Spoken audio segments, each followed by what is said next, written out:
Itsuki was once just a normal child, but one day his entire life changed when monsters suddenly attacked the Earth. Those monsters killed his parents right in front of his eyes. Left alone in this world, he swore that he would kill every single monster. 10 years later, the day finally arrived when he could awaken his power and become a hunter. He stepped onto the stage as the world's most powerful hunters watched, placing his hand on the awakening stone. But little did he know, fate had other plans for him. He awakened the most mysterious talent, Limit Breaker, a power no one knew anything about. On top of that, he discovered that his level was fixed at level 0, meaning he could never level up. Now the question is, how will our protagonist take revenge on the monsters who killed his parents? This is only the beginning. There is much more to this story, so like this video before we begin this tale. This story starts with the memory of that day. Countless eerie black monuments fell from the sky.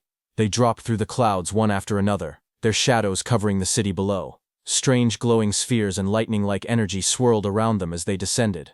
Right after that, barriers were deployed. A massive purple beam shot upward from the middle of the city, twisting the sky like a vortex.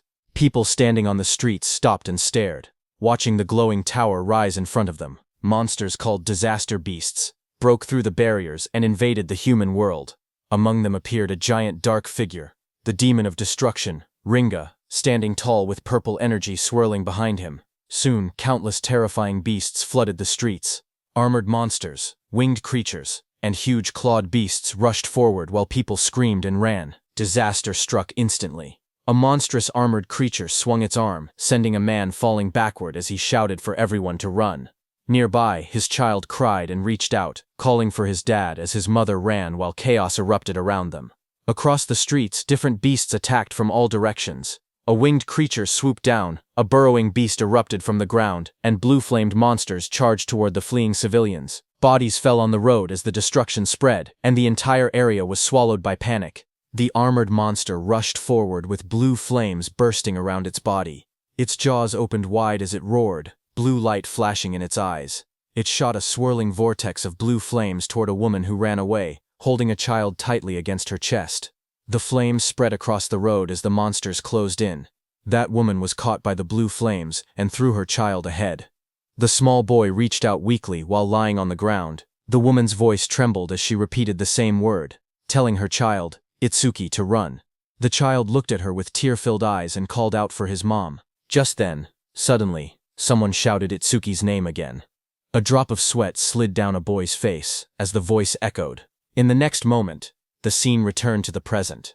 A girl with pink hair turned around toward him. She asked what was wrong, saying he was spacing out. He stood among the lined-up students and answered quietly that it was nothing. Hearing that, she narrowed her eyes and leaned in slightly, asking him again if that was really true. Then, while he was crying, the boy, who was the same Itsuki from that day, stood still with tears running down from one eye. Before he could answer, another student suddenly wrapped an arm around his shoulder and spoke cheerfully. He said Itsuki must be sleepy, since he was usually asleep at this time, but today there was suddenly a school-wide assembly. While they were talking, Itsuki pointed toward the stage and told his friends that the teacher there was dressed strangely. On stage, the teacher, wearing some kind of armored helmet, explained what happened after the disaster beasts appeared. Some humans gained the power to fight back, and they became known as Awakened. The armored man described how, 10 years ago, the largest disaster beast attack happened at the northern shore of the Blue River. Awakened from all over the world crossed the river to repel them in what became known as the River Crossing War. Though attacks had decreased since then, the number of descending monuments had started to rise again. A large-scale attack similar to that war was likely coming soon. Itsuki's classmate leaned in again and pointed at a man on the stage. He explained that the person was Izumi Nento, the commander-in-chief of the northern continent. He asked how Itsuki could be from the north and still not know him. Itsuki looked at Izumi Nento quietly. He said the name sounded familiar and admitted he once imagined a hunched old man with a long beard. But the person on stage looked stranger than he expected. Itsuki's classmate grinned and told him he understood. But despite the odd appearance, Izumi Nento was the first awakened. It was thanks to him that humanity knew about the monuments and the disaster beasts. Itsuki's friend spoke excitedly, saying that this man was the strongest awakened.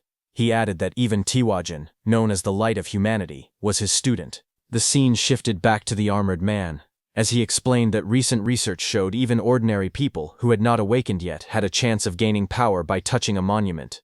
Izumi Nento stood on the stage, his long cloak spreading like black flames. He told the students he had come to let them try to awaken. He urged them to devote themselves to the fight against the disaster beasts. Just as he said that, a glowing blue blade slashed across the stage as the monument burst open. Light shot outward, scattering fragments, while a guard in sunglasses stood nearby watching. Seeing this, the students reacted with loud excitement. One of them shouted in shock as a monument rose from the ground, wondering if it was magic. Another yelled that this was not the time to be surprised. They clenched their fists, saying it felt like a dream, praying to become awakened. In the crowd, Itsuki's friend grabbed his arm in excitement. He told Itsuki that they finally had a chance to become awakened. His eyes shined as he said the word finally. Saying that, he started walking toward the stage. Seeing this, Itsuki's friend grabbed his shoulder, shouting that he shouldn't be left behind. The pink-haired girl called out to them, telling Itsuki to get back in line properly. But Itsuki walked past her, and a red glow flashed across his eyes. The girl looked at him in shock as the light streaked through the air. A close-up showed Itsuki's expression changing. His eyes shined red with excitement as he said that the day had finally come. On stage, a student touched the large black monument, but nothing happened. A guard immediately called out that it was no good, and told the next person to step forward. The students watching reacted nervously. One boy pointed out that the previous student had broken the school's athletic record in his first year. He said that if even someone like that couldn't awaken, then there was no way he could. The girl beside him replied that athletic ability probably wasn't related, and that it was too early to give up. More students reached out to touch the monument one after another. The guard repeated the same word, next, as the line kept moving forward. The students crowded together anxiously. One boy with white hair nervously pointed out that not a single person had awakened yet. Others muttered in worry. A girl with short brown hair said she thought it would be easy. The boy beside her trembled, wondering if their entire school would be wiped out. The guard called out the next name loudly. Oishi Hikaru. Nearby, a group of students whispered their concerns. One girl said she didn't want him to awaken. Another explained that he was already a habitual bully, and if he gained powers, they would be in trouble. A boy suddenly pointed toward the monument and shouted that something was happening. Lightning erupted violently from the monument, blasting outward. Oishi Hikaru's body was lifted off the ground as crackling blue electricity surrounded him. The sudden burst drew everyone's attention. A glowing blue screen appeared beside him, showing his information as he grinned excitedly. He thought to himself that both Izumi Nento and the woman beside him would surely recognize him now. The screen displayed, Oishi Hikaru, Human, Level 0, Job Elementalist, Lightning Gift, Grade 2, Undisclosed, Status Attack 3, Agility 4, Defense 2, Magic 3, Total 12 stat points. Watching from beside the monument, the blue-haired woman spoke softly. She told her father that they finally had one. She explained that Level 0 stats usually totaled only 5, but this boy had reached 12. Her father, Izumi Nento, remained calm. The girl said it was still better than nothing. The school courtyard grew silent as Oishi Hikaru raised both arms triumphantly. Confetti sparkled around him while he grinned proudly. He muttered to himself, wondering if the old man Nento had anything to say to the first awakened student.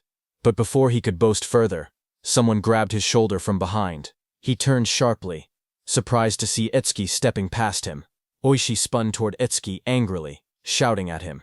He demanded to know why Itsuki was touching him with dirty hands, yelling if he had a death wish. The watching students whispered among themselves. One girl asked who the boy was, noticing that he had cut the line. Another replied that it was Tenma Itsuki from Class 5. Someone else muttered that he was finished. Once Oishi targeted someone, it was over. From above, the blue-haired woman and Commander Nento observed quietly. The woman narrowed her eyes and said she sensed incredibly intense emotions coming from that student. Itsuki stood before the towering monument, placing his hand on the stone. His eyes glowed red as dark memories flashed through him. He muttered that he refused to forget his hatred for the disaster beasts.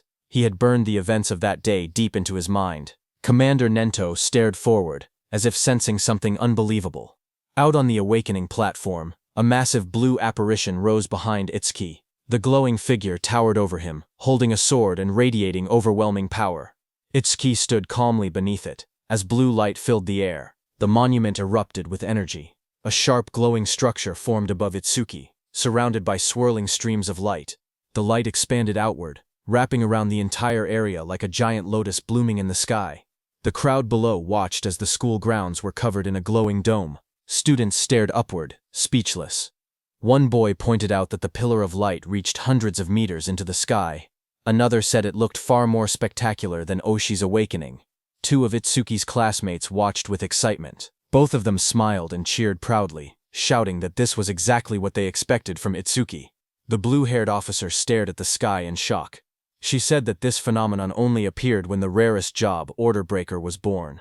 She placed a hand near her mouth, unable to hide her surprise. Even Commander Nento said he looked forward to seeing how capable the student would be. Seeing that, Oishi's expression twisted with frustration as he glared at the overwhelming light. Itsuki opened his eyes in confusion.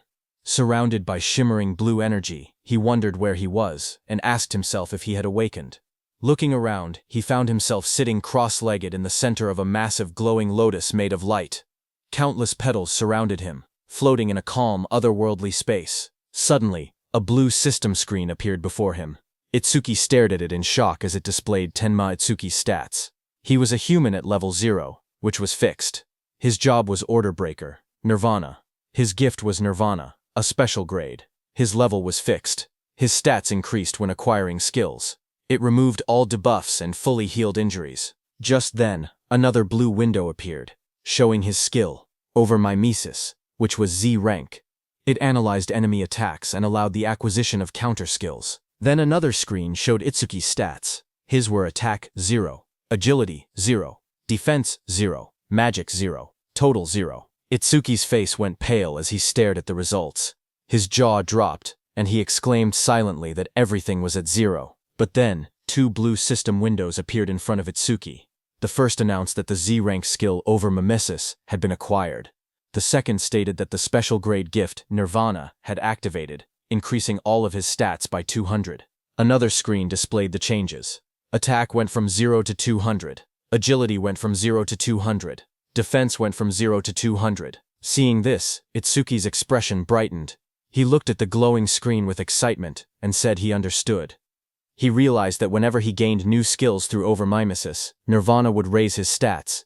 Even if he couldn't level up like others, he could still grow stronger in his own way. He clenched his fist and smiled confidently. He admitted he didn't know what level this power compared to, but he had no doubt he had become an awakened. With determination in his eyes, he declared that he would annihilate the disaster beasts. A massive burst of blue light exploded from the monument. Students around him shielded their faces and shouted that the light was too bright. Some grabbed their eyes in pain. Through the blinding radiance, Itsuki's silhouette stood tall within the monument's glow. Lightning and energy swirled around him in a powerful display. Oishi stared at the scene, trembling with disbelief. His face twisted as he shouted that such a thing was impossible. The blue-haired officer gasped as she looked at the glowing monitor. She covered her mouth in shock and said that these stats were unbelievable for a rookie awakened.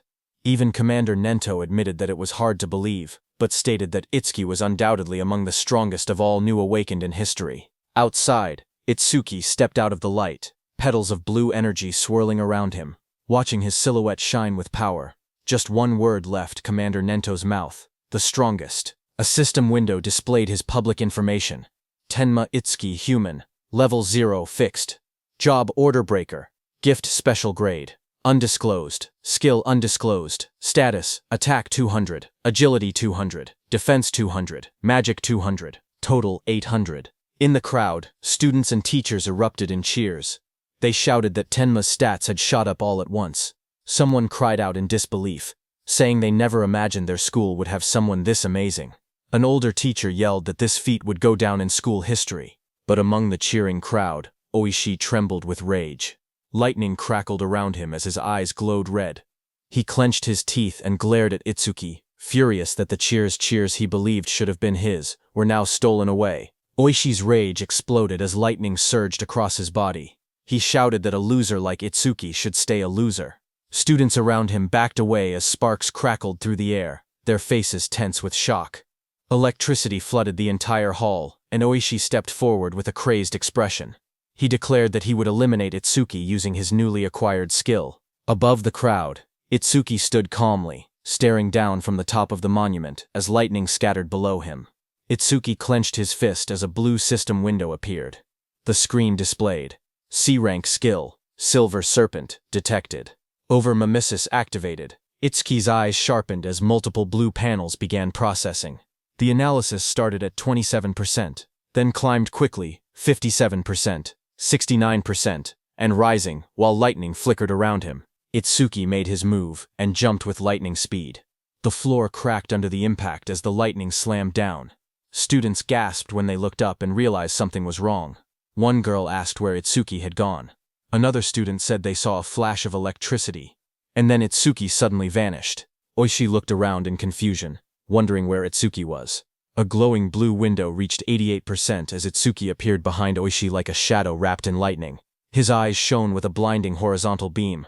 Oishi froze in terror. Sweat poured down his face as he realized Itsuki was behind him. He panicked, unable to move. Itsuki placed a hand on Oishi's shoulder. His voice was cold as he told Oishi to consider himself lucky for being born human. He added that if Oishi were a disaster beast, he would have killed him about 100 times already. Oishi trembled uncontrollably, fear tightening his entire body. Moments later, Itsuki casually stepped forward while Oishi collapsed onto the ground. Another student shouted in shock, asking when Itsuki had moved behind him. Someone else laughed nervously, saying Oishi must have been so scared his legs gave out. Another warned them to be quiet before Oishi heard them. A new panel floated above Itsuki, showing 94%, then rising quickly. Blue energy swirled around him as the progress reached 99%. Itsuki glanced at the glowing screen and commented that maybe the analysis was fast because it was only a C-rank skill. The display turned pitch black and flashed. Analysis progress 100%. Lightning exploded around him as a new message appeared, saying C-rank skill Thunderbreaker acquired. Itsuki stood in the center of the crackling blue electricity, his body glowing as the newly gained power wrapped around him like living lightning. The students watched nervously as the light began to glow again. One of the boys stared in shock, saying it was happening once more. Another student, wearing sunglasses, adjusted them with a grin, saying it was a good thing he had brought them. Inside the glowing space, Itsuki appeared sitting calmly with a thoughtful expression. He realized that every time an analysis finished, he was forcibly brought into this strange place. In front of him, the system windows appeared, stating that the analysis of Silver Serpent was complete, and the skill Thunderbreaker had been acquired. Another window opened, showing the description of Thunderbreaker Level 1. The skill allowed him to absorb C-rank and lower lightning attacks into his body. When releasing the absorbed lightning energy, his agility would increase by 50%. It also had a passive effect. Each time he absorbed a C-rank lightning attack, his agility would permanently increase by 5%. Another message added that all his stats had increased by 10, all debuffs were removed, and his injuries were fully healed. Outside, the students shielded their eyes as a massive burst of blue light exploded from Itsuki's body. The lightning wrapped around him in swirling arcs as he stood in the center of the arena steps. The electric pressure pushed outward, and the crowd instinctively stepped back or covered their faces. Someone shouted that Itsuki was now cloaked in lightning from head to toe. Another student panicked, saying Itsuki's lightning was even brighter than Oishi's. Oishi, who had attacked him earlier, stared with trembling eyes, unable to believe how Atsuki had learned a skill like that. Atsuki's body glowed intensely as the system displayed his rising stats. It showed each attribute increasing: attack, agility, defense, and magic, all rising from 200 to 210, bringing his total from 800 to 840. Just then, the students looked up at the sky in confusion. One of them said it had been sunny just a moment ago. Another asked if it was rain. A third student lifted his hand, trying to feel the drops, when someone suddenly shouted that something was falling. A dark, coffin-shaped object wrapped in lightning descended from the stormy clouds. The rain poured harder as it crashed down toward the school grounds. The woman with blue hair and glasses saw it and shouted in shock, calling it a monument. She questioned why it had appeared here of all places. Commander Nento quickly announced that the school-wide assembly was cancelled, and ordered everyone to evacuate outside the school grounds, just like in their drills. He realized that there was no doubt the target was him. The woman turned to Commander Nento and told him that they should escape too, since combat wasn't their specialty. But Commander Nento beside her shook his head. He warned that if they ran, everyone else would panic. He pointed ahead, telling her to look, because the boy standing there was calmer than both of them. Ahead of them, lightning exploded around the descending object. Students ran in all directions, fleeing in fear. Only one boy, Itsuki, remained still in the middle of the field, bathed in a faint blue glow. From behind, the blue-haired woman shouted at him, demanding to know why he wasn't running. A massive dark pillar crashed down from the sky, shaking the ground as debris exploded outward. Rain poured heavily around it. Nearby, a group of students panicked. One boy shouted that disaster beasts were coming and urged Itsuki to escape, but Itsuki, with glowing red eyes, stood still. His voice was cold as he declared that he would exterminate every single one of them. His friends stared at him in shock. One of them yelled that he would die if he didn't run. Another insisted that since he had only just awakened, he couldn't possibly fight disaster beasts. They told him to leave everything to the other awakened, but Itsuki shook his head. He calmly told them to trust him. The pink-haired girl hesitated, worry written all over her face. Finally, she shouted that if he died, he shouldn't blame them. She grabbed the other guy's clothes and dragged him with her. The glasses-wearing boy asked her if it was really okay to let him go, reminding her that the enemy was a disaster beast, a walking weapon of mass murder. As the two ran off, Itsuki looked ahead with a crazed smile. His eye glowed bright red through the rain. He muttered that his first enemy after becoming an awakened was the one who killed his parents, and that it was lucky. Lightning curled around him as he stepped forward. A glowing panel appeared beside him, displaying the status of the creature before him. It was Skeleton Soldier 10369. Level 8. Gift. Grade 2. Defense increases by 100%. If the enemy's attack exceeds its own defense, the gift becomes invalid. Skill. Bonefire. B rank. Its stats were: Attack. 15. Agility 10. Defense 120 plus 120. Magic 30. Total 295. The skeleton soldier stood covered in blue flames as Itsuki faced it head-on. A surge of lightning wrapped around Itsuki's arms as he tightened his stance. His red eyes glowed sharply as he wondered if he should test the skill he had just acquired. In the next moment, he charged forward, electricity exploding around his body. Blue lightning trailed behind him as he rushed toward the flaming skeleton beast on the field. The two forces collided, sparks scattering through the rain. The skeletal beast swung its arms to punch, but Itsuki dodged.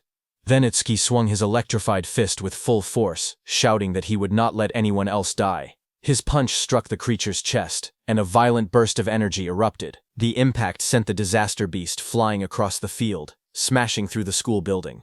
The ground trembled as debris scattered in all directions. Students watching from afar stared in shock. One student said Itsuki's strength was too overwhelming, that maybe they didn't need to run anymore. A female student was stunned, seeing how the impact had blasted the monster away in a single hit. The blue-haired inspector stared at the ruined wall, stunned that a rookie who had just become awakened could send a level 8 disaster beast flying with only one blow. Heavy rain poured down as Commander Nento watched from a distance, thinking to himself that Itsuki's speed and power were on a completely different level from other level zeros, but even then, he believed that defeating a skeleton soldier was impossible. He explained that skeleton soldiers had two troublesome abilities. The first was a gift that increased their defense. The second was a terrifying skill called Bonefire, a flame that burned anything it touched into ash. Blue flames erupted violently across the field, spreading like a wave toward Itsuki. The students gasped as the fire surged forward. Itsuki's friends cried out in fear, shouting Itsuki's name. Oishi stepped forward with a crazed smile, yelling that the fool who didn't know his place would just burn to ash. Meanwhile, glowing screens appeared in front of Itsuki. A system message informed him that the enemy was using Bonefire. The analysis began, first at 1%, then rapidly accelerating. As the blue flames engulfed him, more screens appeared. 25%. Itsuki stood firmly inside the blazing Bonefire, surrounded by data streams. He calmly observed that the analysis speed increased whenever the enemy's skill struck him. The blue-haired instructor watched with widening eyes. She said that even a level 10 awakened wouldn't stand a chance if they took a direct hit. Blue flames continued to swallow the arena as Itsuki stood in the center, half of his body burned away and glowing like a skeleton. The blue-haired instructor's voice echoed through the flames, saying it would be tragic for a genius who had just appeared to be killed by a disaster beast before he could grow. System windows floated around Itsuki, showing 77% and 81%. Itsuki looked at his burning body and muttered that this was what it felt like when the body burned. He added softly that it must have hurt. A memory flickered through the flames. He saw his mother's face, half burned away. He realized that it hurt so much, but even in her last minutes, she smiled so as not to scare Itsuki. Commander Nento peered out with a sharp gaze, wondering if Itsuki hadn't used his full power yet. The blue fire swirled violently as the progress bar climbed. Itsuki's skeletal hand tightened, and he said that once the analysis was complete, the enemy was finished. The system window flashed. Analysis progress. 100%. Outside the flames, the students whispered nervously. One asked if it had been too soon to hope for a rookie who had just become awakened. Another admitted he had been stupid to expect anything. But suddenly, someone pointed forward in shock. He shouted that the blue lotus flower had appeared again. He said Itsuki might show them another miracle. Blue light swirled around Itsuki as he stood inside the burning aura, wondering what kind of skill he would gain this time. The flames around him continued to fade, revealing his burned and cracked body beneath the blue energy. Then a system window appeared, showing that the analysis of Bonefire was complete. It stated that a new skill, Black Wall, had been acquired. More windows followed, explaining the skill. The active effect would create ice on the body by consuming magic power, and could block B rank or lower fire skills. The passive effect increased defense when blocking those skills. Another notification appeared, saying that Black Wall LV2 had been acquired and that all of his stats had increased by 20. It stated that all debuffs were removed and his injuries were fully healed.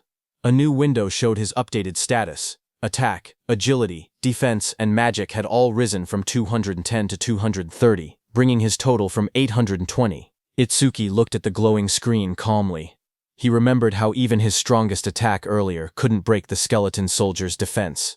Now, with this new increase, he believed he should be able to do it. Suddenly, blue lotus petals unfolded around him, blooming like a massive light flower. Itsuki stood at the center, his body surrounded by shining energy. The students watching gasped in shock. One of them cried out in relief, saying Itsuki was alive. Others cheered loudly, convinced that he would succeed. Someone pointed out that a full recovery like this was practically a miracle. The blue-haired instructor stared in shock as she watched the scene unfold. She wondered aloud if Itsuki had a self-healing skill. She had seen him use a lightning element skill earlier, so she couldn't understand how he was recovering. Commander Nento was also shocked. He remembered that order breakers were considered the most mysterious job, but even among them, Itsuki seemed uniquely strange. Meanwhile, Itsuki stood in the center of the glowing lotus petals. His body had recovered completely, not a single injury left. Blue fragments drifted around him as he looked down at his restored form. Itsuki whispered in disbelief, saying it was a perfect recovery. He wondered whether he would heal even if his limbs were cut off, or if his brain was destroyed. He admitted he was curious about the limits of his self-healing. Suddenly, the skeleton soldier roared, its armor burning with blue bone fire. The flames surged violently as the monster charged forward. Itsuki turned calmly, raising his arm as black spikes spread across his skin. The blue flames rushed toward him. His entire body became engulfed in the fire, but he stood unmoving within it. Moments later, his silhouette appeared again through the blaze. Thick layers of black spikes covered him completely, and his red eyes glowed coldly behind the cracked ice armor. Itsuki cracked through the air as he shot upward. The explosion of blue flames shook the area when he crashed down. Itsuki's armored body glowed with electricity as he readied another strike. The skeletal beast struck, but Itsuki moved again, instantly appearing behind the beast faster than anyone could follow. Itsuki then raised his arm, and it turned into a massive black spike sword, lightning running through it. Itsuki moved with lightning speed, and with a single slash, cut the skeletal beast in two with that sword. The students watching from afar were stunned. One of them said that Itsuki moved behind the disaster beast in an instant, as if he had teleported. Another said that only awakened people could track movements like that. Oishi was also stunned, saying she couldn't see Itsuki's movements at all. She compared it to what she had seen before. The blue-haired instructor questioned if someone like Itsuki could really be a rookie. On the other hand, as the dust settled, Itsuki stood alone. As the black spikes on his body disappeared, he kicked and destroyed the skeleton beast's head. He was stunned to realize that it not only generated solid armor to protect his body, but could also shape that armor into any kind of weapon he wanted. A divine skill that combined both offense and defense. Suddenly, someone shouted his name. Itsuki turned his head in surprise as his friend rushed toward him and wrapped him tightly in a relieved hug, saying he was glad Itsuki had won because he had been worried the entire time. Itsuki stayed still for a moment before asking about Saya. His friend pulled back and admitted that Saya had been watching earlier with a face that looked like she might cry, but now she was nowhere to be seen. Itsuki looked toward the crowd, wondering why she didn't come. He scanned the students in the distance, confusion growing. He quietly wondered if she might be angry. Not far away, the blue-haired instructor watched the aftermath of the fight. She spoke seriously, noting that for a boy to defeat a skeleton soldier, Something even a level 10 awakened would struggle against was unbelievable. Commander Nento called the blue-haired instructor Choa and told her to stay and assist with the cleanup. He also told her to deliver his message to the principal that he would be taking Itsuki with him. On the other hand, Itsuki's friend patted Itsuki's hand, saying there was no way Saya would be angry after he won. He guessed that Saya was probably scared of falling behind Itsuki, so she might have gone to touch the monument instead. Itsuki lowered his gaze slightly and murmured that he hoped that was the case. Just then, a voice called out to him, asking if he was Tenma Itsuki. Itsuki turned and noticed someone approaching. Commander Nento, wearing a long cape, stood before him. Itsuki looked up at him in silence. People watching from a distance began whispering among themselves. They saw that Izumi Nento, a famous figure, was talking directly to Itsuki. Some wondered if he intended to take Itsuki as a student. Others doubted it, saying the only person Commander Nento had ever accepted as a student was Tiwajin, humanity's strongest. They insisted that no matter how strong Itsuki seemed, something like that wouldn't happen. Itsuki's friend stepped away nervously and said he would go look for Saya. Commander Nento then looked down at Itsuki and spoke calmly. He told Itsuki that he was quite special. Itsuki looked at Commander Nento and repeated the word softly, asking what he meant by calling him special. Commander Nento observed Utsuki closely and saw dark energy gathering around Utsuki. He told Utsuki that his heart seemed filled with anger and hatred. Utsuki stood in the darkness, a glowing light shining across his eyes. Commander Nento then stepped forward and said that he wanted to know the reason behind that hatred. Itsuki finally spoke, explaining that 10 years ago, his parents were killed by disaster beasts while trying to protect him. A scene from his childhood flashed before his eyes, his younger self crying helplessly as danger closed in. He remembered how he had nearly been killed as well, but an awakened appeared at the last moment and saved him. The powerful figure struck the beast right in front of the frightened Itsuki. Itsuki told Commander Nento that, right before his eyes, he had watched his mother die. A glowing blue flame slowly consumed his mother's body. Even as half her face vanished into bone and ash, she smiled gently at Itsuki and told him that he must walk the rest of the path on his own. Young Itsuki stared at her with trembling eyes, unable to understand. His voice cracked as he cried out for his mother. Anger raged inside him as he looked at the beast. Words echoed in his mind, reminding him that both his mother and father had died because of beings like this. Tears streamed down his face as he shouted in denial. Before him, a towering monstrous figure rose from the darkness, an enormous being surrounded by raging purple flames. Its shadow loomed over Itsuki as he realized the horrifying truth. The creature before him was the root of all evil. Shaking with rage, Itsuki glared upward. His eyes burned red as hatred filled his heart. On that day, he swore a vow. He would kill that demon, and every last creature of its kind. In the present, Itsuki clenched his jaw, a tear slipping down his cheek as he shouted that he would kill all of its kind. Commander Nento looked at him and commented that even with a heart consumed by hatred, Itsuki still shed tears. Itsuki raised a hand to his face and explained calmly. Ever since he witnessed the tragedy of his mother's death, his left eye had stopped producing tears, but his right eye had begun crying on its own. Thanks to that, he said, he never forgot his hatred for the disaster beasts. Commander Nento then asked if Itsuki would become his student. He promised to get him into the Salvation League and help him gain the immense power needed to take revenge on the disaster beasts. Itsuki repeated the words quietly, asking what the Salvation League was. Commander Nento then explained. He told Itsuki that to counter disaster beasts more efficiently and scientifically, the governments of the 5 continents had gathered strong awakened from around the world and created an official organization. The members of this organization were called saviors. He continued, saying that saviors were provided with resources such as dedicated training grounds and powerful weapons. They were also guaranteed high compensation. Even trainee saviors received 10,000 gold per month. Itsuki listened in surprise, realizing that 10,000 gold was enough to buy a car. Commander Nento then warned that such generous treatment was not given for free. Saviors were expected to constantly fight disaster beasts on the front lines and protect people's safety. Itsuki stood shirtless, his expression calm as he spoke.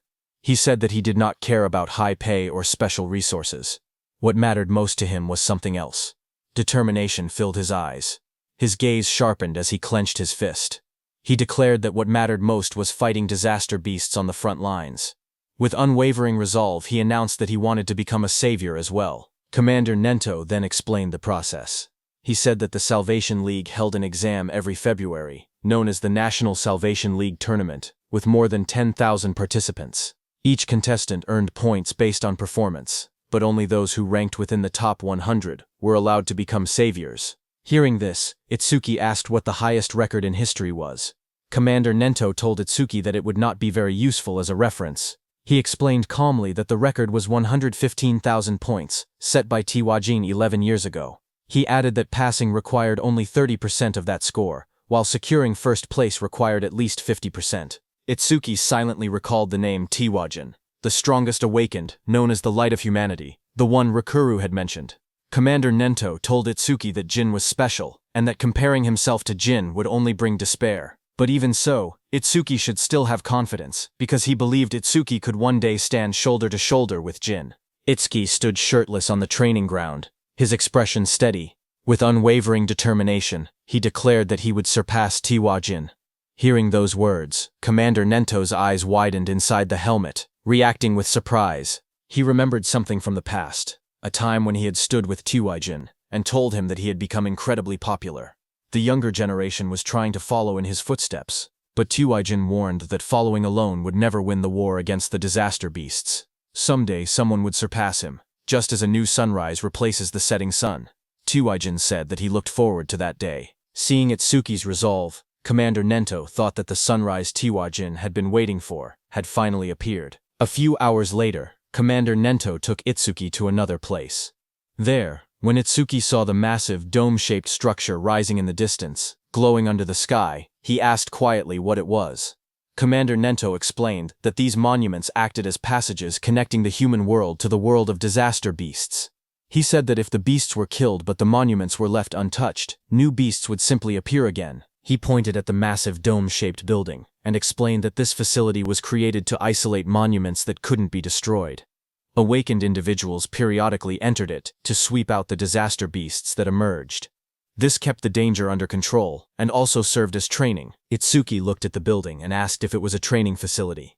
Commander Nento, standing beside him, confirmed it, saying they called these places stages.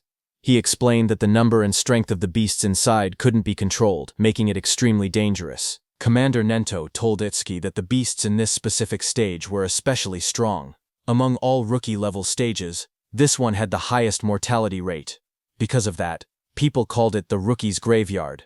He told Itsuki that when Jin was still a rookie, he had cleared this deadly stage in 3 minutes and 14 seconds. Commander Nento turned to Itsuki and said that if Itsuki truly intended to surpass Jin, then 3 minutes would be his limit. As Itsuki walked toward the giant facility, Commander Nento told him that if he could clear the stage within 3 minutes, he would accept him as his student. Hearing that, Itsuki's eyes sharpened with determination. He wanted to surpass Jin and become Commander Nento's student. People in the lobby turned their heads when they saw a familiar figure. Someone pointed and said that Mr. Izumi had arrived. Another person noticed Itsuki walking beside him and asked if that was the rumored rookie. The crowd stared in surprise, whispering that there was no way a rookie could walk next to Mr. Izumi unless he was an awakened on Tiwajin's level. Itsuki looked around quietly and wondered to himself if this person was really that famous. Thinking that, he walked toward the stage entrance and saw the display showing the disaster beast level inside, level 10. He noted that it was only 2 levels higher than the skeleton soldier he had faced earlier, and wondered how strong that really was. But what surprised him more was that even though several people were gathered nearby, none of them seemed prepared to enter the stage. He wondered why that was. Someone nearby muttered that the rookie looked way too confident, and assumed that a high-level awakened must be accompanying him. Another wished they could be taken along too, while someone else joked that the rookie probably came just to flirt with the receptionist, saying that with a decent face, he was getting cocky. At the counter, the receptionist approached him with a polite smile. She asked if he wanted to enter the stage and how many challengers there would be. He calmly replied that it would be just him. Hearing that, the area fell silent as the receptionist stared at him across the counter. Suddenly, she leaned forward and yelled angrily. She told him not to make unfunny jokes and asked if he was messing around. She warned him that if he was just there to hit on her, it was pointless. She explained that even if the place was an artificial stage, it was still dangerous. People could get hurt or even die. Itsuki stared at her in confusion, wondering what she was even talking about. Behind them, several people watching from afar started laughing.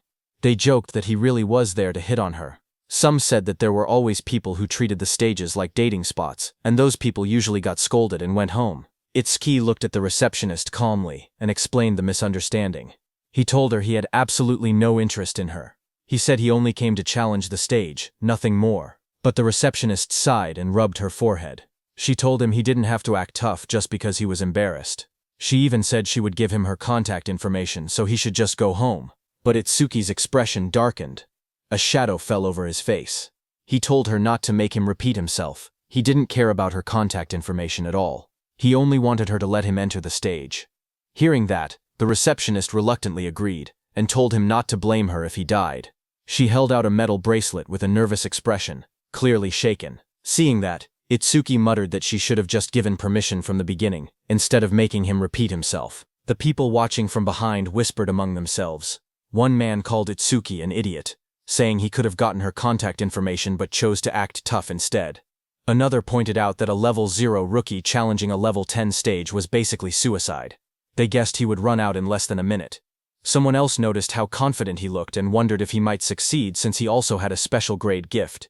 But another person reminded everyone that for awakened people, gifts were just bonuses. The most important thing was level.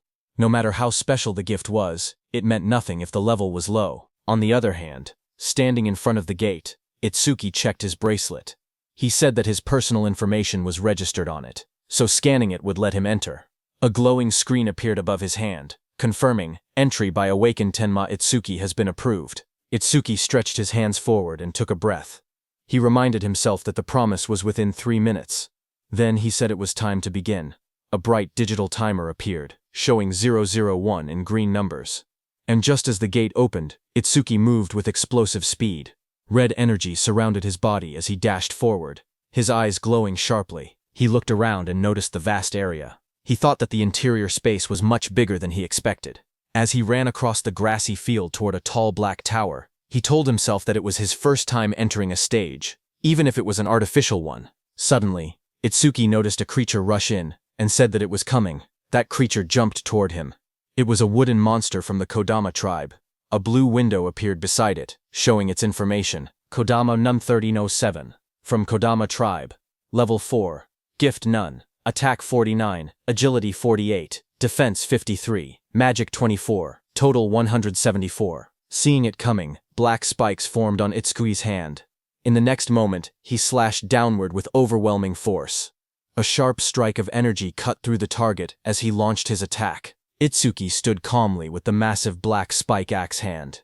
He smiled and remarked that an axe was always the best tool for trees. He then asked the remaining monsters how it felt to see their comrade cut in half. Dozens of Kodama creatures rushed at him. He stood tall and called them rotten trees. Outside, Choha spoke to her father, Commander Nento. She asked why, out of so many rookie stages, he had made the newcomer enter this one specifically. Commander Nento answered that Utsuki claimed he would surpass Jin, so he simply brought him to the same stage Jin first challenged. Hearing that, Choha frowned and said that surpassing Jin was impossible unless someone stepped outside the bounds of humanity. Hearing that, Commander Nento asked Choha if she believed Jin had already transcended humanity. Choha recalled the time she met Jin for the first time.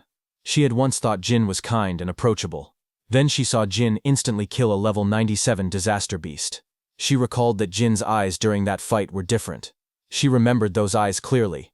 Cold, solitary, and transcendent.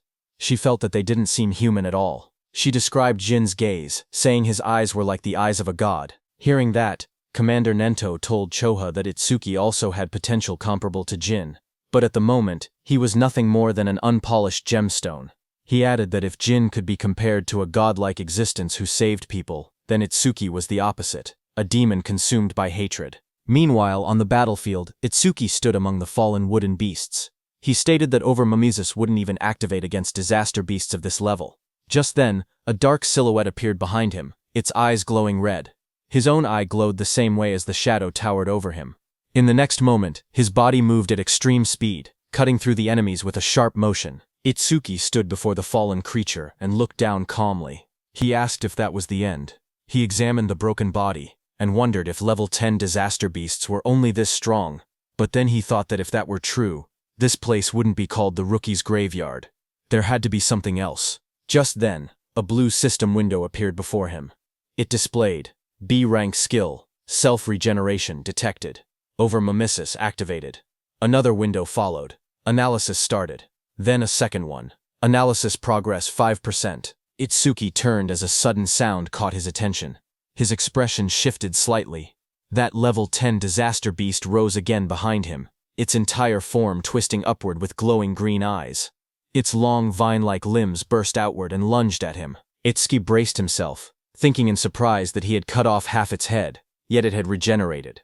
The moment the towering monster regenerated, Itsuki narrowed his eyes and muttered that he knew things wouldn't be straightforward. A glowing blue system window appeared in front of him, revealing the creature's details. It identified the monster as regenerated Kodama Sum 520 of the Kodama tribe, a level 10 beast with a grade 2 gift. Its defense had dropped by 50%, but its self-healing ability had greatly increased. Another blue window listed its stats clearly. Attack, 110, Agility 100, Defense 60, Magic 180, total 450. As the creature's roots and branches whipped wildly, Itsuki tightened his fist. A system alert flashed. Black wall activated. The next second, his hand was covered by black spikes cutting through the roots. Itsuki jumped at the monster. While dodging the monster's attacks, he quickly analyzed the situation. He realized the beast couldn't regenerate if he damaged it fast enough. He told himself that he had to deal massive damage in a short amount of time. The analysis window appeared beside him. Itsuki smashed forward with his armored arm, splitting through the Kodama's defenses as sparks and debris burst around them. His eyes glowed red as he moved like a shadow, slicing through the forest of wooden limbs. Each step sent shockwaves across the ground, and each strike pushed the progress window higher. Itsuki surged forward again, his blade-like arm shining with a cold blue light. Then he shot upward before crashing down like a falling spear, splitting the monster's giant body in half. Light from his attack cut straight through the Kodama, illuminating the entire battlefield. The towering creature's body split down the middle, a glowing crack running from its head to its torso.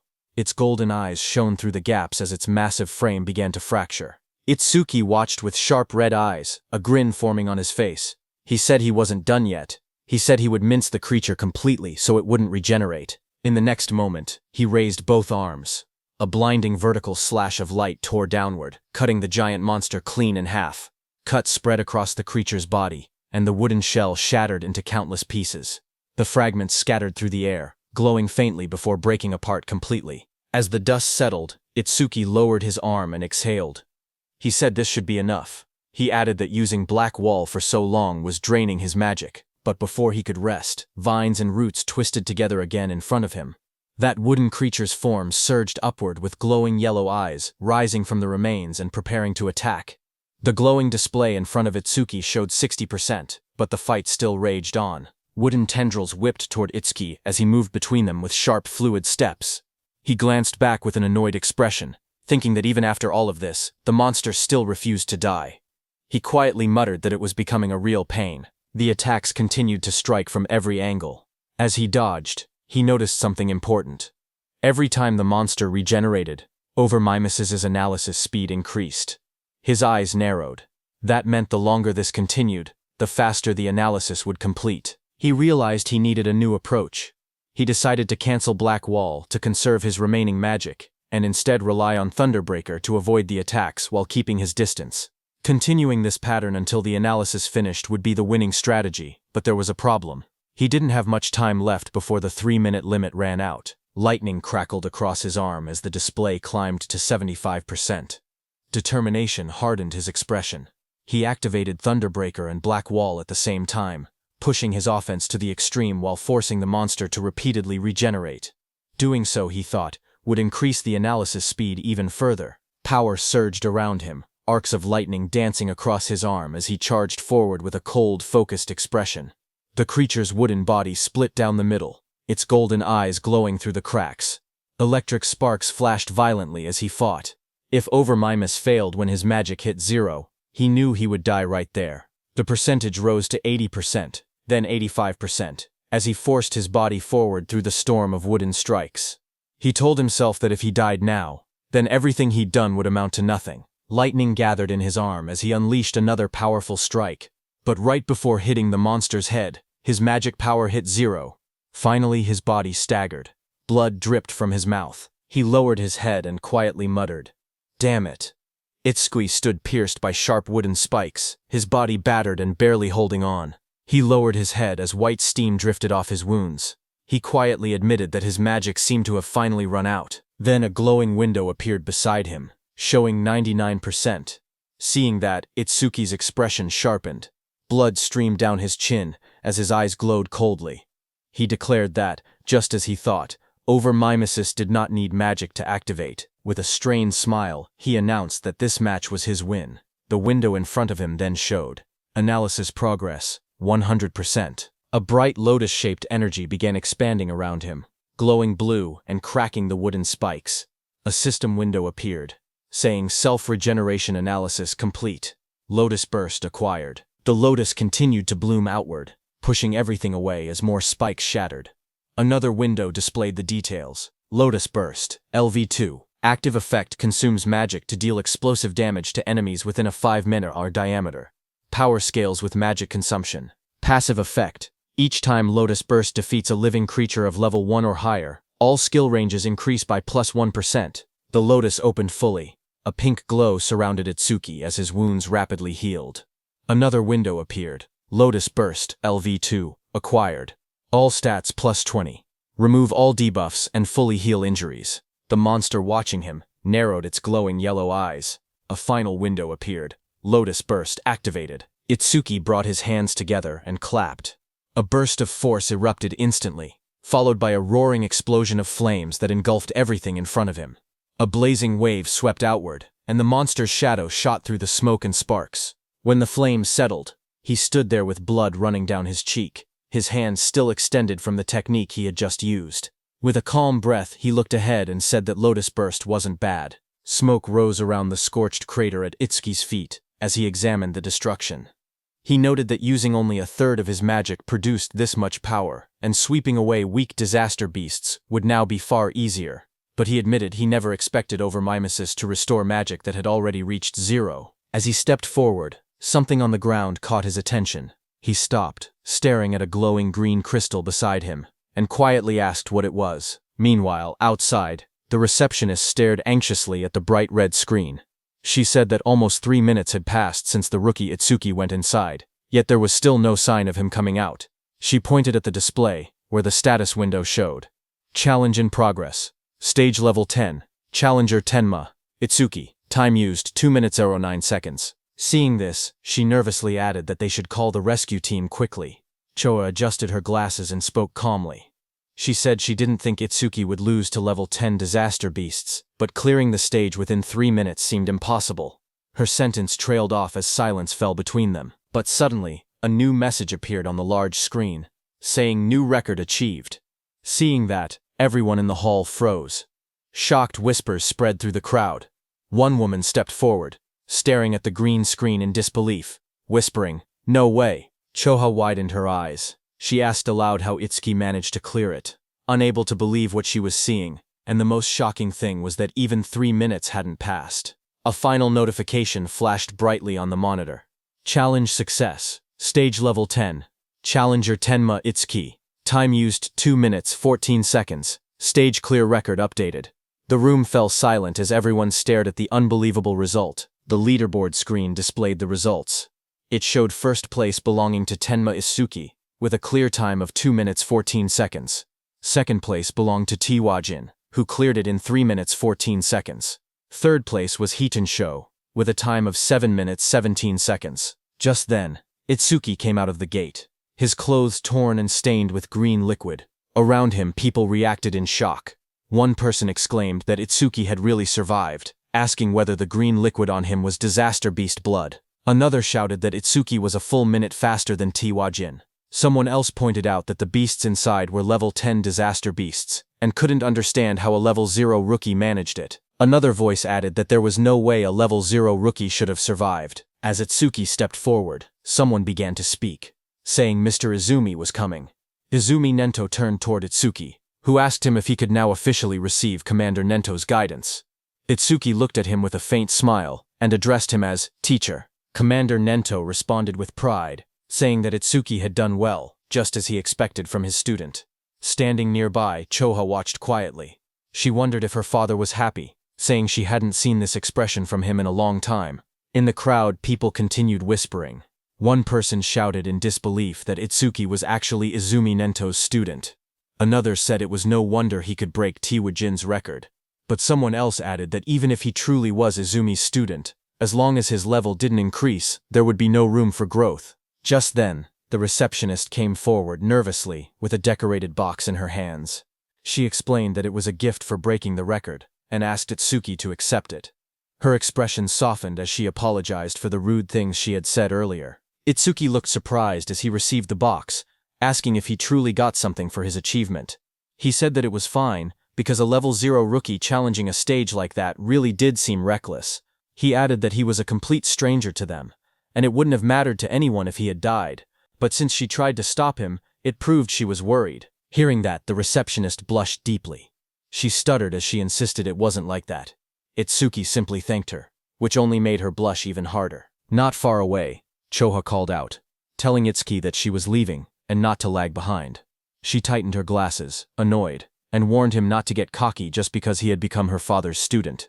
Itsuki straightened up and replied quickly, agreeing. Then Commander Nento, beside Choha, studied Itsuki and commented that a stage of this level now seemed too easy for him. He suggested raising the difficulty. He continued, saying that Itsuki should be able to challenge advanced stages now. Itsuki looked at him surprised and repeated the words, advanced stages. As the three of them walked together across the rooftop at sunset, Commander Nento continued explaining. He said that a disaster beast's strength was not determined by level alone. The most important factor, he stated, was something else entirely. He explained that the true deciding factor was species. Choa explained that species without intelligence, which moved only by instinct, were usually easy to deal with, but some species possessed intelligence equal to or greater than humans. She explained that such species were far more troublesome than ordinary disaster beasts. Choka continued. She said that awakened beings and disaster beasts were essentially the same type of creature, but with one difference. Only humans were said to possess jobs. Because of that, stats differed depending on species. She went on to explain that advanced stages contained these powerful species, or intelligent disaster beasts. Their difficulty was several times higher than normal stages. Most of the northern continent's advanced stages were located in North District 4, and she told Itsuki that this would be his next destination. She asked whether Itsuki had any other questions. Hearing her explanation, Itsuki suddenly remembered the two beasts he had defeated earlier. He thought about them in silence. They hadn't shown any signs of intelligence, and they hadn't screamed even when attacked. He wondered if that meant they didn't even have pain receptors. Itsuki's eyes glowed with sharp intensity as he looked up. He asked Choha whether intelligent disaster beasts had pain receptors or not. Hearing that, Choha suddenly felt a chilling pressure behind her. As she turned, her expression stiffened. She wondered what this terrifying aura was, and what Itsuki was thinking. Behind them, a group of people gathered and whispered among themselves. One of them asked if anyone had heard that Mr. Izumi planned to make Itsuki challenge an advanced stage. Another replied that Itsuki, who broke Teiwajin's record, should be fine. But one man explained that advanced stages were completely different from normal ones. More importantly, almost all the stages in North District 4 were under a single man's control. He said that every awakened person who had entered an advanced stage there had gone missing, and rumors claimed that the man had killed them. Someone immediately asked if he meant Kinoshita Reiji. Another man began to speak disrespectfully, asking who Kinoshita Reiji even was, and suggesting he acted like a king. His friend quickly covered his mouth, hushing him in panic. He warned him that he would be killed too if that man heard him. After all, he said, that man was the son of the North District 4 governor, Kinoshita Reiji. The scene shifted to a luxurious room. A young man lounged confidently while servants stood around him. He was the infamous Kinoshita Reiji. A subordinate asked him when he would be departing. Reiji smirked as he answered. He said that all the stages in North District 4 were under his control, so he would go whenever he wanted. To him, waiting in line was something only commoners did. He lifted his glass with a satisfied smile. After leaving from there, Itsuki opened the small ornate box, revealing a shining stone resting on a red cushion. As the three of them sat together beneath the shade of the trees, Itsuki looked at the stone and muttered that it was from that time. Hearing that, Commander Nento beside him asked if he had seen a karma stone before. Itsuki nodded and explained calmly. After defeating the disaster beasts inside the stage, something identical to this had dropped. But then he paused and added that there was a slight difference. He took out a green crystal. He stared at the one in his hand and said the color was green, but something about it wasn't the same. Hearing that, Choha's eyes widened in shock. She exclaimed that it was an intermediate karma stone appearing inside a beginner stage. She stepped closer, adjusting her glasses to take a look. Itsuki asked what exactly a karma stone was. Choha turned to him and began explaining. She reminded him that he had been a rookie. She said karma stones were also called experience stones. She explained that when a disaster beast or an awakened being died, karma or an invisible energy similar to experience points came from their corpse. Absorbing this energy increased a person's level. In other words, a karma stone was an object that contained karma. A figure glowing with energy appeared in her explanation, demonstrating how someone could use a karma stone to absorb the karma inside. She continued, saying that karma stones didn't occur naturally, which made the situation strange. Choha wondered aloud why such a stone had appeared in that stage. Beside her, Commander Nento quietly said it was probably because of Itsuki's gift. Hearing this, both Itsuki and Choha looked confused and asked again about the so-called gift. Commander Nento explained that normally, the karma of a defeated enemy would be absorbed by the one who killed them. Yet even though Tenma had defeated 2 disaster beasts, he never leveled up. That meant the karma had not been absorbed. He added that manifested karma never disappeared without a reason. He continued, saying that if his speculation was correct, the karma of the disaster beast that attacked the school had been absorbed by the awakened individuals present, meaning the people standing there. He explained further that a stage was an enclosed space. Because Tenma was unable to absorb the generated karma and there was no other recipient inside, the leftover karma clumped together and formed a karma stone. Hearing this, Choha looked startled. She asked how Itsuki's stats increased if he truly could not level up. Hearing that, Commander Nento suddenly stood up and reminded Choha that an awakened person's gift was top secret and could not be disclosed. Startled, she apologized immediately. Commander Nento then turned back to Itsuki. He told him that he could choose whether to keep the karma stone or sell it. He added that he would be leaving soon for a commander-in-chief meeting of the 5 continents, and that during his absence, Choha would look after him. Before departing, he said there were several things he wanted him to remember. Commander Nento spoke calmly as he listed out the rules. He told Itsuki to keep their relationship confidential, then added the second rule, never disclose his gift to others. The third rule followed. Itsuki had to clear at least 6 advanced stages before the teacher returned. A fourth instruction echoed after that. He told Itsuki to do what he believed was right without hesitation, promising that no matter what happened, he would be behind him. Hearing this, Itsuki smiled with determination and answered, "Yes, teacher." At the same time, at North District 4, Flaming Rock Execution Ground, groups of students argued with suited guards blocking an entrance. One of them shouted that they had arrived first and demanded to be let in. The guards refused. They said the stage had been reserved by the Kinoshita family's son, telling everyone to go home. The students grew angry. One yelled that having money didn't give someone the right to do whatever he wanted. Another pointed out that the privileged boy wasn't even there yet, and insisted they should be allowed in first. Their frustration rose. One threatened to report the situation to the awakened guild, saying he didn't care who the rich kid was. But before he could finish, a dark figure with glowing red eyes appeared behind them, cutting off their complaints. In the next moment, a powerful attack blasted forward. The students were thrown aside as a muscular fighter struck with overwhelming force, scattering them in an instant. Another student rushed forward, attacking the muscular man. A sharp white arc cut through the air as it struck with full power. But the attack landed directly on the muscular man's body and bounced back, sending shockwaves bursting outward. The impact echoed loudly across the ground. The blonde student watching from behind stared in horror. He muttered in disbelief that his B-rank skill, Earth Spine, had not worked at all. The muscular man turned, his face shifting into a terrifying form with glowing red eyes and metallic markings. He shouted that the attack didn't hurt or even itch. The blonde student trembled. He thought to himself that Earth Spine was a technique meant to pierce anything. He wondered if the man in front of him was actually a monster. Before the student could react, the monstrous man lunged forward and grabbed him, his red aura flaring violently as he towered over the frightened student. The muscular man smacked the blonde student's head. The blonde student slammed down violently. Blood burst from his mouth as his eyes rolled back, his body twisting from the impact. Around him, the spectators reacted in shock.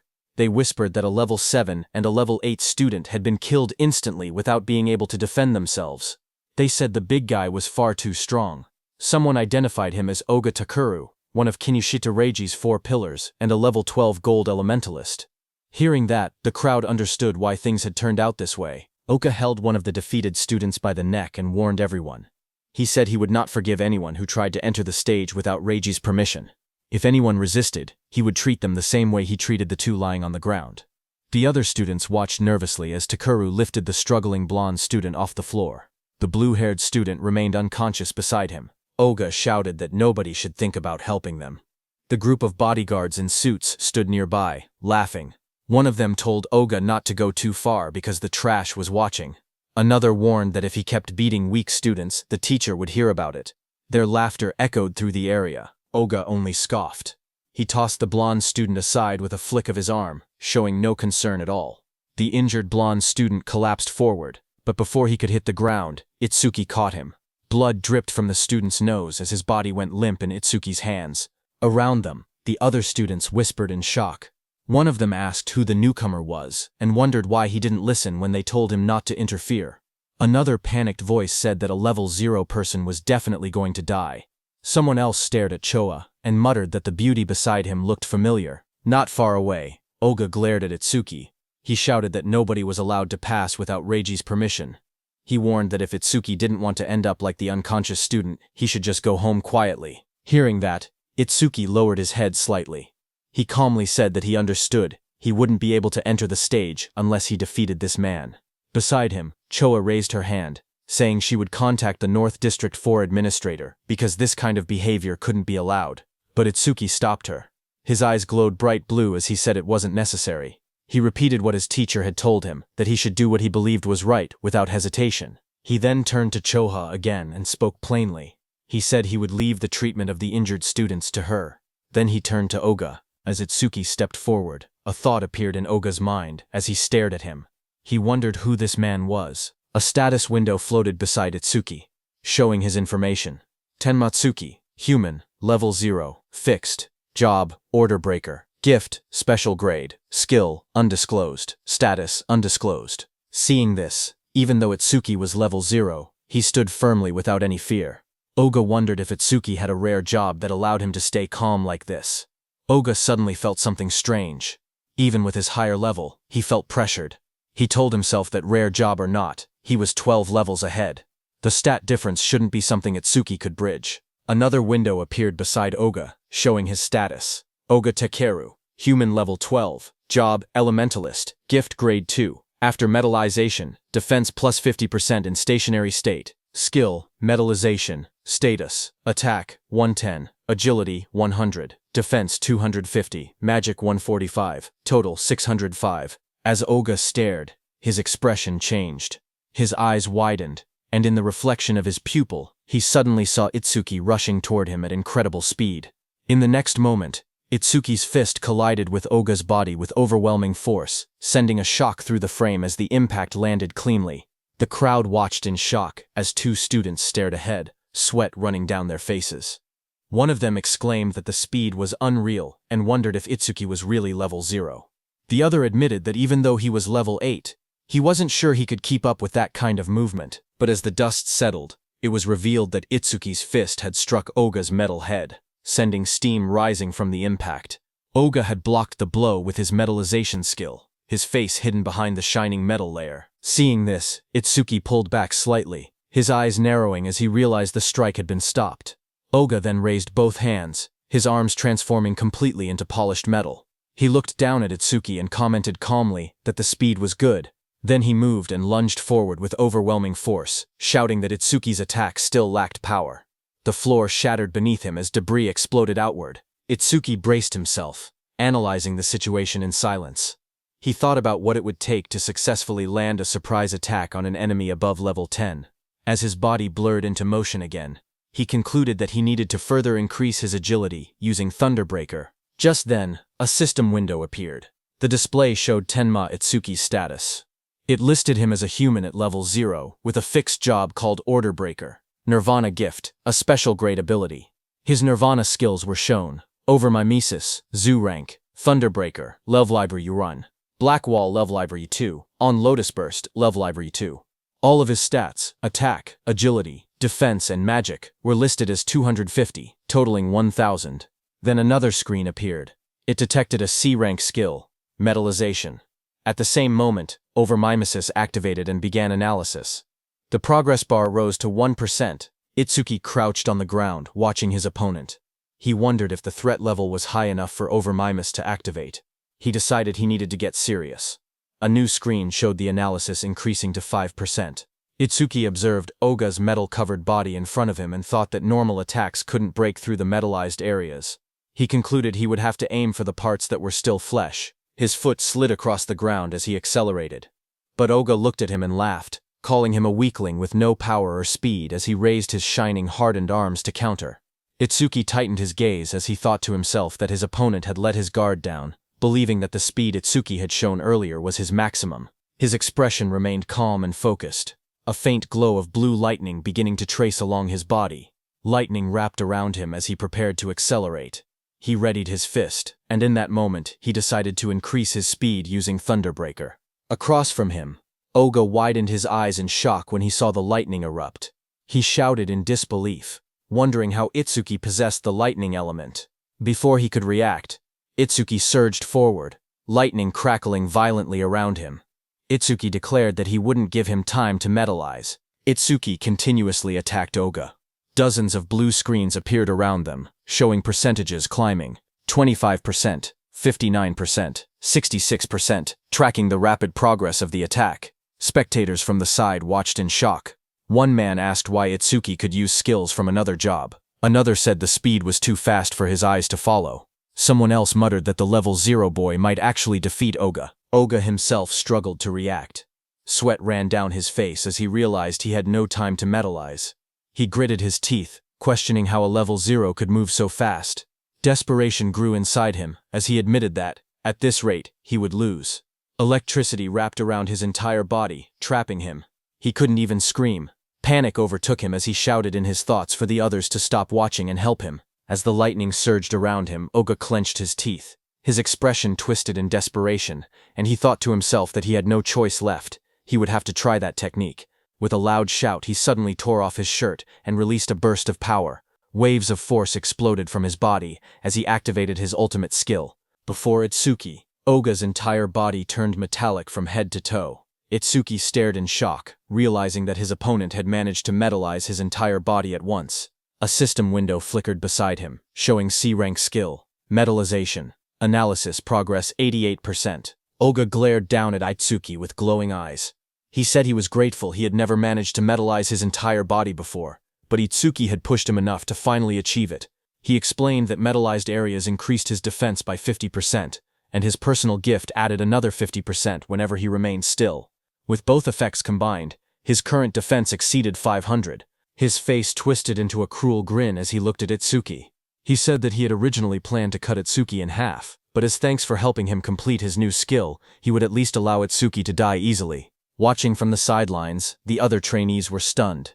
One of them exclaimed that a defense over 500 at level 12 was impossible to break. Another admitted that they had thought the level 0 newcomer would win, but the opponent was too much of a monster. Suddenly, a glowing blue aura wrapped around Itsuki. He looked ahead with calm eyes and said that if his guess was right, a full-body metal transformation required a large amount of magic. The screen beside him showed the analysis reaching 98%. Itsuki continued, saying that if Oga had used most of his stat points on defense, then his magic shouldn't be very high. The percentage rose again, reaching 99%. Across from him, Oga growled and denied it, calling Itsuki's reasoning nonsense. Even while refusing to believe it, he wondered if Itsuki was truly level 0, surprised by his sharp intuition. Itsuki kept his relaxed smile. He said he wouldn't bother using a boring tactic like draining Oga's magic down to 0. Instead, he declared he would finish the fight quickly. At that moment, the blue screen flashed. Analysis progress reached 100%. High above, a blue lotus-shaped aura began to bloom. Choha, watching, whispered that the lotus had appeared again, and realized that Itsuki was about to become even stronger. Others stared at the giant lotus forming around him. One man questioned if this lotus was really a level 0 skill. Another wondered how Itsuki planned to defeat Oga since it didn't look like an offensive technique. A notification window appeared. The analysis of the metallization skill was complete, and a new skill called Clear Orb had been acquired. Another window described the skill, Clear Orb Level 1. Active effect. It shoots a perfect sphere along a fixed path. The sphere travels at 1 meter per second and pierces through every enemy in its path while ignoring all defense. Passive effect. Every time an enemy with higher defense than the user is defeated with clear orb. Seeing that this new skill had defense ignored, Itsuki thought that if he hit with this, he could definitely deal damage. But the problem was flight speed. At 1 men/s, even ordinary people could dodge it, so timing was crucial. But then Itsuki thought that against that sandbag Oga, who wouldn't even move, he didn't even need to think about timing. Itsuki's eyes glowed blue as he looked at Oga and declared that Oga's prized absolute defense would be thoroughly smashed to pieces. Just then, a system window appeared displaying Clear or B, Believe or 1, acquired. All stats plus 10, remove all debuffs and fully heal injuries. Status. Attack went from 250 to 260, agility from 250 to 260, defense from 250 to 260, magic from 250 to 260, total stats from 1000 to 1040. The blue lotus petals opened as Itsuki stood in the middle, pointing his finger at Oga. Right above his finger, a small lotus flower appeared. As the lotus spun and bloomed, Itsuki told Oga to now try to dodge this. A system window displayed that Clear Orb has been activated. The students stared at the glowing sphere and whispered among themselves. One of them said he had never seen that skill before. Another explained that this must be the Order Breaker, the job known as the most mysterious among the four. Someone questioned whether a skill released by a level 0 could break through the defense of a level 12 specialist. Another pointed out the confident look on Itsuki's face, saying that the technique must be incredible. A glowing lotus-like shape opened, revealing a small black orb. The orb floated forward, shining as colors scattered around it. The onlookers watched silently as the orb drifted through the air. Some students stared in confusion. One boy complained, saying it was just a tiny ball. Another asked if they were being serious, and called it disappointing. Oga glared at the orb. He mocked the attack, saying that such a small sphere couldn't make him move or cancel his gift, calling it naive. He stepped forward confidently. He asked if this was Itsuki's trump card. Then, the orb continued floating toward him. With a mocking glare, Oga shouted that Itsuki was going to die pathetically. For a moment he remained certain of his victory, until his expression suddenly shifted. His eyes widened as the orb began to sink into the side of his metal-coated body. A faint crack appeared where it touched him. A heartbeat later, a violent burst of blood exploded from the wound. Oga screamed in agony as the clear orb tore through his arm, ripping it apart in a single clean line. He collapsed to the ground, clutching the bleeding stump, shouting desperately about his arm. Itsuki walked toward him calmly. He told Oga that he had warned him to dodge. Itsuki said that because Oga was human, he had only aimed for the arm. If he had been a disaster beast, the attack would have been aimed at the neck. Itsuki then looked at Oga's men standing frozen nearby. He ordered them to stop staring and take Oga to a hospital, asking if they couldn't hear him. When no one moved, he turned back with cold eyes and repeated sharply that he was telling them to get lost. Immediately Oga was carried away by the guards, blood covering his back and dripping onto their suits. One guard looked shaken while another wiped sweat from his face. In the distance, the crowd began cheering. Choha smiled proudly as the students around her celebrated. Someone shouted that Itsuki won. Another yelled, "Well done," and others said it served Oga right. Immediately, 2 students rushed up to Itsuki. One asked if he wanted to team up with them, saying 3 people could clear the mission quickly. The other quickly insisted he should join their team instead, explaining that with only 2 members he would get more experience points. They argued again, asking if he planned to challenge the Flaming Rock execution ground with 3 people. They warned that all the disaster beasts inside had defense equal to Oga's. One of them added that their team had a healer, who could restore his magic and let him fire the orbs endlessly. Itsuki looked ahead calmly. He thought that beasts with defense equal to Oga's were perfect. He reminded himself that Clear Orb's flight speed increased each time he defeated an enemy with higher defense. He decided he would increase the orb's speed inside that stage. The 2 boys leaned forward eagerly, asking Itsuki to let them know which team he would choose. Itsuki lowered his gaze and spoke quietly. He said he was going alone. Around him, the others reacted in shock. One person shouted in disbelief that he was challenging a level 15 advanced stage by himself. Another complained that he had become overconfident just because he defeated Oga. Those 2 students walked away. One of them admitted that Itsuki was strong, but insisted there was a limit to arrogance. The other added that they must not meet his standards, and suggested they look for someone else instead. Choha stepped forward and spoke calmly. She explained that all the disaster beasts in this place had defenses similar to Oga's. She said she understood he had a way to defeat them, but questioned whether his magic would last long enough. Itsuki turned toward her with a small, confident smile and told her not to worry, he would be fine. Hearing that, Choa's face immediately reddened. She replied sharply that she wasn't worried. She said she only asked because her father would blame her if he died. Then she turned away, saying she would go treat the injured and that he could do as he pleased. Before she left, she adjusted her glasses and added one more warning. She explained that the Stone Tribe had no intelligence, but they moved in groups. She told him to be careful about his magic consumption. Itsuki stepped toward the glowing entrance device and raised his hand. A soft beep echoed through the air as the system confirmed him. A notification projected beside the door, stating that entry for the awakened Tenma Itsuki had been approved. Once inside, Itsuki looked ahead with sharp eyes. He muttered that there were more enemies than he had expected. Right in front of him, countless stone beasts filled the rocky canyon, their bodies made of thick boulders and glowing yellow eyes. The ground cracked under their weight as they charged. Itzquant watched them and noted that the disaster beasts in this advanced stage had levels and stats far higher than before. A blue system window appeared in front of him, showing the information of a stone statue from the Stone Tribe, level 9, with its gift converting all magic power into defense. As one of the stone beasts rushed toward him, Itsuki held out his glowing purple orb. He spoke calmly, saying he would test whether these enemies met the clear orb's passive conditions. The purple aura around the orb burst outward as he activated it. The clear orb shone brightly, its power swirling in layers of violet and blue light. The stone beast charged forward, its massive body bursting through the dust as Itsuki raised his hand. The purple orb floated above his palm, swirling with bright light as he aimed it at the incoming monster. The orb shot out instantly, tearing straight through the beast's rocky body.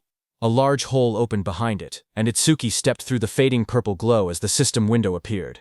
The screen displayed the message, Stone Statue, Level 9 defeated. Another line followed, Clear Orb, flight speed increased by 100%. Itsuki watched the notification and nodded. He thought to himself that it was exactly as he expected. More stone beasts roared as they appeared in front of him, their yellow eyes shining from within the broken cliffside. Itsuki stood calmly among them, the purple light reflecting across his silhouette. Lightning began crackling around Itsuki's body, and his eyes glowed red. He looked ahead and said that these slow beasts with poor evasion were perfect prey for the clear orb. System windows continued to appear one after another. Stone Statue, Level 9 defeated. Clear orb flight speed increased by 100%. Pieces of broken stone scattered across the ground as the notifications filled the air. The glowing status window floated above Itsuki, showing magic 1 Tencel, 160 remaining. He stood on top of a mountain of shattered stone beasts. Looking down at the battlefield, he calmly calculated the situation. Using the clear orb once consumed 50 magic points, which meant he only had 2 uses left. Ahead of him, the ground trembled as 2 massive stone beasts charged straight toward him. He noted that the remaining enemies were 3, including a boss that still hadn't revealed itself. Seeing the 2 stone monsters rushing in at full force, he understood what he had to do. He thought that he needed to defeat 2 enemies at once with a single orb. Itsuki lowered his stance and gathered the purple energy swirling from the clear orb. With a powerful jump, Itsuki left the ground and shot upward. Then the beasts crashed with explosive force, shattering the rocky ground. As dust and stone fragments blasted outward, Itsuki leapt forward. Now, he said, moving straight through the debris. His eye glowed blood red as he pushed through the shockwave. A fierce grin formed on his face. Take this, he shouted, preparing the next strike. The purple orb shot downward with blinding speed, its light stretching across the sky as Itsuki hung in the air above it. Immediately, glowing system windows appeared one after another, displaying, Stone Statue, Lever 9, defeated. Clear orb flight speed increased by 100%. After the impact, Itsuki collapsed on the ground, panting heavily. Sweat dripped down his face as he lay flat on the rocky floor. He muttered that the exhaustion he felt right before his magic ran out was rough. He hoped he would someday get a magic recovery skill. He slowly sat up and looked at the glowing screen in front of him. He said that with the orb now flying at 5 meters per second, he could catch up to running enemies. The system window displayed the details of the skill. Clear Orb. Level 1. Active effect. Fires a perfect sphere with a fixed trajectory. The sphere flies at 5 meters and penetrates all enemies in its path, ignoring defense. Passive effect. Each time an enemy with higher defense than yourself is defeated with clear orb. Flight speed plus 100%. Current flight speed increase 500%. While he was checking the details, suddenly the ground shook, and a massive stone arm dropped toward him with a loud crash. Itsuki looked up in surprise as the enormous mass slammed into the earth, sending dust and rock exploding in every direction. A massive stone giant charged forward, its rocky body trembling with each step as dust exploded around it.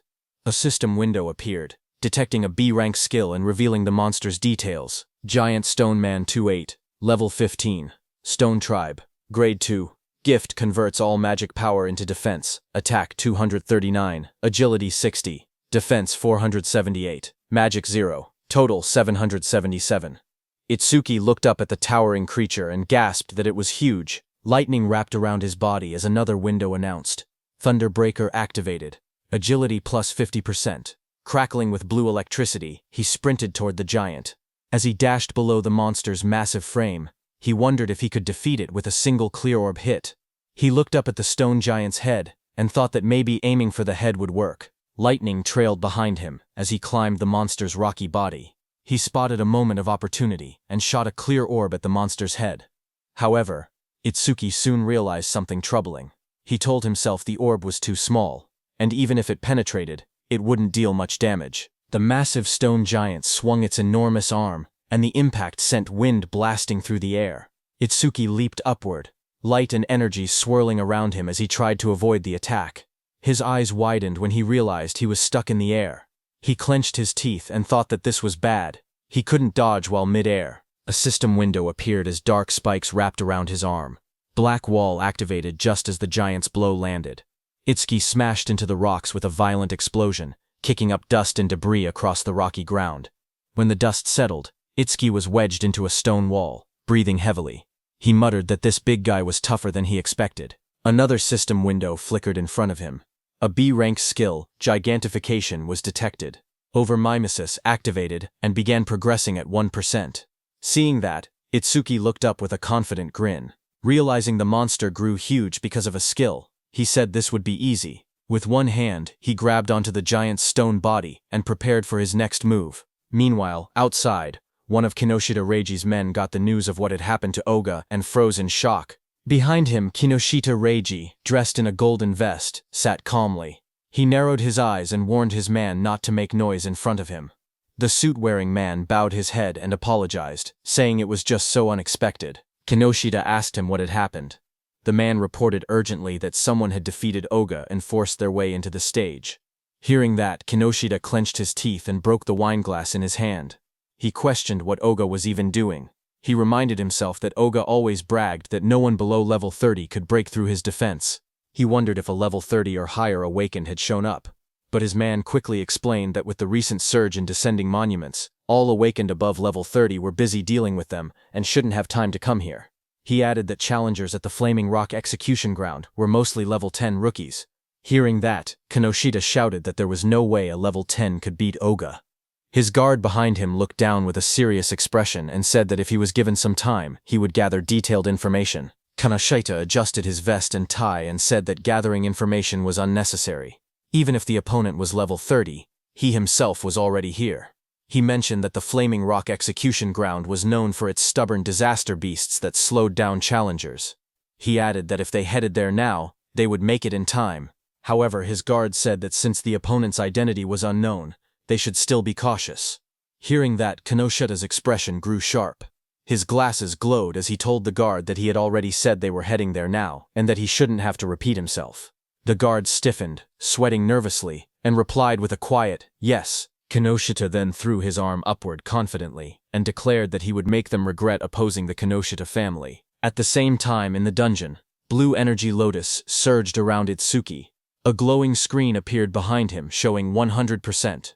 Seeing that, Itsuki smirked and said that he no longer had to run around like a mouse anymore. He was standing on top of the massive stone beast, and a bright blue lotus had formed on the beast's forehead. At that moment, a system window opened in the air, announcing that the B-rank skill Gigantification had been fully analyzed. Itsuki looked at the window in surprise. He muttered that instead of gaining a new skill, something else had happened. He realized that Clear Orb had leveled up to level 2, and he checked for new effects. Another set of windows appeared, explaining the changes. Clear orb, level 2, now fires a perfect sphere at 5 meters per second, piercing all enemies while ignoring defense. New effect. After activation, the orb's size can now be adjusted by consuming additional magic power. Passive effect. Each time an enemy with higher defense than your own is defeated using Clear Orb, flight speed increases by 200%. Itsuki stared at the window, shocked that the passive effect had risen from a 100% to 200%. More importantly, he was excited that he could now control the size of the orb with magic. Power surged around him as the blue energy lotus opened. Itsuki said he wanted to try the new ability immediately, and glowing energy surrounded his body. Another window appeared, confirming the upgrade. Clear Orb Level 2 acquired. All stats plus 20. All debuffs removed. Injuries fully healed. A second window showed his new status. Attack went from 260 to 200 in. Agility from 260 to 200 in. Defense from 260 to 200 in. Itsuki then jumped above the massive stone beast, and a massive dark glowing flower appeared beside him, pulsing with power. He thought to himself that it was consuming all his magic to create the maximum orb it could produce right now. The stone beast glared up at him with bright yellow eyes as cracks of energy spread across its body. Itsuki shouted, telling the stone beast to take the biggest clear orb. The giant flower opened like petals, and released a powerful clear orb. The massive orb shot downward and struck the stone beast, blasting through its body as Itsuki unleashed the attack with full force. After landing the blow, Itsuki lowered his hand and smiled. He joked to himself, asking if he had pushed it a bit too far. A small window beside him showed that his magic had dropped to 0 out of 280. As the stone man was destroyed, a system window appeared, announcing that the giant stone man, level 15, had been defeated, and the clear orb's flight speed had increased by 200%. Amid the collapsing stone debris, Itsuki looked at the destruction around him. He realized that the orb he created by consuming all his magic had grown this huge. He examined its power calmly. The orb's flight speed had reached 7 meters per second. He thought to himself that if he cleared this stage 2 more times, it would become as fast as a car. Just then, a new system panel displayed the skill information. Clear Orb Level 2. Active effect. Fires a perfect sphere on a fixed path. The sphere travels at 7 meters and penetrates all enemies, ignoring their defense. After activation, the orb's size can be adjusted by spending more magic. Passive effect. Each time he defeats an enemy with higher defense than his own using Clear Orb, the orb's flight speed increases by plus 200%. The current total increase had reached 700%. Itsuki held a glowing green crystal in his hand while reading the information. He admitted that he had ignored passive effects until now, but now saw how useful they actually were. Dust settled around him as he walked forward. He then thought about another passive skill. Lotus Burst's passive expanded the range of all skills. That meant Clear Orb's range should also increase along with it. He then checked Lotus Burst's passive effect.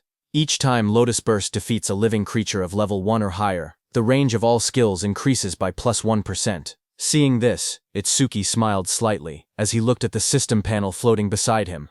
Itsuki imagined and thought to himself that if he kept increasing Lotus Burst's passive effect, he could eventually defeat disaster beasts from thousands or even tens of thousands of meters away. Then, outside, a bright green display screen lit up. It showed the result of the challenge. The challenge was successful. The stage level was 15. The challenger was Tenma Itsuki. The time used was 3 minutes and 1 second. The stage clear record was updated. Seeing that, the crowded group reacted immediately. One man shouted in disbelief, saying that 3 minutes and 1 second was impossible. Another said that even a 5-person party needed more than 10 minutes.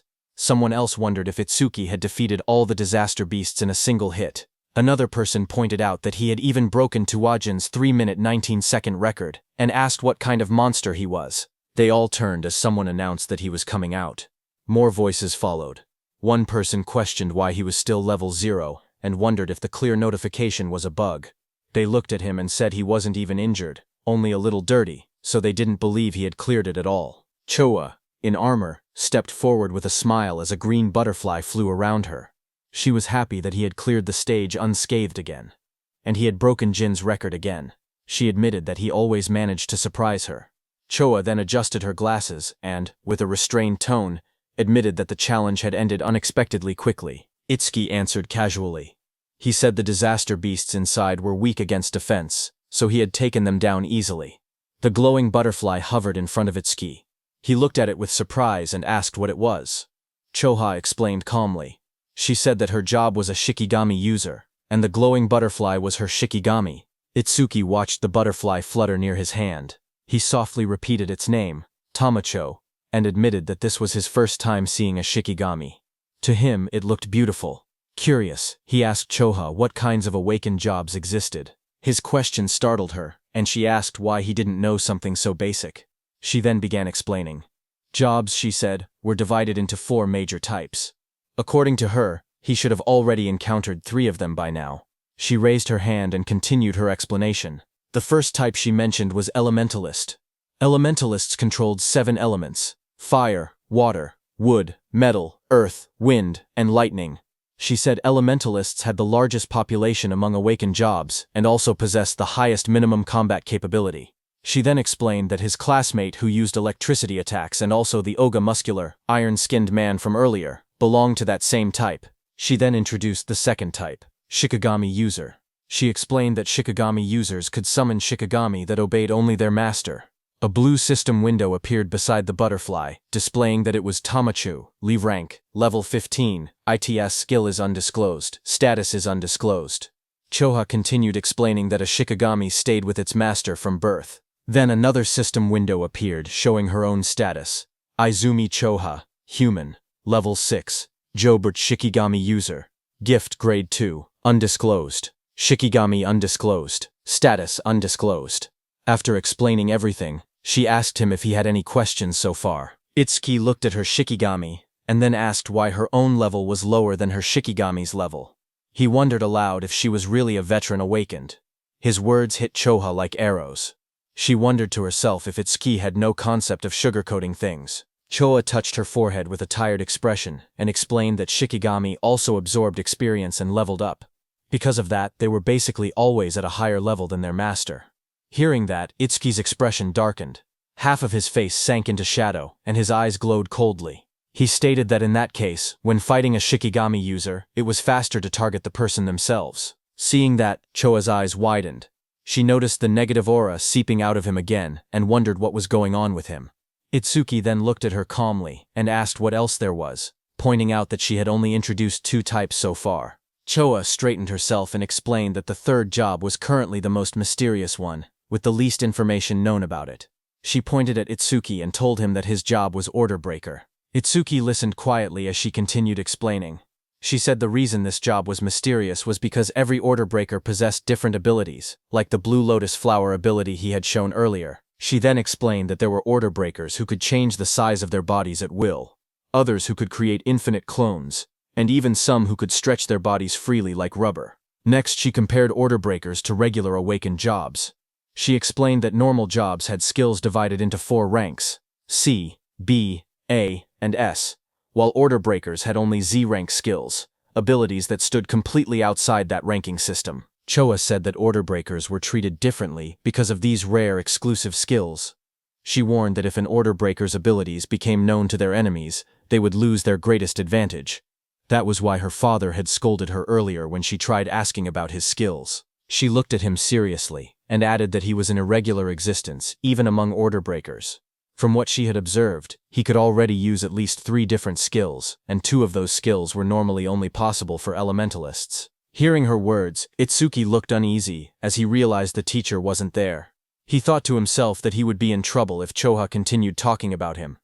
Itsuki then asked her about the last job, adding that he had never seen it before. When Choha heard Itsuki asking about the last job, she kept a calm expression and told him she would only explain it after he actually saw it. She added that this was his punishment for never telling her anything about himself. Hearing that, Itsuki let out a quiet sigh and answered with a simple, "Fine." As she turned away, Choa reminded him that the students he saved were now safe. Then she asked what he planned to do after this. Itsuki replied that he was thinking of clearing the stage a few more times. Choha looked back at him sharply. She asked him if he really didn't know anything, explaining that stages had cooldown times.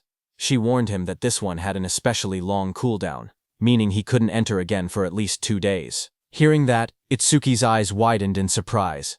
He wondered aloud if cooldown times really existed. He realized that this must be why Kinoshita monopolized the stages. Determined, He decided that if he couldn't raise the passive effect of his clear orb skill, then he would increase the power of his lotus burst instead. Itsuki then turned and asked Choa if there was a stage filled with disaster beasts. Choa thought for a moment, trying to remember any stage filled with disaster beasts. She then smiled confidently and chose a stage for him. She explained that in that stage, the levels of the disaster beasts were not very high, but the number of them was enormous. The place was called Locust Wasteland.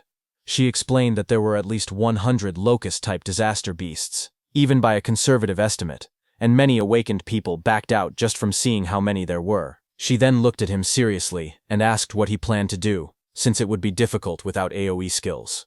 For those who didn't know, AoE meant area of effect or area attacks. Itsuki answered firmly that he was going. In his thoughts, he remembered that he hadn't used Lotus Burst in front of her yet, so she didn't know he actually had an area attack. A shocked Choa asked him again if he was really going. She reminded him once more that without AoE skills, he would have a really hard time. But Itsuki told her not to worry, saying he would be fine. Some nearby awakened individuals became shocked as they listened. One of them asked if he was really going to the Locust Wasteland and said he must not know fear. Another person whispered that once Kinoshita Reiji heard about Oga, he would definitely come. The group decided to leave quickly. They said they should get out before getting caught in the crossfire. Then, a few minutes later, Kinoshita Reiji arrived there and looked around the empty area. He asked in shock why there wasn't a single person present.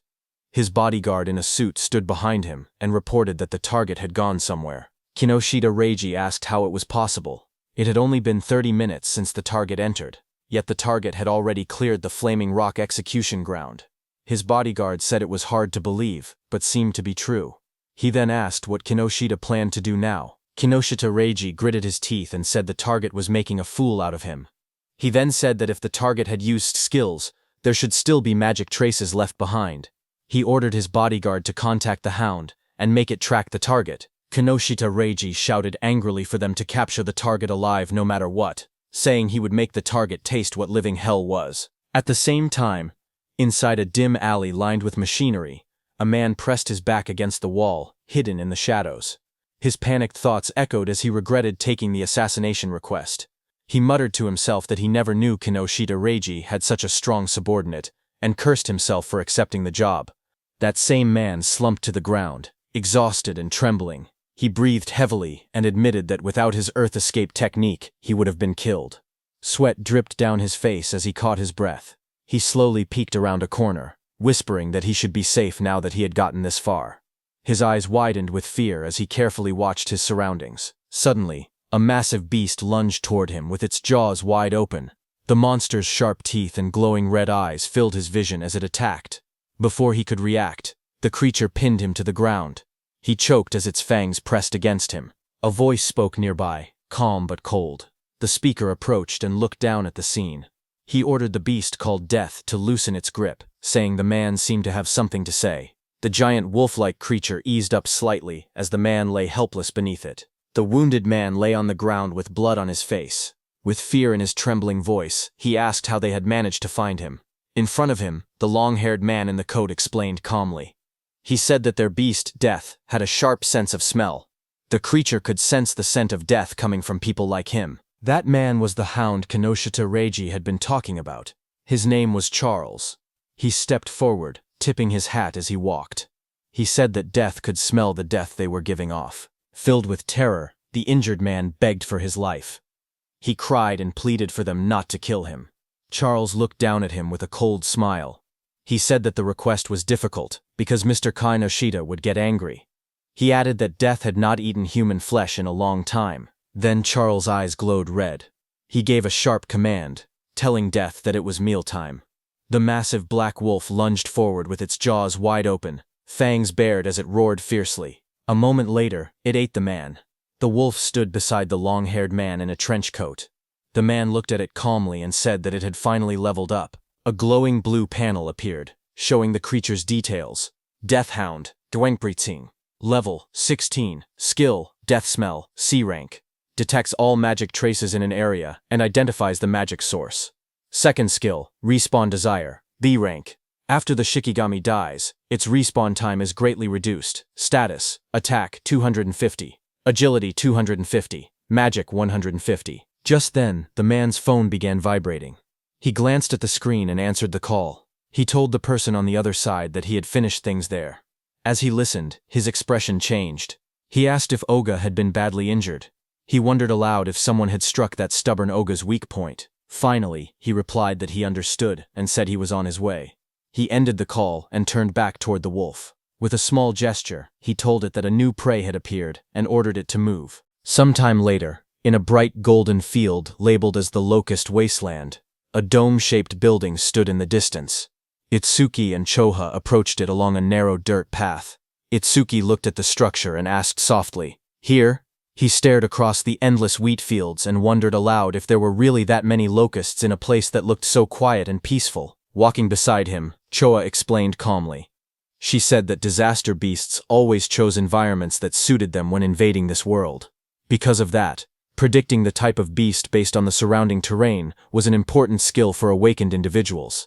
Hearing that, Itsuki nodded. As they moved closer, he noticed there wasn't even a reception desk. Choha touched her forehead and explained that the danger level of this stage was extremely high, so high that it had already reached the point of a dismantlement resolution. Confused, Itsuki compared it to the Flaming Rock execution ground, noting that this stage was actually below level 13. He asked why such a drastic decision was made. Choha replied that in normal stages, people could still escape if they couldn't win. But here, the disaster beasts were unnaturally aggressive and appeared in overwhelming numbers. As they studied the stage's environment, Choha explained the danger. She said that if an awakened person let their guard down even a little, they would quickly be surrounded by countless locusts. She continued, saying that anyone caught like that would be devoured completely, down to the marrow of their bones. Hearing all of this, Itsuki only smirked. He said that it was perfect if there were really so many disaster beasts here. His excitement made Choha stare at him in disbelief. She asked if he was in a rush to die. He calmly replied that he wasn't desperate enough to die by being eaten by bugs. Moments later, he stepped toward the entrance of the glowing stage gate. Choha watched him, noting from his attitude that he seemed confident enough. She reminded herself that he had entered this stage by his own choice, and she had already given him all the advice she could. With a quiet sigh, she accepted the situation. If something happened inside, it would be entirely his own responsibility. But Choha suddenly froze, as worry washed over her face. She wondered what she should do. She realized she had forgotten to tell Itsuki an important detail. Locusts inside the stage would continue spawning endlessly unless the boss was defeated. Panic rose as she decided she had to enter the stage and warn him herself. But suddenly she heard some noise from behind. Just as she turned, her expression stiffened. Someone had appeared behind her. She saw a tall man wearing a hat, with glowing red eyes, standing beside a giant hound. The man looked at her and spoke with a cold smile, saying he was looking for someone. On the other hand, inside the stage, Itsuki stepped across a ruined field. Dirt and trampled crops surrounded him. He looked around and muttered that it was a mess. Then he clapped his hands together lightly and smiled with confidence. He called out to the unseen swarm, telling the pests to wake up. He had come to exterminate them. A lone scarecrow stood in the middle of the dry, cracked wasteland as countless small insects flew around it. Itsuki looked at the scene and noted that the enemy's individual levels were surprisingly low.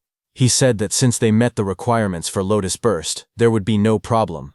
Information windows appeared one after another. Evil Locust 2231, from Insect Tribe, Level 1. Gift, none. Status, undisclosed. There were also some Level 2 evil locusts mixed in. Itsuki stared at the dark sky as an enormous swarm of locusts covered everything. He commented on the incredible number of enemies. But instead of being worried, he said that this worked in his favor. Flames rose around him as he formed a glowing lotus of light in his hands. He explained that the more the locusts clustered together, the less effort he needed. Once they entered the range of Lotus Burst, he said he would crush them all at once. The ground shook as a vortex of locusts formed around him. When the moment was right, he shouted a single command, "Now." A bright red explosion ignited in the air as the system message appeared, stating that Lotus Burst had been activated. Then there was a huge explosion. Right after the blast, notifications flashed one after another. Each one reported that an evil locust had been defeated by Lotus Burst, increasing all of the user's skill ranges by 1%. More messages followed, showing both Level 1 and Level 2 locusts being wiped out instantly. When the smoke cleared, Itsuki stood calmly in the middle of the scorched ground. Sparks drifted around him, while charred insect bodies lay scattered at his feet. Another notification floated beside him, confirming the defeat of a level 2 Locust and awarding another 1% increase. New windows opened, explaining Lotus Burst's abilities.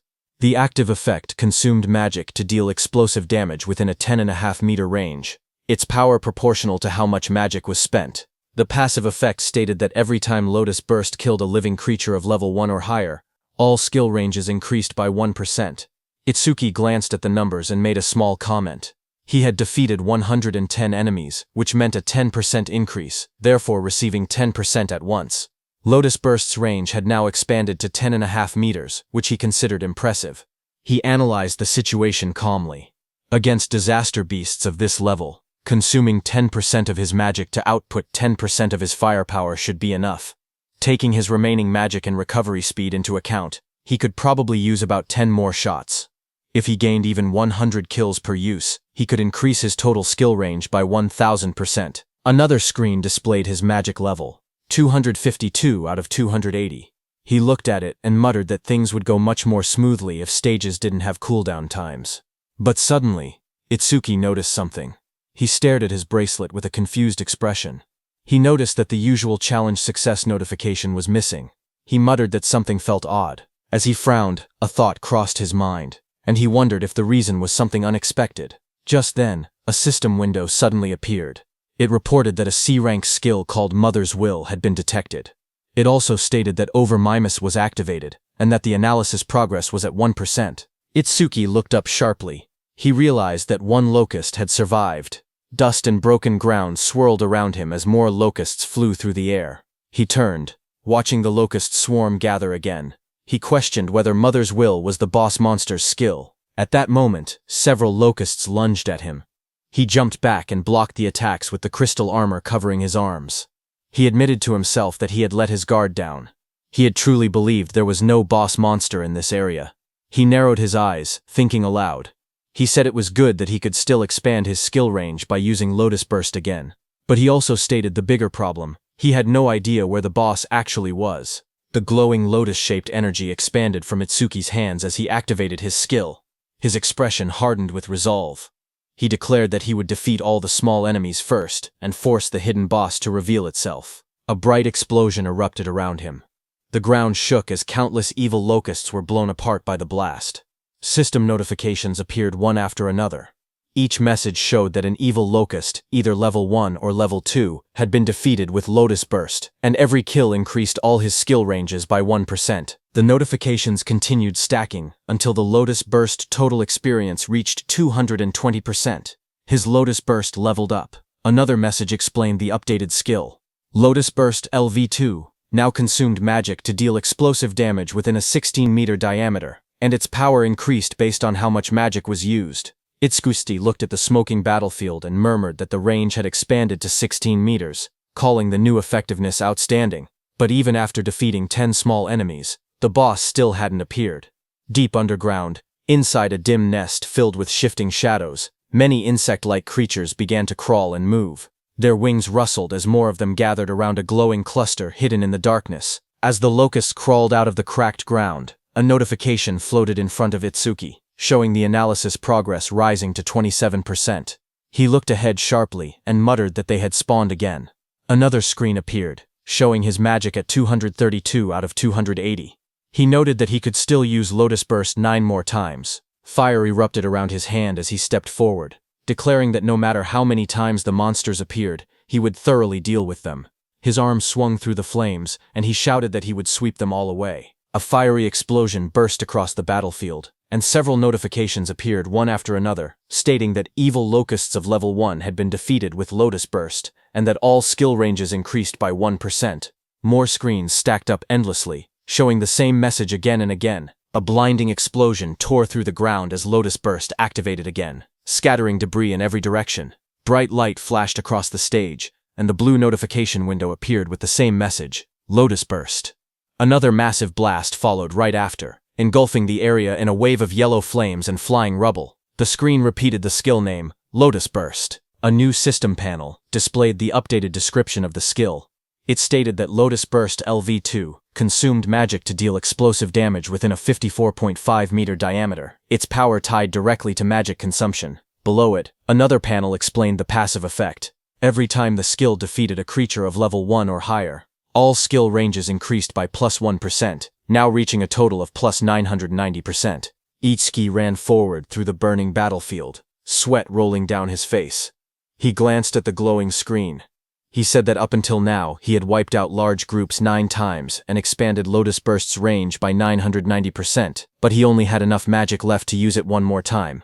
He wondered why the monsters kept appearing non-stop. His magic display dropped to 5280. He looked up as the sky darkened with swarming insects. He muttered in frustration that there was no end to them. The swarm grew thicker overhead, but even after all the destruction, he saw no trace of the stage boss.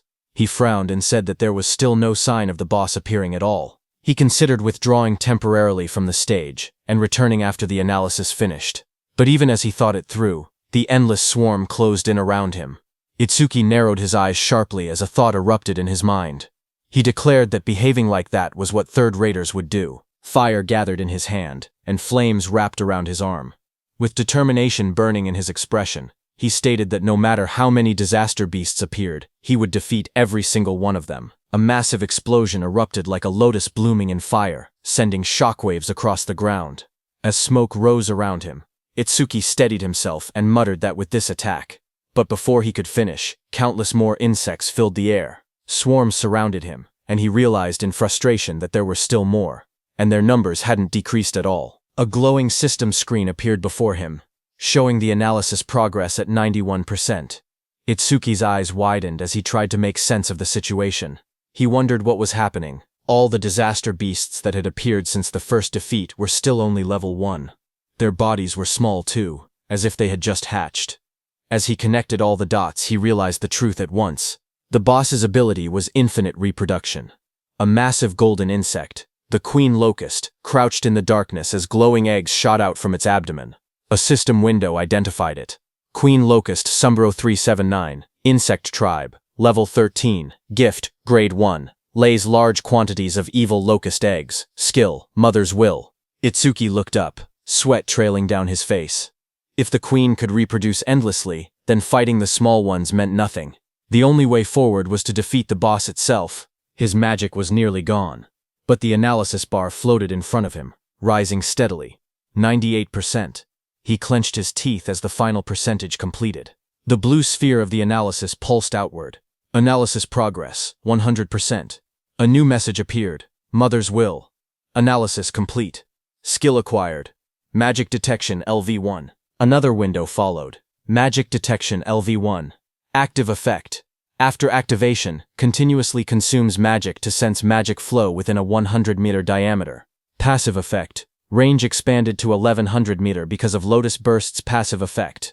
Additional passive. Each time one enemy unit is detected, the user's magic recovers by 10%. Seeing this, Itsuki's eyes widened as he read the description. A detection skill. Its effective range now stretching over 1,000 meters, and every enemy detected would restore his magic.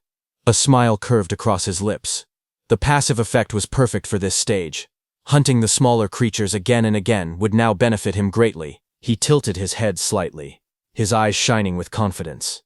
He thought that leaving the queen alone for a moment and clearing out more enemies wouldn't be a bad plan at all. As he lowered his gaze, he thought quietly to himself. He realized he had been keeping Choha waiting. For now, he decided to finish clearing the stage before returning. A blue system window appeared before him, announcing that magic detection level 1 had been acquired. All of his stats rose by 10 points. All debuffs were removed, and his injuries were fully healed. Another window displayed the updated numbers.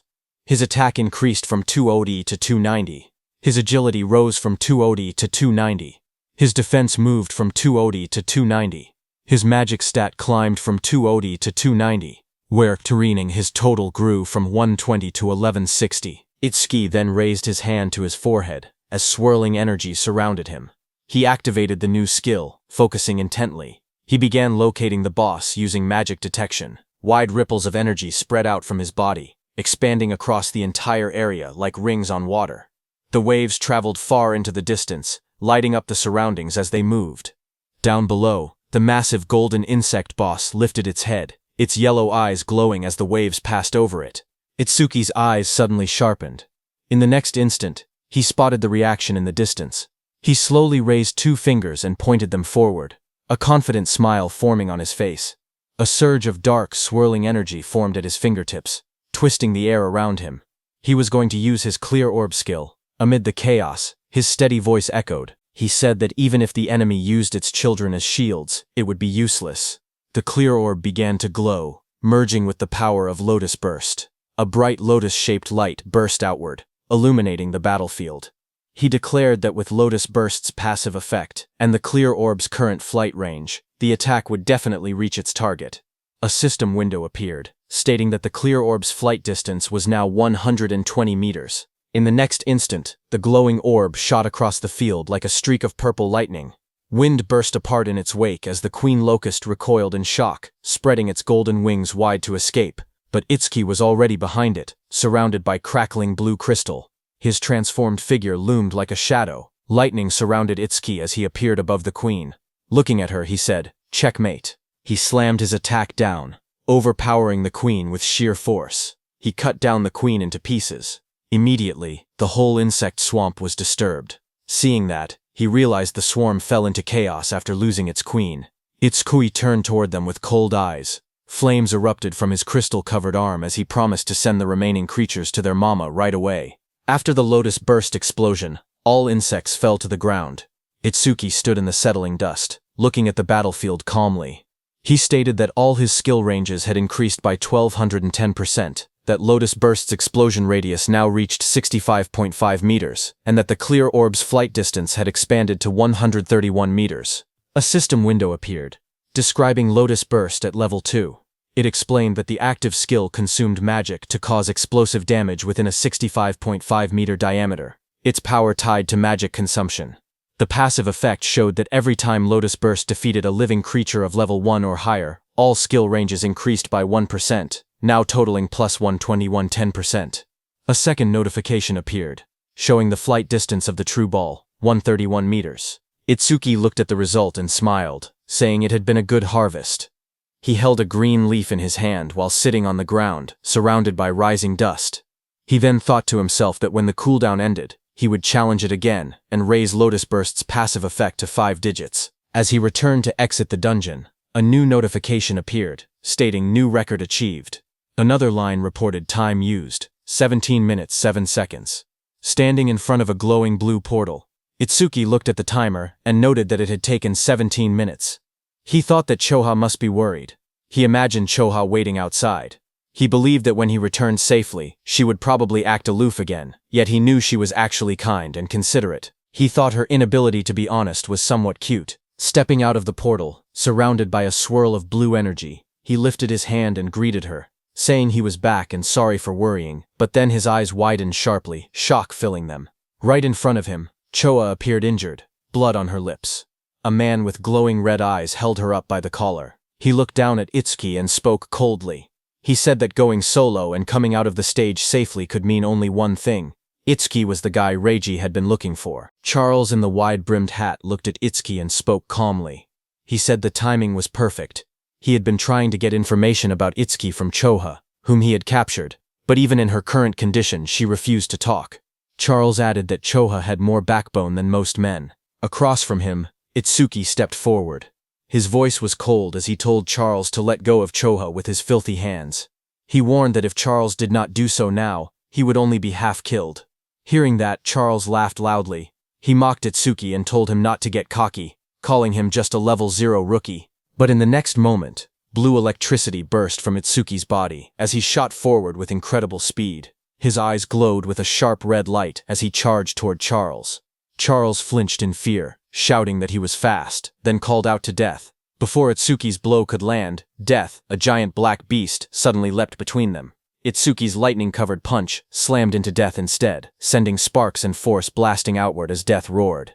Just as Death appeared in front of Itsuki, a glowing system window appeared, announcing that a B-rank Shikigami called the Death Hound had been detected. Another window followed, showing that Overmimesis had activated, with analysis beginning at 1%. When Itsuki saw the notification, he realized the truth. This dog was a Shikigami, which meant the man wearing the hat was its user. The analysis window continued to rise, reaching 12%. Charles narrowed his eyes as he watched Itsuki move. He noted that there were no wasted movements and that his opponent's speed was extremely high. He understood now why Oga had lost. Oga likely did not even have enough time to metalize before being defeated. But Charles showed no fear. He grinned and declared that he had death and a hostage. Behind him, Choa struggled weakly in his grasp. Hearing this, Itsuki shouted her name, his expression tightening in alarm. Itsuki, who stood firm and was holding Death's snout with one hand, got distracted. Death broke free from his grip and roared, baring its sharp teeth as it lunged. The monster's glowing red eyes locked onto him. Charles smirked as he spoke. He said that Death's bite force could crush any enemy with a defense lower than 30. At best, he said, Itsuki would get his arm bitten off. But the next second, Charles's expression suddenly froze. His eyes widened in shock as he looked ahead. In front of him, black spikes grew around Itsuki's body, blocking the beast's bite. Immediately, Itsuki used his Lotus Orb skill, aiming at Death. With a violent burst of energy, the Lotus Orb was released from Itsuki's hand and hit Death directly in the head. It tore through Death's skull, ripping out its core and ending its life instantly. A blue window appeared, showing the analysis progress climbing. The number reached 77%. Itsuki stood calmly over the defeated hound. He explained that without a Shikigami user was basically defenseless. Charles stared at him in disbelief. He wondered if Itsuki did not know that as a rookie, the Shikigami could respawn. On top of that, because of the B-rank skill Respawn Desire, Death's respawn time was greatly reduced. The next second, Death respawned and attacked Itsuki from behind. Charles warned Itsuki that staying careless like that would make him Death's prey.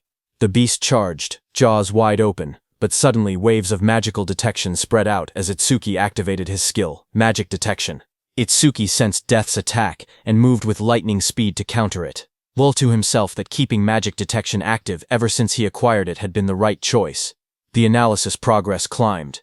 89%, 91%. Itsuki glanced at Charles, who was watching while holding Choa, and noted that the analysis would finish soon. He thought that if the Blue Lotus appeared from over Mimas, Charles might become wary. The progress bar reached 95%. Seeing Itsuki move and kick Death without even looking back, Charles started sweating. He realized the truth: this opponent had more power and more speed than Death and even possessed detection skills. He panicked, realizing he could not launch a surprise attack at all in this situation. Charles pulled Chosha in front of him and tightened his grip around her neck. His voice trembled with panic as he warned that if Itsuki resisted any further, Chosha's life would end. Itsuki watched quietly. He wanted to finish his analysis without revealing the Blue Lotus, but the situation made it difficult. Just then, a bright system window appeared before him, showing analysis progress 100%. Another screen followed. Death Eater analysis complete. Shikigami Eater has been acquired. It explained the active effect. By directly touching a Shikigami, he could take ownership of the opponent's Shikigami. Itsuki looked at the result and realized he could even control whether the Blue Lotus appeared, because the analysis had completed without revealing it. More system messages appeared, saying Shikigami Eater, Level 2 acquired. All stats increased by 20. Then a system notice explained that because Over Mimas had activated incompletely, debuff removal and full recovery had failed. Itsuki's updated status flashed. Attack, agility, defense and magic increased from 290 to 310, and his total stat points increased from 1060 to 1240. Seeing the notification, Itsuki thought to himself that skipping the Blue Lotus came with a price, since it lost its recovery ability. But he had already fully recovered once during the last stage. Because of that, he could still fight at almost full strength even without recovering now. Just then, Death charged forward with its jaws wide open, roaring as it rushed toward Itsuki. In that moment, Itsuki realized something important. He understood that this new skill allowed him to steal other people's Shikigami. He looked down at the glowing energy gathering in his hands, calm despite the danger. He thought to himself that if that was the case, then he already knew what he should do. Blue energy burst around him as he raised his hand. With sharp determination, he placed his hand on top of Death's head, deciding that he would take Charles's dog. Blue flower petals erupted like a storm. Death's body was wrapped in swirling petals of energy as the power pulled it away. The next second, Itsuki stepped forward with overwhelming speed and kicked Death, sending it blasting across the field. Death went flying and fell behind Charles. Seeing that, Charles panicked. He stared at the scene and cursed angrily, calling Death a useless mutt. He shouted in frustration, demanding to know what he had fed it all that experience for. Charles tightened his grip on the injured Choka and shouted in rage. He warned that if Itsuki resisted any further, he would snap her neck. Choka, battered and barely conscious, forced her eyes open. With a trembling voice, she told Itsuki not to worry about her. Across from them, Itsuki slowly raised both his hands in surrender. He called out, telling Charles not to touch her. Seeing that, Charles smirked coldly. He said that if Itsuki had been obedient from the beginning, Choa wouldn't have had to suffer like this. Itsuki glared at Charles and asked why he was being targeted, saying he didn't remember doing anything to earn such a grudge. Hearing that, Charles sneered, accusing him of still trying to probe for information. He then explained that it didn't matter, because Itsuki would meet him soon anyway. He told Itsuki that Kinoshita Reiji was furious that Itsuki had entered a North District 4 stage without permission. He introduced himself, saying he was Charles the Hound, sent under Reiji's orders to capture him.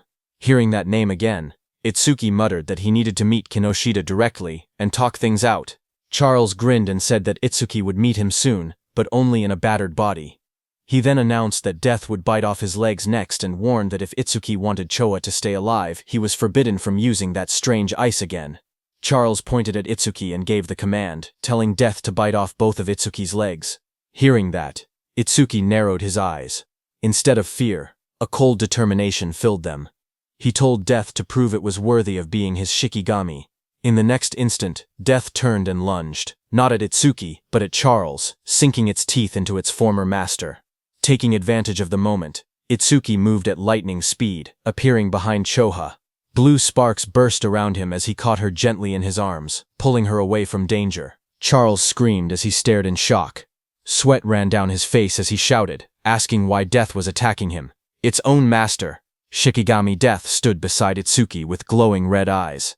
Death growled quietly as Itsuki praised it, telling it that it did well. Itsuki then held the injured Chotra in his arms.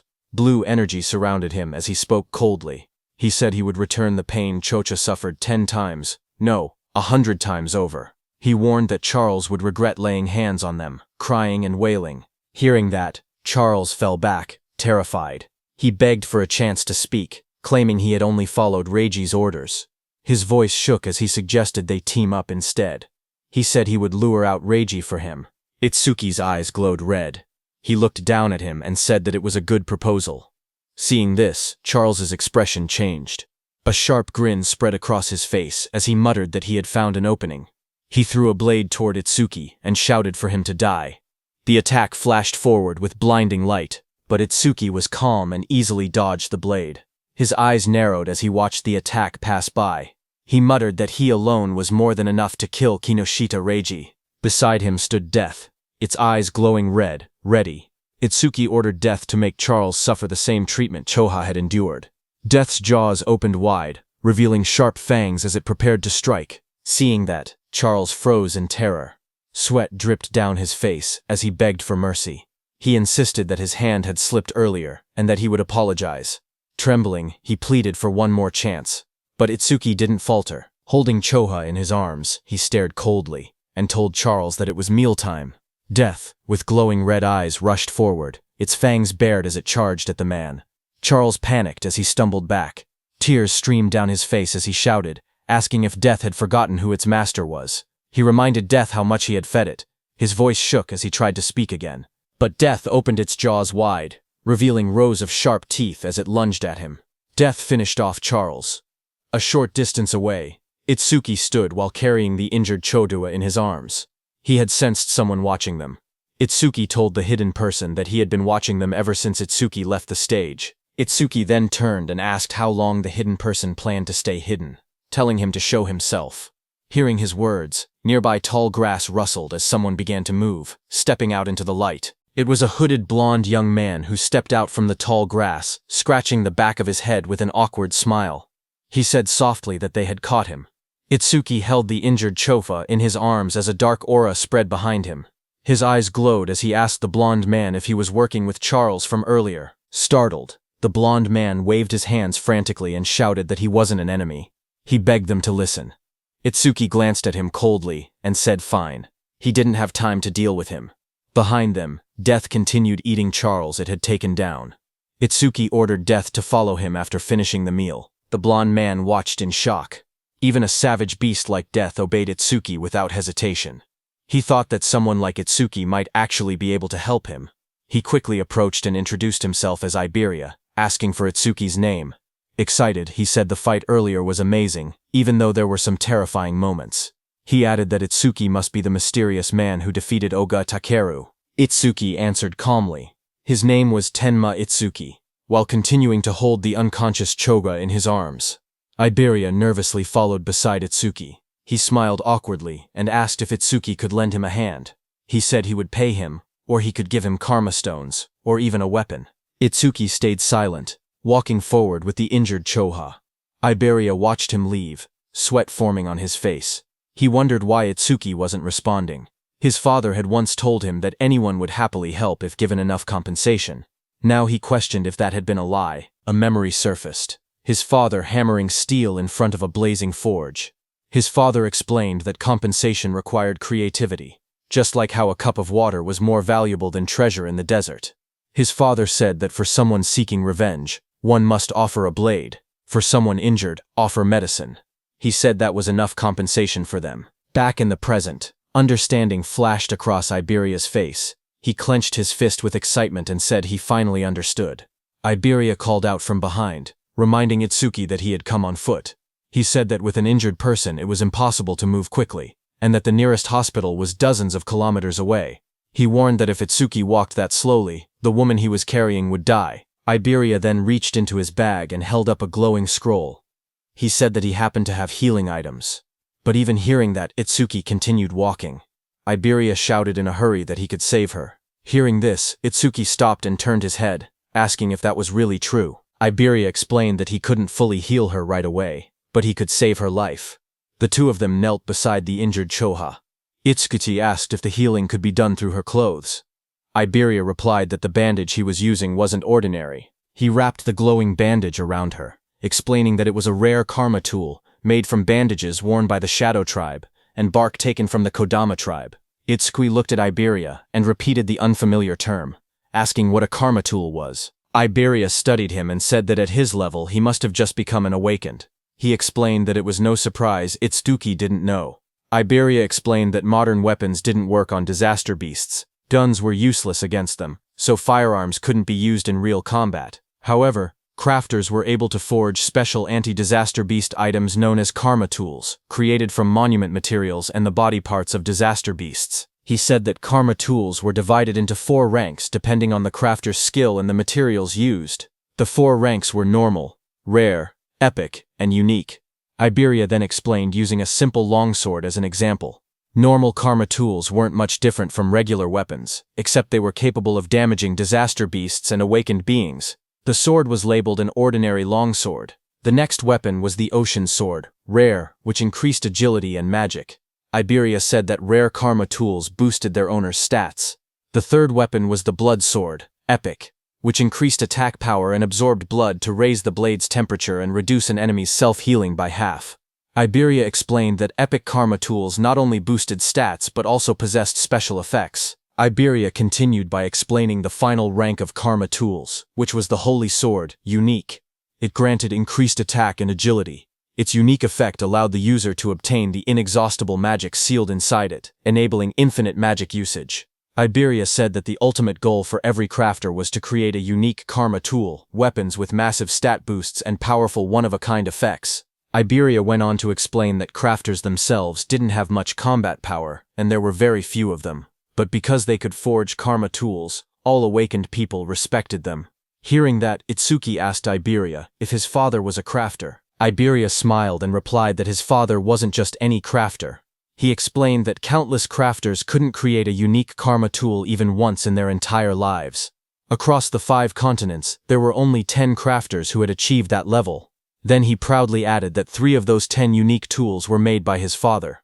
That was why everyone called his father the crafter king of the northern continent. Saying that, Iberia grinned proudly. Finally, he turned and saw that Itsuki wasn't even looking at him. He got angry and shouted, asking Itsuki if he was even listening. He complained loudly that he was explaining everything kindly, while Itsuki was being rude. He shouted at him not to ignore him, but Itsuki didn't respond. Instead, he quietly examined the crossbow in his hands and said that it was the same crossbow Charles had been using. Iberia was shocked, seeing that even after hearing about his father, Itsuki didn't look surprised at all. He muttered that any normal awakened person would have already been flattering him. Meanwhile, Itsuki kept studying the weapon, and thought that having it would let him reduce how often he needed to use the clear orb, and also lower the risk of exposing his abilities. Iberia looked at it and told Itsuki that this weapon was a rare karma tool. Hearing that, Itsuki commented that it was unfortunate there were no arrows left. Iberia explained that projectile karma tools didn't need normal arrows. Any ordinary ammunition could be assimilated into karma tool ammunition, so there was nothing to worry about. Just then, a screen appeared showing the name Hunter's Crossbow Rare, with an agility increase of +50. Then the crossbow vanished. Itsuki looked surprised and asked why it disappeared. Iberia told him that this was another feature of karma tools. Once a karma tool linked with its owner, it would be stored away and reappear whenever the owner wished to use it. Hearing that, Itsuki said it was convenient. He thanked Iberia for the treatment, and told him to let him know if he ever needed help. He added that once he finished his own business, he needed to go find Kinoshita Reiji. Hearing that name, Iberia reacted and said he thought he had misheard earlier. He said Itsuki must be incredibly bold to go against someone like Kinoshita Reiji in North District 4. Hearing his words, Itsuki looked at him calmly and asked if he was also going to tell him to give up.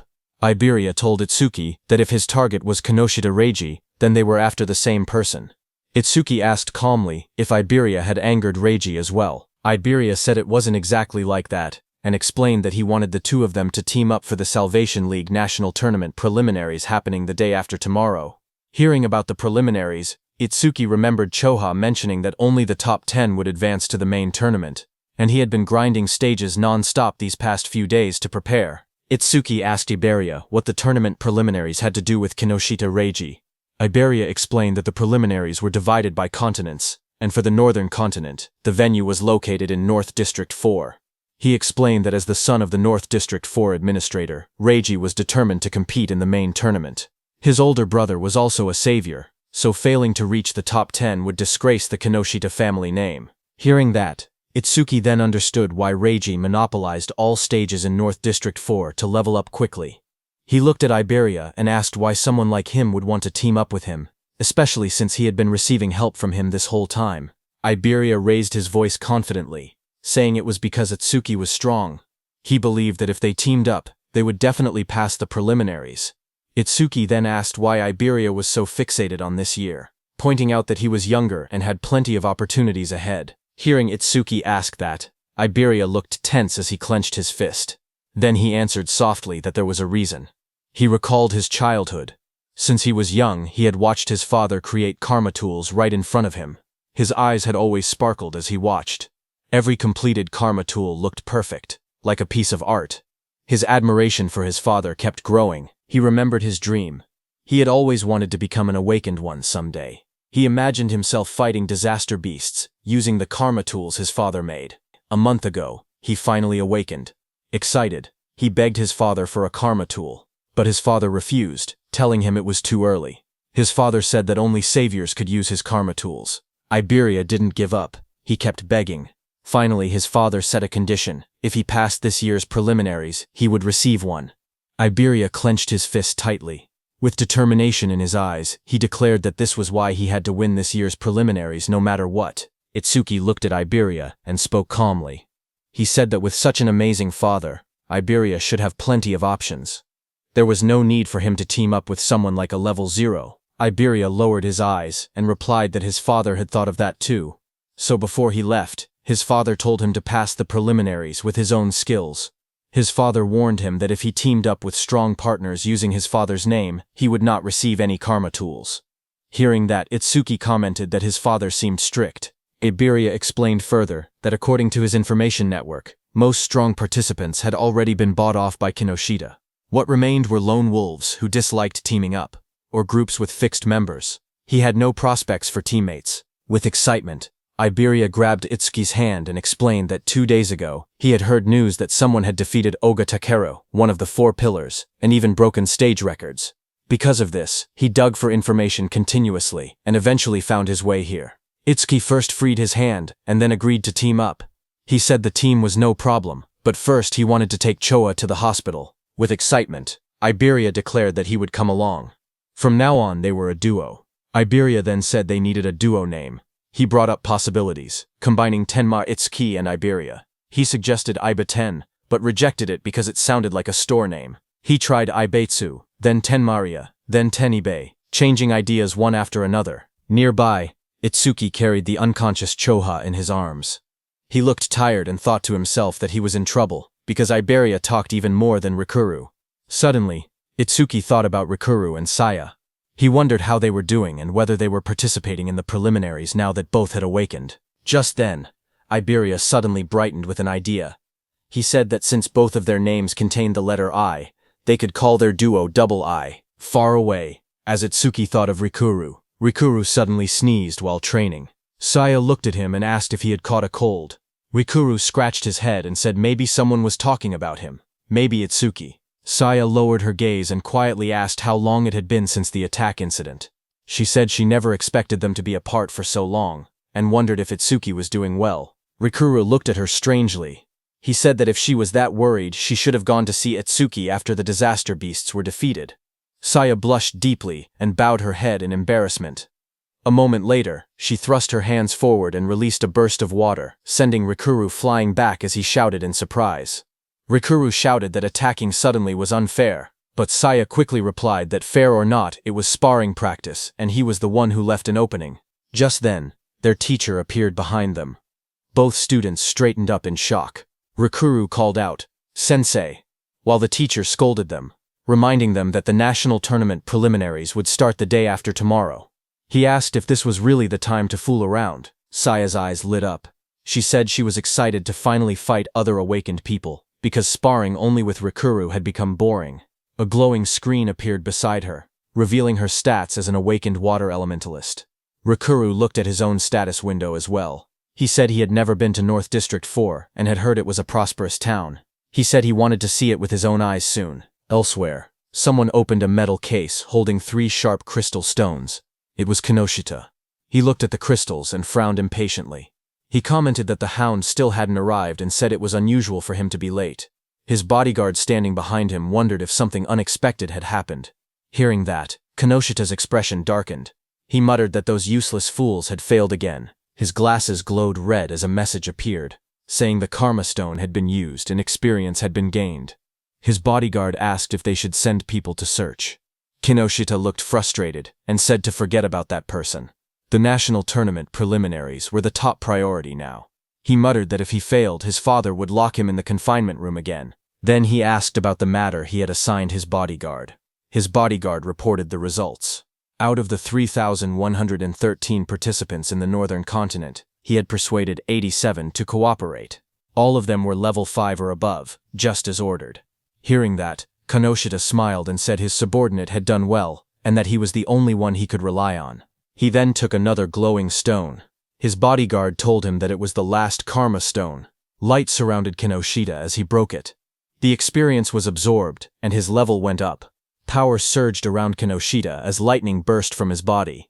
He said it was enough and that he would use this strength to crush the commoners. A status screen appeared, showing Kinoshita Reiji, at level 12, job Lightning Elementalist, gift grade 2, attack 135, defense 130, agility 168, magic 170, total points 603. Then few hours later, a bright blue teleportation column formed outside the hospital. As Itsuki stood calmly in the front of it, he lowered his head, said sorry to his teacher, as he had let Choha end up in such a condition. His teacher commander Nento came out of the teleportation portal and asked what he wanted to do.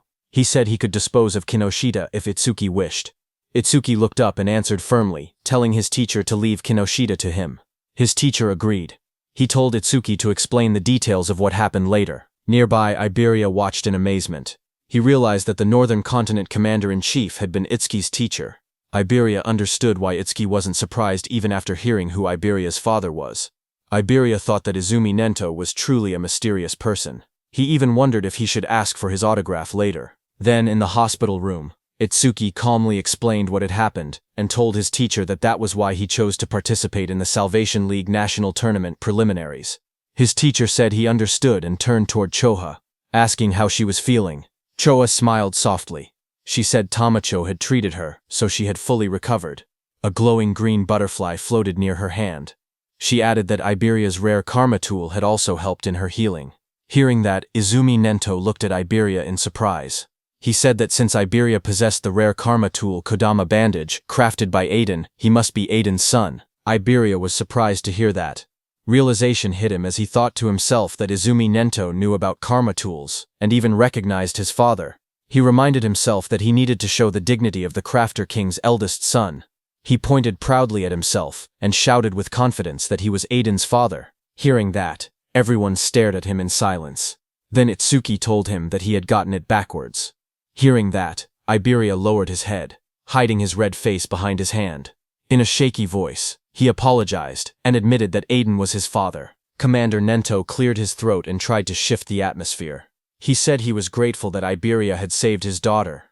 He added that once the preliminaries ended, he wanted to visit Aiden together with Tenma.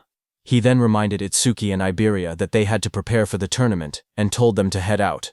He promised that he and Choha would come to watch tomorrow. Iberia raised his fist excitedly and agreed. He told Commander Nento that he could relax because they would definitely pass the preliminaries.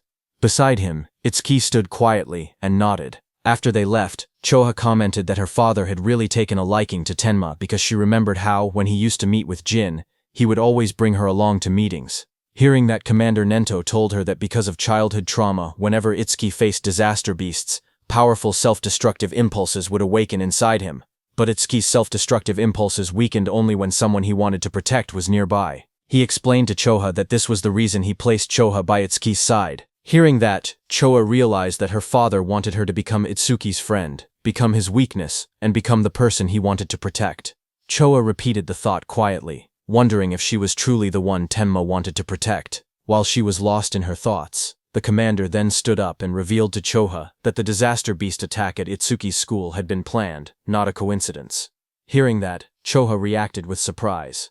Commander Nento added that more traitors were joining the disaster beasts, and that similar attacks on commanders-in-chief had happened across other continents as well. The commander turned toward a large window, his silhouette dark against the night. He said that for now humanity's future was pitch black. Then he added softly that Itsuki would surely be the one to illuminate it. His voice rang out that Itsuki would become a light of hope. Then, at the national tournament preliminary venue in North District 4, the massive circular arena sat in the middle of the wasteland. Inside, a crowd gathered. Itsuki looked around and remarked that there were more people than expected. Iberia explained that once news spread that Commander Nento would be watching, many who originally refused suddenly decided to participate. The number of contestants rose from about 3,000 to nearly 5,000. On the side, Reiji glared in frustration. He muttered that Izumi Nento had increased the number of unpredictable variables far more than expected.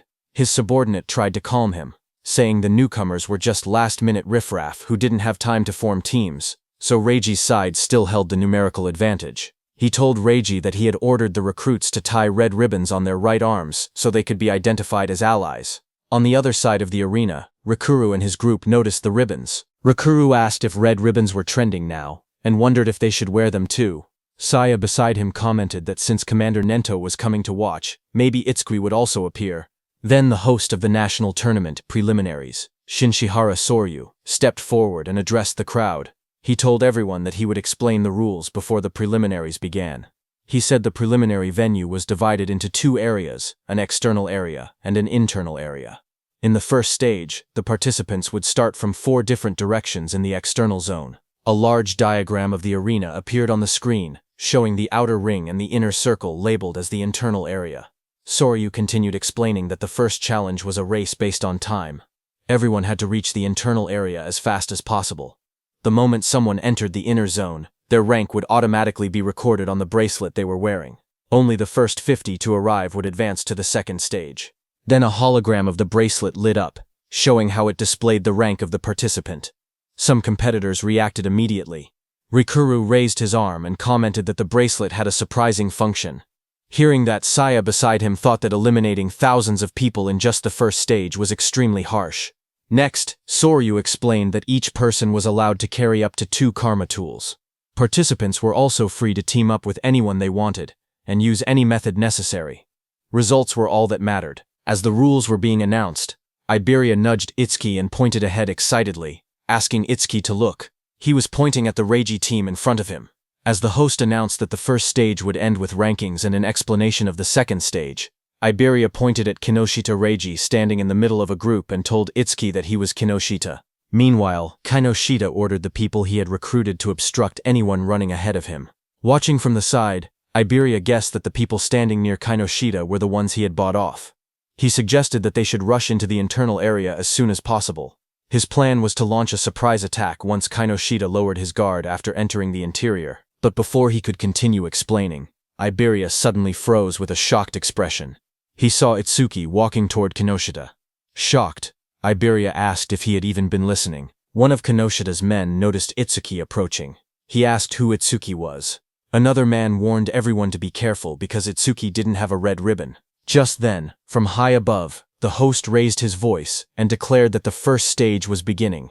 The host looked at the students and commented that more and more young people wanted to join the Salvation League, which he found reassuring. But suddenly, a voice told him that having numbers without quality was meaningless. It was a black-haired man. He said that in their time, there had been many participants above level 15. This black-haired man was also an instructor. A blue screen appeared, showing Heitan Akira's information, but most of it was hidden. Instructor Soryu corrected him, saying that only 2 participants had reached that level in Heitan's year. That year, Heitan Akira was at level 18, and along with him was Taewajin at level 21. Remembering the past, Instructor Heitan commented that things were boring now without rookies like Taewa. He said he hoped someone similar existed in the current group. But Instructor Soryu shook his head and replied that geniuses like that did not appear easily. Instructor Heitan stepped forward and asked Commander Nento about a rumor. He said he had heard that a student from the northern continent had defeated a level 8 skeleton soldier right after awakening and later became Commander Nento's pupil. Instructor Soryu widened his eyes and asked if it was true, calling it ridiculous for someone to defeat level 8 monsters immediately after awakening. Commander Nento, covered in dark flames, answered calmly, saying that the rumor was true. Hearing this, Instructor Heitan asked if that person was in the group they were watching. Instructor Soryu thought that since this was Azumi's second recognized pupil after Taewajin, it meant the student must possess exceptional talent. Examiner Soryu looked at the participants list and wondered who the mysterious participant could be. The tablet displayed the first candidate. It showed Horino Rakuru, a level 10 metal elementalist. Examiner Soryu noted that Rakuru's gift was only an ordinary grade 2, and decided it couldn't be him. Another profile appeared. Kisaragi Saya, a level 11 water elementalist with a grade 1 gift. She specialized in support-type abilities, so he assumed she wasn't the one either. The next image revealed Hanyu Kana, a wood elementalist at an unusually high level 16. Seeing this, he guessed she must be the hidden talent, but when he looked at Commander Nento, he didn't say anything. Seeing that, Instructor Soryu realized that his guesses seemed incorrect, even though Hanyu had the highest level among all participants. Just then, Instructor Heitan pointed out that among this year's participants, there was even someone at level 0, but Instructor Sorya didn't think much of it, and remarked that there was always one person every year who joined the tournament out of curiosity, only to get beaten badly and withdraw soon after. On the other hand, Kinoshita's group burst into laughter as Kinoshita pointed toward Itsuki, shouting in disbelief that a level 0 had really joined the competition. His team laughed loudly, mocking Itsuki and asking if he had gotten lost. Hearing them, Itsuki stepped forward silently and raised his hand, showing the mechanical glove of Charles on his hand. Kinoshita froze when he saw the glove. He stuttered, recognizing it as something belonging to Charles. Fear spread across his face as he demanded to know who Itsuki was. Itsuki stared directly at Kinoshita and asked if Kinoshita was the one who had been looking for him this whole time. Hearing that, Kinoshita grew furious. He refused to believe it. He shouted that there was no way a level 0 could have defeated Oga. He insisted that Itsuki must have been sent by someone just to shake him up. He then pointed forward and yelled for his group to attack. The men beside him grinned confidently and stepped forward. They said they would handle it and make Itsuki regret provoking them. While Kinoshita's men stayed back to block Itsuki, with a burst of purple lightning, Kinoshita rushed toward the center, saying he didn't have time to deal with trash like Itsuki. As Kinoshita left, his remaining men formed a circle around Itsuki, ready to attack him. From the watchtower, Instructor Heitan watched everything, and thought that there were 3 level 6 fighters and 2 level 7 fighters present, so there was no need to wait for the results. He thought that if Itsuki just begged for mercy now, he might survive. On the ground, Iberia also grew nervous and started calculating the situation. He thought he could take down one opponent, but even with Itsuki's strength, fighting 4 enemies at once would be impossible. That meant he had no choice but to use a certain technique. Thinking that, he stepped forward slowly while reaching toward the item at his side. Suddenly, one of Kanoshida's men, a red-haired man, smirked as he looked at Itsuki. He said he had expected a strong opponent to appear, but the first one they encountered was just level 0 trash. Hearing that, Itsuki lowered his head slightly, his face hidden in shadow as he told the man in front of him to move. The red-haired man widened his eyes in surprise on hearing that. He hadn't expected such blunt words. For a moment, he froze, then burst into loud laughter, throwing his head back. He mocked Itsuki's attitude, but Instructor Hiton smirked instead when he heard Itsuki. He said he liked that attitude, and offered to step in later, claiming he would save Itsuki when things got bad. Then the red-haired man leaned forward with a twisted grin. He told Itsuki to let him crack open his head and see what was inside. Itsuki didn't reply to him. Instead, the next second, Itsuki struck. His fist slammed into the red-haired man's face with overwhelming force, sending blood and broken teeth flying. As the red-haired man fell backward, screaming, Itsuki repeated in a cold voice that he had already told him to move. Instructor Hiton was shocked to see that Itsuki's opponent had been 7 levels higher than him. Yet Itsuki had defeated him instantly.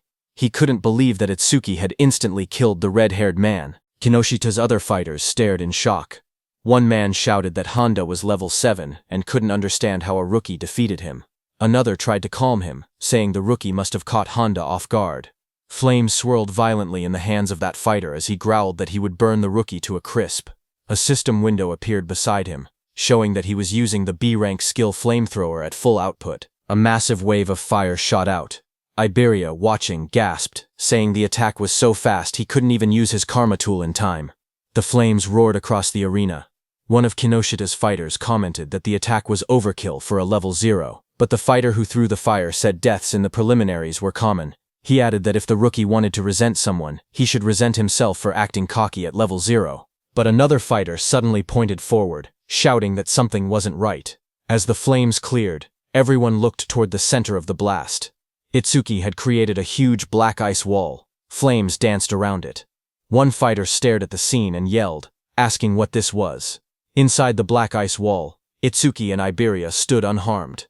Iberia stared at the scene with wide eyes. He shouted in shock that Itsuki had blocked such a wide-range flame attack completely. To him, it was exactly what he had expected from someone that strong. Itsuki didn't react to the praise. Instead, he looked to the side and told Iberia to get away from him. A system window appeared beside him. It stated that he had blocked a B-rank fire skill using Black Wall, and his defense increased by 10%.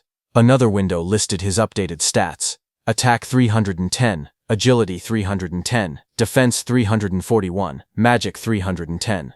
Seeing that, Itsuki noted that his defense had increased by 31. He thought to himself that he needed to confirm whether Black Wall's passive effect would activate again if he blocked the same skill more than once. From a distance, one of Kinoshida's fighters pointed at Itsuki in disbelief. He asked how Itsuki was still unscathed, and wondered if that strange ice-like shield was really his ability. He looked around in confusion, saying there wasn't even a water elementalist present, so how could Itsuki use ice skills? Itsuki then stepped forward and raised a finger. His voice was steady as he told the fire user to use that technique one more time, saying that this time he wouldn't block it. Hearing this, the fire user glared angrily at him as flames rose around his hands. He asked if Itsuki was making fun of him. He shouted that Itsuki shouldn't go back on his word. Itsuki calmly replied that he promised. Hearing that, the fire user gathered even more flames. He yelled that he would finish Itsuki for sure this time using his strongest technique. A massive fiery blast formed in front of him as he used his B-rank skill flamethrower, Overheat. Seeing the fireball coming, Itsuki just stood there, unfazed in front of the swirling firestorm. He noted that the power was stronger than before, but it was still just a fire attribute skill. A wave of flames roared forward, engulfing Itsuki and the whole area around him. Seeing that, the fire user pushed both hands out desperately. Another fighter behind him looked shocked and said he was taking things too seriously. But the fire user muttered that the attack's power probably rivaled level 8. Sweat dripped down his face as he felt his magic drain instantly. He thought to himself that this was his ultimate technique. It felt wasteful to use against a level 0, but he declared that the farce would end now. But the next second, the fire user fell back in shock, his eyes wide and sweat dripping down his face. He stared at Itsuki standing calmly before him and shouted that it was impossible. Across from him, Itsuki examined the black ice covering his arm. He muttered to himself, realizing something. When the same skill came from the same target, Blackwall's passive effect no longer activated a second time. With a quiet nod, he said that he understood. He stepped forward confidently. Cracks of heat and smoke spread across the ground as he declared that the verification was over, and now he would finish this. Seeing this, the fire user trembled. He couldn't believe that his ultimate technique had been defeated so easily.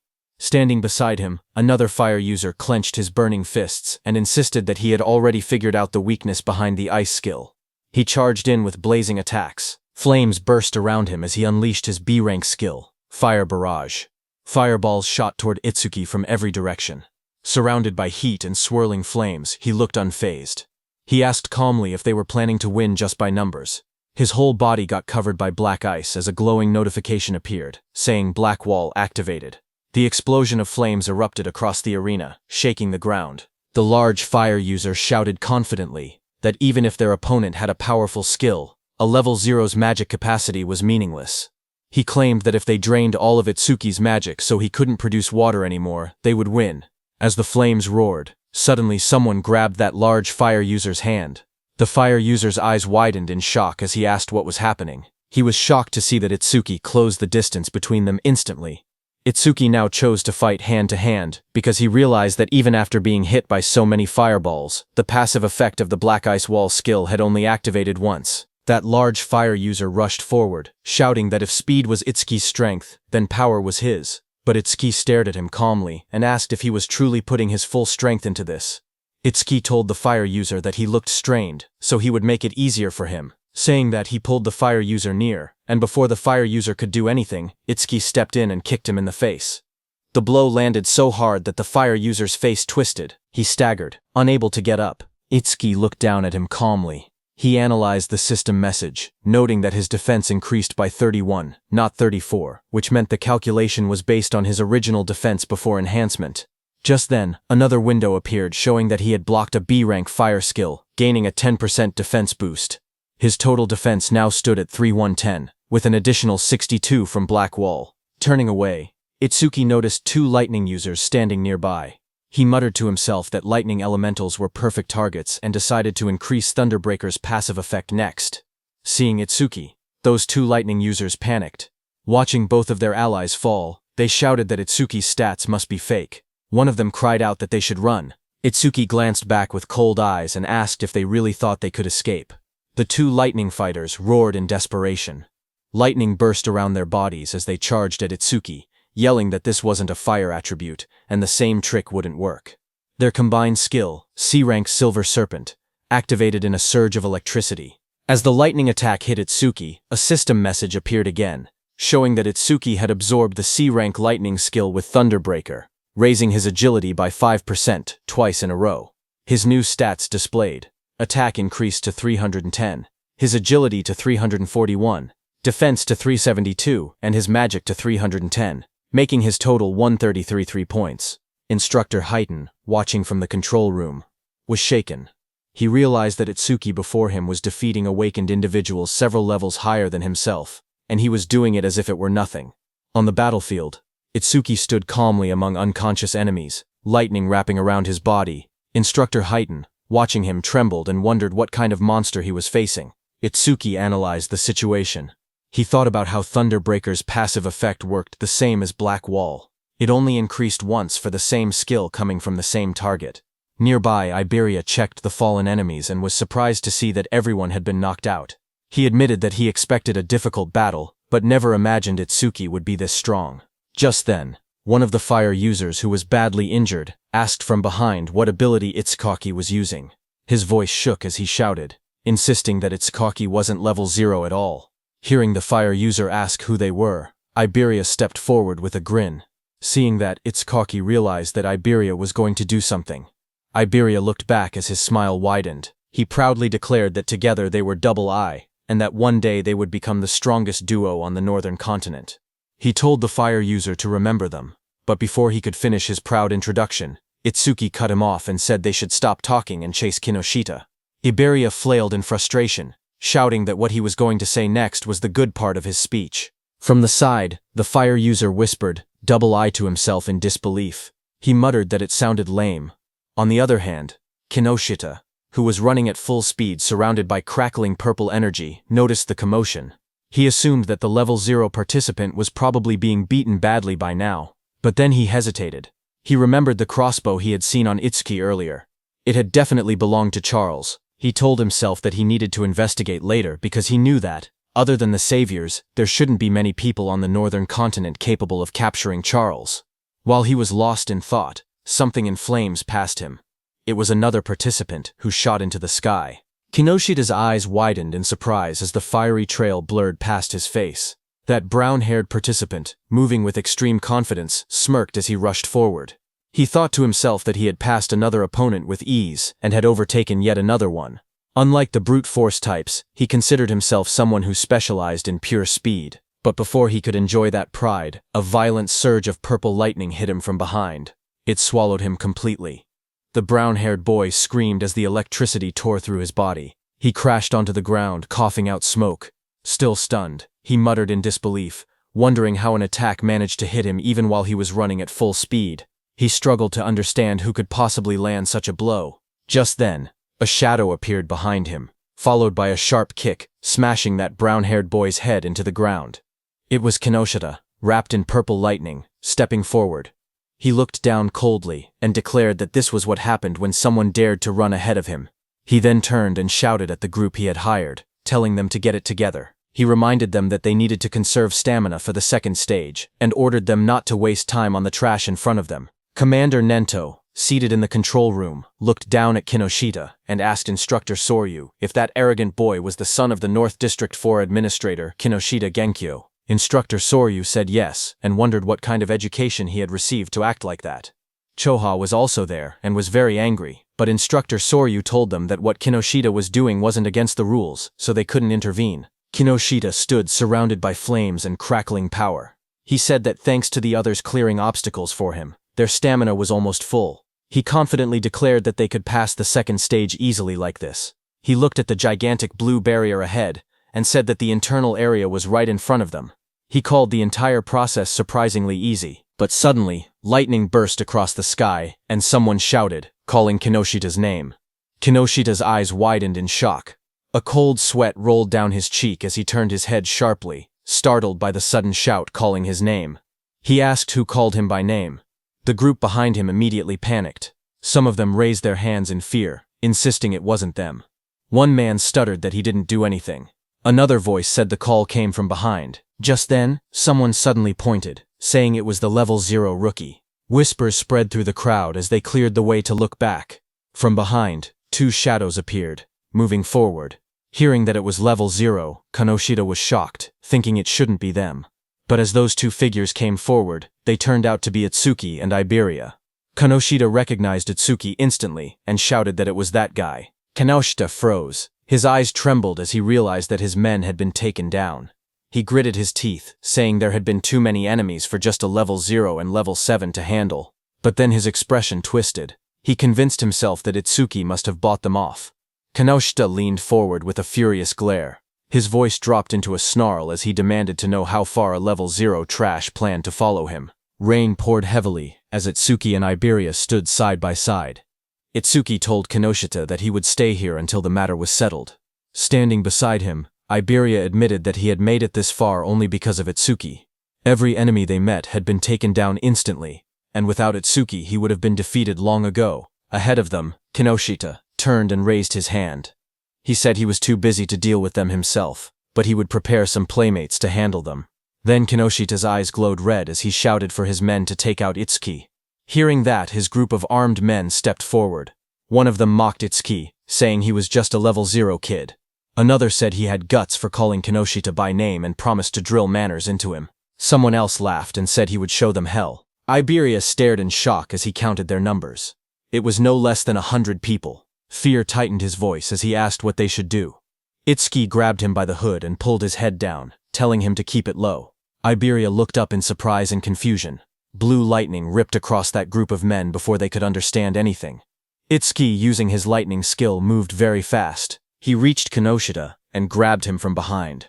Kinoshita's expression froze as the lightning wrapped around his collar. Before anyone could react, Itsuki pulled Kinoshita off his feet and slammed him into the ground with overwhelming force. And before Iberia could understand anything, Itsuki threw him toward the blue barrier.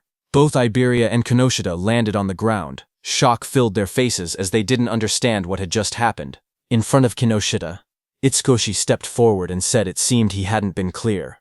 Then he corrected himself and told Kinoshita and his men that until everything was settled, no one was going anywhere. His cold gaze made everyone freeze where they stood. Inside the internal area, Saya dropped to her knees, breathing heavily. A screen beside her showed her result. Internal area arrival rank 4th place. She complained that the guys wearing red ribbons had all teamed up and obstructed them again. Beside her, Rikaru lay on the ground, catching his breath. His own screen showed internal area arrival rank 5th place. He said that if they had acted separately, they might have fallen before reaching the area. Rikaru looked up, shocked, saying he thought they were pretty fast. But now he realized there were people even faster. A huge man holding a large hammer stood nearby. He was Ubo Gale, who ranked in 3rd place. He clicked his tongue, annoyed that he only placed 3rd. At his feet, a cat-eared girl stretched lazily. She was Akagami Shion in 2nd place. There was a cat on her back that yawned. Akagami Shion told her she had just eaten and was already hungry again. Then the two looked toward another girl across the room. She was Hanyu Kana in 1st place. She sat calmly on the ground, a cloak draped around her. They whispered that she was already level 16. Looking at all of them, Saya thought about Itsuki. She said he would definitely act alone, and if he was obstructed like they were. But suddenly Rikuru pointed upward, panicked, saying someone was flying toward them. She slowly lifted her head, eyes widening as she looked up at the sky. A man was thrown across the ground, landing hard as the notice showed, internal area arrival rank 6th place. That was Iberia, who pushed himself up and shouted desperately, calling out Itsuki's name. Saya and Rikuru both heard it. Rikuru stared in surprise and asked if that boy had really said Itsuki. Saya looked over and confirmed that she heard the same thing. As they looked out into the arena, they saw a silhouette standing in the rain. Saya recognized the posture and muttered that there was no doubt. They realized the truth, it was Utsuki. The scene then shifted to Itsuki himself. He stood firm under the falling rain, and repeated his earlier words that until they settled this, he wasn't letting anyone go anywhere. From inside the control room, Instructor Soria watched the scene unfold. He noted that the rookie was only 1 step away from entering the internal area. He wondered why he was so focused on Kinoshita Reiji. Choha watched Itsuki with a worried expression. Sweat slid down her cheek as she looked toward the scene in front of her. Instructor Soria then turned to Instructor Heiton beside him and told him calmly to help Itsuki if things became dangerous. But Instructor Heiton's eyes widened slightly as he looked at Itsuki. He muttered the name Tenma Itsuki, remembering how, just moments earlier, Itsuki had moved with incredible speed. He admitted to himself that he wasn't sure he could have done something like that at the same age. Far away, under the rain, Kinoshita was furious. He spoke with frustration, saying that Itsuki kept interfering again and again, so he warned Itsuki to prepare himself. He lifted his gaze, and his voice grew heavier. He said that what was about to begin wasn't just a battle, it was complete subjugation. Across the field, a huge group of fighters stepped forward through the rain. Their eyes glowed red as they surrounded Itsuki. Kinoshita's voice explained what it meant, a 100-on-1 group attack. The moment rain slid down his face, Itsuki's eyes narrowed with cold determination. Passing the preliminaries didn't matter anymore. Right now, his top priority was avenging Choka.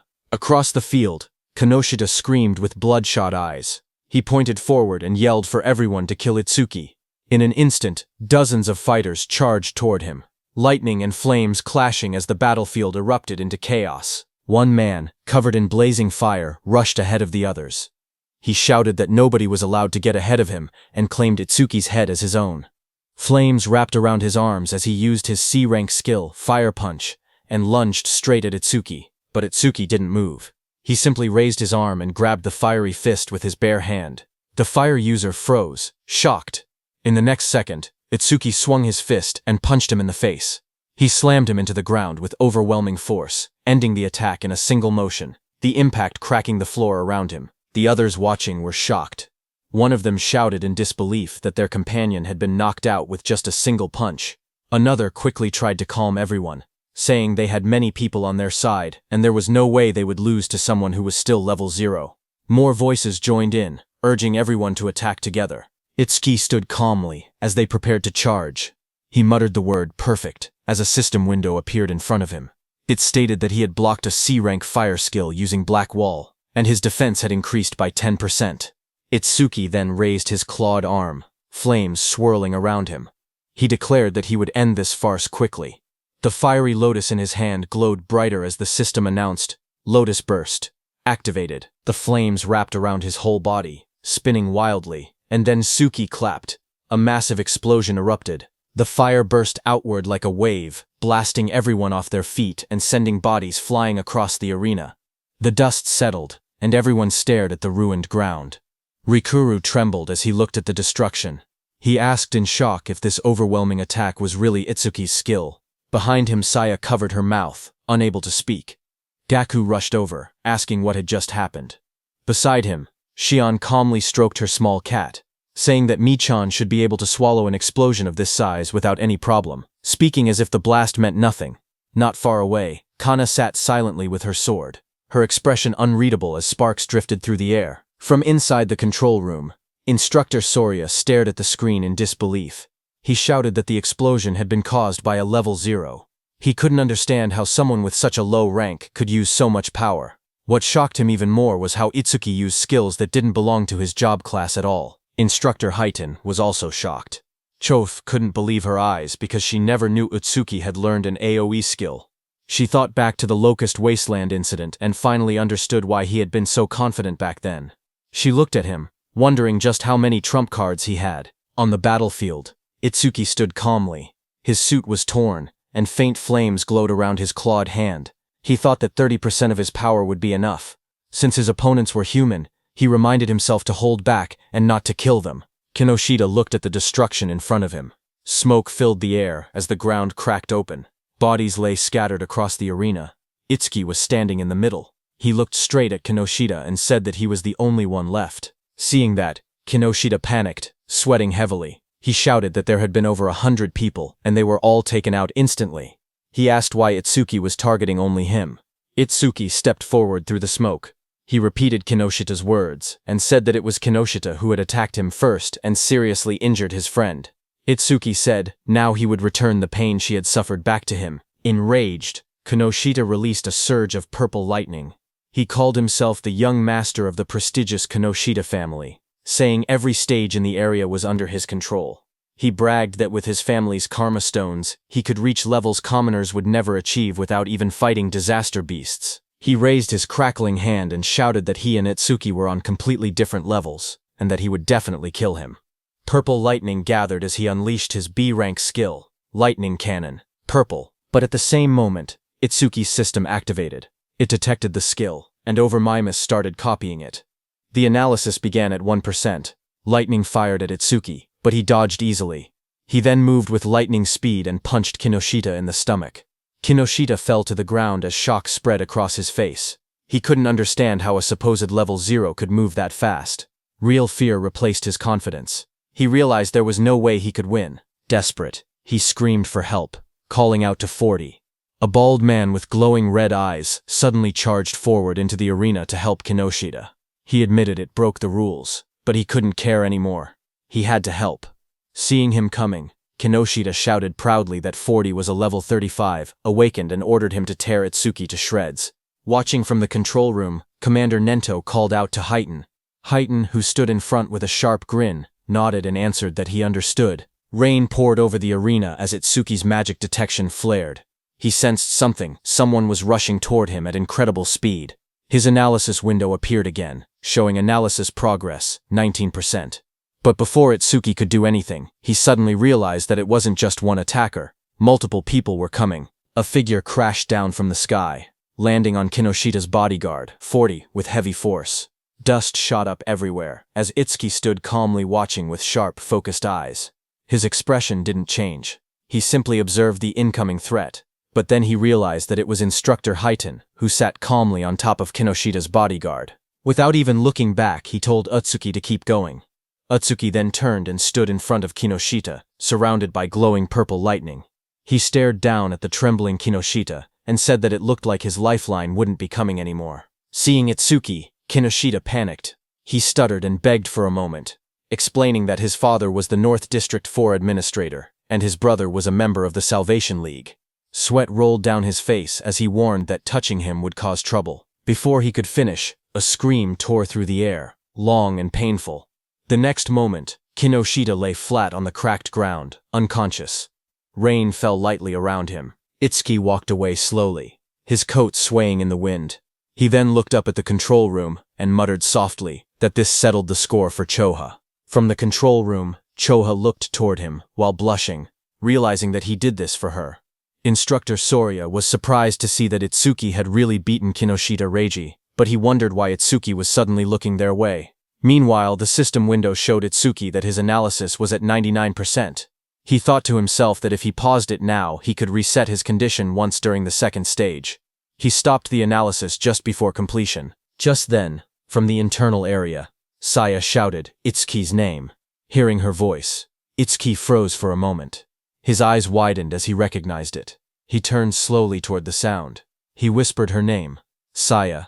As he saw her standing in the internal area with Rikuru and Iberia, Saya stood in the rain, holding her arm as the cold wind hit her. She looked up and softly asked Itsuki to hurry inside.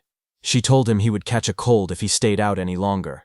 As Itsuki came inside the internal area, Saya smiled gently and said it had been a while. In front of her stood Itsuki, whose arrival rank in the internal area was 7th place. Just then, suddenly, Rikuru and Iberia rushed toward Itsuki, shouting his name. Rikuru cried that he wanted to see him, calling him a bastard out of frustration and relief. Both of them hugged him tightly, crying that they were glad he was safe. But when both of them saw each other hugging Itsuki, they glared at each other. Rikuru demanded to know who he thought he was, crying on Itsuki like that. Iberia pointed at himself in confusion, asking who he was. With a proud grin, Iberia raised his fist and declared that he was Itsuki's partner. Hearing that, Rikuru shouted angrily at Itsuki, saying he never heard about him teaming up with someone else. He called him a traitor. Saya looked at them with surprise, while Itsuki stood quietly beside them. Soria thought it was rare for Itsuki to make friends. Iberia and Rikuru started arguing. Iberia asked how Itsuki was a traitor and whether Rikuru had been in a duo with him. He demanded to know their duo name. Rikuru yelled back, asking why a duo name even mattered, and saying they weren't kids. He then asked if they themselves had a duo name. Iberia immediately puffed up with confidence and said, "Of course." Hearing that, Rikuru asked him to say it. Itsuki, watching from the side, quietly whispered for Iberia not to say it, but Iberia's eyes shone dramatically as he proudly announced the duo name, Double I. He insisted it took a lot of effort to come up with it. Hearing that, Rikuru fell to the ground laughing, saying Double I sounded lame. Iberia became frustrated and shouted that it was a good duo name. Just then, Instructor Soria walked out onto the high platform. He announced that 500 people had reached the internal area, and those who had not arrived were eliminated. He said the second stage would begin shortly. He told them that in the second stage they would fight disaster beasts alone in the trial grounds for 1 hour. Hearing that, Rikuru got very excited, saying finally it was the second stage. But Iberia was shocked when he heard that he had to be alone in the second level. A wide smile appeared on Instructor Heighten's face when he heard that the second stage was finally here. He had been looking forward to it. He looked at the top 7 participants, wondering what they had got. These 7 participants were Kana at first stage rank 1st, Shion at first stage rank 2nd, Gaku at first stage rank 3rd, Saya at first stage rank 4th, Rikuru at first stage rank 5th, Iberia at first stage rank 6th, and Itsuki at first stage rank 7th. Then sometime later, as the large metal structure stood in the center, countless participants gathered around it from all sides. Itsuki and the others walked toward the entrance. Rikuru looked up and asked if the second stage venue was inside the building. Iberia said that this place felt gloomy and scary. Rikuru asked Itsuki that it had been a while, and he was still at level 0. He asked if his level was still fixed at level 0. Itsuki quietly answered yes. He then asked how Itsuki became stronger if his stats never increased. Iberia agreed, saying he was also curious why Okuki was so strong despite being level 0. Okuki looked away awkwardly and said his teacher told him not to tell people. Saya reminded them that they learned in class that order breaker skills were state secret level. She told Ikuki he didn't have to deal with the questions. Then suddenly, far ahead, the instructors and Commander Nento, along with Choha, appeared. They walked forward with serious expressions. Instructor Soria asked if everyone was ready. Hearing that, Iberia suddenly stiffened in shock, turning his head sharply. Up on the raised platform stood several well-known figures. Someone in the crowd whispered that the man in front was Fujiwara Soryu, the one who oversaw the national tournament every year. Another person explained that the muscular man beside him was Hitin Akira, a war veteran known for having the strongest physique. They also pointed out the masked individual, and called him the legendary Izumi Nento. The murmurs spread as people recognized them as all legends. Instructor Soria then stepped forward and began speaking. He announced that he would now explain the second stage rules, and told everyone to listen carefully. He continued, saying that various disaster beasts would appear in the trial grounds and kill points would differ based on difficulty. A screen appeared showing the values. A hard-class disaster beast gave 1,000 kill points. Another screen listed the full chart. Beginner class, 100. Normal class, 500. Hard class, 1,000. And nightmare class, 5,000 points. He explained that after defeating each disaster beast, participants would receive a 1-minute break before being forced to advance to the next difficulty. Hearing that, Gaku, holding a long staff, smirked confidently. He declared that he would go straight to nightmare class. A status window appeared beside him displaying his information. He was the Gaku, human. Level 13, Job at Elementalist, Earth Gift. Grade 2. Status, undisclosed. Just then, Itsuki stepped forward slowly, his voice low as he said that he had a question. Seeing that, from around him, several contestants whispered among themselves. They pointed at him and mocked him, saying he was only level 0. Some wondered how he even passed the first stage. Others laughed, claiming he must have been carried.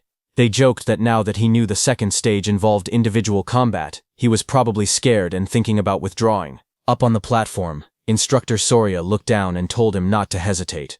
He could ask anything. Itsuki raised his head and asked calmly if Nightmare class was the highest difficulty. His question made several people freeze. Instructor Soria and Instructor Heiton both looked surprised. Heiton even grinned with interest. But in the crowd, the mocking continued. Some said he was acting tough. They whispered that if a level 0 encountered a Nightmare class disaster beast, he wouldn't stand a chance. Others scoffed, saying he couldn't even beat a beginner class beast. One of them clicked his tongue, calling him trash who only talked big. Instructor Soria then explained further. He said that theoretically, there was no upper limit to disaster beast difficulty. He told them they would understand once they actually defeated a Nightmare class beast. Hearing this, Itsuki's expression darkened as he repeated that there was no upper limit. Rikuru told Itsuki that thinking about such things was pointless, because Nightmare class required at least level 10, and defeating a hard class would already be amazing for them. Instructor Soria continued explaining the rules. He said that points earned in the preliminaries carried over to the main tournament. In other words, today's performance would greatly affect whether they could join the Salvation League in the future. Down below, hearing that the points earned here would also become points in the main tournament, Rikuru got very excited, but Iberia got nervous, thinking he had no choice but to use that thing. Itsuki watched silently. He thought about Tiwajin's record of 115,000 points, which included what he earned in the preliminaries. To surpass him, Itsuki believed he needed to take advantage of this opportunity. Soon, the order was given. The instructor announced loudly for everyone to enter the trial grounds. The announcement echoed through the dome, declaring that the second stage of the preliminaries had begun. Itsuki stepped into the vast arena and quietly noted that the trial grounds didn't look much different from the regular stages. Just then, from the darkness around him, multiple red eyes appeared, watching him. A moment later, disaster beasts rushed out. A system window showed their details. Beginner class disaster beasts. Mad dogs of calamity. Level 1. There were 10 of them, and killing them gave 100 kill points. Seeing them, Itsuki tightened his stance, saying he could finally fight disaster beasts. A blue notification flashed around Itsuki, showing that Black Wall had been activated. He moved forward, focused, thinking that he couldn't increase his stats with low-level monsters like these, so he needed to finish the battle quickly. Meanwhile, in the control room, Instructor Soria looked at the screen and asked if Instructor Heiton was monitoring Itsuki again. He added that he also wanted to see that Hanyu girls battle, but Instructor Heiton beside him stared at the screen with a grin. He said that Itsuki was more interesting. Suddenly, he pointed at the screen with excitement and shouted for Instructor Soria to see. Instructor Soria beside him looked confused and asked calmly if it was really so surprising every single time. On the battlefield, Itsuki moved like a flash. In just 1 second, he cut through the pack of disaster beasts. The system window appeared, stating that 1 second had passed and 100 points were earned. Back in the control room, Instructor Soria stared at the numbers in shock. He muttered that it normally took several minutes. Instructor Highton only laughed and reminded him that he had already said this. Itsuki guy was far more interesting. Instructor Soria explained that the Mad Dogs of Calamity came in large numbers but were only level 1. Someone strong enough could instantly kill them if they went all out. But the next opponent was level 8, and instant killing something that strong should be impossible. Inside the trial grounds, a massive red salamander covered in flames appeared. The system window identified it as a level 8 salamander worth 500 points. Itsuki stepped forward to face it, his expression calm. From the control room, Instructor Soria commented that fighting a disaster beast 8 levels higher would make anyone struggle, but Instructor Highton disagreed, saying the level 8 salamander didn't seem like much of a threat. Just then, Commander Nento, standing behind, asked them how the other participants were doing. Instructor Soria apologized, saying he got too focused, and switched the display to multi-screen mode so they could watch the top 10 contestants at once. Choa beside him narrowed her eyes and remarked that her father was clearly trying to divert attention away from Itsuki's performance. Instructor Soria checked his screen and spoke calmly, saying that most participants were still fighting beginner-class beasts. On the screen, Saya unleashed swirling water as she attacked a beast, while Gaku slammed his giant hammer down with force. Instructor Soria continued watching and noted that only Hanyu Kana was managing to keep up with Itsuki. Kana stood in the trial grounds surrounded by disaster beasts, her staff glowing brightly as she fought them back. While they were watching the others, suddenly Choha, watching Itsuki, grew worried. Shock filled her face as she exclaimed that something bad was happening to Itsuki. On the battlefield, Itsuki was swallowed by a massive explosion of flames from the salamander. The fire roared around him as the monster unleashed its attack. Watching from the monitoring room, Instructor Soria panicked. He wondered if Itsuki had used too much stamina on the earlier enemies and failed to dodge. He shouted that taking those flames head-on would end badly and ordered the medical team to be called. But Instructor Highton beside him stopped him with one arm. He told Instructor Soria to wait and watch a little longer. With the speed Itsuki had shown earlier, he believed dodging this level of attack should be easy for him. On the battlefield, as the flames disappeared, Itsuki came out covered in dark ice-like armor wrapped around his entire body. A system window appeared beside him, announcing that Black Wall was activated. In the next moment, he rushed forward. Blue flames flared around him as he swung his arm, creating 2 bright arcs of power that sliced past the massive monster. The creature's huge body trembled, a clean cut appearing across its scales, its giant body splitting apart. In front of it, Itsuki stood calmly, smoke drifting from his shoulders. A system window appeared in front of him, displaying that time used was 5 seconds, and he earned 500 points. Watching from the control room, Instructor Soria stared at the screen in shock. He shouted in disbelief, wondering how Itsuki remained completely unharmed, and whether the ice armor covered his entire body. Instructor Highton beside him narrowed his eyes, questioning why Itsuki chose to take the monster's attack instead of instantly killing it. Just then, another system notification appeared beside Itsuki showing that he blocked a C-rank fire element skill with Black Wall. His defense increased by 10%. Itsuki looked at the message and thought to himself that he needed to take every chance available to increase his stats. Just then, a blue screen appeared beside Itsuki, showing his updated stats. It stated that his defense had now risen to 484. A full status window opened. It displayed, Tenma Itsuki, Human, Level 0, Fixed, Job, Order Breaker, Nirvana Gift, Nirvana Special Grade. Skills, Overmimesis, Z Rank, Thunderbreaker Level 1, Black Wall Level 2, Lotus Burst Level 1, Clear Orb Level 1, Magic Detection Level 1, and Shikigami Eater Level 1. His status was, Attack 310, Agility 341, Thunderbreaker Increase, 10%, total 1395 points. Then another screen appeared, counting down. Remaining break time, 58 seconds. There was an option to skip break. Itsuki lifted a finger toward the yes option and pressed it. He calmly decided that he wanted to test his enhanced defense against the next disaster beast. From the control room, instructors observed the next trial. Instructor Haydn asked Instructor Soria if this upcoming difficulty would test a participant's speed and combat sense. Instructor Soria nodded. On the battlefield, as the next stage monster, a glowing blue creature appeared next, an Aleki rhino. Instructor Soria continued the explanation that the rhino stored electricity in its horn when charging and could unleash a double physical lightning attack. A status window showed that it was a hard-class disaster beast, level 10 Aleki rhino that gave 1,000 kill points. Instructor Soria warned that taking the attack head-on carried 2 risks. With low defense, the horn would pierce the body, and with low lightning resistance, the shock would paralyze the body, leaving the person unable to move. Instructor Soria quietly explained that to defeat the Aleki rhino, there was only one method. He said a fighter had no choice but to rely on speed, using clever movements to wear the beast down and strike only when it was exhausted.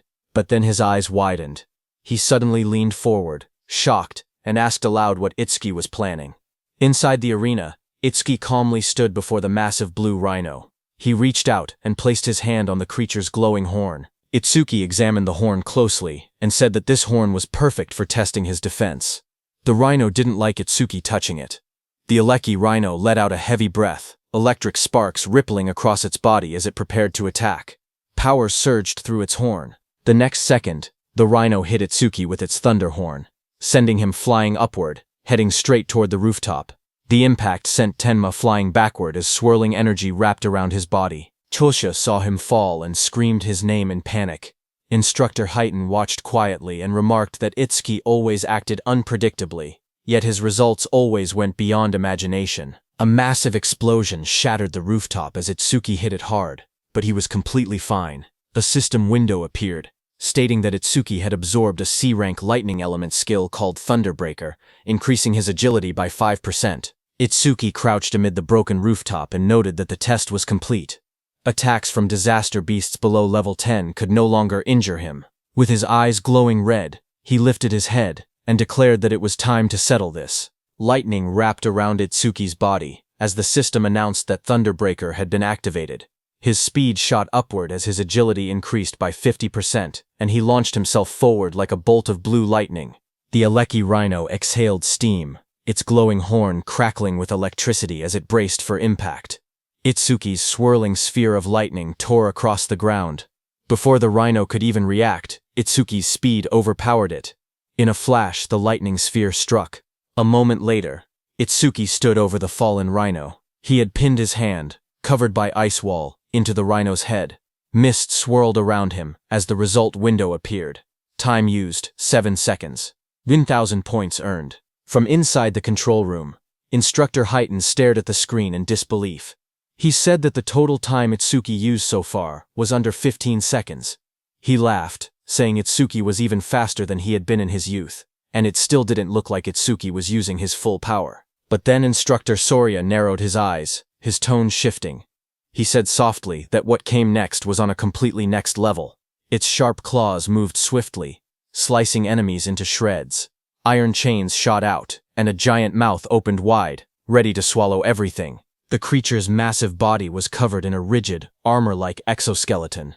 Instructor Soria explained that a ferocious disaster beast possessed all these traits. It was the most powerful creature in the preliminaries, and the greatest goal for every participant.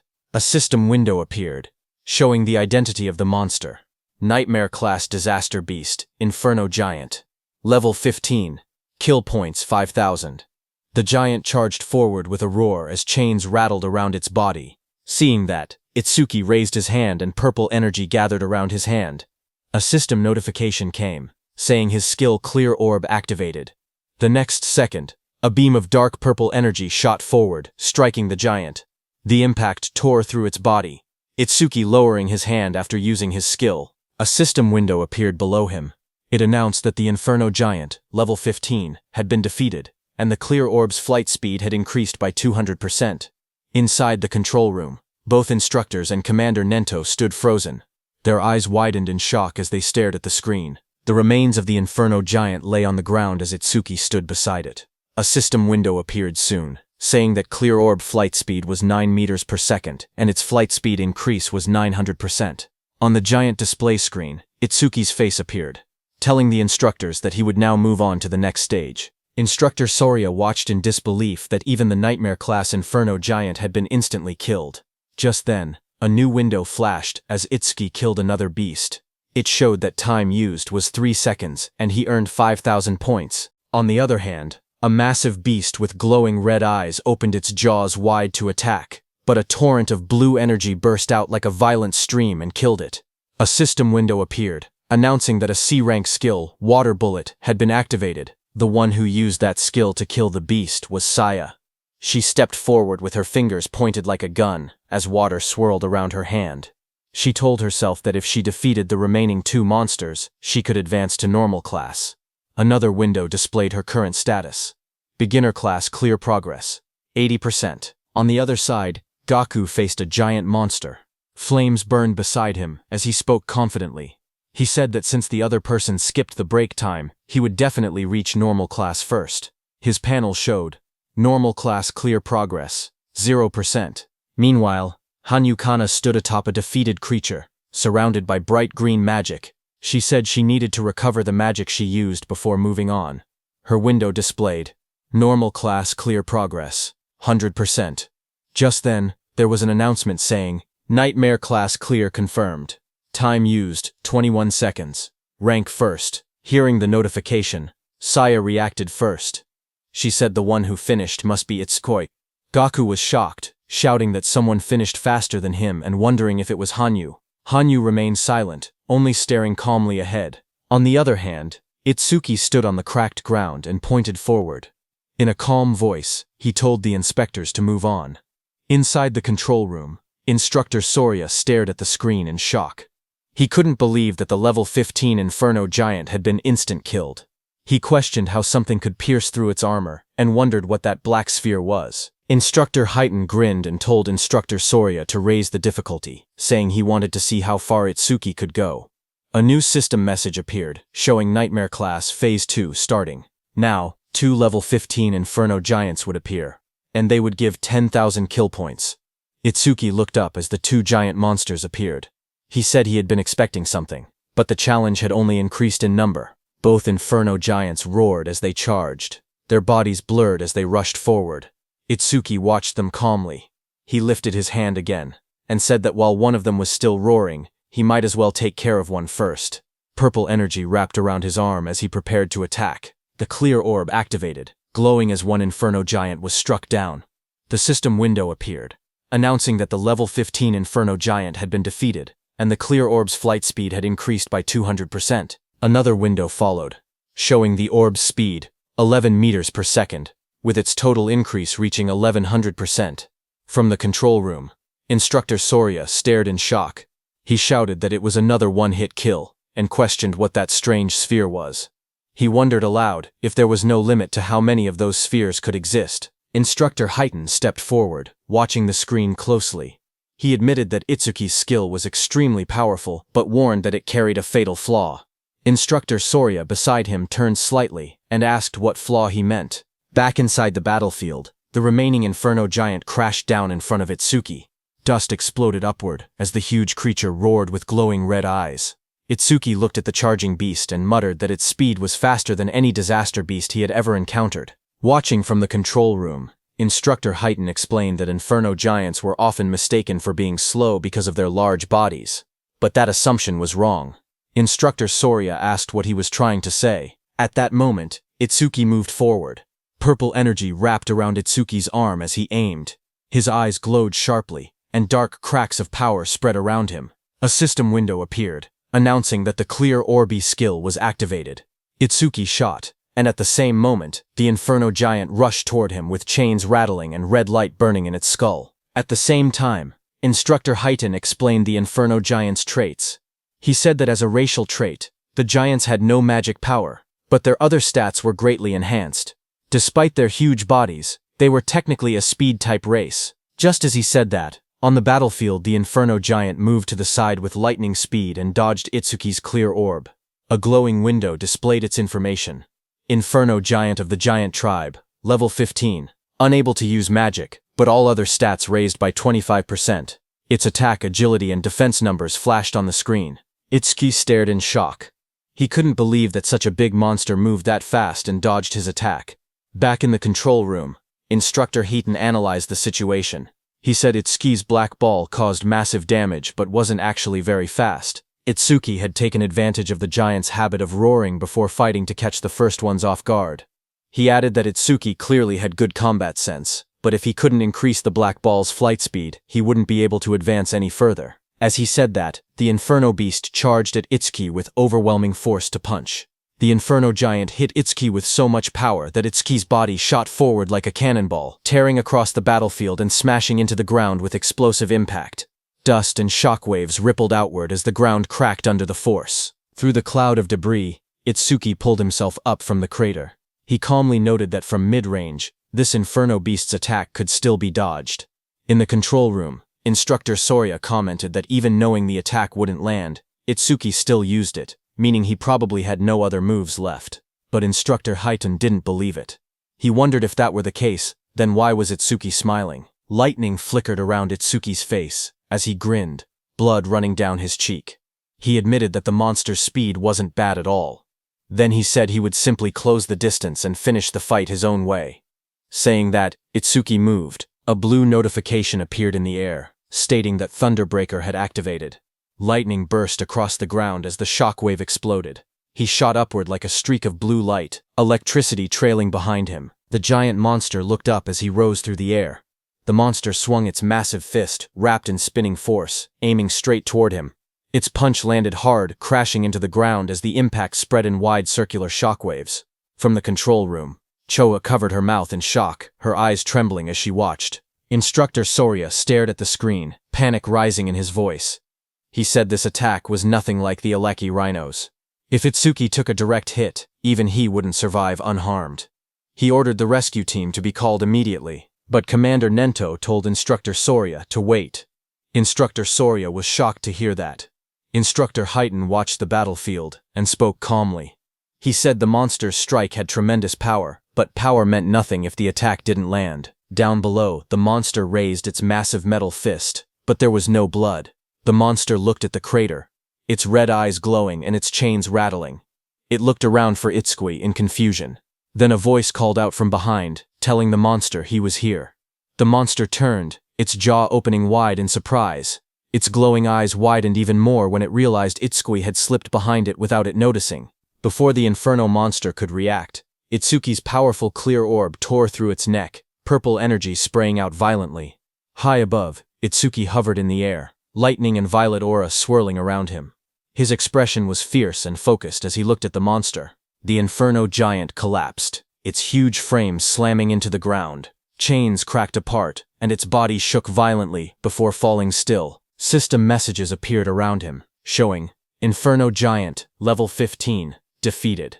Clear orb, flight speed increased by 200%. Itsuki landed lightly amid the dust and smoke, red eyes glowing as he surveyed the fallen foe. More notifications followed, saying clear orb flight speed, 13 ms less. Flight speed increased by 1300%. Then another message appeared beside Itsuki, showing time used, 12 seconds. 10,000 points earned. Watching from the control room, Choa smiled brightly and shouted that Itsuki did it. Instructor Soria, watching from the side, commented that it was rare to see Choa so fired up. Hearing that, Choa started blushing. She stammered that she was only praying for everyone's safety. She explained that if young people who carried humanity's future died, it would be a huge loss. Their families would be sad, so she simply wanted everyone to survive.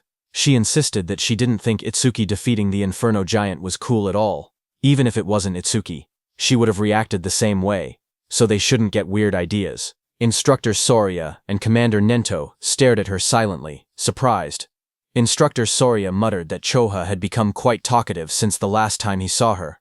Instructor Soria then turned to Instructor Heaton and asked how he knew Itsuki would dodge the attack. Instructor Heaton replied that Itsuki's normal speed wasn't much different from the Inferno Giant's, but when electricity ran through his body, his speed increased dramatically, and once his speed reached that level, the Inferno Giant's attacks would never land. Instructor Soria agreed and said that Itsuki had succeeded in defeating 2 of the giants, but there were dangerous moments.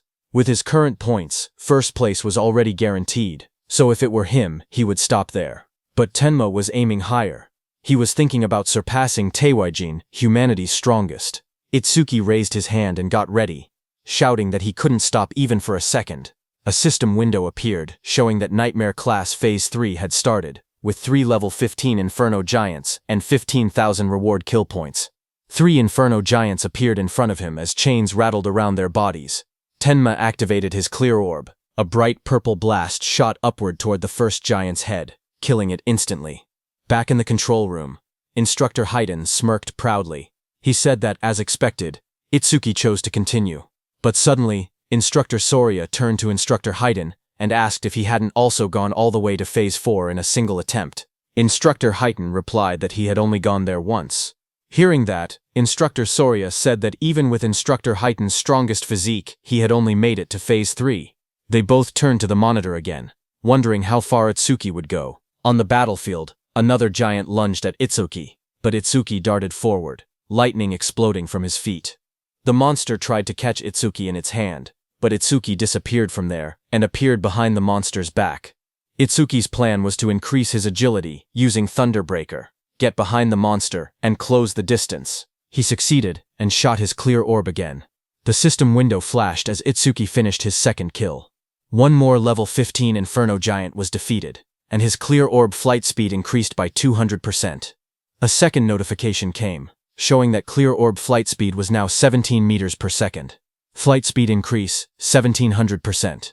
After killing the second monster, Itsuki floated in the air, breathing heavily, because now it was the third monster's turn. That third monster was right behind Itsuki. It opened its massive jaws, its rows of blade-like teeth glowing red. The monster swallowed Itsuki completely, and closed its mouth shut, its eyes glowing with bloodlust as the sound of cracking bone filled the air. After swallowing Itsuki, the monster stood up, thinking it had won, but Itsuki was still alive inside it. His eyes burned red as he glared at the creature. Flames curled around his arms as he shouted that he would tear it apart from its guts. A system notification appeared, showing that Lotus Burst had been activated at full output. A blast of fiery light erupted inside the monster's jaws as Itsuki's attack struck. The creature let out a distorted roar as flames burst through its mouth. A massive explosion followed. The system window appeared, stating that the Inferno Giant level 15 had been defeated with Lotus Burst, and that all skill ranges had increased by plus 1%, now totaling plus 110%. Another window showed the results. The time used to kill was 13 seconds, and the kill reward was 15,000 points. Itsuki stood alone on the scorched battlefield, surrounded by smoke and molten ground. Back in the control room, Instructor Soria stared at the screen. Shocked, he whispered that this was the same skill that had blown away a huge number of participants in the first stage. On the battlefield, Itsuki exhaled weakly. He said his magic had completely run out. His system window showed that his magic power was 0 out of 310. Itsuki stood over the scorched battlefield, looking at his status window. He muttered that as long as disaster beasts kept spawning, the passive effect of magic detection would continue to replenish his magic. His magic detection was at level 1.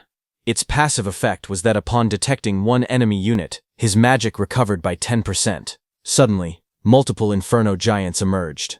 Another window displayed. Nightmare Class Phase 4 starts with 4 level 15 Inferno Giants. Kill points were 20,000 points this time. As the 4 monsters' presence registered, Itsuki's magic recovered up to 124. For every monster, his magic power recovered by 31 points.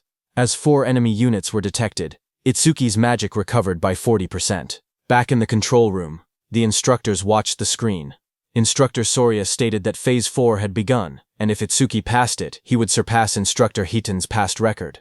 Instructor Hiiten replied with a simple yeah, and added that aside from humanity's strongest, Tewa, no one had ever cleared Phase 4. He said it would be interesting to see how far Itsuki could go. On the battlefield, Itsuki flashed forward, electricity trailing behind him as a giant lunged. He noted that every time the clear orb's flight speed increased, its accuracy also improved. He realized that if he raised the flight speed a few more times, he wouldn't need to get close to point-blank range anymore. Another giant swung through the storm, purple lightning on Itsuki's hand as he stared ahead and reminded himself that his magic was limited. He couldn't afford to waste even a single clear orb. Itsuki rushed forward through swirling purple energy. Dark lightning wrapped around his arm as he threw his hand out, aiming the spinning orb in his palm. But before he could shoot, one inferno beast with red glowing eyes lunged toward him, its metal-like jaws wide open, Chains rattled around its body as it shot forward and grabbed Itsuki's hand. Another similar monster crawled beside it, both of them towering over him. Itsuki's eyes widened in shock when he noticed the iron chains, as he had completely forgotten about them. The inferno beast snapped its head upward, the chains pulling tight across its armored mouth as it roared. Itsuki was dragged by the chains, but as he dashed past the inferno beast at high speed, he struck it with the purple energy clear orb. The monster moved slightly and dodged his attack. The inferno beast swung back violently, punching with full force where Itsuki had been standing. The inferno beast's massive armored hand pinned Itsuki down. He struggled beneath it, his body crushed against the cracked ground. Then the giant tightened its grip, dragging him upward as dust and debris scattered everywhere. Its claws clamped around his torso, squeezing harder. Itsuki was in very bad shape, as he couldn't put any strength into that position. A sickening crack echoed as the giant's grip twisted violently. A skeletal image of Itsuki flashed, showing all the bones in his body snapping under pressure. The giant then slammed him brutally into the ground. The impact split the earth, sending shards of stone flying. His body lay inside the crater, blood covering his clothes as smoke rose around him. Both his arms and legs were completely broken. Back in the control room, Instructor Soria panicked and shouted for Instructor Heighten to go help quickly. Instructor Heighten watched the screen with worry. Sweat slid down his face as he stared forward. He murmured that this must be Itsuki's limit. A memory flashed before his eyes. Just like Itsuki, he himself had once collapsed at the same point. Determined, Instructor Heighten turned away from the monitor. He said he was going to help right now. But before he could move, someone called out for him to wait. It was Commander Nento, who looked at the large screen. He said that Itsuki hadn't given up yet. Hearing that, Instructor Soria stepped forward urgently. He told Mr. Izumi that this wasn't the time to talk about such things. Choha agreed, saying that if they didn't act quickly, Itsuki would die. Instructor Heighten, beside him, also said that Itsuki's situation was desperate, but Commander Nento kept his eyes on the screen. He spoke with certainty, saying he could tell Tenma still had a trump card left. Instructor Soria looked surprised and asked how Commander Nento knew about a trump card. Commander Nento answered quietly, saying it was because of his eyes. The scene shifted to Itsuki's face. His eyes glowed fiercely. Commander Nento said these were not the eyes of someone who had accepted death. Itsuki stood battered and bloody, remembering the looming blue phantom Linga behind him. He thought about how he had exhausted every method to grow strong enough to kill that Linga who had killed his parents. Just then, a system window appeared, showing Overmimesis activated, resuming the analysis. This happened because during the battle with Kinoshita, Overmimesis had activated from Kinoshita's skill B-rank skill, Lightning Cannon. But Itsuki had chosen to stop the analysis at the very last moment. At that time, the system displayed analysis progress at 99% when Itsuki paused it. Now, when the analysis resumed, the progress reached 100%. Blue energy wrapped around Itsuki's body as he rose upward. He stated that he had prepared exactly for a situation like this. A system window appeared, showing B-rank skill Lightning Cannon analysis complete. Thunderbreaker, level 2, acquired. Choka suddenly pointed at the screen with excitement. She said that the usual blue lotus had appeared again. Beside her, Instructor Soria stared in shock and asked if that blue lotus was also one of Itsuki's skills.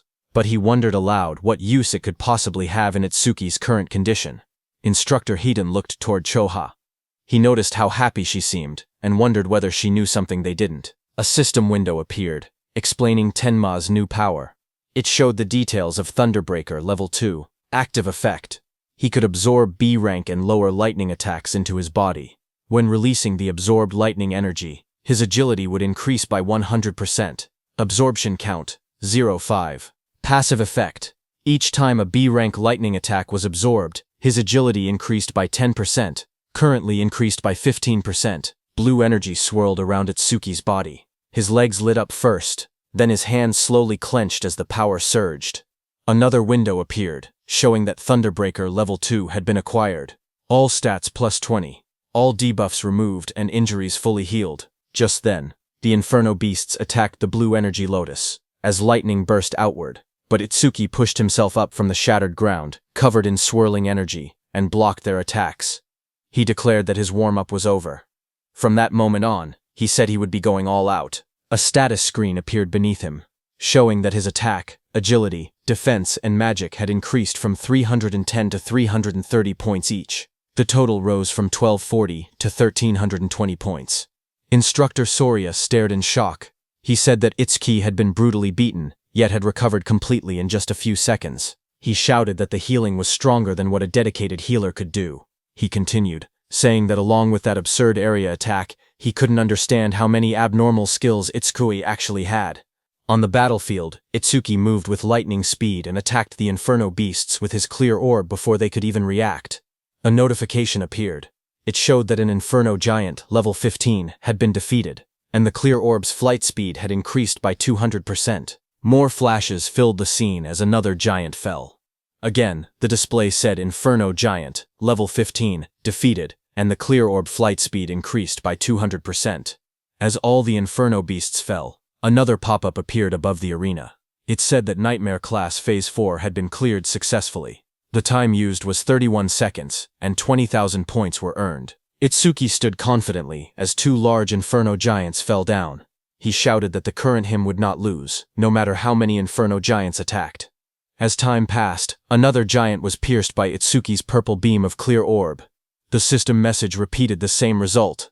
Inferno giant, level 15, defeated, with another 200% boost. Another notification followed, showing that the clear orb's flight speed was now 27 mets, flight speed increase 2700%. Itsuki killed another Inferno beast. The Nightmare Class Phase 5 message appeared. The system stated that Phase 5 had been cleared in 57 seconds, earning 25,000 points. Then another beam of clear orb pierced straight through the back of another giant. The second later, Itsuki's clear orb again pierced straight through another Inferno giant's body, splitting it from top to bottom as chains shattered around it. A system window appeared, announcing that Nightmare Class, Phase 6, had been cleared successfully. The time used was 1 minute and 34 seconds, and 30,000 points were earned. From the control room, the instructors, Commander Nento, and Choha, watched the results in shock. Instructor Soria's eyes went wide, and his mouth hung open. The scene shifted to the battlefield, which looked like a distorted landscape filled with countless Inferno beast corpses stacked across the ground. Instructor Soria's voice echoed faintly as he asked, "Is this hell?" Itsuki sat in the rubble of corpses, chains wrapped around his arms as enormous clawed limbs loomed over him. Instructor Soria's shaken voice wondered aloud which one was the real monster, Itsuki or the Inferno giants, admitting he was starting to lose track. Itsuki looked upward, panting heavily, blood covering his clothes as he looked at the camera and asked about the next phase, saying no Inferno giants were coming out. Instructor Soria stared forward in shock. He said it was unbelievable and that he had never thought something like this would happen. Sweat ran down his face as he looked at the scene before him. He slowly reached out his hand and pressed a glowing red button on the platform. With a heavy voice, he spoke into the microphone. He told Itsuki that it was over. On the battlefield, a loud announcement echoed. Instructor Soria told Itsuki that all the Inferno giants they had prepared had already been defeated. As the huge pile of fallen Inferno giants lay scattered across the ground, Instructor Soria told Itsuki that he had defeated every Inferno giant they had prepared. Hearing that, Itsuki took off the chains around his body, exhausted and covered in wounds. He asked if he had really beaten them all, reminding Instructor Soria that he had said the difficulty had no upper limit. He stood up slowly, trying to recall how many enemies he had taken down. He wondered how many points he had ended up getting. He thought to himself that if he had hit the ceiling, then the gap between him and Tuajin couldn't be that big. As he walked forward, he noted that he had achieved his other goal too, increasing the clear orb's flight speed. He considered it not a bad haul at all. A glowing panel appeared, showing the results. It listed that he had defeated 11 level 15 Inferno giants, and the clear orb's flight speed had increased by 1100%. Another notification appeared, showing the orb now moved at 38 meters per second, faster than an average car. But just as he was about to exit the training ground, a bright blue energy swirled behind him. Itsuki froze in place, staring ahead as the light rose around his body. A sharp glow flashed in Itsuki's eye as he turned his head, his expression tense and alert. But seeing what it was, he exhaled a moment later, realizing there was no threat. He muttered that he had mistaken it for another enemy for a second, because he had totally forgotten about it. Behind Itsuki, a huge glowing crystal had formed. He looked at the floating blue crystal beside him, knowing that since he couldn't level up, any experience from the disaster beasts he defeated turned straight into karma stones. The large blue stone hovered in the air, swirling with light. In the control room, the instructors stared in surprise. Instructor Soria asked why a karma stone was appearing in the trial grounds. Its blue color meant it held at least 10,000 experience points. Commander Nento explained to them that Itsuki couldn't absorb experience points, so everything he earned in the trial automatically became karma stones. Hearing that, Instructor Heaton said that he had thought Itsuki's level being fixed meant he was just faking it, but now he understood Itsuki truly couldn't level up. Instructor Soria asked if this meant that if Tenma ever teamed up with someone and entered a stage, his teammate would get all the dropped experience points. He added that it was a good thing. Itsuki had been born human.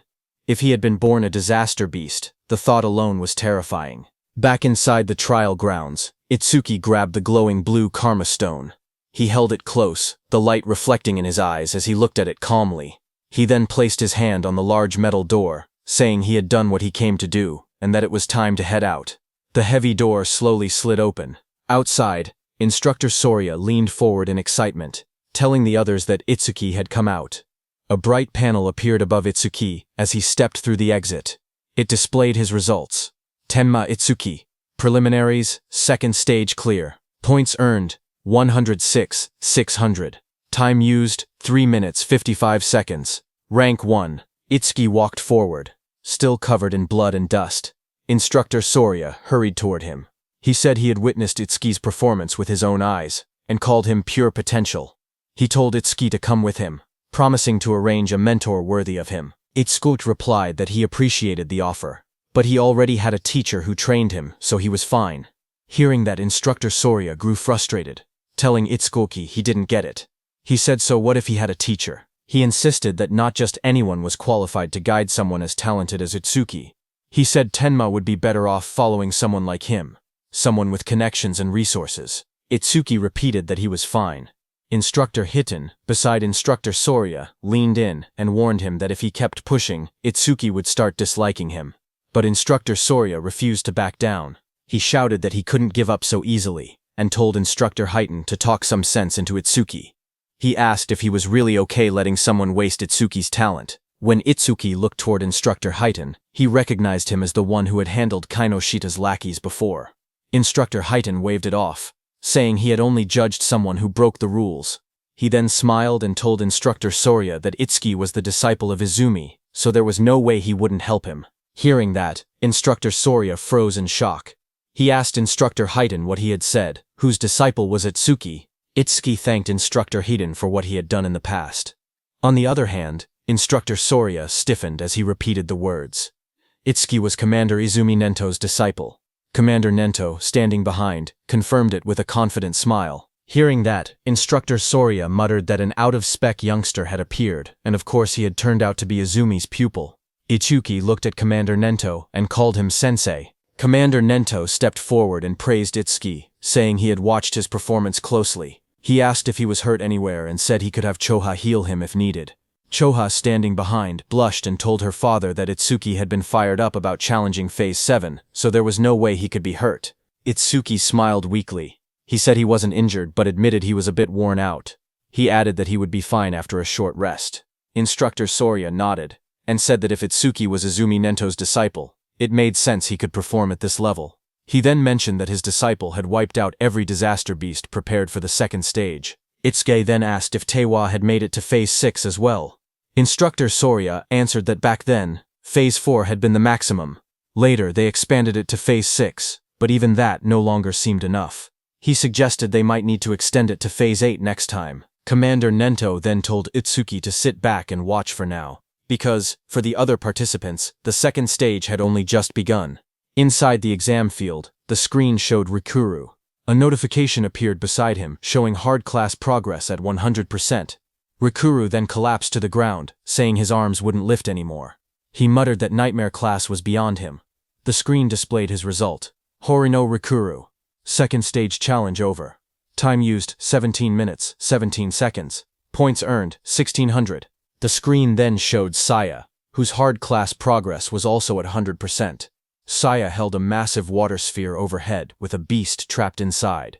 She said she didn't have any high firepower skills, so she was trying to suffocate the beast by trapping it in water. She admitted it was taking too long, and she was about to run out of magic.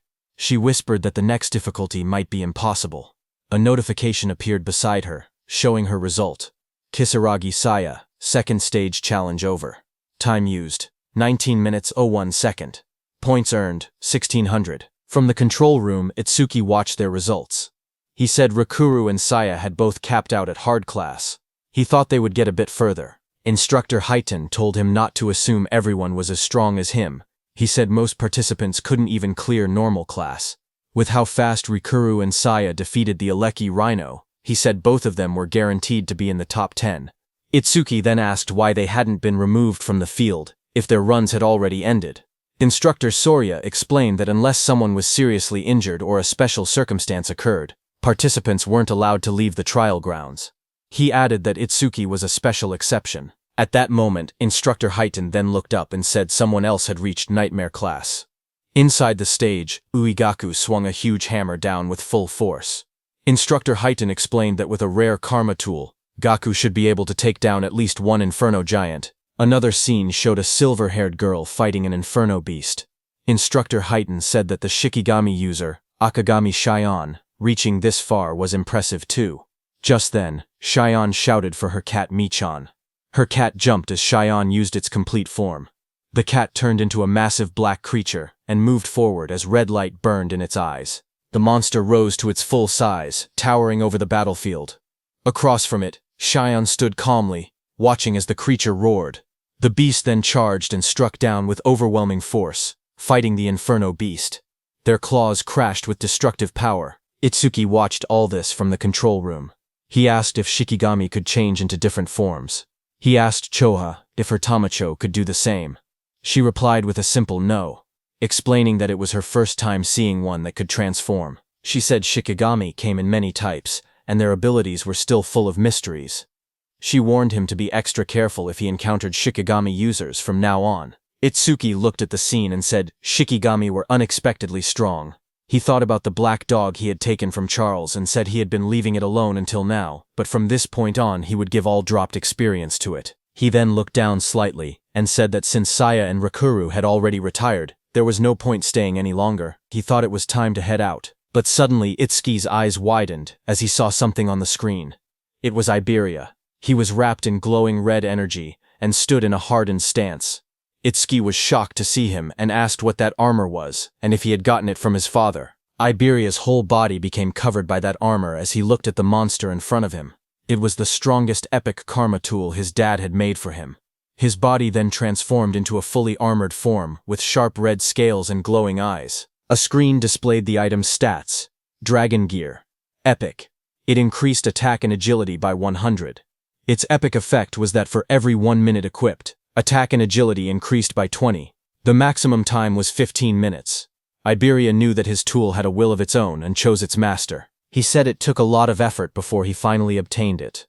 He ran toward the Inferno beast in front of him, thinking that his armor added 20 attack and agility every minute it was equipped. But if worn longer than 15 minutes, there would be a severe penalty. So he had to finish everything within 15 minutes. Another screen appeared showing current status increase. Attack and agility increased by a 120. Iberia shot forward at high speed. He thought about the announcement stating the Nightmare class had been cleared, and he believed it was probably Itsuki. He told himself he had to do his best so he wouldn't drag Itsuki down. He charged ahead, declaring that the two of them were double E. Itsuki watched him from the control room and said calmly that the armor looked good on him. Then a few minutes later, Instructor Sorya announced that the second stage was finished. From inside the control room, Instructor Sorya explained the rules. Only the top 10-point earners could advance to the national tournament's main event. He added that the top 2 would receive special rewards in the main event. Lying on the ground, Gaku smirked. He said that aside from Hanyu, there was no way anyone had more points than him. He laughed to himself, claiming those special rewards would be his. Instructor Sorya then stepped forward and announced that he would now reveal the top 10 results. A large screen displayed the rankings. First was Tenma Itsuki. His clear time was 3 minutes and 56 seconds, and his earned points were 106,600. Second was Hanyu Kana, who took 23 minutes and 43 seconds. She earned 16,600 points. Third was Uegaku. His time was 24 minutes and 23 seconds, and his points were 6,600. Fourth was Iberia. His time was 27 minutes and 59 seconds, and his points were 6,600. Fifth was Akagami Shion. Her time was 16 minutes and 30 seconds, and her points were points 1600. She failed at the Nightmare class attempt. Sixth was Horin no Rikuru.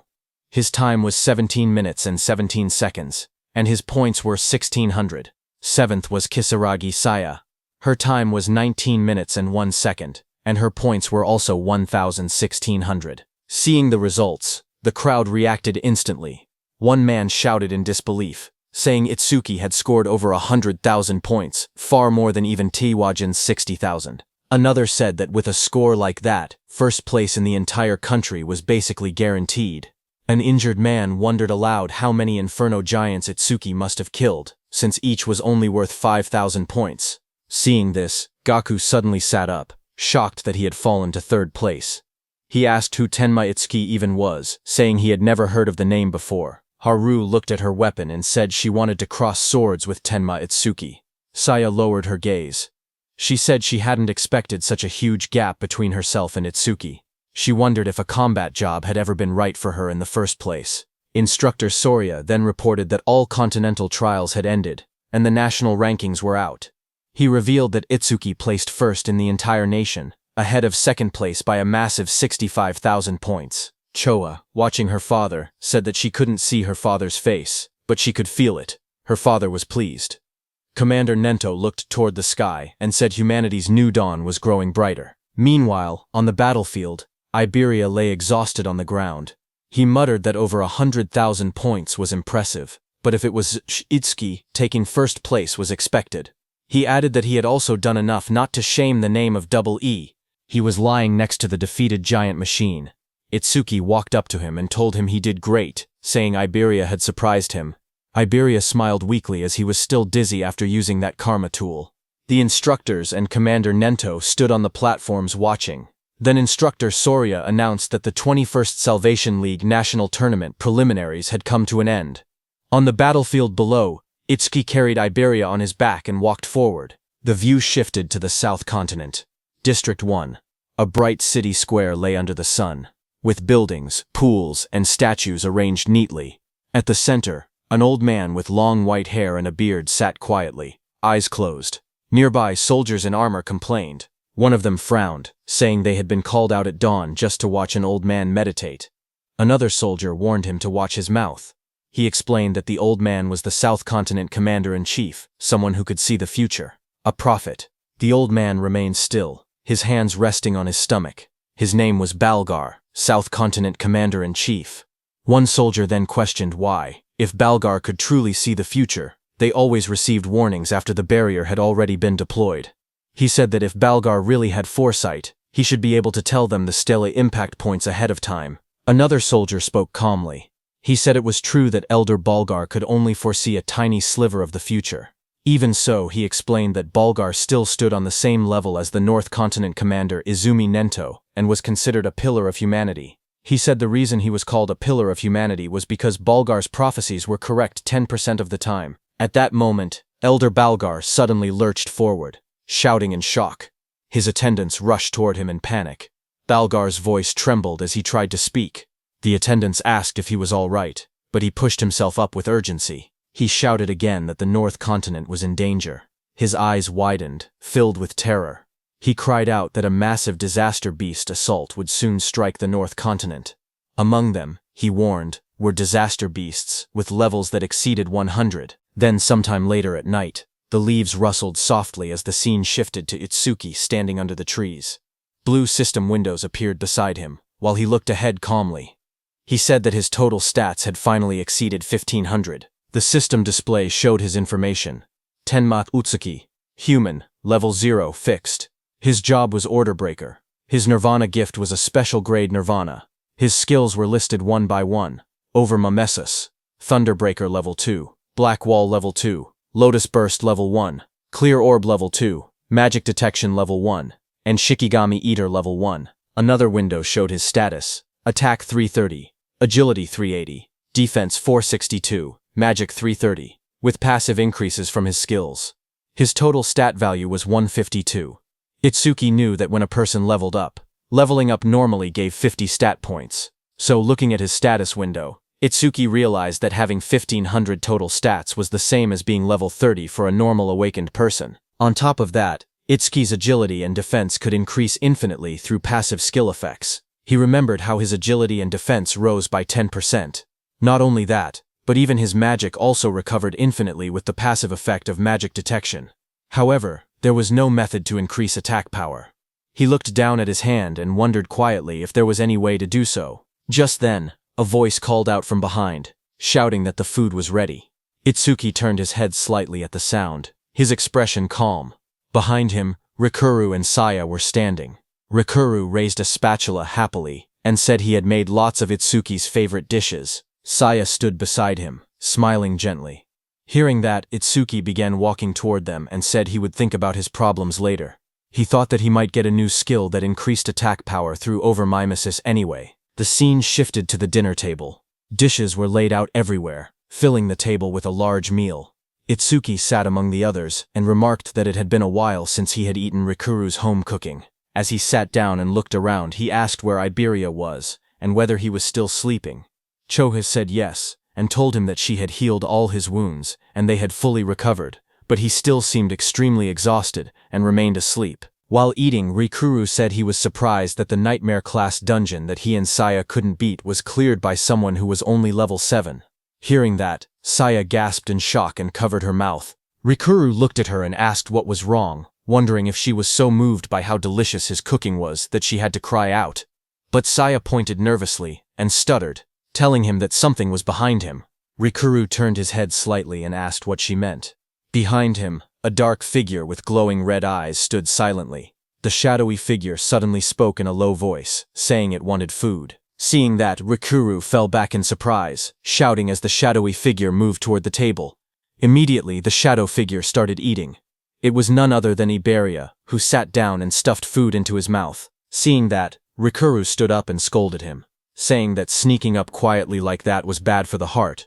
He also asked why Iberia was eating at someone else's seat without permission. Hearing that, Iberia slammed his bowl on the table, holding it tightly as he ate with extreme force. Seeing that, Rikuru backed up slightly, sweating as he asked what Iberia was getting angry for. Iberia suddenly lifted his head with sparkling eyes and food crumbs on his face. He smiled widely and said the food was delicious. Seeing him energetic, Rikuru laughed proudly and said that it was thanks to his cooking. Iberia laughed even louder in response. Iberia then pointed at the plate and asked if Rikuru had made the food. He told him that he should quit being an awakened and become a chef instead, because he had way more talent for cooking. Hearing that, Saya covered her mouth, trying not to laugh, while Rikuru stood there with an annoyed expression, asking if that was supposed to be a compliment. Across the table, Commander Nento leaned forward with folded hands. He said that since all of them were aiming to become saviors, he had one question for them. Everyone looked at Commander Nento as he asked what they feared the most. Hearing that, everyone paused. Rokuru thought for a moment and said that the thing they feared was probably the opposite of what they looked forward to. He explained his own dream to become a savior, earn money, and enjoy gourmet food while traveling the world while he was still young. He then imagined the opposite of that dream. In his mind, he pictured himself as an old man with a cane. He said that aging would definitely be the opposite. When people get old, he explained, they lose the stamina to travel the world, and their sense of taste might deteriorate so much that they cannot even tell flavors apart. The thought made him shiver, and he said the idea alone gave him chills. Commander Nento then asked Saya how she felt. She looked down slightly and said she was born into a medical family and grew up in a hospital. She explained that ever since she was little, she had seen many people suffering from different illnesses. A memory flashed in her eyes of hospital staff rushing a patient on a stretcher past her. A sick elderly patient lay on the stretcher, his face covered with dark spots. His weak voice escaped as he looked toward Saya. Standing there, Saya had been frozen in fear. The sight had become a deep trauma for her. She explained that even a simple cold or fever now filled her with overwhelming fear. Hearing that, Itsuki remembered something. He wondered if that was why she ran away the other day after he let out just a small sneeze. Memories from the past flashed in his mind, where Saya jumped back in shock every time Itsuki sneezed loudly. Hearing her, Commander Nento told them that an awakened person's lifespan was nearly twice that of a normal human, and awakened ones almost never got sick. He told her that she could finally say goodbye to the thing she feared most. Then he turned his gaze to Iberia beside him. Iberia blinked in surprise and asked if it was his turn next. Iberia admitted that what he feared most before was failing the preliminaries. But now his fear had changed. He smiled brightly and said he was afraid of not being able to fight alongside Itsuki. He turned to Itsuki with excitement and asked what he feared most. Itsuki looked surprised and asked why the question was directed at him. But the others wondered the same. Saya asked if Itsuki even had anything he was afraid of. Iberia told him to answer, saying it couldn't be possible that he feared nothing. They tried to imagine it, but none of them could guess what Itsuki might fear. Itsuki finally spoke. He said that after his parents died, he didn't know how to keep living. He explained that he had been overwhelmed with anxiety. Iberia stared at him, shocked, whispering his name. A dark scene appeared, showing Itsuki curled up alone. Helplessness, anger, sadness, hunger. He explained that all of those negative emotions had taken over his body. Itsuki remembered the moment everything changed. He had been sitting alone in the dark, tears running down his face, until Saya and Rikuru appeared before him. Rikuru's gentle voice asked why he was crying alone in a place like that. Saya told him the sky was beautiful and that it was a waste to look down. Young Saya leaned forward, asking if he had caught a cold and whether they should take him to the hospital. Rikuru held out a lunchbox with a bright smile, telling him they should eat something delicious so all his worries would blow away. Itsuki looked up, his eyes filled with tears. He said the warmth the two of them gave him pulled him out of that negative world. He continued speaking. He said that after that day, he met Sensei, met Choha, and even Iberia. Itsuki looked around the table and said they had become comrades. No, more than that. It felt like his family had grown. A soft smile formed on his face. He said that this sense of security was something he hadn't felt in a long time. Sometimes, he thought, he wished this moment could last forever. Itsuki continued speaking while everyone listened. He said the thing he had feared the most was living alone. Across the table, Saya, Rikuru, and Iberia watched him quietly as he shared his thoughts. Choha observed him with gentle eyes. She noted that the atmosphere around Itsuki felt calm and peaceful, completely different from the unsettling feeling she had sensed before. Suddenly, Iberia rushed forward. He called out Itsuki's name and threw his arms around him, shouting that he would never leave his side, not even a single step. Itsuki stumbled back in surprise, trying to explain that this wasn't what he meant. Commander Nento told them that he had asked earlier to confirm whether they might one day regret choosing their path. When they became saviors and faced true danger, regret would be the most unforgivable thing. He told them to remember that a savior's goal was to reach death without regrets. Everyone stood firmly and answered that they would engrave those words in their hearts. Commander Nento nodded and stood up. He told everyone to hurry and finish eating and then rest. He reminded them that Rikuru and Saya needed to return to North District 6 by tomorrow. The next morning, it was time for Rikuru and Saya to go back. Iberia waved excitedly as he called out to Rikuru, asking him to make home-cooked food again next time. Rikuru shouted back that he would as long as Iberia didn't cause trouble for Itsuki. Their voices echoed as they walked ahead, promising to meet again at the national tournament. Seeing that, Itsuki walked up to Iberia, who wiped his tears. Itsuki asked when Iberia and Rikuru had gotten so close. Commander Nento soon gathered them and told them they should head back as well. Itsuki nodded, but his mind wandered. There was something he wanted to ask Saya. He thought he could ask her during the main tournament. As he walked, Itsuki suddenly paused in shock when he noticed Choha. Choha sprinted across the courtyard with urgency. Itsuki wondered why she was in such a rush. A moment later, Chosha reached Commander Nento, slightly out of breath. Commander Nento asked her what had happened. Chosha replied in a serious tone that top-secret information had just arrived from the South Continent. Commander Nento asked Choha what the secret message contained. Choha explained that the information carried an extremely high clearance level. It was something only saviors above level 50 and continent commanders were allowed to know. Commander Nento then looked at Itsuki and Iberia and said that the two of them were also permitted to hear it. Iberia lit up with surprise, asking if he trusted him that much. Chosha began delivering the message. A new prophecy had come from Elder Balgar, the commander of the South Continent. According to him, within the next 3 days, a large-scale disaster beast assault would strike the North Continent. Hearing that, Itsuki asked whether Elder Balgar's prophecies were reliable. Iberia confirmed that they were. Elder Balgar was the most renowned prophet across all 5 continents. His prophecies were as good as confirmed futures. Choa turned to her father and urged him to leave the North Continent immediately. But Commander Nento believed there had to be a reason the disaster beasts were launching an assault. This time, he said, the target was most likely him, the commander of the North Continent. The commander thought for a moment. He said that if that were true, then staying here would make him good bait. Choga stepped forward, insisting there was no reason for her father to remain in the North Continent. She reminded him that combat wasn't even his specialty, and if he already knew he was the target, then remaining here was far too risky. She urged him to evacuate to the Central Continent immediately. Tenma agreed with her. He said that if they lacked manpower, he would remain behind and fight. But the commander raised a hand, stopping them. He told them he had already made his decision and warned them not to argue further. Then he turned to Itsuka, saying there was something else he needed him to do. Itsuka protested, insisting that nothing could be more important than protecting his sensei. Commander Nento explained his request. Iberia's father, Aiden, was the greatest crafter across all 5 continents, and they couldn't allow anything to happen to him. He wanted Itsuki to guard Aiden together with Iberia. Additional awakened fighters would also be dispatched to support them. Hearing that, Iberia looked troubled. He wondered aloud why their forces had to be split just to protect his father.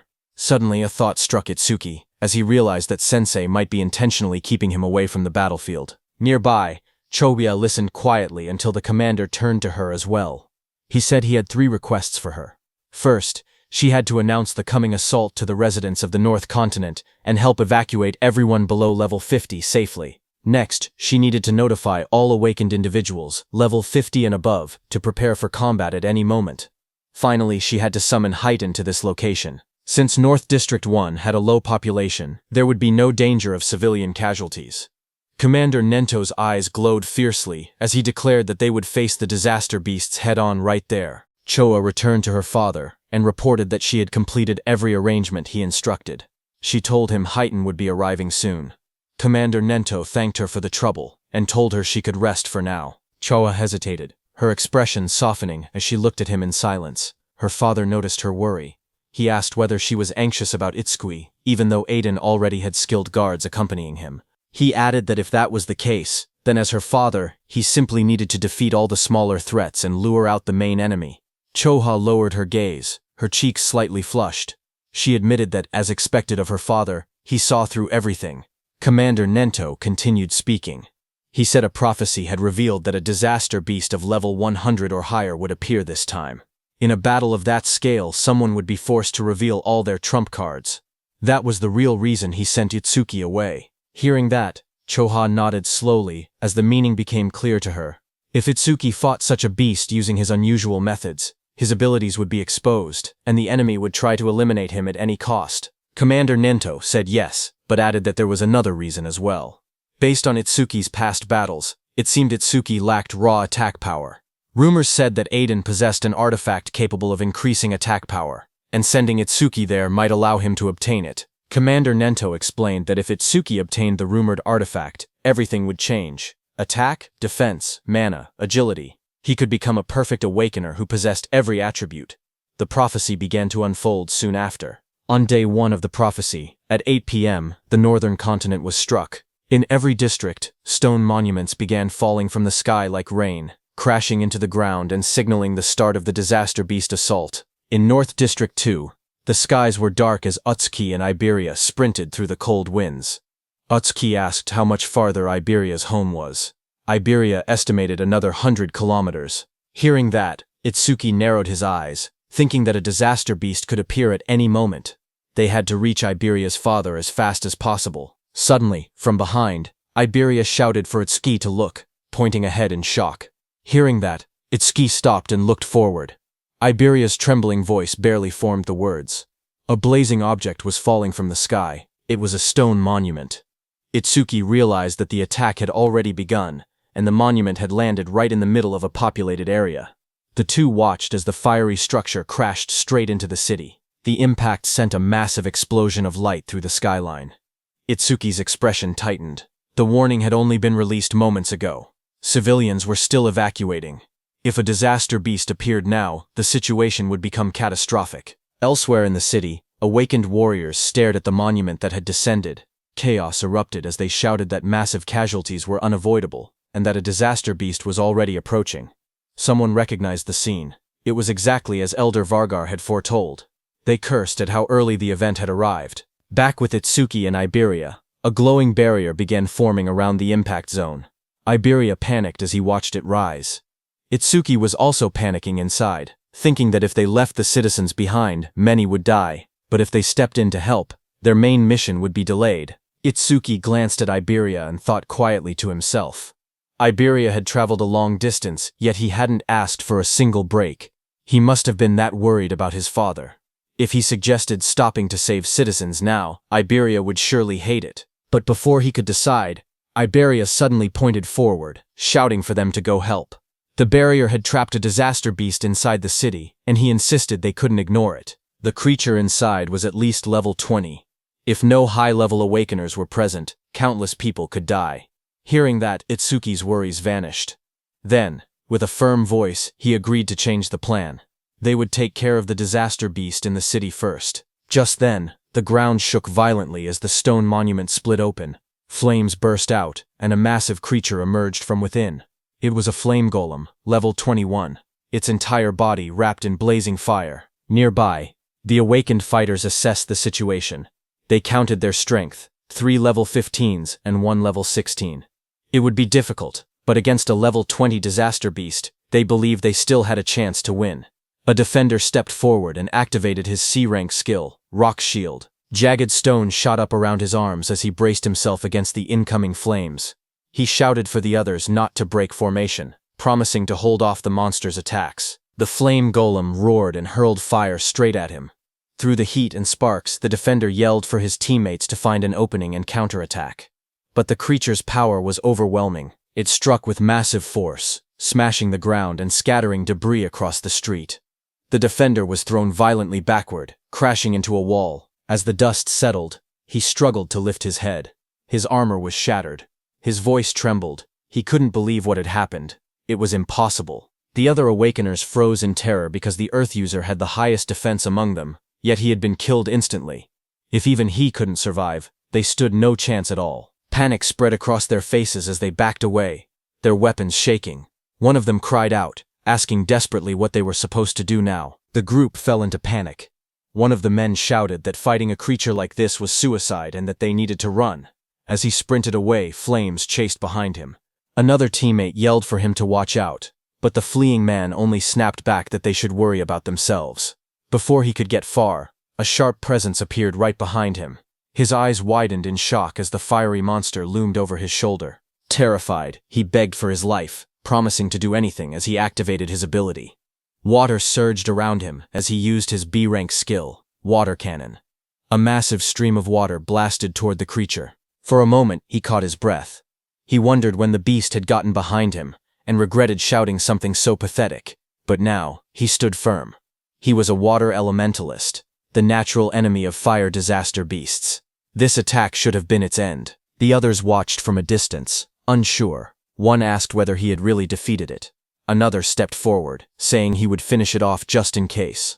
In the midst of drifting steam and smoke, the monster's dark silhouette still stood. The water elementalist stepped forward and warned the others not to interfere. He insisted that since he had defeated the disaster beast alone, he should be the one to finish it. But before he could act, the charred body of the creature suddenly twitched. Flames surged across its cracked surface as it rose again.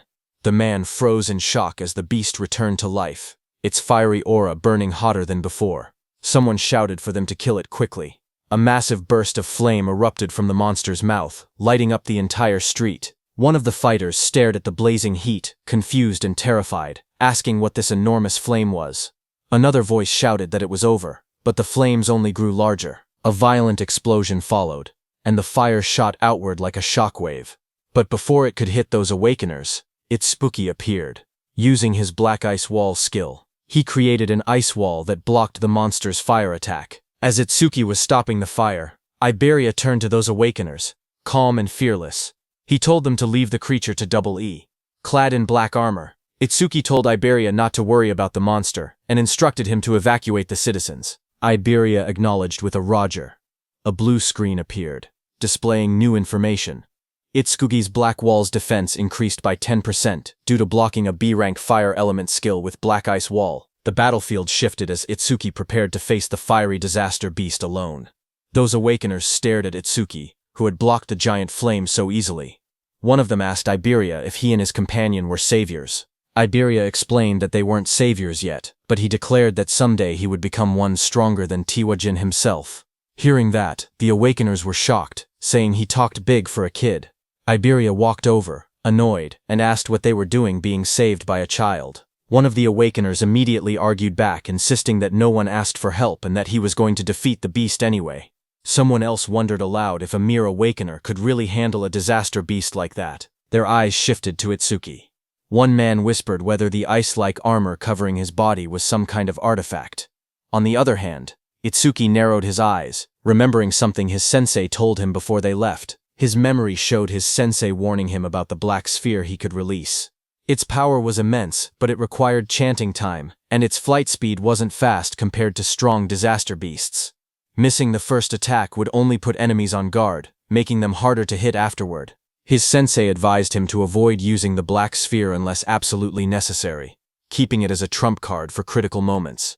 The memory ended with his teacher's voice telling him to listen carefully and only use that black sphere under the right circumstances. His teacher's words echoed in Itsuki's mind. He should only use his strongest attack when he was certain he could take down the opponent. Looking at the crowded battlefield below, he realized he couldn't use the penetrating true sphere here. There were too many people around. Down on the streets, civilians stared up at him in shock. Some wondered if he was an awakener who came to help.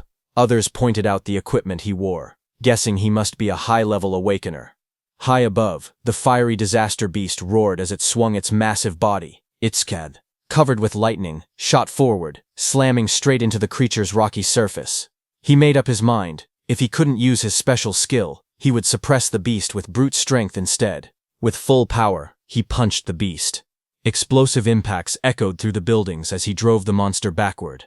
His movements blurred with speed as burning fragments scattered everywhere. A bright system window flashed, showing that Itsuki's Thunderbreaker activated Thunderclap Wave. Lightning surged across his entire body as he appeared above the beast. The beast raised its head, its eyes glowing red, fire swirling around it. Itsuki struck again, driving the massive creature through the ground with overwhelming force. Dust and flames erupted as the beast crashed hard, its body half buried in the shattered street. The ground trembled from the impact. Lightning wrapped around Itsuki as he rose into the air, his entire body glowing with blue energy. Flames raged around him, but he shot downward like a meteor, slamming into the massive creature below with overwhelming force.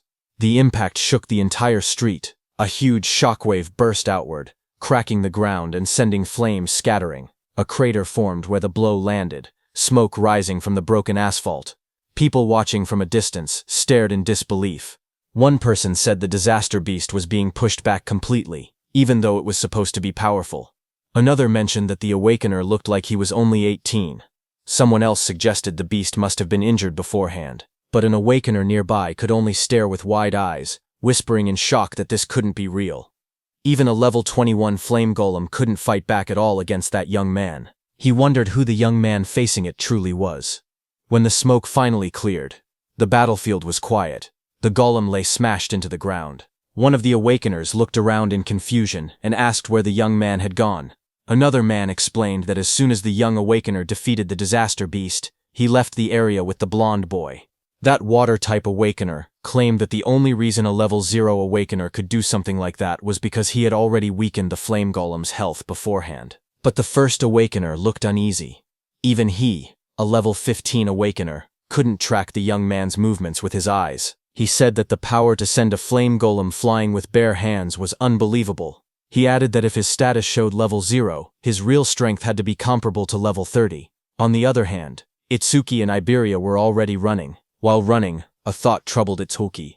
If a beast of that level couldn't be killed instantly, things would only get harder in the future. He muttered that he had to increase his attack power somehow. Just then, a system window appeared, displaying Itsuki's current stats. Attack, 330, Agility, 760, plus 100% due to Thunderclap Wave activation. Defense, 495, increased due to Black Ice Wall, 50%, Mana, 330, recovers 10% of mana upon detecting one enemy unit.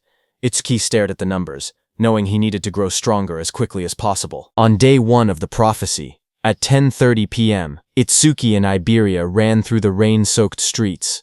Iberia stared in awe, saying Itsuki's speed was so incredible that he couldn't even track him with his eyes. Itsuki replied calmly that speed meant nothing without power. While they were running, suddenly Iberia started panting heavily, admitting he had never thought of Itsuki that way before. When they stopped, he told Itsuki that if he wanted to raise his attack power, he knew a good method. Itsuki looked at him and asked what he meant. Iberia explained that his dad's warehouse contained tons of artifacts, and there had to be one that boosted attack. He said Itsuki was strong and was also Sensei Izumi's student, so his dad would definitely be happy to let him have one. As he spoke, he imagined Itsuki wearing a powerful artifact, standing tall in a dark, glowing armored suit. The thought made him laugh to himself in a strange way. But Itsuki looked unimpressed and asked what that creepy laugh was about and what exactly he was imagining. Iberia cheered excitedly and told Itsuki to follow him. Once they arrived, he said he would ask his father to prepare a useful artifact for Itsuki. Itsuki watched him struggle to stand straight and thought to himself that he had already slowed down on the way. But even with all that agility, Iberia must have had trouble keeping up. Itsuki then stepped forward and grabbed Iberia by the arm. Iberia panicked and shouted, asking what Itsuki was doing. Itsuki told him not to push himself if he was tired. If they ran into a calamity, he wouldn't be able to fight properly in that condition. Before Iberia could answer, Itsuki lifted him and dashed forward at full speed. Iberia yelled that he wasn't ready, but the wind tore past them too fast for him to react. The two shot through the city like a blur. Iberia screamed that it was too fast, while Itsuki said they had already wasted enough time and told him to hold on. Later, at 11:05 p.m. on day 1 of the prophecy, the moon hung over a quiet set of wooden houses deep in the forest. A gust of wind swept through as they arrived. Iberia collapsed forward, shaking. He gasped that they finally made it and complained that he thought his arms were going to rip off. As they walked deeper into the woods, Itsuki asked why his father chose to live so far from town when the town was much safer. Iberia replied that his father said the town was too noisy for him to focus on his crafting. Ahead of them stood an old wooden house. Iberia explained that the place might look run down, but its defenses were strong. His father had traps set all around the perimeter. Itsuki nodded, saying he thought he felt a faint magical fluctuation. A system window appeared as he activated magic detection. Iberia told him not to worry. As long as Itsuki followed him closely, he wouldn't trigger anything. Itsuki silently thought that with his detection ability, he could avoid them on his own.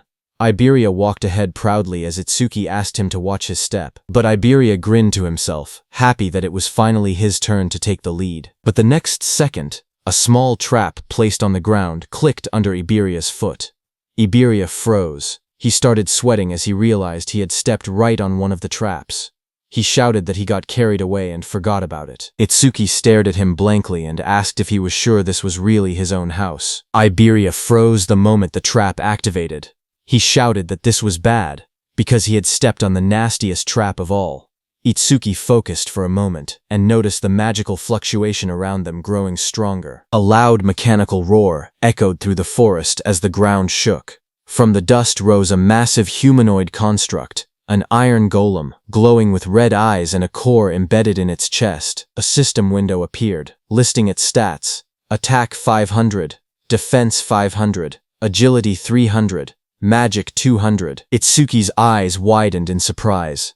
He couldn't believe Iberia's father even owned humanoid artifacts.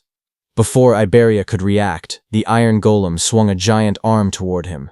The blow came crashing down with tremendous force. In the next instant, Itsuki dashed forward and pushed Iberia out of the attack's path. As the iron golem's punch came down, Itsuki also punched it with full power. Their attacks smashed into each other, creating a massive shockwave that cracked the earth and sent debris flying everywhere. Itsuki slid backward across the ground, shocked that even a mere artifact had higher attack power than he did. As he steadied himself, he realized another problem. Because the iron golem was created to protect Iberia's father, he couldn't simply destroy it with his piercing sphere. That made the situation more complicated. Itsuki quickly called out to Iberia, asking if there was any way to stop the golem. Iberia, panicking, shouted back that the key was the karmic stone embedded in its chest. If that stone was destroyed, the golem would shut down. The iron golem's eyes glowed red as its chest stone pulsed with green light. Iberia yelled that the stone was its power source, and taking it out would end everything. A system window appeared as Itsuki activated Thunderwave. Lightning surged around his body, crackling across his arms and shoulders. He smirked, realizing that knowing the golem's weak point made the fight much simpler. The golem had strength, but he had speed. He dashed forward, lightning trailing behind him as the iron golem slammed its massive arm into the ground. Stone shattered everywhere, but Itsuki slipped past the attack, aiming straight for the glowing stone. The golem swung again with both arms, trying to crush him, but Itsuki moved in a blur of thunder. Multiple afterimages flickered around the battlefield as he closed the distance, electricity lighting up the entire area. Lightning wrapped around Itsuki's body as he dashed straight toward the iron golem's chest. The golem swung a massive arm down at him, but he slipped underneath the attack, closing the distance in one quick burst. He reached out and grabbed the glowing green karmic stone embedded in the golem's chest. The moment his hand made contact, the stone cracked and came free from its socket. The iron golem's body froze. Its red eyes dimmed, and its raised arms stopped mid-movement as all power left its frame. Itsuki stepped back, holding the fractured stone in his hand. Just then, a shadow loomed behind him, raising a sword to attack, as Itsuki calmly asked if that was enough. Iberia rushed forward in panic, shouting for Josuke to stop. But before he could reach him, that figure suddenly blurred into motion. A fierce strike came swinging toward Itsuki from the side, his eyes glowing red at the moment of impact. But the blade stopped inches from his chest. Itsuki froze in shock. He wondered when his opponent had even moved. Josuke stood in front of him, lowering the heavy sword. He looked confused as he recognized Iberia behind the stranger. He admitted that he had thought the intruder was just a group of lost bandits. Smoke drifted from the sword as Josuke introduced himself. Itsuki stepped forward calmly, but confusion rose in his eyes. He questioned why he hadn't sensed any magic until the moment of the attack. Josuke's gaze moved between Iberia and the newcomer as he asked who this person was. Just then, Itsuki glanced down, startled to see that the massive sword in Josuke's hand had vanished without a trace. Iberia quickly jumped in, explaining that the stranger was his friend, Itsuki Tenma. He boasted that Itsuki was level 0 but incredibly strong. He added that they had formed a duo and were trying to decide on a team name. Before Iberia could continue, Itsuki told him to never mind that, and instead asked where Iberia's father was. Josuke told them that his master was in the back and warned Iberia to be careful. Just then, an older man with a white beard stepped out from the back of the forge. Iberia recognized that man as his dad. The old man stepped forward, his expression dark and heavy. Even Josuke quietly noted that he didn't seem to be in a good mood. Iberia ran up to him excitedly, waving his arms. He shouted that he had passed the qualifiers. The old man remained silent. Iberia proudly continued. He explained that he had ranked 4th in the region on nightmare difficulty and demanded the reward he was promised, being allowed to choose any artifact he wanted. But before he could finish boasting, a sharp slap struck his cheek. Iberia's head snapped to the side, his eyes wide in shock. He touched his face with trembling fingers and asked why his father had hit him. The old man glared at him furiously, his voice rising as he demanded that Iberia hand over the dragon gear. He accused him of stealing it. Iberia staggered back, clutching his cheek. He shouted that he had only borrowed an epic artifact, and complained that there was no need to hit him. His father pointed angrily at him from the ground. He warned that the dragon gear caused irreversible damage if worn for too long. He added that if Iberia ever took it without permission again, he would not be so lenient next time. Frustrated, Iberia turned and ran off into the forest, yelling that he would never use his father's crappy artifacts again. The dragon gear dropped from his shoulder and landed on the ground behind him. The old man then turned toward Itsuki and asked if he was Izumi's second student.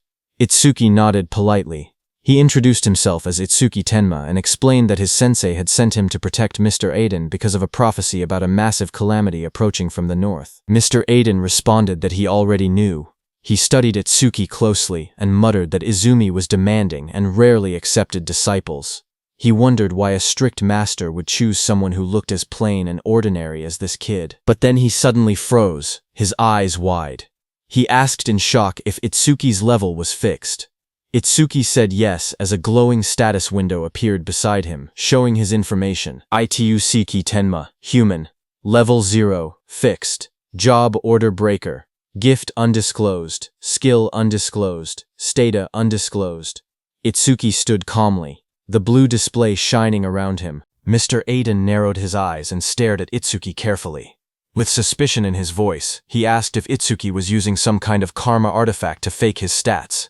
Itsuki calmly replied that he was not. Mr. Aiden looked at him again and finally seemed to understand something.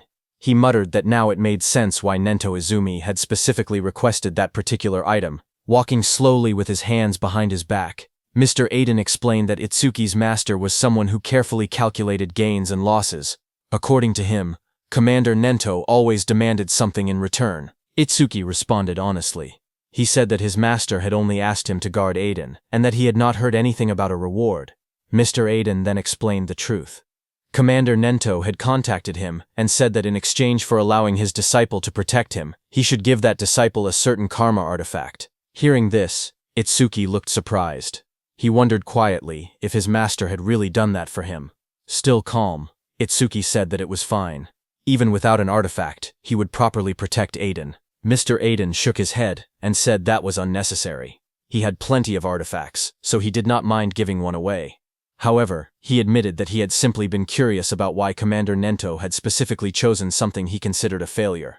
Itsuki looked confused and asked what he meant by a failure. A memory flashed as Mr. Aiden explained that the artifact was originally a masterpiece designed to draw out an awakened person's attack power to its absolute limit. He raised a glowing golden crystal in his hand as a system window appeared, revealing the artifact's information.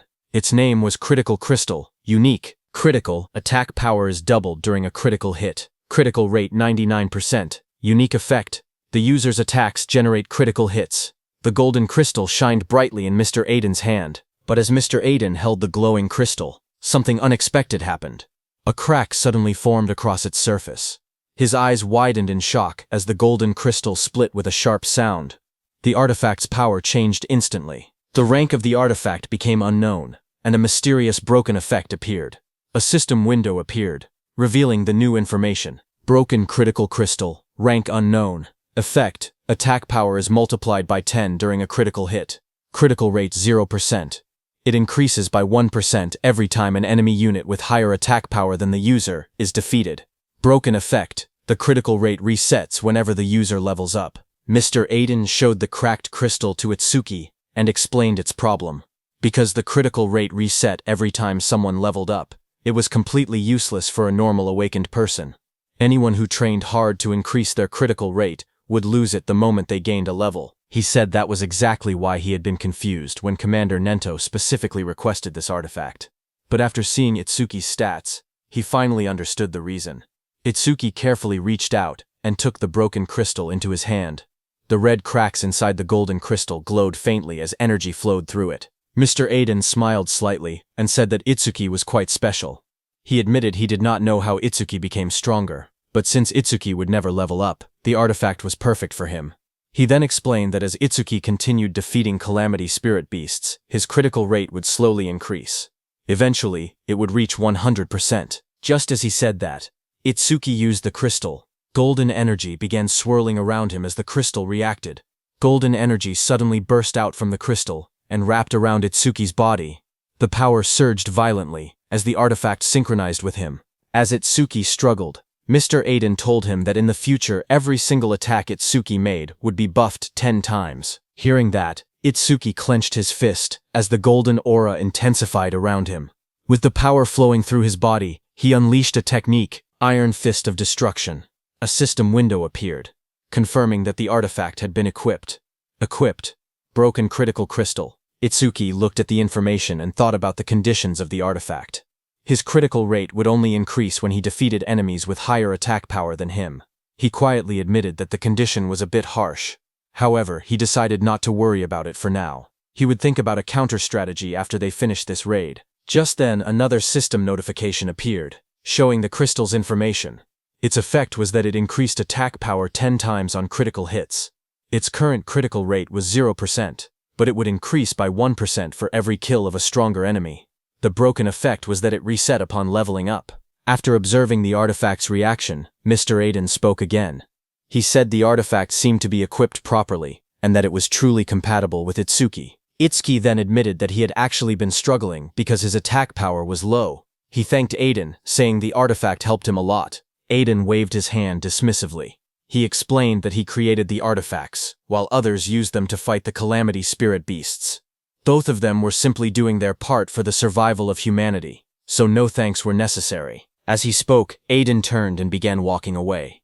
He added that unless someone already knew his location in advance, there was no reason for beasts to attack such a remote place. For now, he told Itsuki to rest. Just as Aiden finished speaking, something strange suddenly appeared in the sky above the forest. Aiden's eyes widened in shock as he noticed a massive pillar of energy descending from the sky. The atmosphere trembled as the force rushed downward. A loud impact followed, as the energy slammed into the forest. The force spread outward like a shockwave.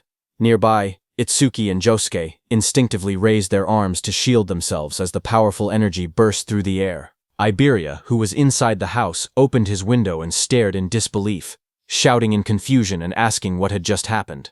He looked toward the sky with wide eyes and realized something unexpected. A barrier had appeared. Looking up, they saw a massive green dome covering the entire area. The strange barrier surrounded the forest, glowing with an eerie green light. Seeing the enormous dome above them, Iberia shouted in shock, wondering why there was a green barrier there. Mr. Aiden looked toward the sky with a serious expression. In his mind, a troubling thought appeared. Only the commanders-in-chief of the 5 continents should know his location. He wondered if it was truly a coincidence that a stone monument had fallen here, or if something else was happening behind the scenes. Before he could think further, Josuke suddenly shouted loudly. He quickly warned everyone to get back. The Calamity Spirit beasts were coming, and they were already heading straight toward them. Itsuki stood quietly and focused his senses. His eyes sharpened as he felt a powerful presence approaching. He calmly said that he could feel it. Something was moving toward them at an incredible speed. Moments later, the ground began shaking as multiple creatures rushed forward through the forest. At first, Itsuki counted 6 of them. Then they realized there were even more. The monsters burst out of the trees, charging straight toward them. One of the creatures revealed itself clearly. A system window appeared, identifying it, one horned demon from the Horned Demon tribe, level 14. Seeing the monster rush forward, Itsuki shouted that they were here. The demon lunged toward Itsuki with its massive arm raised, aiming a brutal strike at him, but Itsuki stopped its attack with his bare hands. The next second, Itsuki pierced the monster's body with his black ice wall. Blood burst out as the blade tore through its flesh. At the same moment, a system notification appeared. Activating Black Ice Wall. More monsters rushed forward from different directions, opening their jaws wide as they attacked together. Electricity crackled around Itsuki's body as he moved calmly through the battlefield. Inside his mind, he thought that enemies at this level were not a problem. No matter how many came, he could finish them instantly with Lotus Explosion. However, he hesitated, thinking that Josuke might not be able to withstand the shock of a Lotus Explosion, and it was still risky. Itsuki glanced behind him and remembered that Aiden and Iberia were hiding in the shed right behind him.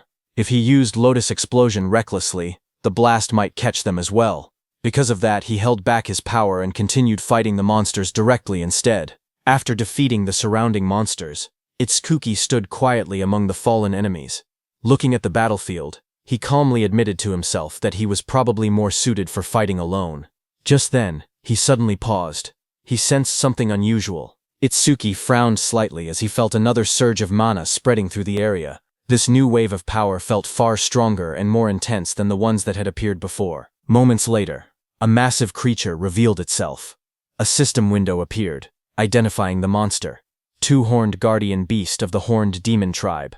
Level 24. At the same time, far away in a dark and terrifying realm, towering demonic structures stood beneath a crimson sky. Inside a sinister palace, the most powerful demon emperor, Linga, sat on the throne. An orange-haired figure standing in front of him spoke calmly. He reported that the first wave of the advance party had already been teleported to the human realm, consisting of lower-class slave demons. Then he asked another question. Among the 8 demon kings, which one should be entrusted with leading the main force? At that moment, Demon Emperor Linga said that thanks to the eye he had left behind during the last descent into the human realm, the demon race had already discovered the existence of a certain important person.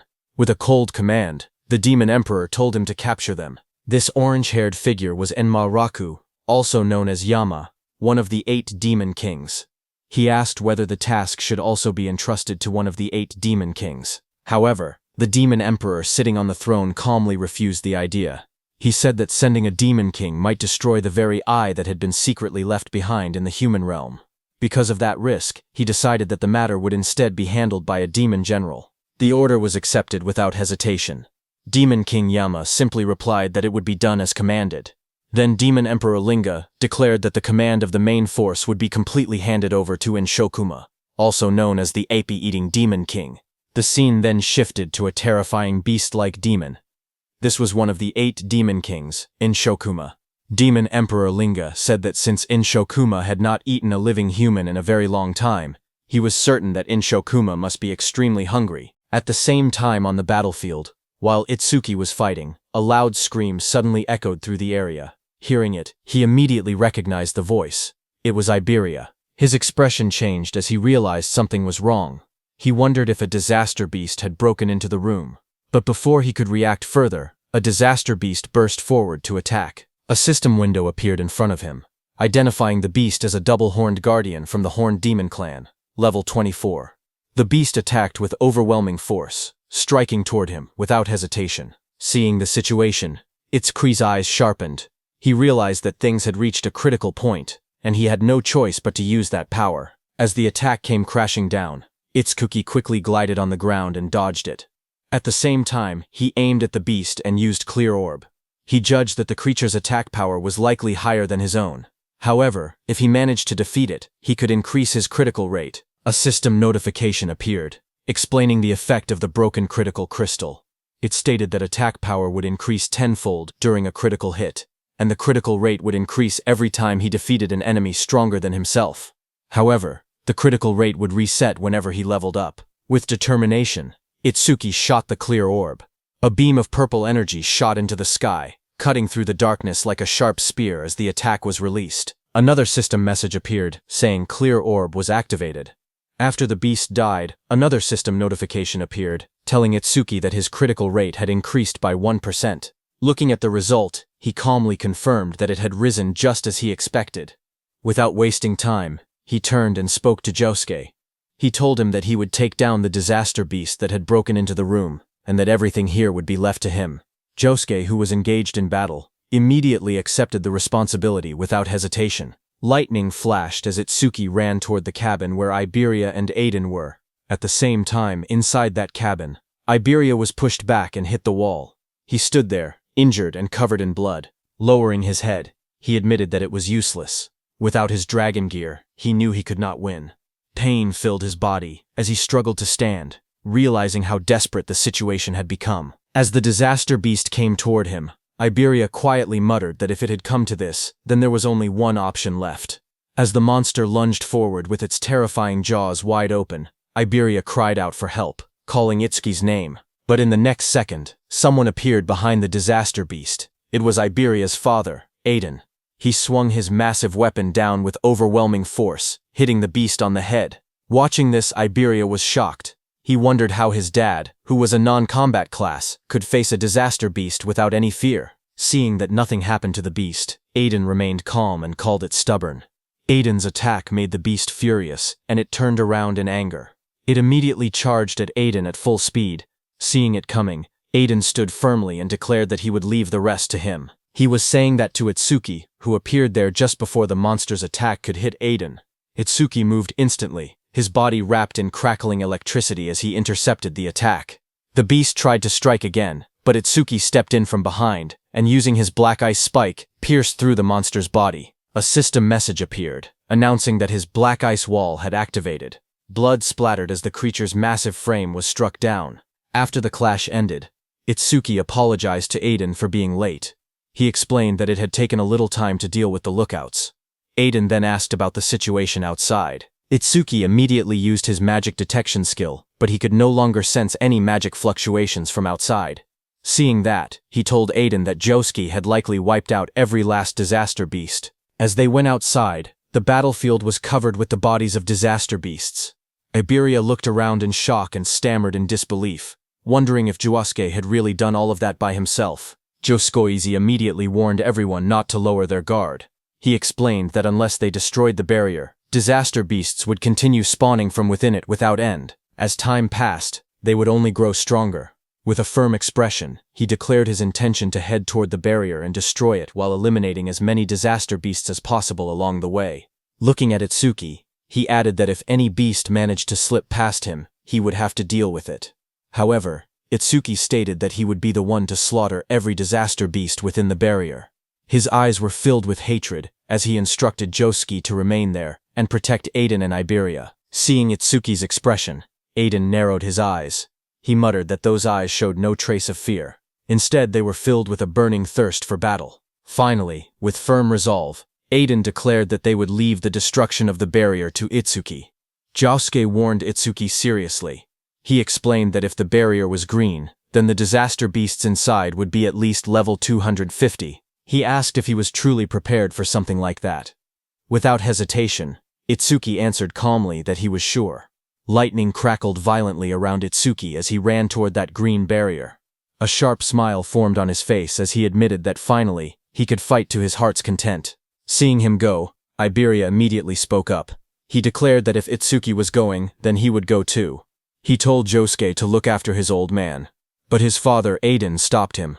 Iberia protested, asking why not. He reminded them that they were a team. Aiden answered bluntly, telling him to stop pretending they were a team. He said it was pathetic. He added that he and Itsuki lived in two completely different worlds. Iberia clenched his fist, anger rising in his voice. He argued that they had walked this path together all this way and demanded to know what he meant by different worlds. Aiden also shouted, telling Iberia that a team was meant to support one another and cover for each other's weaknesses. Aiden's eyes widened with anger as he spoke harshly. He told Iberia that he was not supporting Itsuki at all. Instead, he said he was only dead weight at this rate. His voice grew even colder as he warned that he would end up getting Itsuki killed. Hearing that, Iberia froze, shock spreading across his injured face. Aiden continued, saying that he was not just talking about him alone. He explained that Itsuki was special.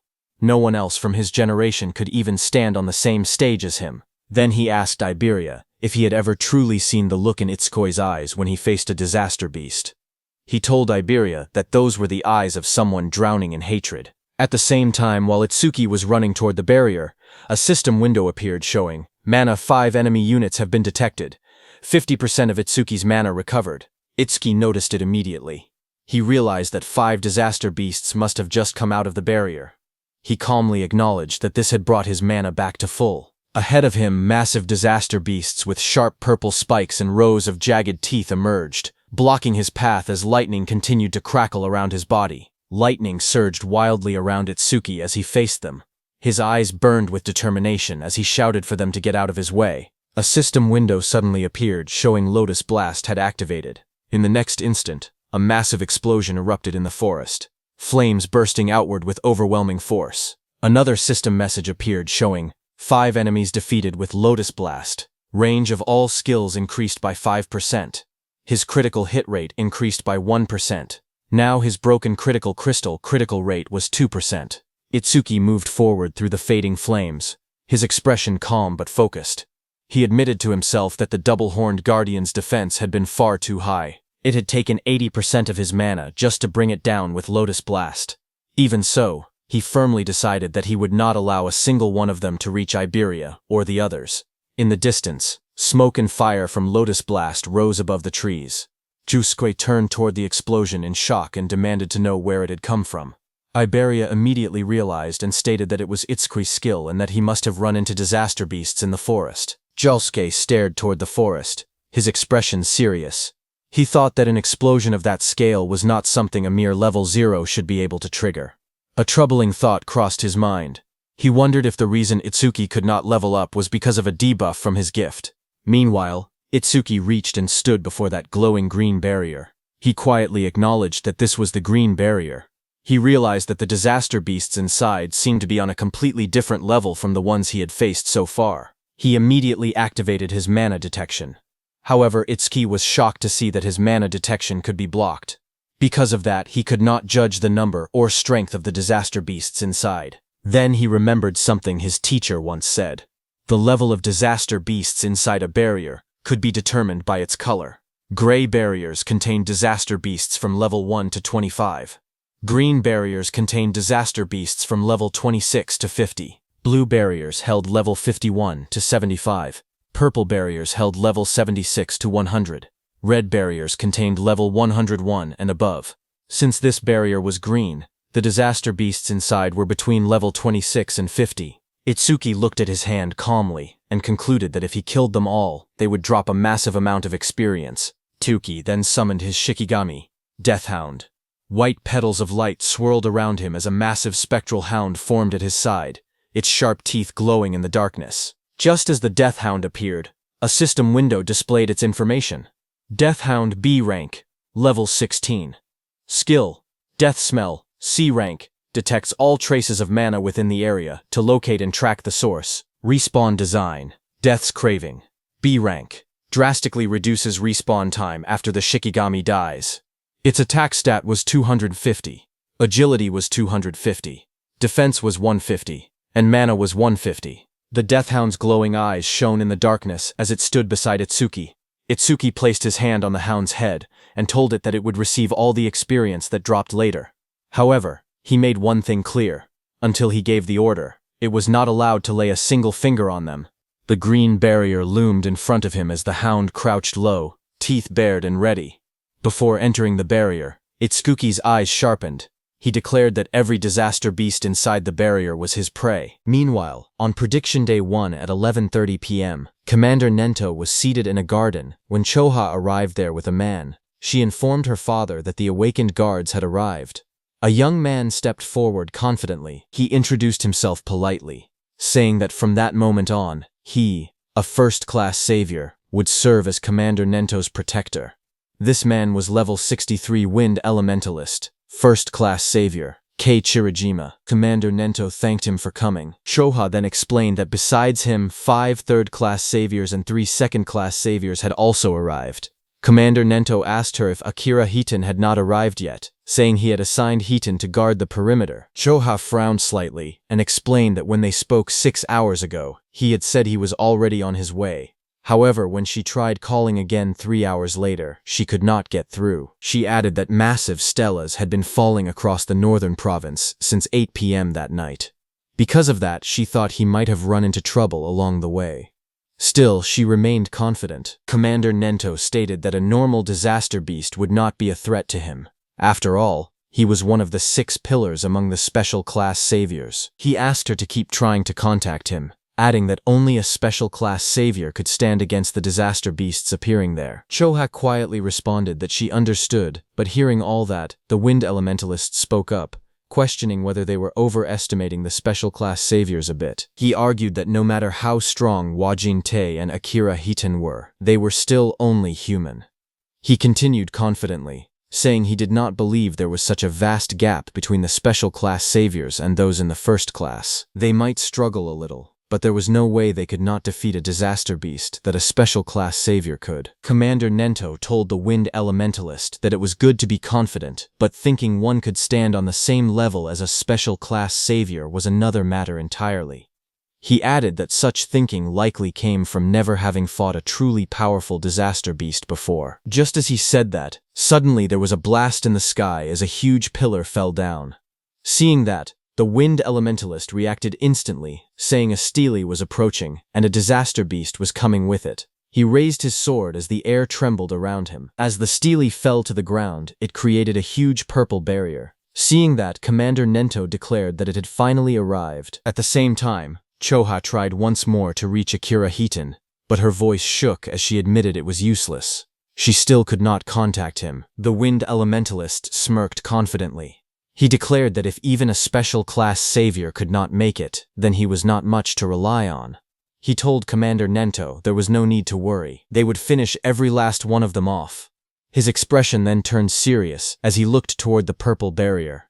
He boldly stated that he would prove right now that a first class was just as capable as a special class. On the other hand, at Itsuki's side, he entered the green barrier with his Death Hound.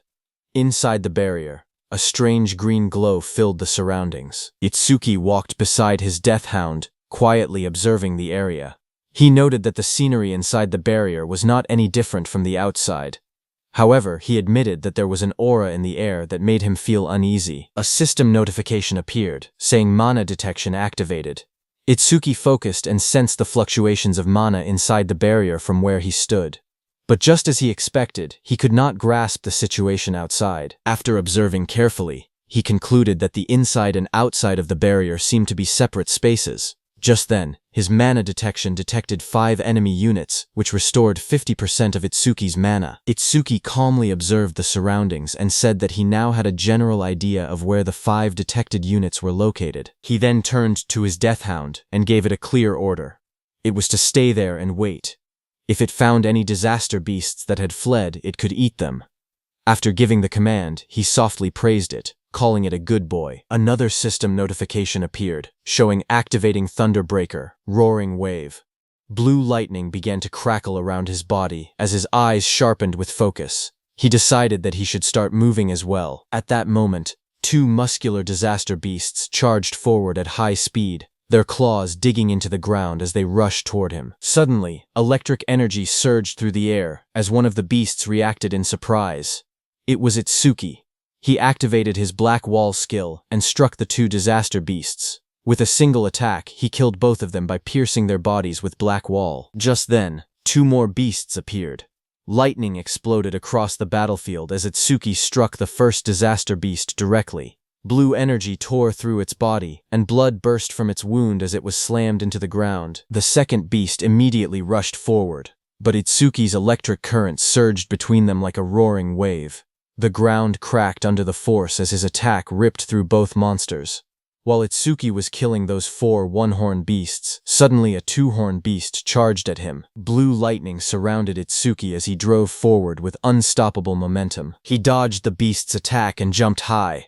A system notification appeared, activating clear orbs piercing sphere. A glowing purple sphere formed around Itsuki's finger. It shot forward with incredible force, piercing straight into the beast's chest and drilling through its armored body. The impact cracked the monster's armor apart as the energy pushed deeper inside. That beast fell to the ground. A system notification appeared, showing critical rate increased by 1%. Itsuki landed on the ground, lightning still flickering around him. His broken critical crystal had reached 3% critical rate. After killing those 5 beasts, Itsuki immediately moved forward. Seeing that his critical rate had gone up again to 3%, he calculated that statistically, this meant about 3 critical hits for every 100 attacks. He thought maybe he would get to see his first real critical attack soon. While moving, something else caught his attention. This was the first time he had seen a stele from this close. He narrowed his eyes and thought that if he broke the stele, then the barrier should disappear. He thought 1 hit should be enough. But at that moment, a system notification appeared, showing 1 enemy unit detected and 10% of his mana restored.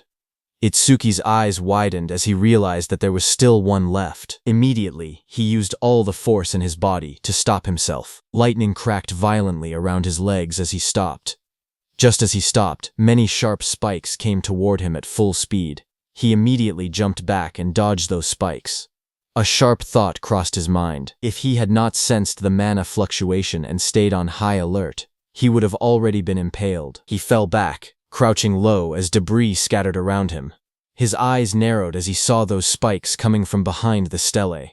Itsuki realized that this 6th monster was hiding behind the stele. He stared at the disaster beast's shadow carefully, realizing it was a different kind of disaster beast than the ones before. Meanwhile, from far away, Iberia watched the large green barrier curve over the forest like a dome, glowing faintly in the night. Worried, Jusuke told Iberia that even Itsuki might not be able to stop all the disaster beasts, so he told Iberia that it was dangerous outside and that he should wait inside the room. Iberia, who was still shaken by his father's words, lowered his gaze and asked Josuke if he would really end up letting Itsuki die someday. Josuke told him that Master Aiden had a habit of exaggerating, so he should not worry too much about it. But Iberia admitted that, looking back, he felt like he had really just been dead weight. Josuke then explained that the level of disaster beasts inside a green barrier usually ranged between 20 and 50. He asked Iberia honestly whether he had the confidence to defeat even a level 26 disaster beast. Iberia quietly answered that he did not. Not at all. Seeing his discouraged expression, Josuke told him not to be so down. He clarified that he was not saying Iberia was useless. When he himself had been about that age, he had not even had the courage to step into a green barrier and fight a disaster beast. Iberia looked at him in surprise and asked if that was true, even for Josuke. Josuke's expression turned serious as he explained that the difference between gray barrier disaster beasts and green barrier disaster beasts was not simply a matter of levels. Iberia asked him if there was something else. Josuke told him that the disaster beasts inside gray barriers had no intelligence. They were merely creatures that endlessly repeated cycles of slaughter and destruction. They were strong, yes, but with a proper plan, there were many ways to defeat them. Then, with a serious tone, he explained that inside a green barrier, things were different. Inside a green barrier, just like humans, there could be disaster beasts with intelligence. At the same time, on Itsuki's side, from behind the green stele, a towering armored beast surrounded by crackling blue lightning appeared. This was a level 34 square general beast. The beast wondered if it had made a mistake, as it realized that Itsuki possessed a detection-type skill. Seeing that square general beast, Itsuki's face darkened. He said that, as expected, the disaster beasts inside this barrier were different from any he had encountered before. At that moment, Josuke told Iberia that among the youth of the same generation as Itsuki, only a few could stand against a disaster beast of that level. And the reason Iberia seemed like a burden to Itsuki was not because of immaturity, it was simply because Itsuki was too strong. On the other hand, when Itsuki saw that the creature had seen through his skill within seconds, and on top of that, it could even speak the human tongue, a smile formed on his face. He said that he had finally met the intelligent disaster beasts he had only heard rumors about. The beast looked down at Itsuki and asked what he was muttering about. Was he begging for his life? The beast sneered, saying it had thought Itsuki was strong, but he was only level 0. To it, Itsuki was nothing more than a coward who could not stop trembling just from looking at it. Hearing that, Itsuki smiled faintly and admitted that he was simply excited. He revealed that he had wanted to ask their kind something for a long time, and since the creature could speak, he asked it to give him an answer. The disaster beast looked down at him and agreed. It declared that if this was his final wish, it would grant it. Flames suddenly flared around Itsuki as his expression changed. His eyes glowed red, and a dangerous smile spread across his face. Then, with burning intensity in his gaze, he asked the creature a single question. Do he feel pain? Hearing this, the disaster beast sneered at him and mocked him. It declared that a mere human thinking he could make it feel pain was ridiculous. It warned him not to get cocky. With arrogance in its voice, it proclaimed that inflicting pain was their exclusive privilege. In the next moment, the disaster beast launched itself into the air. Its blue spikes came toward Itsuki with overwhelming force. The attack crashed down violently, sending shockwaves through the ground, but Itsuki vanished from his place. Lightning cracked around his body as he rushed straight toward the monster. In an instant, he closed the distance and drove his fist into the creature's chest.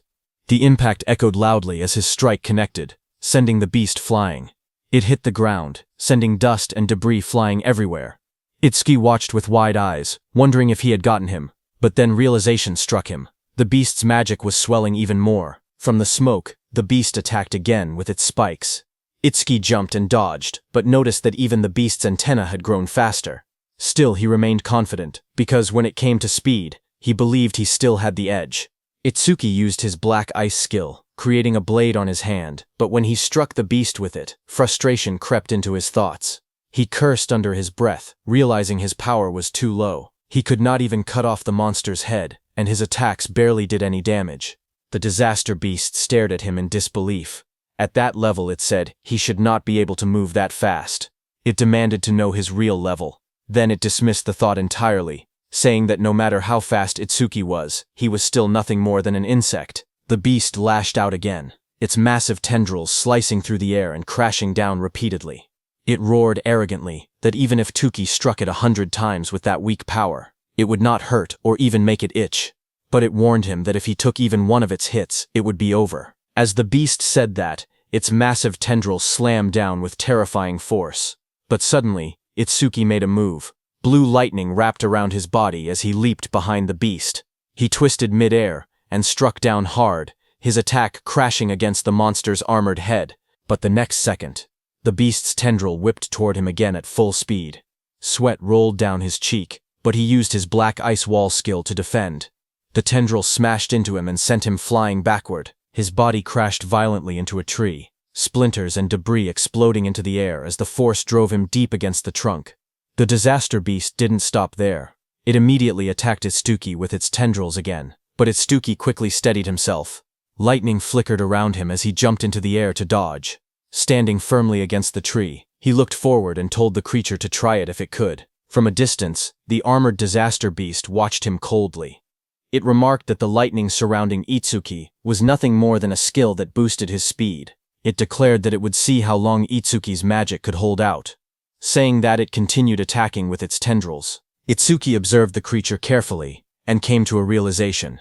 Those antennae were not a skill, they were part of the monster's body. That was why Overmimus would not trigger against them. He got near the beast and struck again as lightning flickered around his body. He wondered how many attacks it had been so far. The 18th? Or maybe the 19th? The monster spread its massive frame and attacked Itsuki with its tendrils, declaring that it was useless. At that moment, a status window appeared before Itsuki, showing he only had 97 magic. He understood the situation immediately. He had been pushing his skills non-stop, and his magic was about to run dry. His stamina was being worn down as well. If this continued, his speed would only decrease. Itsuki's red eyes sharpened with resolve as he decided that he would pour everything into offense. Itsuki charged at the disaster beast, thinking he would boost his attack frequency so that if he could land even one critical hit, he would win. Itsuki was trying to use the power of his broken critical crystal, whose effect was that on a critical hit it increased attack power by 10 times. But currently, its critical rate was only at 3%.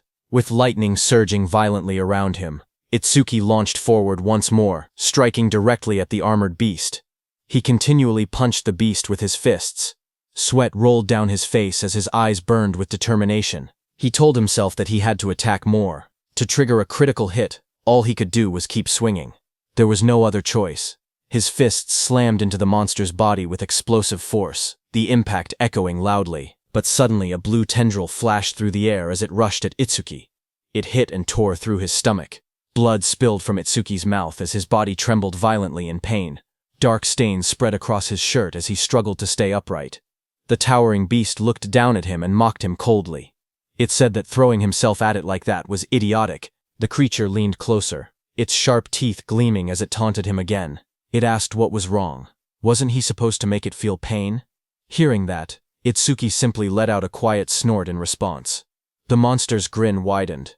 It remarked that he was still alive and admitted that his defense seemed to be quite high. But suddenly Itsuki's red eye flared brightly, veins spreading across his face as a fierce smile twisted his lips. He felt it at last. Finally, it was here.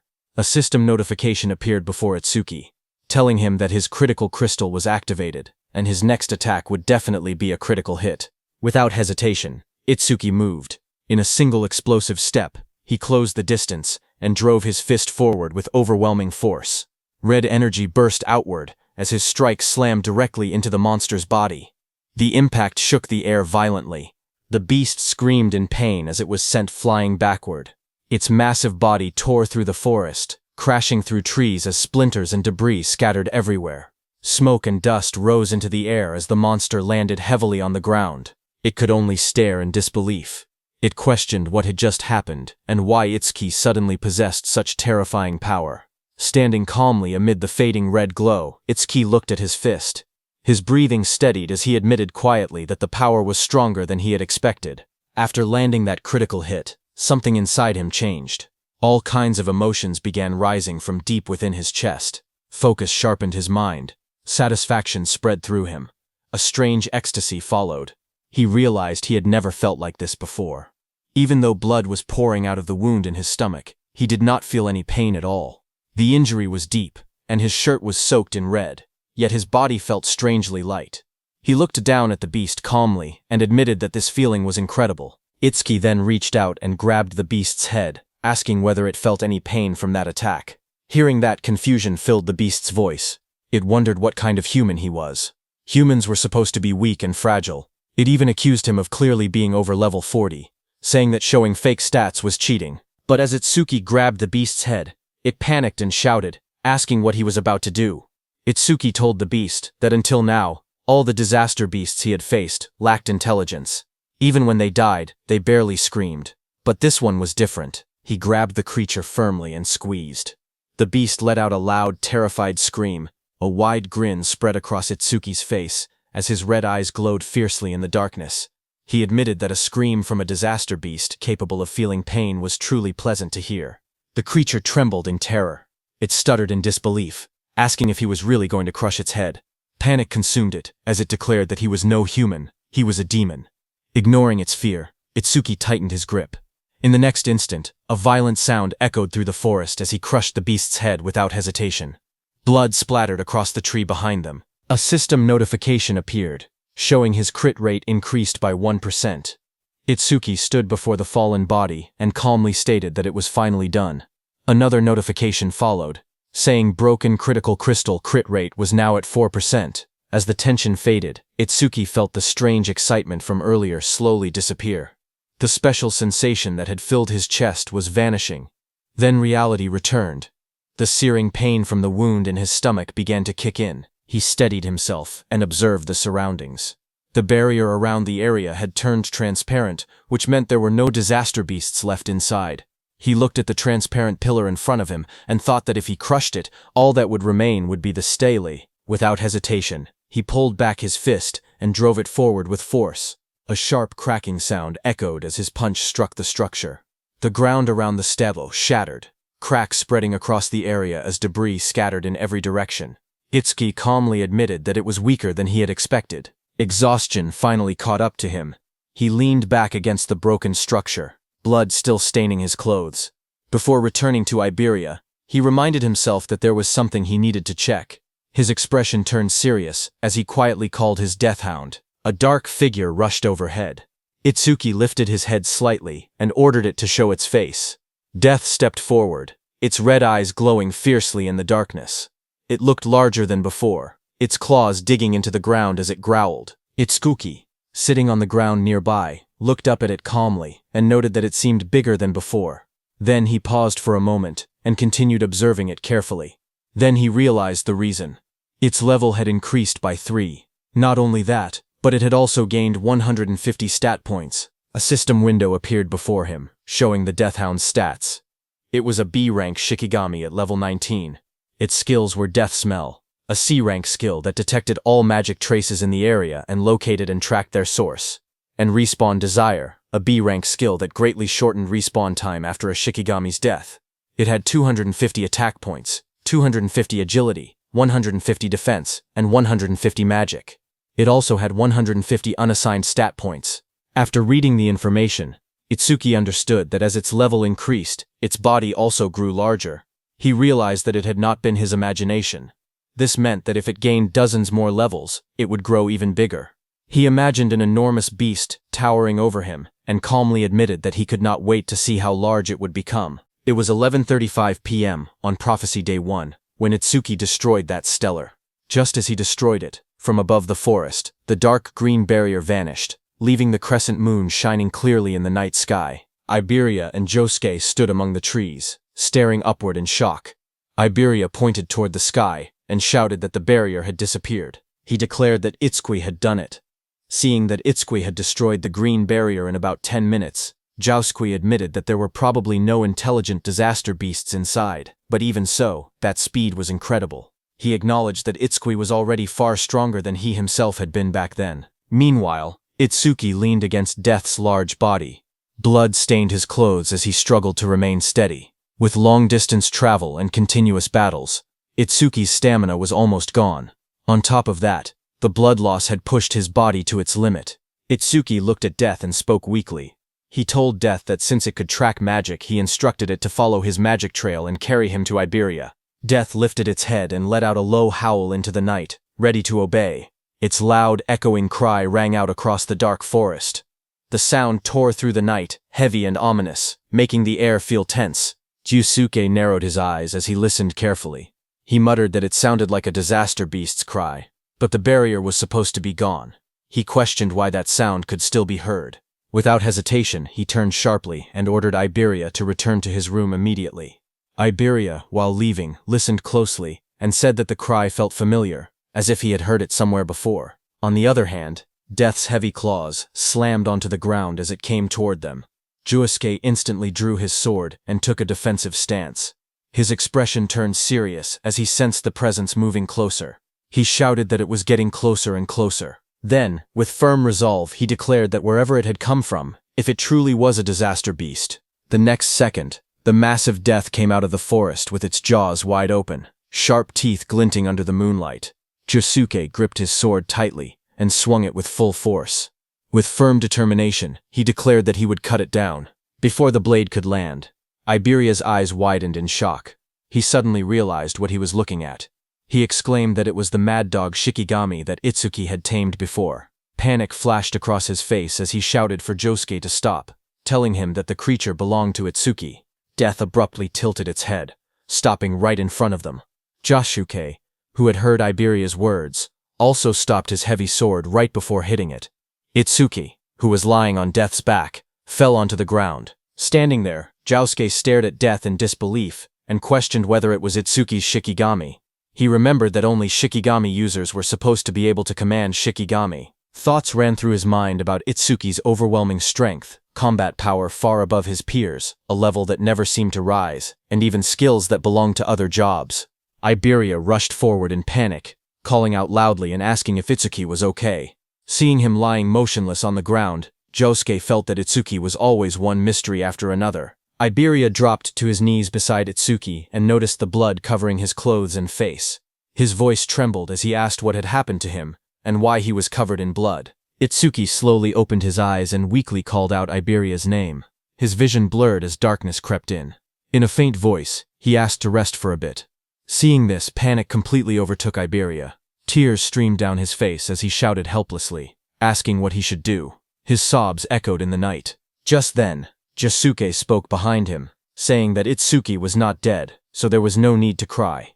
Iberia turned around, tears still falling from his golden eyes, and asked in disbelief if Itsuki was really not dead yet. Josuke pointed at Itsuki's chest, telling Iberia to look carefully. He explained that Itsuki was still breathing properly. However, he added that the injuries needed treatment as soon as possible. He mentioned the Kodama bandage, and asked Iberia if he still had it. Supporting Itsuki's unconscious body, Iberia immediately responded that he would handle it. Later, as Itsuki lay resting on a bed with bandages wrapped tightly around his torso, Iberia stood nearby, looking at him quietly. He admitted to himself that he might never catch up to Itsuki in combat power. But there were things only he could do. His job was Wind Elementalist, someone who controlled air and airflow. He looked at his hands and thought about his gift. Iberia was level 9, and his gift was Heal Focus, which was grade 2. It was a bottom grade 2 gift that could only heal himself and allies. He had hated it before, so much that he had never used his skill even once. But for Double E, and for Itsuki, he resolved that he would use it as many times as it took. A system message appeared before Iberia, as he used his C-rank skill Heal Wind. Green wind energy began to gather around his body, swirling like soft flames as he activated the skill. Standing beside the bed, he stretched out his hand toward Itsuki. Bright green light wrapped around Itsuki's body, floating gently in the air along with glowing symbols of healing. Iberia quietly urged him to get better soon, for the sake of their duo. Sweat rolled down Itsuki's face as the healing wind surrounded him. Iberia called out his name anxiously. At the same time, on Commander Nento's side, at 11:35 p.m. on Prophecy Day 1, something changed. From the stele that had fallen near Commander Nento's estate, a massive purple barrier unfolded and spread outward. The ground trembled as someone came flying and struck against a tree, sending debris flying. It was the level 63 Wind Elementalist, first-class savior Kei Chirijima, who fell beside Commander Nento. Chocho was shocked to see the Wind Elementalist come flying. She quickly used her healing powers, telling him to stay with her. She said she would treat him immediately and asked what it was like outside that barrier. That injured Wind Elementalist struggled to speak. With fading strength, he told them to run. Breathing heavily, the Wind Elementalist explained that the creature's build, defense, power, and speed were all off the charts. He said that not even special-grade saviors could stand against it. He concluded grimly that humanity could never possibly defeat a monster like that. Just then, that powerful beast descended through the smoke. A system window appeared, showing that it was a level 81 Minotaur warrior of the Bull tribe. The injured Wind Elementalist told Commander Nento that he must flee. The enormous Minotaur stared down at Commander Nento and remarked on his strange outfit. It asked if he was Izumi Nento. The monster grinned and swung its massive fist toward Commander Nento, saying it was lucky to run into the target so quickly. There was no need to trouble Lord Saru Shokuma over this. Hearing that, Commander Nento realized that he was really their target. He said that in that case, it was one less thing to worry about. Its massive fist slammed down, bursting outward in a blinding shockwave that shook the surroundings. Choha cried out desperately, calling for her father as violent wind and debris swept past her. Behind her, the Wind Elementalist stared ahead with wide, trembling eyes. With despair in his voice, he declared that this was the end of everything. But in the swirling smoke, Commander Nento stood firm, telling someone that he was late. From within the rising dust and red aura, Haydn stepped forward. His eyes glowed crimson as blood streaked across his face. He had blocked the Minotaur's attack with just one hand, red energy flaring around him. With determination in his voice, Haydn apologized and told Commander Nento to leave this one to him. Hearing that, the massive Minotaur let out a mocking laugh. It admitted that it had no idea where he had appeared from, but sneered that he certainly talked big. Saying that, the Minotaur raised its second hand to punch. From the side, the Wind Elementalist, battered and covered in blood, shouted a warning. He told Haydn to be careful, stressing that the monster was strong. Ignoring the warning, Haydn moved. With red energy swirling around his body, he drove his fist forward and struck the towering creature with explosive force. The impact landed squarely against the Minotaur's massive body and created a hole. Dark blood splattered outward as the Minotaur's enormous body trembled under the blow. Watching from behind, the Wind Elementalist's eyes widened in shock. Sweat rolled down his face as he stared at the unbelievable scene unfolding before him. Looking at the red aura surrounding Haydn, he wondered if this was the power of a special-grade savior. He admitted that he had thought special-grade saviors were still human in the end. But now, looking at Haydn standing before the Minotaur, he realized the truth. Haydn was no longer human. He was a monster with strength beyond common sense. Nearby, Choha gasped in relief and excitement. She exclaimed that they had done it, and wondered if that meant the crisis was finally over. But Haydn's expression remained cold as he declared that the real show was only just beginning. At 11:40 p.m. on Prophecy Day 1, the barrier near Izumi Nento's estate changed from purple to red. Inside the red barrier, a voice wondered how Lord Saru Shokuma would torment humanity. The one who said that was the level 37 Red Flame Demon King. He said he would love to watch it from there. Behind him, another massive being appeared. It was the White Ogre, level 49. The Red Flame Demon King glanced forward and remarked that White Ogre had been thinking the same thing. But then a third voice spoke calmly, warning the others not to do anything unnecessary. Their mission was clear: to capture that person. He added that if they failed, they already knew what would happen. This third figure was a level 87 Demon General, Curse of Frost, the King of Resentment.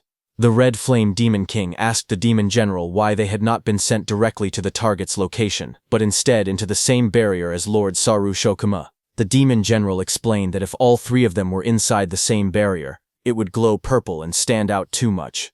At the same time, one of the 8 Demon Lords, Saru Shokuma, roared as crimson energy surged violently around him. The Demon General explained that the red barrier created by Lord Saru Shokuma would instead attract nearby strong humans. With humans distracted by the red barrier, they would be able to carry out Lord Ringa's mission without interference. The Demon General continued, stating that while Lord Saru Shokuma drew their attention, they would head toward their true destination. The Red Flame Demon King then asked him if he knew where that destination was. The Demon General's eyes glowed beneath his hood as he reassured them not to worry, saying Lord Ringa would guide them through the demon eye left in the human world.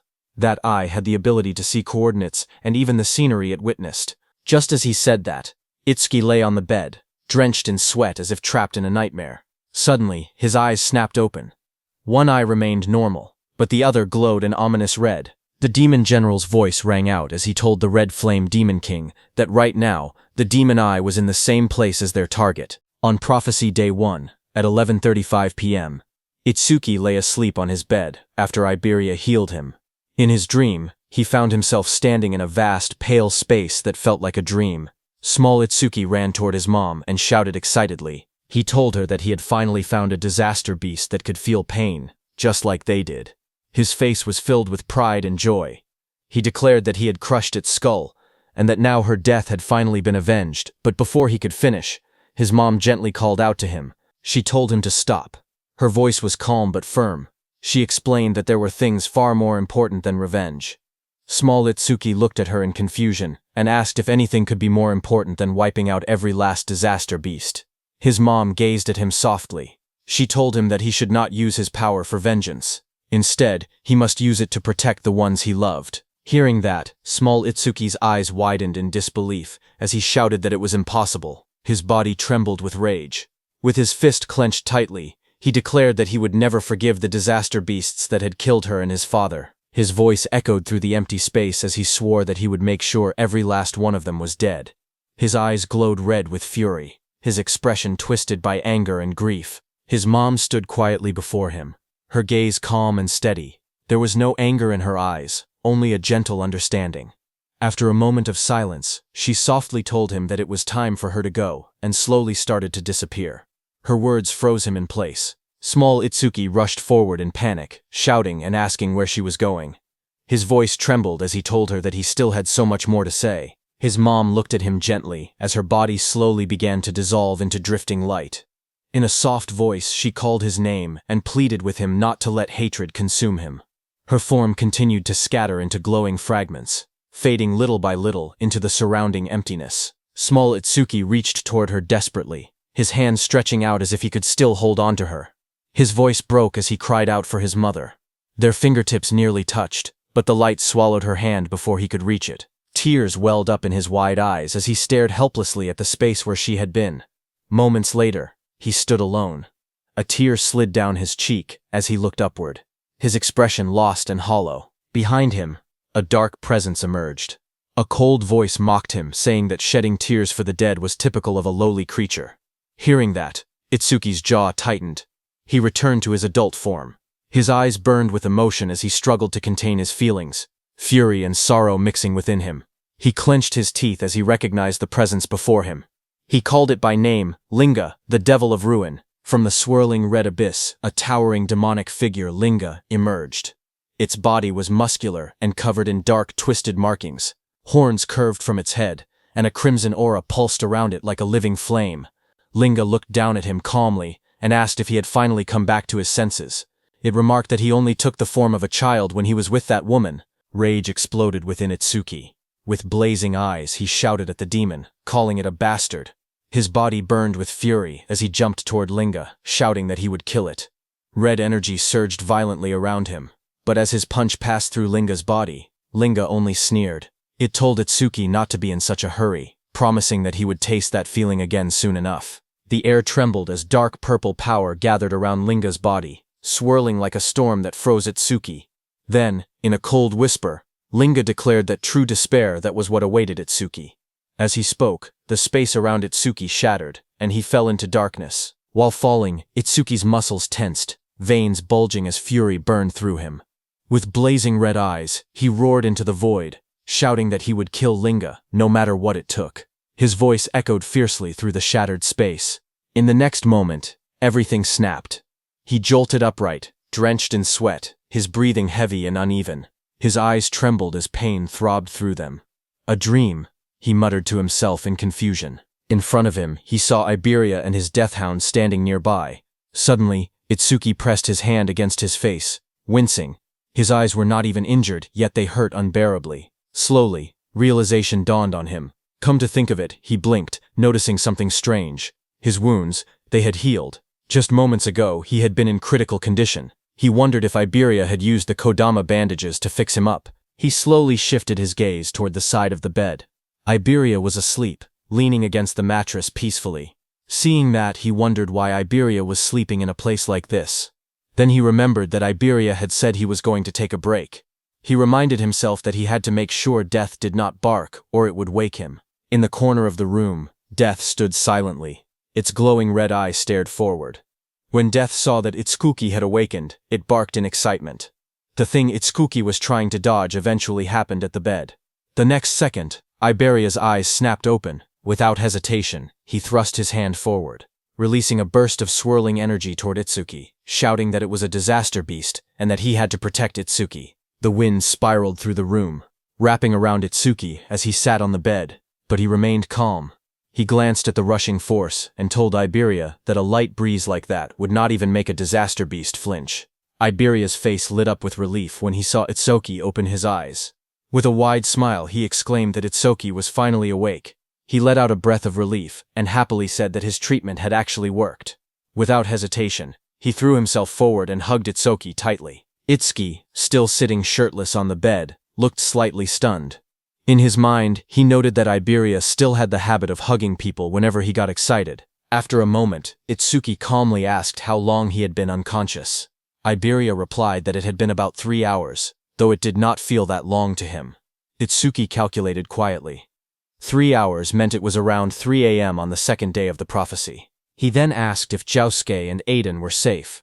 Iberia smiled confidently and assured him that they were fine. Not a single disaster beast had appeared since then. Even so, Itsuki's expression turned serious.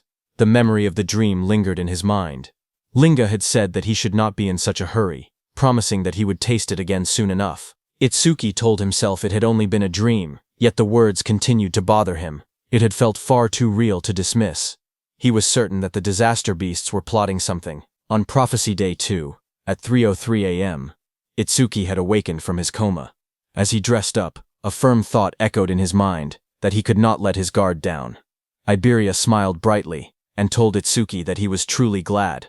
It really looked like Itsuki had made a full recovery. Itsuki stood in the room, thinking that the reinforcements the teacher had mentioned should be arriving at any moment. He moved toward the door and said that, for now, he would go check the situation with Josuke. As they walked outside under the night sky, Iberia suddenly asked Itsuki what the name of that dog Shikigami was. Itsuki told him that it was just Deathhound.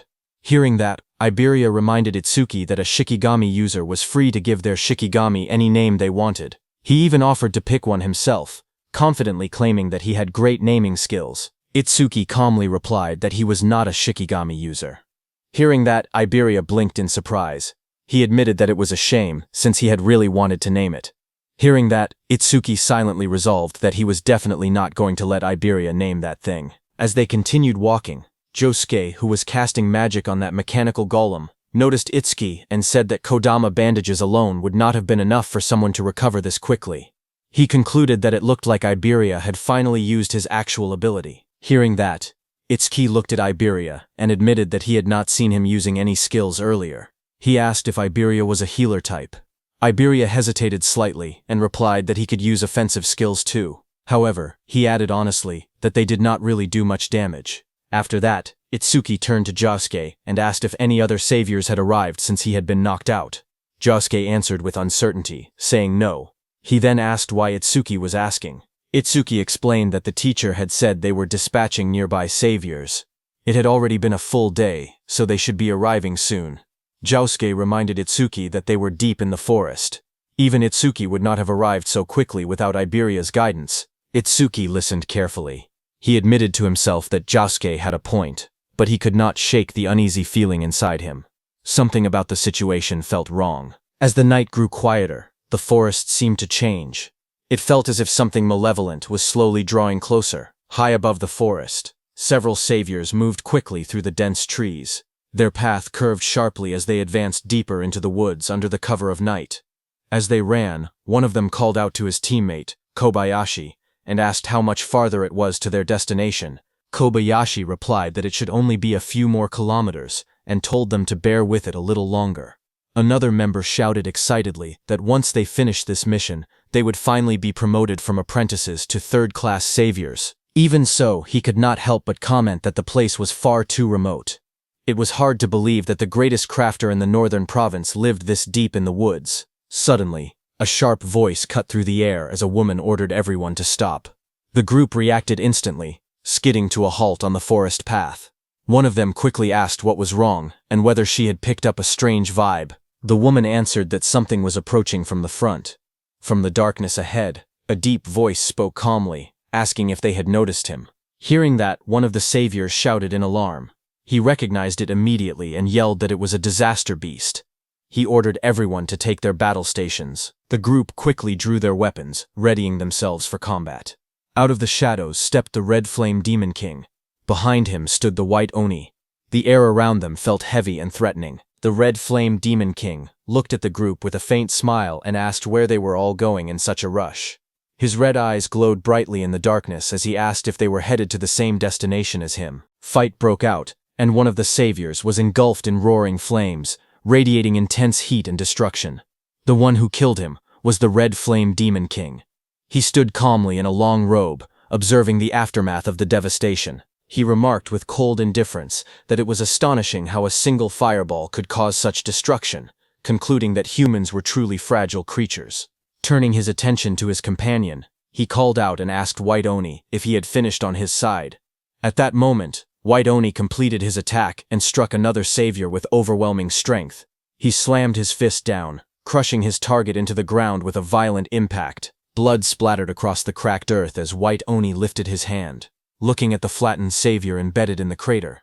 The Red Flame Demon King commented mockingly that his body was as flat as a pancake, adding that White Oni was certainly a cruel one. A red-haired savior stood on a slanted tree trunk, watching them in fear.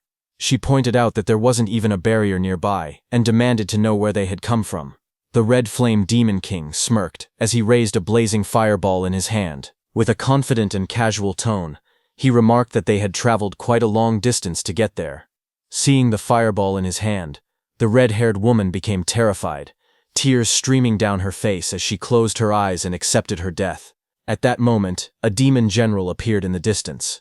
His presence was overwhelming as he told the Red Flame Demon King that he must not kill them. The Red Flame Demon King frowned in annoyance and replied that he had been bored for ages, warning the demon general not to interfere now that he was finally having some fun. Before he could act further, a sharp, chilling sound cut through the air.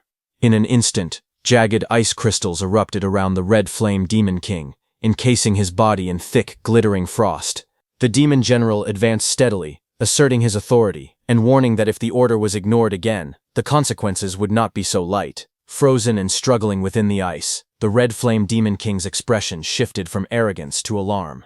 Realizing the danger, he hurriedly admitted that he understood and pleaded for the spell to be released, fearing that his body would not be able to withstand the freezing power any longer. The demon general released his spell, and the ice around the Red Flame Demon King shattered and fell to the ground. The Red Flame Demon King exhaled heavily, steam rising from his blazing body as he recovered from the freezing attack. With lingering unease in his voice, he admitted that he had thought he was going to freeze to death. Watching the demon general stop the Red Flame Demon King, sweat rolled down the red-haired girl's face as a fragile hope surfaced in her mind. She wondered if they were going to let her go. The Red Flame Demon King crossed his arms, his fiery aura flaring as he spoke with a curious tone. He recalled the order that they were not allowed to kill the target, and the owner of the magic eye.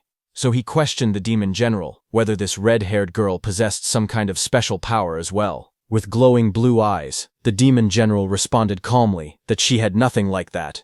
He explained that his actions were not about her. Instead, he stated that he simply wanted to test the new ability bestowed upon him by Lord Linga. Saying that, he raised his hand toward the red-haired girl. Seeing this, the red-haired woman became extremely frightened, and before she could do anything, dark energy surged around her. Her body convulsed violently, shadowy tendrils wrapping around her as she screamed in agony. Moments later, the violent transformation subsided, and she slumped forward, her head hanging low as her hair fell over her face, leaving her eerily still against the tree. Observing the scene, the Red Flame Demon King remarked with casual indifference that she had ended up dying anyway. The demon general corrected him, stating that she was not dead but simply undergoing demonization. Suddenly, the woman's head snapped up. A glowing sigil ignited on her forehead, and her eyes turned bright and unnatural as dark energy pulsed around her transformed face.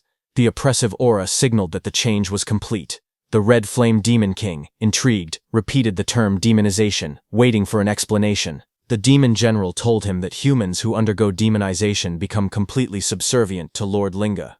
In other words, this red-haired woman was now on their side. As the transformation finished, the woman dropped to her knees and bowed deeply before the demons. In a submissive and obedient tone, she addressed him as the Wrath King and asked for his orders. The demon general issued his command in a cold, authoritative tone. He instructed the newly demonized woman to hide her identity and remain undercover within the human community until the day Lord Linga descended. Bowing her head obediently, she acknowledged the order, and replied that she would do as commanded. The demon general continued, outlining her cover story. He told her that when the time came, she would report that her team had been attacked by disaster beasts in the forest, and that she was the only survivor, saved by the sacrifice of her comrades. With her head still lowered in submission, she answered simply that she understood. Satisfied, the demon general ordered her to get going. Moments later, the woman's eyes, now shadowed and eerie from demonization, stared forward blankly. But in the next instant, her expression shifted. Shock flashed across her face, as if a fragment of her original will had resurfaced. Startled, she stumbled backward in the forest, her breathing quick and uneven. Realizing the danger and urgency of her situation, she turned and fled at full speed through the trees. The Red Flame Demon King and the Demon General stood watching her departure without concern as she disappeared into the distance. After she left, the Red Flame Demon King questioned the decision with a hint of disdain, stating that while making humans do their bidding was fine, he did not see the point of recruiting such a weakling. In response, the Demon General explained that it was not just about her. He revealed that tens of thousands of humans had already been demonized, including the awakened. He said that when Lord Linga unified the world, these infiltrators would play a crucial role. With the explanation given, the Demon General walked ahead and ordered them to stop dawdling and follow him, emphasizing that the mission was more important than ever. On the other hand, at Prophecy Day 2, at 3:05 a.m., the golem that Otsuki had destroyed before was completely repaired, its glowing eyes and sturdy frame radiating power. Observing it, Josuke explained that the Iron Golem's stats were roughly equivalent to a level 30 awakened, making it a valuable asset to compensate for their labor shortage. However, Iberia remarked that they likely would not even need such assistance if Josuke and Itsuki were present. While discussing their preparations, Josuke suddenly brought up Itsuki, asking where he was.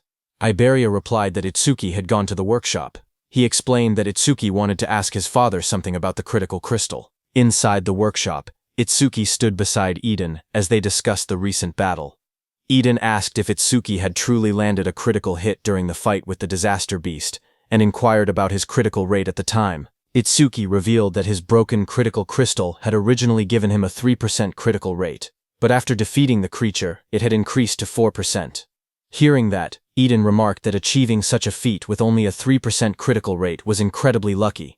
Itsuki agreed that he thought so as well. He then explained that after landing that critical hit, it was not just his concentration that had improved.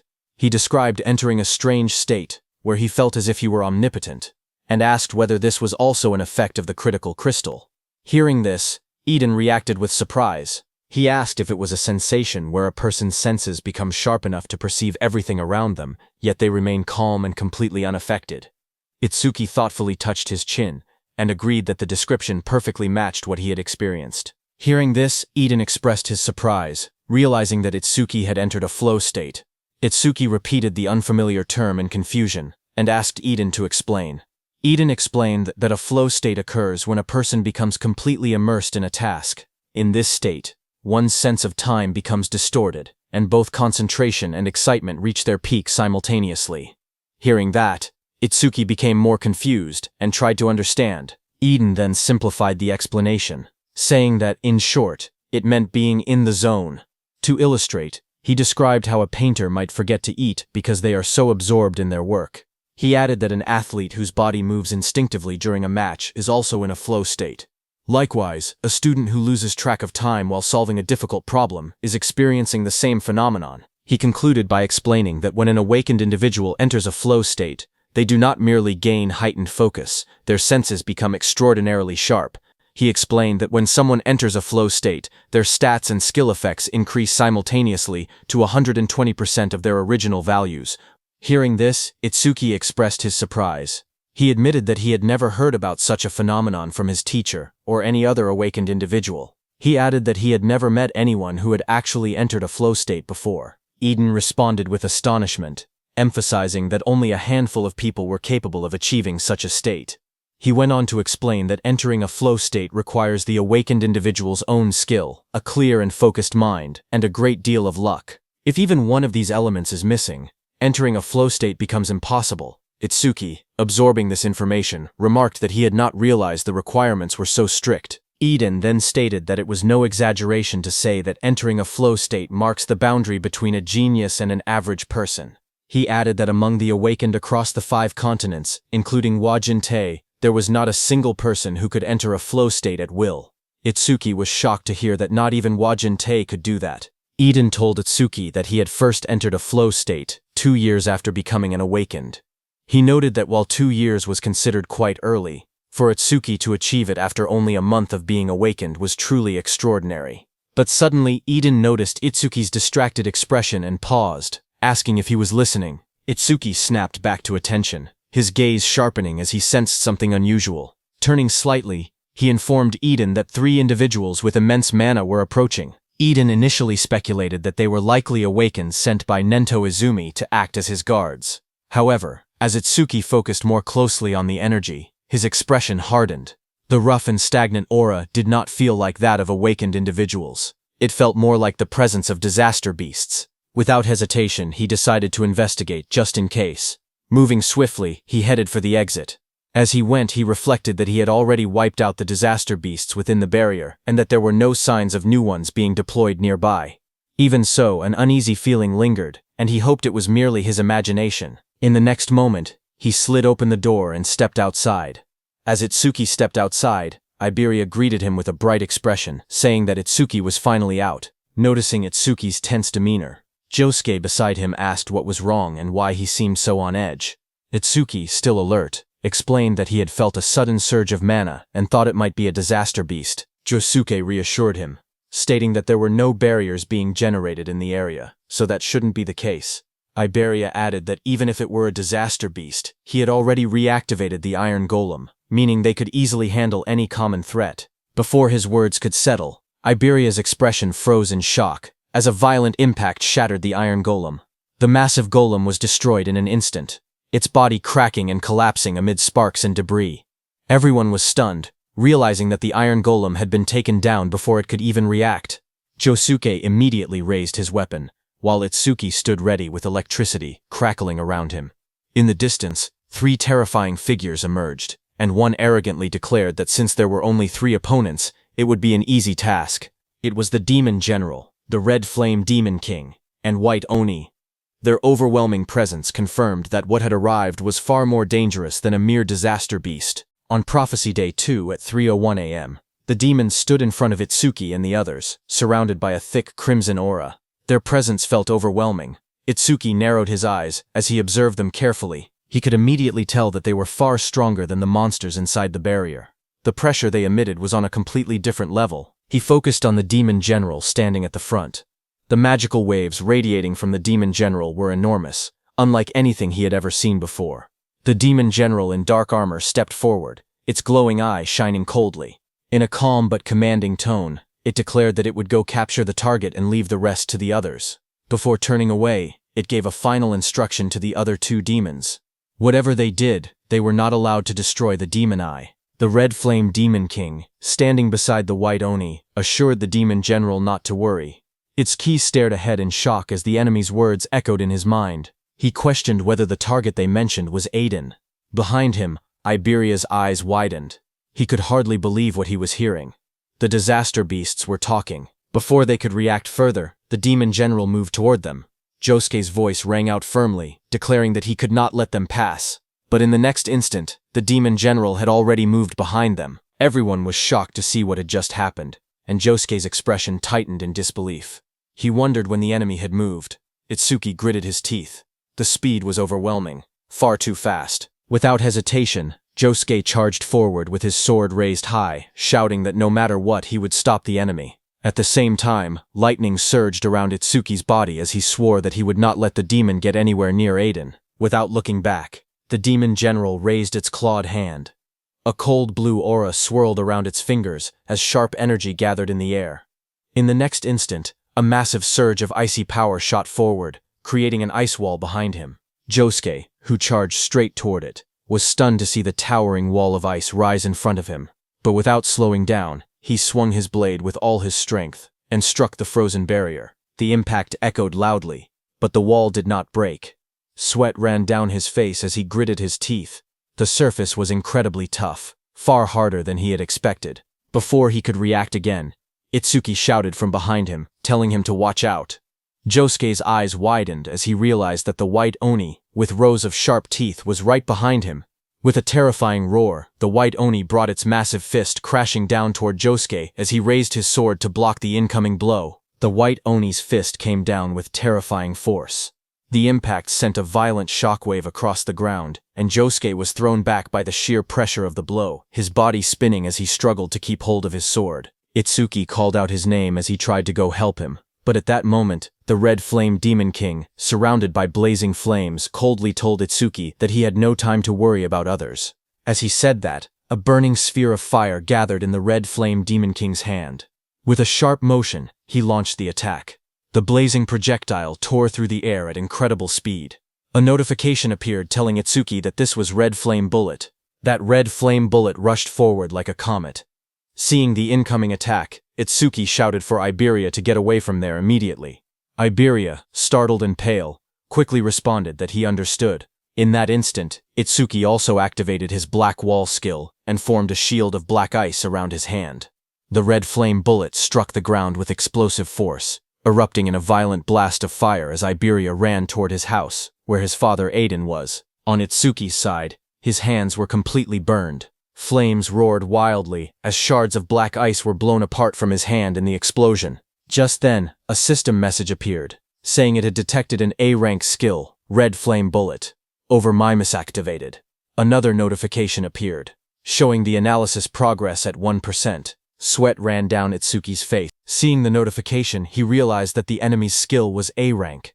Through the smoke and fire, Itsuki looked at both his arms, which were scorched and wrapped in blackened burns. In his mind, he admitted that if he had used Thunderbreaker, he could have dodged the attack, but he had overestimated Black Wall. Across from him, the Red Flame Demon King grinned wickedly. He mocked Itsuki, asking if he truly believed such weak ice could stop his flames. He called him an idiot, but for a brief moment, doubt crossed the Red Flame Demon King's mind. He wondered if he had overdone it. His red eye narrowed slightly as he considered the possibility that Itsuki might be the Demon Eye Bearer. But when he gazed at Itsuki again and looked at his stats, he found that Itsuki was a human whose level was fixed at 0. The Red Flame Demon King stared at the status window and scoffed. He thought that a level 0, just a lowly human at that, could never be the Demon Eye Bearer. A cruel grin spread across his face. Confident now, he declared that he could burn Itsuki to death without any worry. But at that moment, petals of light scattered through the air as Itsuki stretched out his hand and summoned his Deathhound. Energy gathered around as a large Deathhound materialized beside him. The massive Deathhound stood at his side, its red eyes glowing fiercely. The Red Flame Demon King looked down at them and sneered, asking if he was planning to fight 2-on-1 with his Shikigami. Flames coiled around the Red Flame Demon King's arm as he threw the Red Flame Bullet again. Fire surged forward in a blazing arc.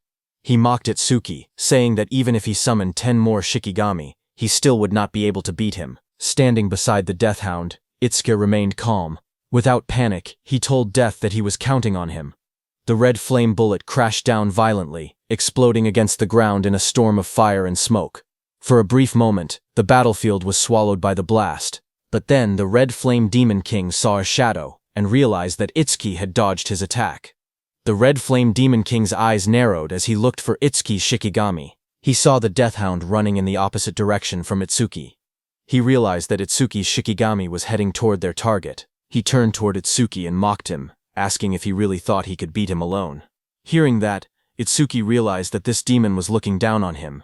He thought that if he kept acting weak, the demon probably would not kill him right away. At that moment, Overmimus's analysis progress was at 36%. Looking at it, Itsuki thought that he could buy time for the analysis. But then a faint smile slowly formed on his lips, because he could not bring himself to act cowardly against a disaster beast. He lifted his head slightly. With a calm yet defiant tone, he said, "Yeah." He thought that so what? Blue lightning began to crackle faintly around him.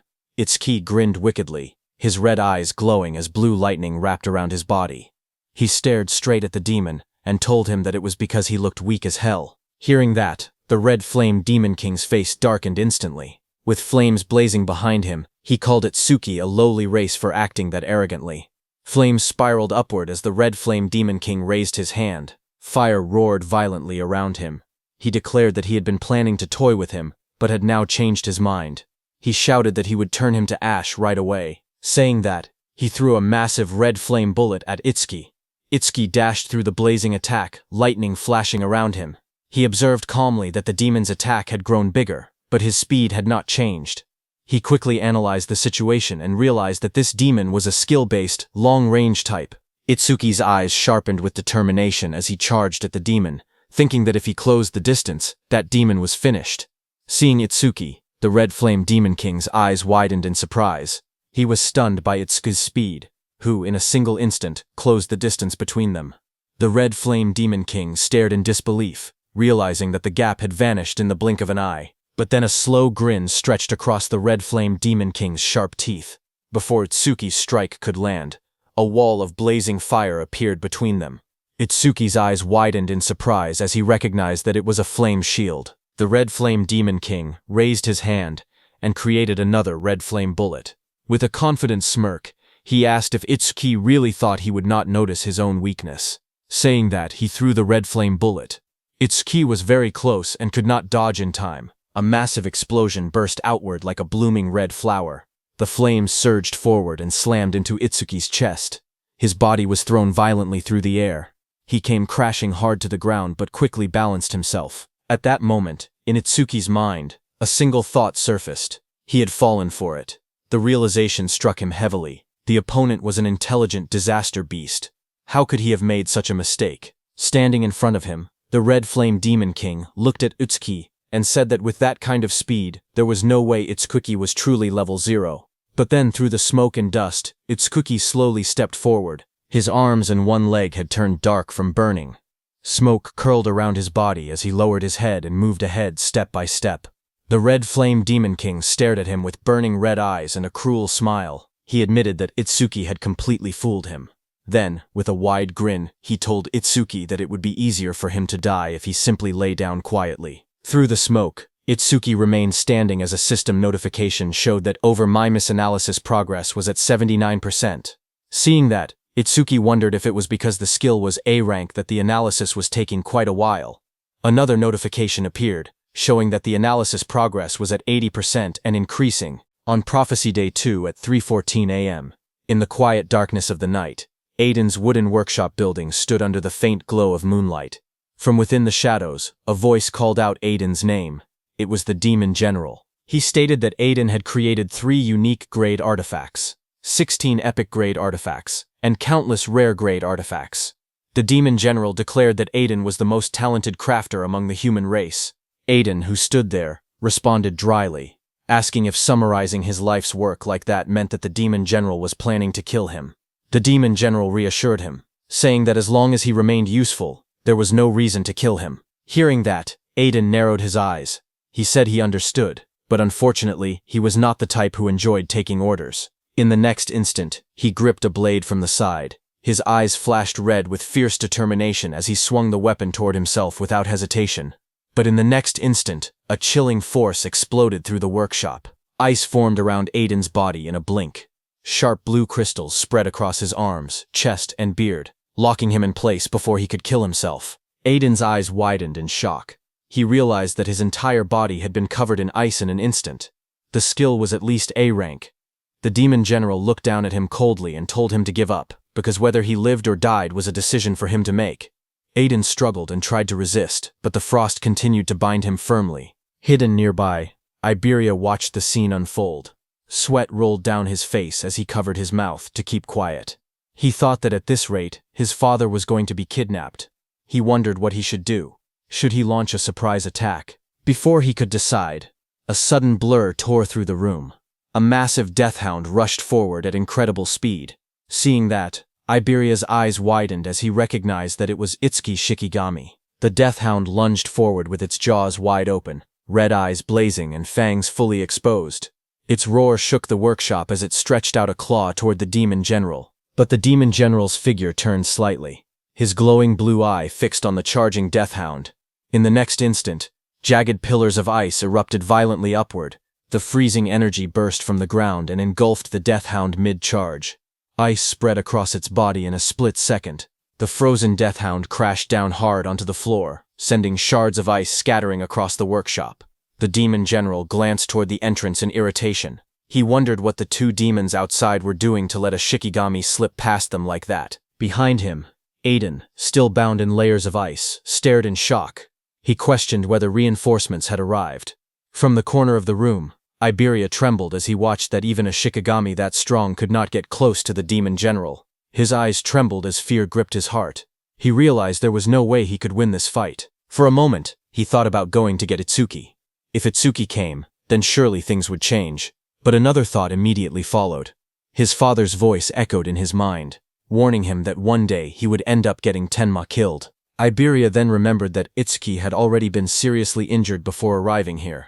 If Itsuki still had any strength left, he would have come himself instead of sending a Shikigami. The truth hit him hard. If he went to get Itsuki now, it might only put him in even more danger.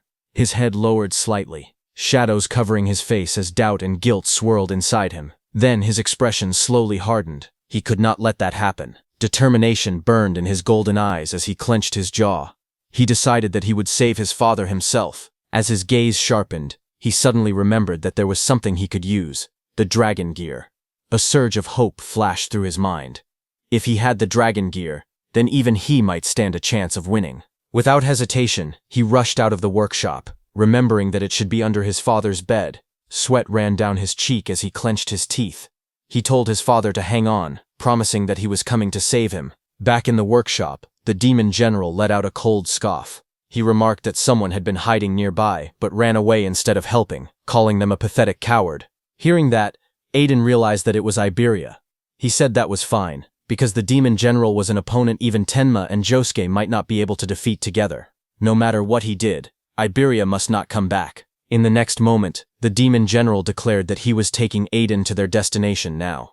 He added that the cleanup would be left to the other two demons outside. At the same time, outside, flames burst violently into the sky as the Red Flame Demon King unleashed a blazing attack, shouting the name of his technique, Red Flame Bullet. At that instant, Itsuki activated his black ice wall. He forced himself to move despite the pain. His leg had been badly burned, but he decided to use black ice wall to cover it. The thick black ice formed around his injured leg, reinforcing it. With that support, he believed he could at least move a little. The next second, the Red Flame Demon King shot a violent wave of flames toward him. A system message flashed as Itsuki activated his roaring wave. Lightning crackled around Itsuki as he backed away and dodged the Red Flame bullet. The Red Flame Demon King watched him with a burning red gaze. He remarked that even with a body torn to shreds, Itsuki was still managing to dodge. He called him stubborn. But he had noticed that Itsuki's speed had dropped significantly. Flames coiled wildly around the demon's massive frame as he spread his arms, fire erupting behind him like a blazing crown. He questioned how much longer Itsuki could keep dodging. He unleashed another red flame bullet.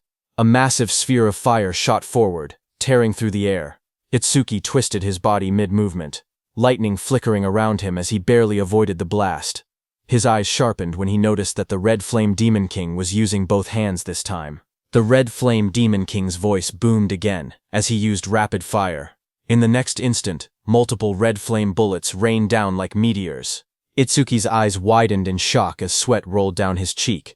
Red flame bullets surrounded Itsuki from every direction, closing in like a cage of flames. In the next instant, explosions erupted around him. The flame bullets struck the ground one after another, tearing through the battlefield. Itsuki twisted his body desperately, barely slipping past several of them. But as more came crashing down, he realized the truth. There were too many bullets to track. Sweat ran down his face as he clenched his teeth.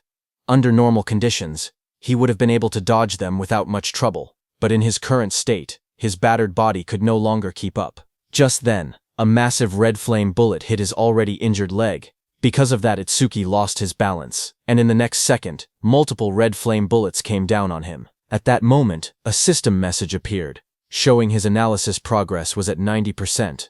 One after another, all those red flame bullets hit Itsuki from every direction. His analysis progress increased to 92%. Flames continued to crash into Itsuki's body as he endured the burning storm. His analysis progress rose to 94%. The fire swallowed him whole, exploding against his chest and shoulders. His body was thrown backward by another violent blast. His analysis progress reached 96%. The flames intensified, roaring like a raging sea. A massive explosion struck him head-on, slamming him down as fire spread across the ground. His analysis progress was still at 98%. His body lay engulfed in flames, smoke rising from the battlefield. Fire wrapped around him from every direction. Through the blazing heat, a thought crossed his mind. His mother's last moment flashed before his eyes, where she was burning in blue fire, but she wore a faint smile as she looked at Itsuki. Back on the battlefield, the red flame demon king grinned viciously.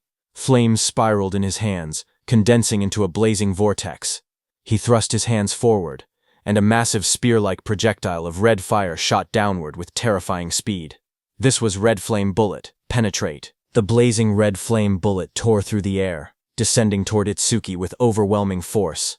But suddenly, a faint blue light flickered around Itsuki's body. A translucent sphere of energy wrapped around him at the last possible second. Seeing that, he wondered if he had made it in time. Just then, a system window flashed before his eyes, showing that analysis progress had reached 100%. Immediately, a blue energy lotus formed around Itsuki, and the red flame bullet of the Demon King passed through, hitting the ground behind and exploding. The red flame Demon King narrowed his eyes, staring at the strange blue glow that had blocked his attack, and wondered what it was. On the other side, inside that blue lotus, a system notification appeared, saying Red Flame Bullet Analysis Complete, obtained Black Ice Wall Level 3. This was just as Itsuki had thought. He did not gain a new skill. Instead, the level of Black Ice Wall had simply increased. Another window opened, explaining the skill Black Ice Wall Level 3. Its active effect was that when activated, it continuously generates ice on the body's surface by consuming mana. It can block fire element skills of A rank or lower. Its passive effect was that it increases defense by 15% when blocking a fire element skill of A rank or lower. More messages followed. As Itsuki obtained Black Ice Wall Level 3, all his stats increased by 50, all debuffs were removed, and his wounds were fully healed. His status screen updated instantly. Attack increased from 330 to 380. Agility from 330 to 380. Defense from 330 to 380. Mana from 330 to 380. Total increased from 1320 to 1520. Blue ice-like energy flowed across Itsuki's body, covering the burns and injuries. The charred flesh on his face slowly restored, feeling the surge of power within him. Itsuki realized that all his stats had increased by 50 at once. Itsuki stood up and calculated the increase in his strength, and realized that it was equivalent to gaining 4 levels for a normal awakened.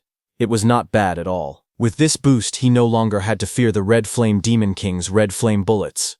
He concluded that once he closed the distance between them, victory would be his. Across from him, the Red Flame Demon King narrowed his glowing eyes. He noticed that the red flame bullet had not even grazed Itsuki. Suspicion rose in his mind as he questioned whether it was some kind of defensive skill. Still, he sneered and declared that with a body already in that condition, Itsuki would not be able to maintain such a defense for long. The next second, that blue lotus opened, spreading like frozen petals. Seeing that, the Red Flame Demon King's lips curled into a wicked grin. He said he knew it. Flames roared in his hand. With a confident smirk, he declared that the games were over, and that it was time to end everything. But in the next instant, his red eyes widened in shock. He stared ahead in disbelief, stunned by what he was seeing.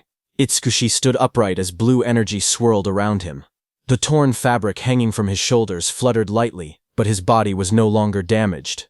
The wounds that had covered him moments ago were completely gone. The Red Flame Demon King stared at him in disbelief, pointing out that his body had been in tatters just a moment ago, yet now it was fully restored. Itsuki lowered his head slightly, his voice calm and steady. He admitted that he had originally planned to leave the demon for later, and go save Aiden first. However, he added that the demon's flames had brought back some unpleasant memories. Because of that, he had changed his mind. Then the atmosphere immediately shifted. His eyes glowed red in the darkness, his expression turning cold and merciless. With a low, unwavering voice, he declared that he would crush the demon first. On the other hand, at Josuke's side, a violent gust of wind tore through the forest, scattering leaves in every direction as the shockwave pushed everything back. Josuke was sent flying through the air, his massive sword held tightly in both hands. His eyes widened as he realized just how overwhelming the force behind that attack was. He gritted his teeth as he struggled to stabilize himself mid-air. If he had not blocked White Oni's attack with his karma tool, he knew he would already be dead. His body slammed across the ground. He tried planting his blade into the ground to stop himself from being pushed away. Dust and debris exploded around him before he finally managed to plant his sword down hard, forcing himself to stop. Breathing heavily, he looked around at the distance he had been pushed, wondering how far he had been blown away.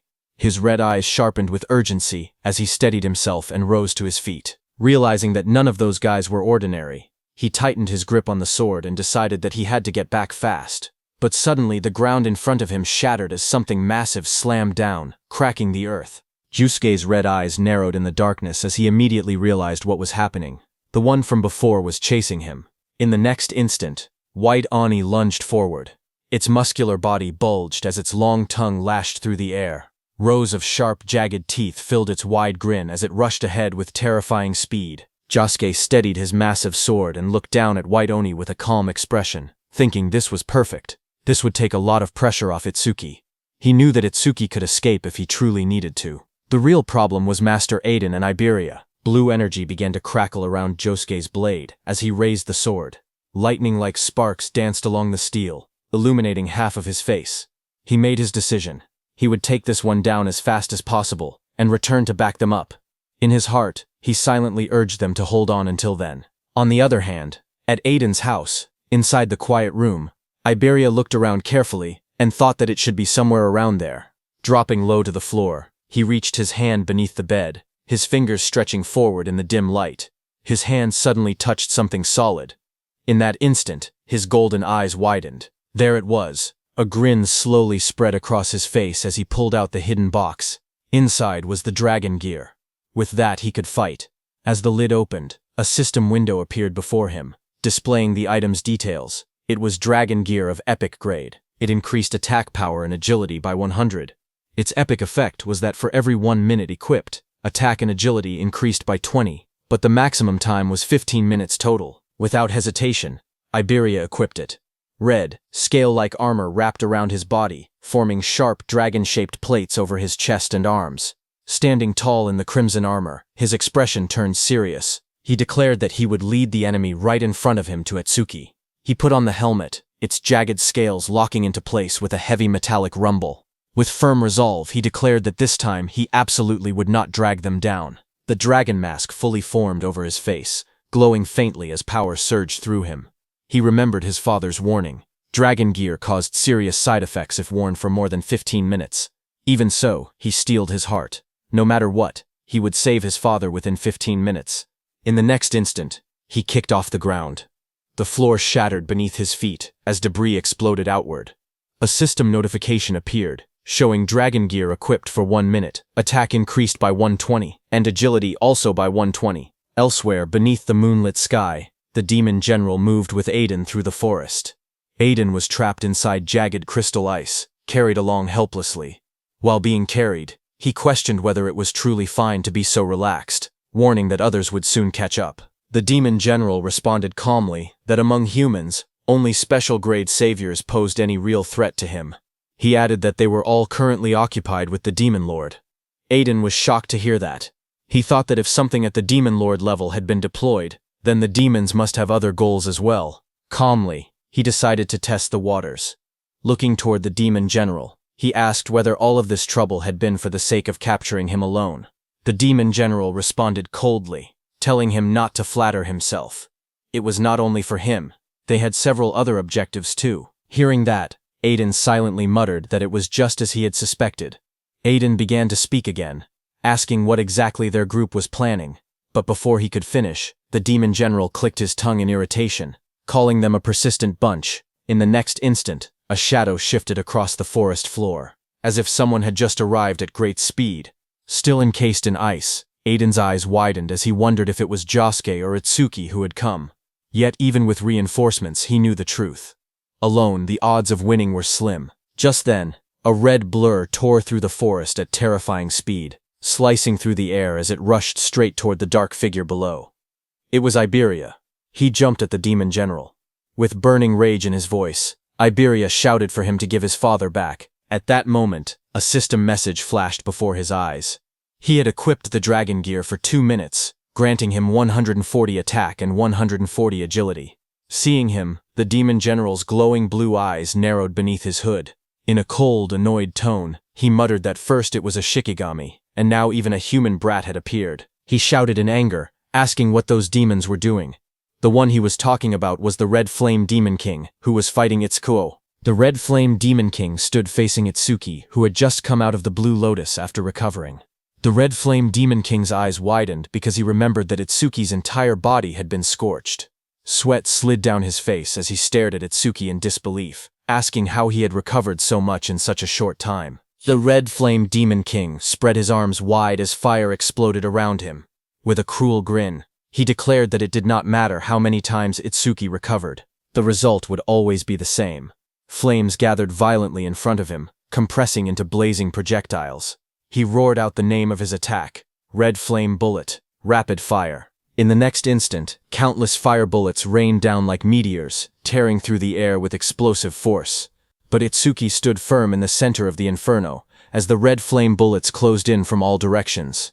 At that very moment, a system message flashed, saying Black Wall activated. The next second, the fire bullets crashed against Itsuki one after another, detonating in a storm of flames that swallowed the entire area. Watching the explosion, the Red Flame Demon King sneered. He mocked Itsuki for standing his ground instead of running, shouting that he would turn him into charcoal. But as the smoke slowly cleared, a figure emerged from the flames. Itsuki stepped forward calmly, his body unharmed beneath the Black Wall's protection. He stated coldly that that level of flame no longer worked on him. Another system notification appeared, saying he had blocked an A-rank fire element skill with Black Wall, and his defense increased by 15%.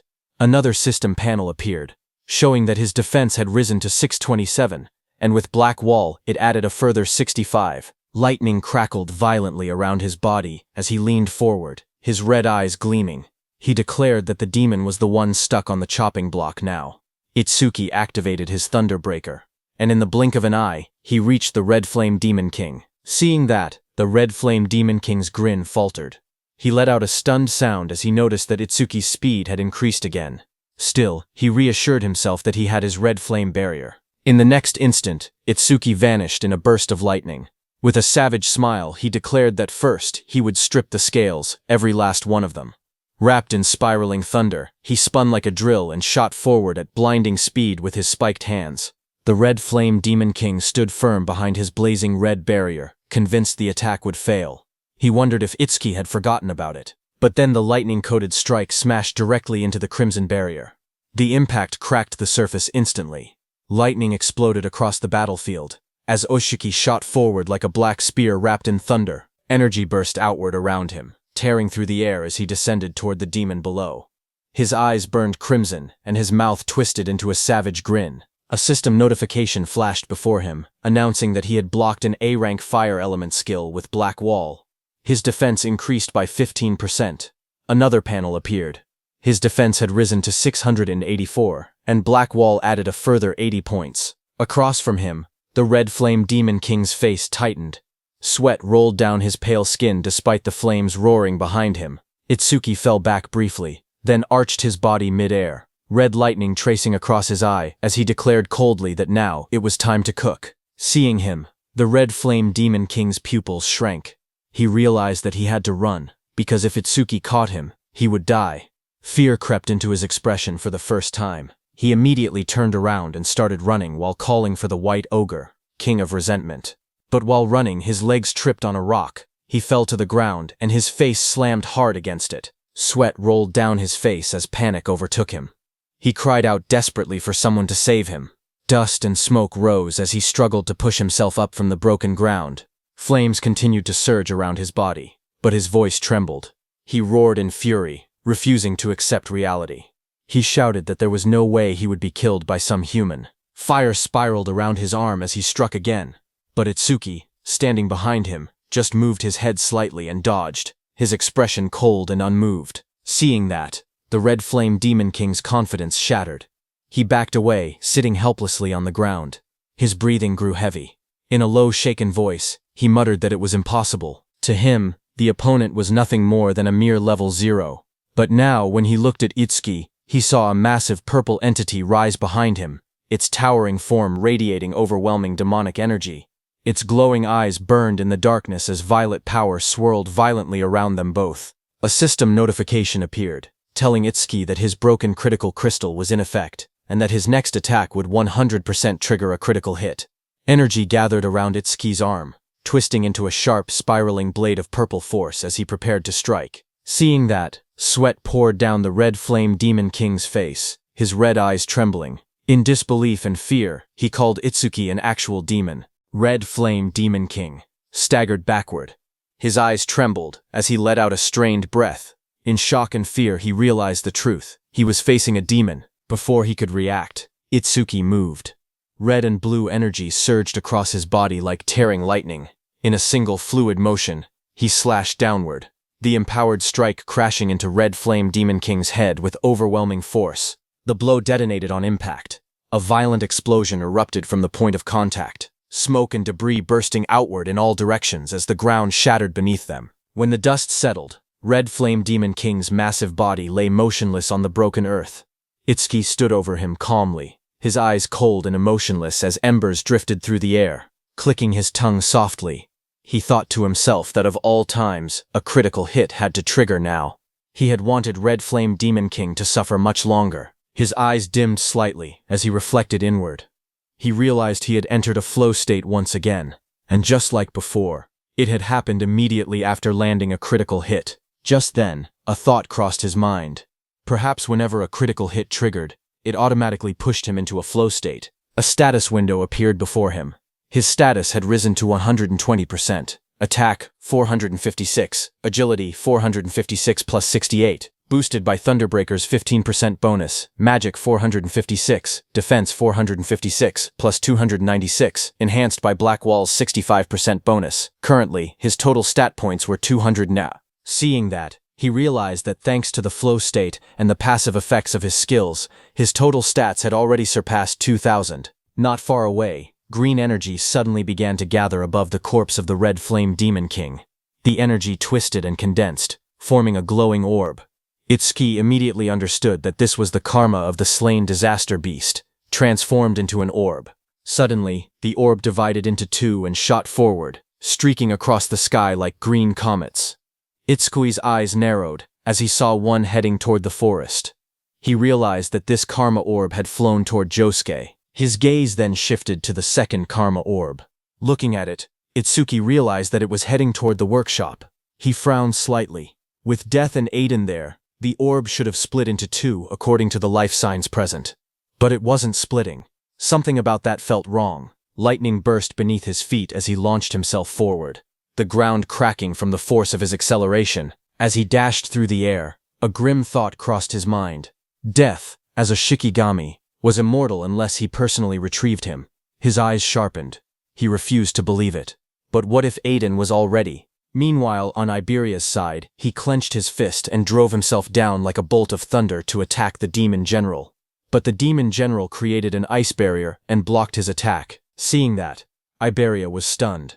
Even his full power strike, boosted by Dragon Gear, failed to break the Demon General's defense. Iberia straightened slowly as a faint red glow pulsed in his eyes. He said that if one attack was not enough, he would keep attacking without pause. Seeing this, the Demon General's cold eyes gleamed. It mocked him, saying he still had not realized the gap between their strength. Seeing that it was Iberia and not Itsuki or Josuke, Aiden was stunned, his face twisted with fury, his eyes blazing as he shouted that he did not need Iberia's help. He ordered him to take off the Dragon Gear immediately.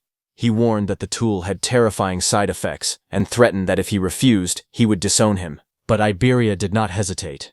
He charged straight toward the Demon General, saying that even if his father chose to cut him off, he would still save him.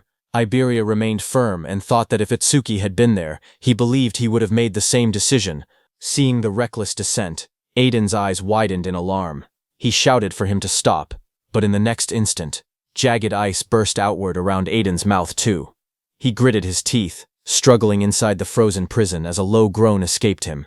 The Demon General watched coldly. In a mocking tone, it muttered that this was what humans called family love. To it, Humans were nothing more than disgusting creatures, ruled by their strange emotions. As Iberia continued to charge at him, the demon general raised one clawed hand lazily and declared that it no longer had time to play with him.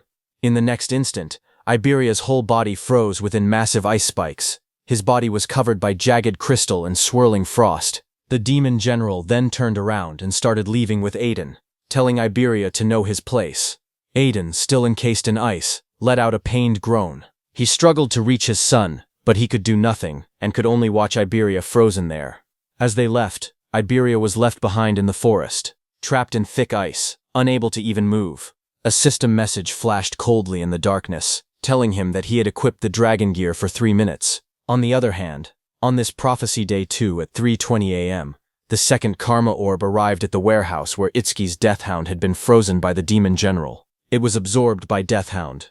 Immediately, a system notification appeared, saying Deathhound leveled up from level 19 to level 20. With a deafening roar, Deathhound shattered the ice completely, its fur bristling and its red eyes glowing fiercely in the night. Just then, Itsuki also arrived and was surprised to see only his Deathhound there. Seeing Itsuki, Deathhound bared its fangs and let out a furious roar. Itsuki immediately noticed that Deathhound's level had increased.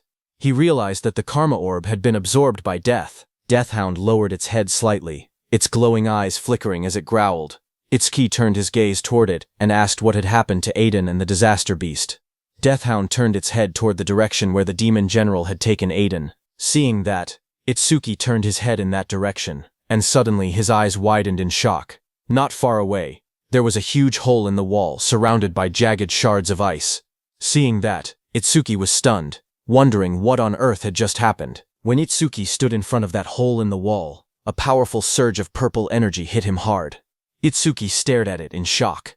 He could clearly feel an intense magical wave. Blue lightning crackled violently around Itsuki's body as he dashed forward at lightning speed, knowing that he did not have time to wait for Josuke. On the other hand, on Josuke's side, a crimson slash tore across the battlefield, cutting down one of White Oni's arms. But White Oni did not fall. It twisted its massive body and retaliated instantly.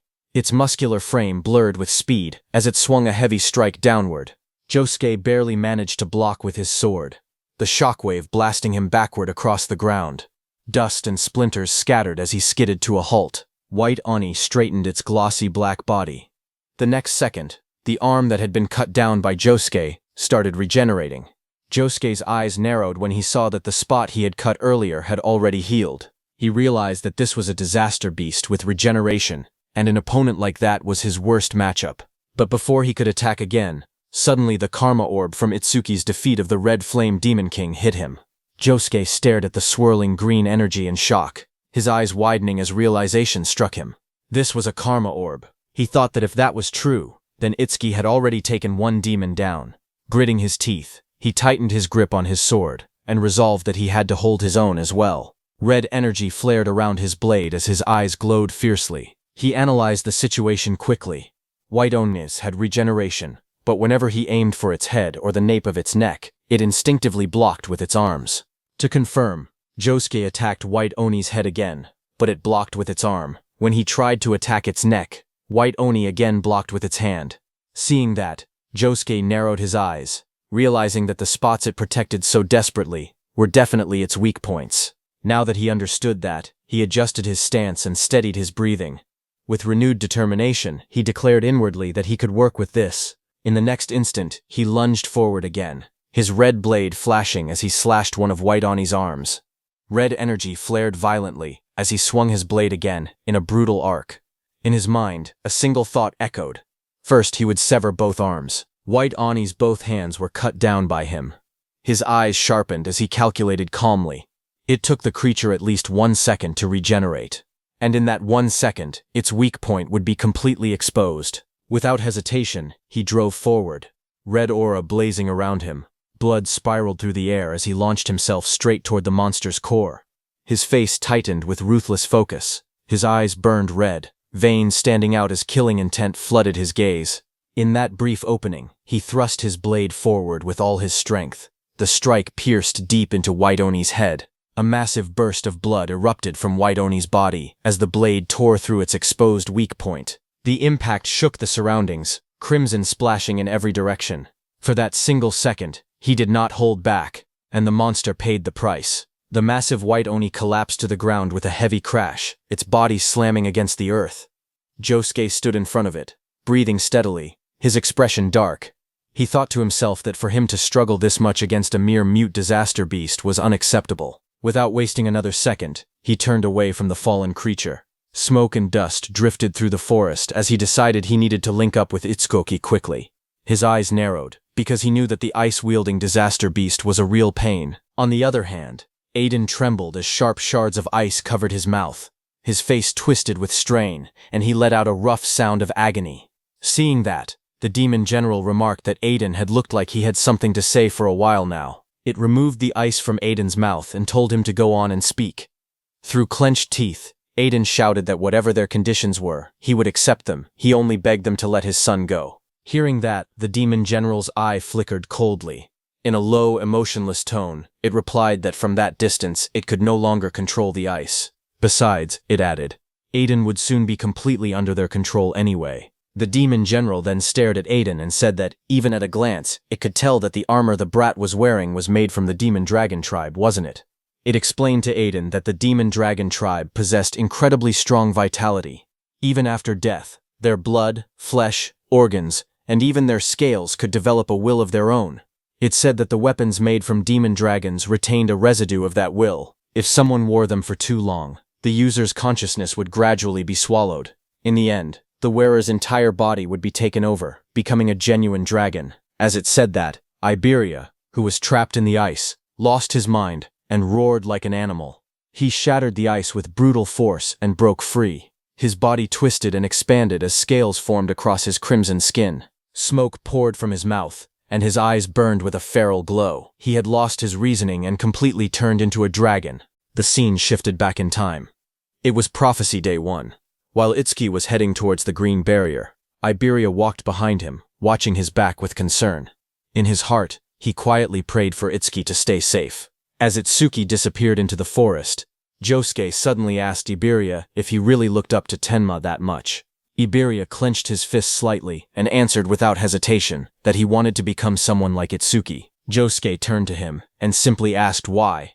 Caught off guard, Iberia blinked in surprise. He stammered as he tried to answer. Josuke's expression remained calm, but his eyes were serious. He told Iberia that by now he had already met many amazing people. Aiden, Tidwajin, and Izumi Nento. Josuke continued, saying that even he himself had gained more fame and battle experience than Tenma.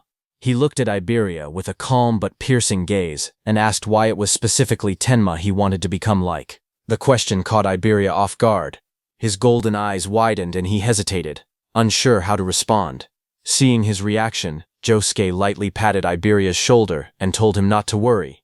He said he was just asking casually. Iberia lowered his head slightly, his expression turning thoughtful. He admitted that, now that he thought about it, he had never really considered the reason before. A question echoed in his mind. Why did he want to become someone like Itsuki? The scene shifted to the past. 10 years earlier, a young Iberia stood in a bright courtyard, holding up a wooden sword with excitement. He shouted joyfully, full of energy and innocence. Behind him, his mother watched with a warm smile. She asked him if he liked his birthday present. Without hesitation, the young Iberia beamed and answered happily that he did. The young Iberia suddenly raised his wooden sword with excitement and declared that he had made up his mind. With sparkling eyes, he proudly announced that he was naming it the Justice Unbeatable Hero Sword. His mother paused for a moment, slightly surprised by the grand name, but she forced a gentle smile and told him it was a nice name. Young Iberia laughed brightly under the sky, lifting the sword high above his head. He boldly declared that he was an awakened one, and told the disaster beasts to prepare themselves. Without hesitation, he began running across the courtyard, shouting that he was going to show everyone. From the doorway, his mother watched him with worry in her eyes and told him to be careful out there. Behind her stood Aiden with a stern expression. He glanced at her and asked quietly whether Iberia had any friends. Later, Iberia stood proudly with his wooden sword resting against his shoulder. His eyes closed with confidence as several children gathered around him in admiration. But in the next moment, the atmosphere shifted. A faint, unsettling smile appeared on those children's faces. One of the boys stepped forward slowly, stretching out his hand toward the wooden sword. His face was calm, but his eyes carried something dark as he admitted that he felt jealous. He asked to see it for a bit. Young Iberia froze, clutching the sword tightly to his chest. The children began to gather around him. Voices surrounded Iberia from every direction, asking if his dad was a famous crafter. They pointed out that if that were true, then his father could make things like that as much as he wanted. They assured him they would give it right back. Standing alone in the center, young Iberia's body trembled. He stared down at the sword in his arms, thinking that he had just gotten it. It was his. He told himself that he had to refuse clearly. Suddenly, one boy leaned close, his face darkened by shadow. In a low voice, he asked if he was really not going to lend it. Sweat rolled down young Iberia's cheeks. His lips trembled as he forced a stiff smile. After a moment of hesitation, he gave in. With a shaky voice, he said it was okay, and slowly offered the sword forward. That boy took Iberia's sword and shouted proudly that he was an awakened one. He declared that the disaster beasts should prepare themselves as he charged forward. Young Iberia stood there as those boys took his sword, watching from a distance. He lowered his head slightly, his teeth clenched, and a bead of sweat running down his cheek. In a trembling voice, he told them they had to give it back. Later, he returned home. His mother sat calmly on a bench with a book in her hands, while his father was forging swords. Noticing him, his mother smiled warmly and asked if he had fun. Young Iberia forced a bright smile, and with a cheerful tone, he answered that yes, it had been really fun. But his mother's eyes widened slightly as she looked at her son. A hint of confusion crossed her face as she suddenly asked where the wooden sword was. Aiden glanced toward young Iberia and muttered that those brats must have taken it again. Hearing that, his mother clutched her book tightly, saying that if it had been taken, they needed to get it back. But Aiden said that even if they retrieved it, other children would just take it again next time. He swung his hammer down with force and shouted that Iberia could not even protect something precious to him, and that he did not even have the courage to call for help. The words cut deeply. He declared harshly that he had not raised Iberia to be this spineless. That night, young Iberia curled up alone in the darkness, hugging his knees tightly to his chest as the echo of those words lingered in his mind. Tears rolled down his cheeks as he lay on his side, staring into the darkness. His golden eyes trembled as a question echoed in his heart. Why was it that he looked up to Etsuki? Then a few months later, inside a quiet hospital hallway, chaos broke out. Aiden grabbed the doctor by the collar, his voice shaking with anger as he demanded to know what it meant that there was nothing more they could do. The doctor, trying to remain calm, apologized and said they had done everything possible. He explained gently that his wife had been frail from the very beginning. Aiden's face twisted in despair. He shouted bitterly, asking if they were supposed to just sit and wait for her to die. The doctor lowered his gaze and asked him to please stay by her side for now. He added softly that she did not have much time left. Inside the hospital room, Aiden's wife lay weakly on the bed. Soft light filtered through the window as she turned her head and called out to Iberia. Young Iberia stood beside her bed, his small hands trembling. His voice cracked as he whispered, "Mom." She reached out gently and told him not to cry. With a faint smile, she looked at him tenderly and said that although his father called him spineless, she knew the truth. He was simply too kind. She looked at her son with tired but gentle eyes. In a soft voice, she told him that kindness without strength could turn cruel. If he remained weak, he would fail to protect the people he loved and end up hurting himself as well. Her gaze grew serious as she asked him to promise her something. She told him to become strong and to use that strength bravely. She believed that one day he would grow into someone kind and courageous, a truly strong awakened. At last, she asked him to take care of himself. As her hand fell, the monitor beside her bed let out a sharp, piercing sound as the heartbeat line began to flatten. Young Iberia trembled as he held her hand tightly in both of his. Tears streamed down his face while he made his vow. He promised that he would become the world's strongest and bravest awakened and the kindest. The boy cried out desperately for his mother. In the quiet hospital room filled with pale light, he stood beside her bed, small and trembling. And in the depths of his heart, a question echoed once more. Why was it that he had wanted to become someone like Itsuki? The reason was that when he first met Itsuki, he had been terrified by his strength. At that time, he thought they would only be temporary allies for a short while. But as they spent more time together, something slowly changed. He began to realize that Itsuki was not just strong. Whether he stood before over 100 awakened or faced a terrifying disaster beast, he never hesitated and charged forward without fear. He possessed an insane courage that never allowed him to flinch, and behind that stern, unyielding face, he sometimes showed a quiet and gentle kindness toward his comrades. In the middle of danger, he would shield them without a word, placing himself in harm's way without complaint. Standing beneath a sky lit with an eerie green glow, Iberia finally understood the truth in his heart. He told Josuke that the reason he had wanted to become someone like Itsuki was because of that strength, that courage, and that hidden kindness. Hearing that, Josuke was surprised and asked if Iberia was still thinking about it. Iberia looked forward with steady eyes and admitted that Itsuki was strong and brave, and that his heart was kind. To him, Itsuki was exactly the kind of awakened he had always dreamed of becoming. Hearing that, Josuke smiled and told Iberia that if Tenma ever heard those words, he would probably be deeply moved. But then Iberia said that a coward with no talent like him could likely never become an awakened like Itsuki. But even so, that did not matter. If he could simply stand by Itsuki's side and fight together with him, that alone would be enough. Back in the present, Iberia, who had been inside the dragon gear for so long, had started to lose all his senses. He exhaled heavily, and his body radiated heat as smoke rose from his armor. Just then, someone arrived and called out Iberia's name. Iberia's red eyes gleamed as he bared his sharp teeth, breathing out hot air in slow, menacing bursts. Sparks drifted through the air as he turned his head. Across from him, Itsuki stood alone without stepping back. Seeing him, Iberia let out a small growl, not recognizing that it was his friend Itsuki. On Prophecy Day 2, at 3:31 a.m., under the dark night sky, Iberia loomed above the forest, his armor glowing faintly as smoke poured from its mouth. Its sharp teeth were bared, and its presence alone made the air feel heavy. Below, Itsuki looked up with narrowed eyes. He called out to Iberia, questioning why he was wearing the dragon gear again. He reminded him that he had been forbidden from using it. But Iberia's red eye glowed fiercely from the dragon gear as he exhaled hot breath, steam curling into the air. Itsuki observed him carefully. He felt that Iberia's reaction was strange. Something about him seemed off. He realized that even his appearance looked slightly different than before. Suddenly, Iberia shifted his massive body within the smoke, and saliva dripped between its jagged teeth. A low, heavy breath echoed in the darkness as Iberia stared ahead and said something. Seeing that, Itsuki's eyes widened slightly.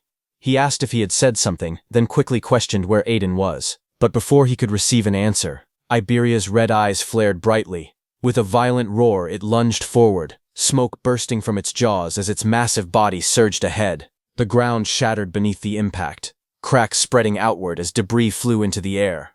A powerful shockwave tore through the area. In the blink of an eye, Iberia appeared behind Itsuki, his enormous claws slicing through the air toward him. But Itsuki did not panic. He shifted his body at the last second, narrowly avoiding a fatal blow. He caught Iberia's hand, stopping his advance through sheer strength. His muscles strained as he resisted the overwhelming force. Gritting his teeth, Itsuki shouted for Iberia to wake up. Seeing that, Iberia immediately backed down, putting some distance between him and Itsuki.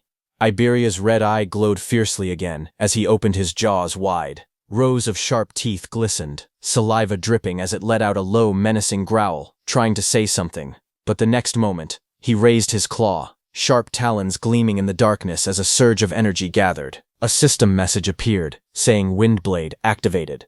Immediately, Iberia swung his arm, sending wind strikes. The air twisted into a vortex, forming a sharp, rotating blade of compressed wind. At that moment, Itsuki activated his mana detection. His eyes glowed with a brilliant blue light. Concentric ripples of energy spread from his gaze. As he carefully analyzed the incoming attack, he saw the massive wind blade coming toward him, cutting through everything in its path. Seeing that, he understood that this was the skill of a wind element. Itsuki simply moved to his side and dodged the wind blade. The roaring wind blade slammed into a thick tree trunk behind him, slicing cleanly through the wood as splinters exploded outward. Itsuki's body crackled with blue lightning as he turned to Iberia. He could not tell whether this was a side effect of the dragon gear, or if Iberia was being controlled by a disaster beast. But there was no time to hesitate. For now, he just needed to stay put. The system message flashed once more as Itsuki activated his thunder wave. Lightning surged violently from his body as he shot forward, tearing through the air with a deafening crack. Iberia raised his claws instinctively to attack, but Itsuki grabbed both of his hands. Just as he did that, smoke poured from Iberia's jaws, and he roared in fury. Watching closely, Itsuki's eyes sharpened. He realized that this mana wave was definitely Iberia's, but he could not believe that he was attacking him. Itsuki's eyes trembled violently, his pupils glowing under the shadow that fell across his face. He demanded to know what exactly had just happened. Then, through the smoke and burning air, Iberia lowered his head slightly, and in a strained, almost pleading voice, he called out to Itsuki and begged him to kill him. Hearing that, Itsuki's expression froze. Sweat slid down his cheek as disbelief overtook him. But suddenly Iberia roared, his jaws opening wide as violent shockwaves burst outward. In the next instant, he lunged forward at Itsuki, attacking with his sharp claws. But before his attack could land, a blade flashed through the air. Josuke appeared and blocked Iberia's attack with his blade. He shouted, telling Itsuki to watch out. Josuke then moved. With a powerful twist of his body, he punched Iberia. Iberia was sent flying, crashing onto the ground with a solid impact. The ground shattered where he fell. Itsuki, still catching his breath, told Josuke that Iberia was, but Josuke cut him off, stating calmly that he already knew the worst-case scenario had come to pass. Iberia then moved again at high speed. He started circling them like a storm, his movements forming a complete ring around Itsuki and Josuke, trapping them within a spinning vortex. Itsuki watched carefully and said that at this speed, Iberia had completely lost control. Josuke told him that Iberia had been consumed by the dragon gear. Itsuki's jaw tightened as realization struck him. In a steady but urgent voice, he said that if it truly was the side effect of the dragon gear, they had to take it off him quickly. But Josuke's red eyes narrowed coldly. He told Itsuki it was useless. The gear had already completely fused with Iberia's body. He told Itsuki that he had seen an awakened get taken over by dragon gear before. Once it reached that stage, there was no turning back. Josuke's voice remained calm as he revealed the harsh truth. Dragon gear could not be removed unless the user died. Hearing that, Itsuki's eyes widened in shock. Sweat slid down his cheek as he asked if there was no way. Josuke looked at him firmly and declared that they had no choice but to kill Iberia. Josuke tightened his grip on his blade, his red eyes cold and unwavering. In a firm voice, he declared that he would be the one to finish him off. If Itsuki did not think he could handle it, then he should leave this place. But Itsuki stepped forward and said that he would do it. Shocked, Josuke said that he could not burden Itsuki with such a cruel task. But Itsuki told Josuke that Aiden had been abducted by that ice user disaster beast. He said he would have the Death Hound track them, so Josuke should go and help him instead. Josuke tried to object, but Itsuki cut him off. He quietly pleaded, saying he still had things he wanted to talk to Iberia about. Blue energy gathered around his hand as he summoned his Death Hound. Josuke closed his eyes briefly and exhaled. In a low voice, he said he understood, and that he was counting on him. He then warned that if Iberia got away, Iberia would become even stronger, and his ferocity would increase. Turning his back, he spoke one final time. No matter what, Itsuki had to end his life there. As he said that, Iberia jumped onto a tree and then, at full speed, charged at Josuke, his massive body glowing with blazing orange light. At that very moment, Itsuki moved. Blue lightning crackled around his body as he reached Josuke and created a black ice wall to block Iberia. Josuke shouted for the Death Hound to move, and both of them immediately ran in different directions. As Itsuki blocked him, Iberia backed off again to create distance, and then, at full speed, he charged again and struck with Windblade. The compressed air sliced through the battlefield and slightly touched Itsuki before passing through. Itsuki narrowed his eyes, observing that Iberia had fired a skill but Overmimus had not activated. Seeing that, Itsuki realized that just as he had thought, Iberia did not truly want to hurt him. Across from him, Iberia roared loudly, shaking the air around him. He lunged forward, tearing through the air with explosive force. His glowing red eyes locked onto Itsuki as he activated his 1,000 wind blades. At once, countless streams of compressed wind spiraled into existence. The air twisted violently as wind blades rushed toward Itsuki in waves. But Itsuki did not dodge them and continued walking toward Iberia. Glowing wind blades surrounded him from every direction. For a moment, everything went still. Then blood exploded from all over Itsuki's body as the wind blades tore through him. But even then, Itsuki did not stop and continued walking toward Iberia. Seeing this, Iberia let out a thunderous cry. Tears streamed from his blazing eyes, the sound of his cry echoing across the battlefield. Meanwhile, inside the demon world, one of the Right Demon Kings, Yama, knelt on the ground and reported to Lady Ringa that they had successfully captured Aiden. However, he added that the Red Flame Demon King and the White Oni had both been killed by humans. Lady Ringa remained calm. She stated that there were countless fighters at that level, and as long as Aiden had been captured, that was enough. Yama continued, informing her that Lord Saru Shokuma seemed to be struggling. Lady Ringa replied coldly that it did not matter. They had never expected the elimination of Izumi Ento anyway. His role was simply to hold back most of the special class saviors. Yama then revealed that it seemed Saru Shokuma was fighting only one special class opponent. Hearing that, Lady Ringa's eyes narrowed slightly. She wondered aloud if there was a human besides Tiwajin who could hold Saru Shokuma off alone. She then asked for that man's name. Yama raised his head and told Lady Ringa that according to their insider, that man possessed the strongest body, and his name was Heitan Akira. At the same time, on Commander Nento's side, a massive shockwave tore across the battlefield as Demon King Saru Shokuma and Hiden's fists collided, carving a deep trench through the ground. In the next instant, a streak of red lightning split the sky. Wrapped in violent crimson energy, Demon King Saru Shokuma slammed his fist downward. The impact exploded outward in a thunderous blast, sending debris and dust flying in every direction. The shockwaves continued to ripple across the area, streaks of red electricity tearing through the air like raging serpents. In the distance, Commander Nento, along with Choha and that wind elementalist, watched in disbelief as the destructive force spread without pause. That wind elementalist stared wide-eyed and muttered in shock, wondering how the battle that had started yesterday afternoon was still going. He realized that even his own wounds had almost completely healed during that time. Just then, another explosion erupted, shaking the surroundings once more. Demon King Saru Shokuma and Hiten continued throwing punches at each other. Seeing this, that wind elements trembled, overwhelmed by the sheer intensity. He thought that to witness a battle of this level from such close range was almost unimaginable. Amid the collapsing ground and rising dust, Demon King Saru Shokuma, with blazing red eyes and a savage roar, punched the ground with full force.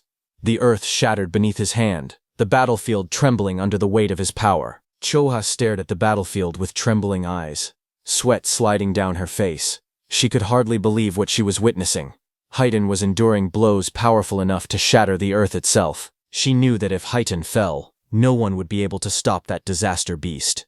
Panic tightened in her chest, and she resolved that she had to do something. But just as she prepared to move, a hand landed firmly on her shoulder. It was her father, Commander Nento. With a calm voice, he reassured her not to worry, saying Haiten was not weak enough to die from attacks like that. In the distance, the battlefield had been torn apart. Saru Shokuma split the land, smoke and debris rising into the sky. Watching the devastation, that wind elementalist stammered in disbelief, unable to comprehend this level of power. Commander Nento beside Choha spoke steadily, saying all special class fighters were monsters standing at the very top of humanity. They were not to be underestimated. Choha steadied herself and looked back toward the battlefield, fully aware that she was witnessing a clash between beings far beyond ordinary limits. Suddenly, Demon King Saru Shokuma's massive fist that had slammed into Hiten slowly started to lift. Demon King Saru Shokuma's eyes widened in surprise. Far below his enormous arm, Hiten stood up again, lifting its massive hand. He was still alive, still full of power. Watching from the side, Commander Nento said it had been a long time since he had seen Haiten's second form. Choha, beside him, turned in surprise. She repeated the words in disbelief, asking what the second form was. Amid swirling dust and a rising crimson aura, Haiten emerged. His body was engulfed in a dark red energy that writhed like flames. His eyes glowed ominously. Watching that, Choa swallowed nervously. She said that his presence felt completely different from before, as though he had become an entirely different person. Commander Nento explained that whenever Haiten entered this state, all of his abilities increased explosively. But there was a price. In exchange for that overwhelming power, he became extremely aggressive and cruel. Hiten roared in fury, steam bursting from his mouth as his crimson eyes burned even brighter. He pushed back the massive Demon King Saru Shokuma with just his brutal force. Commander Nento continued explaining that the nickname given to him in this form was something entirely different. In the next instant, Hiten vanished. Like a streak of blazing red lightning, he shot forward. Behind him, a monstrous phantom seemed to rise, an enormous demonic visage with glaring eyes and twisted features, as though the embodiment of wrath itself had taken shape. Haiten's fist drove upward with terrifying speed. The punch collided with the Demon King Saru Shokuma's body in a violent explosion of force. Blood sprayed through the air as the Demon King was sent reeling backward. Before the Demon King could react, Heighten punched a hole in its chest and came down to the ground. Demon King Saru Shokuma's body came crashing down onto the ground, its impact thundering across the battlefield and sending debris flying skyward. Heighten just stood there as the red aura around him flared like burning embers, carving a path through dust and debris. In the next moment, he started moving again. From behind, his back was a canvas of blood and scars, muscles tense beneath torn clothing. Crimson energy crackled faintly around his silhouette, his long hair whipping wildly in the air. In the distance, Choha stammered in confusion, asking where he was going. Commander Nento answered that he was probably heading to destroy the stone pillar maintaining the barrier. Hearing that, Choha admitted that she had thought Hitten would simply rampage without direction. Yet even in that state, he was still able to keep his reason just as expected. Commander Nento told her that if Heighten had attacked without caring about friend or foe, then even if his power increased, it would only bring disaster. Such recklessness would mean he could never become a true special-class protector of humanity. On the other hand, Heighten reached the stone pillar. Heighten's fist smashed into the towering stone pillar with a thunderous crash. The impact sent cracks racing through the surface as fragments of rock burst outward in every direction. Dust and debris spiraled around him. The red aura surrounding him flared violently for a brief moment, then completely disappeared, and Heighten returned to his original self. As the dust began to settle, Heighten stood there with blood smeared across his face and torso. He looked down at himself and wondered why he was there. Then his eyes shifted toward the fallen Demon King below. He asked if the enemies had already been dealt with. Seeing all that, Heighten finally realized that his other self had come out again. Heighten sat beside the stone pillar. With a faint, almost exasperated remark, he commented that his other self was still as meddlesome as ever. Far above the battlefield, the massive crimson barrier dome started to disappear after Heighten destroyed the stone pillar. Choha looked up calmly and asked if this time it was finally settled. But then Commander Nento brought up what had happened earlier. He pointed out that she had tried to heal Heighten at the cost of her own life and asked if that was true. Choha answered yes. Commander Nento sighed and said that it was not like her to act that way.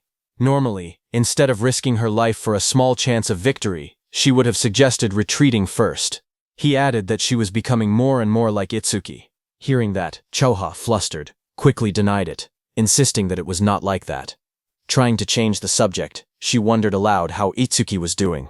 She mentioned that they were also in the forest now, but since there were high-level awakened like Yusuke-san with them, they should be fine. But far away in the dark forest, Itsuki, inside the dragon gear, clutched his head in panic, tears streaming down his face. His glowing eyes trembled as he screamed, asking why he was not dodging. Wind strikes tore through the forest as Itsuki continued walking toward Iberia. Blood trailed down his body while those wind strikes rained toward him from every direction. Yet he did not stop. He declared that physical pain numbed the mind. That was why he would not avoid Iberia's attacks on purpose. The next moment, he stood face to face with Iberia, who was inside the dragon gear. Its jagged jaws snapped open, fangs glinting as it lunged. With one hand, Itsuki reached out and grabbed Iberia's shoulder. Locking eyes with him, he called out his name, Iberia. He pointed his second hand at him. Dark purple energy began to gather around his arm, swirling violently like a vortex. A system message flashed before him, announcing the activation of Black Orb. His voice turned cold as he declared that this was the end. The vortex in his palm expanded into a spinning sphere of destructive energy. With a powerful thrust, he drove it straight into Iberia's body. The concentrated purple energy orb pierced straight through Iberia's massive body, tearing a long, glowing fissure down its torso. Just as it happened, Iberia fell into Itsuki's arms. Itsuki caught him as he fell. Then slowly, the dragon gear's mask fell to the ground, covered in blood. One by one, the entire dragon head started falling apart from Iberia's body. Blood splattered from Iberia's body as he trembled in pain. Tears streamed down his face. His body shook as he forced himself to speak. He apologized weakly, saying that he had messed up again. Through broken sobs, he confessed that he just did not want to be a burden to Itsuki. Blood ran down Itsuki's face, dripping from his eye and chin as he held Iberia close. In a steady, unwavering voice, he told him that he had never once thought of him as a burden. Iberia's tear-filled eyes widened. His lips trembled as he asked if that was really true. Itsuki answered that they were simply good at different things. Iberia's trembling hand clutched weakly at Itsuki's clothes as he forced himself to speak again. He said that he had faintly heard it earlier, that the disaster beast was not going to kill his father but control him. Through tears and blood, he placed his hope in Itsuki.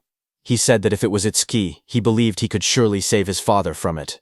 Itsuki told him to leave it to him. Remembering the face of that demon general that had caused all this tragedy, Itsuki's gaze sharpened, his expression turning cold and resolute.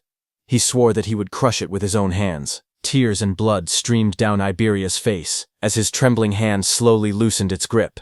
With a faint, fragile smile, he said that he was glad he had gotten to talk to Itsuki at the end. His voice was weak, but sincere. In the fading moment between them, he whispered that he was counting on him, calling him Double E with quiet trust. On Prophecy Day 2, at 3:33 a.m., Iberia was dead. Watching from the demon world, Lady Ringa addressed Itsuki coldly. She said that he had done it now, but this was only the beginning. Sitting on her throne, she promised Itsuki something far worse. She declared that she would erase the things precious to Itsuki, one by one, in an even more twisted way.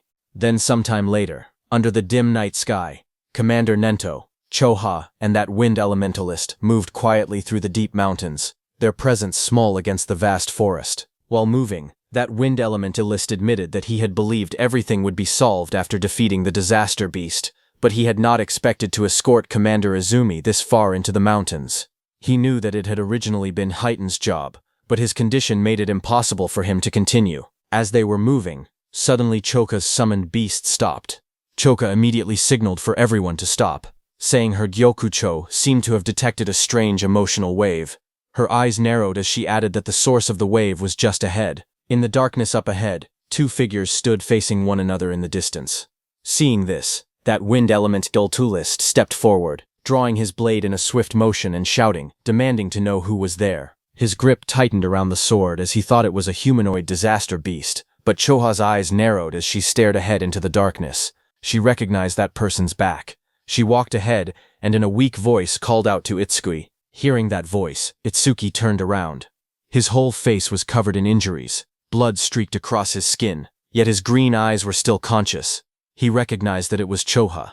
Seeing him, Choha's expression trembled with shock. She stared at him in disbelief and demanded to know what on earth had happened there. Her eyes dropped to his body, noticing the injuries that covered him. She questioned what had happened to those wounds. Before she could press further, suddenly someone stepped forward from the forest, saying he would explain. Deathhound, with glowing eyes, followed closely behind him, its presence ominous and silent.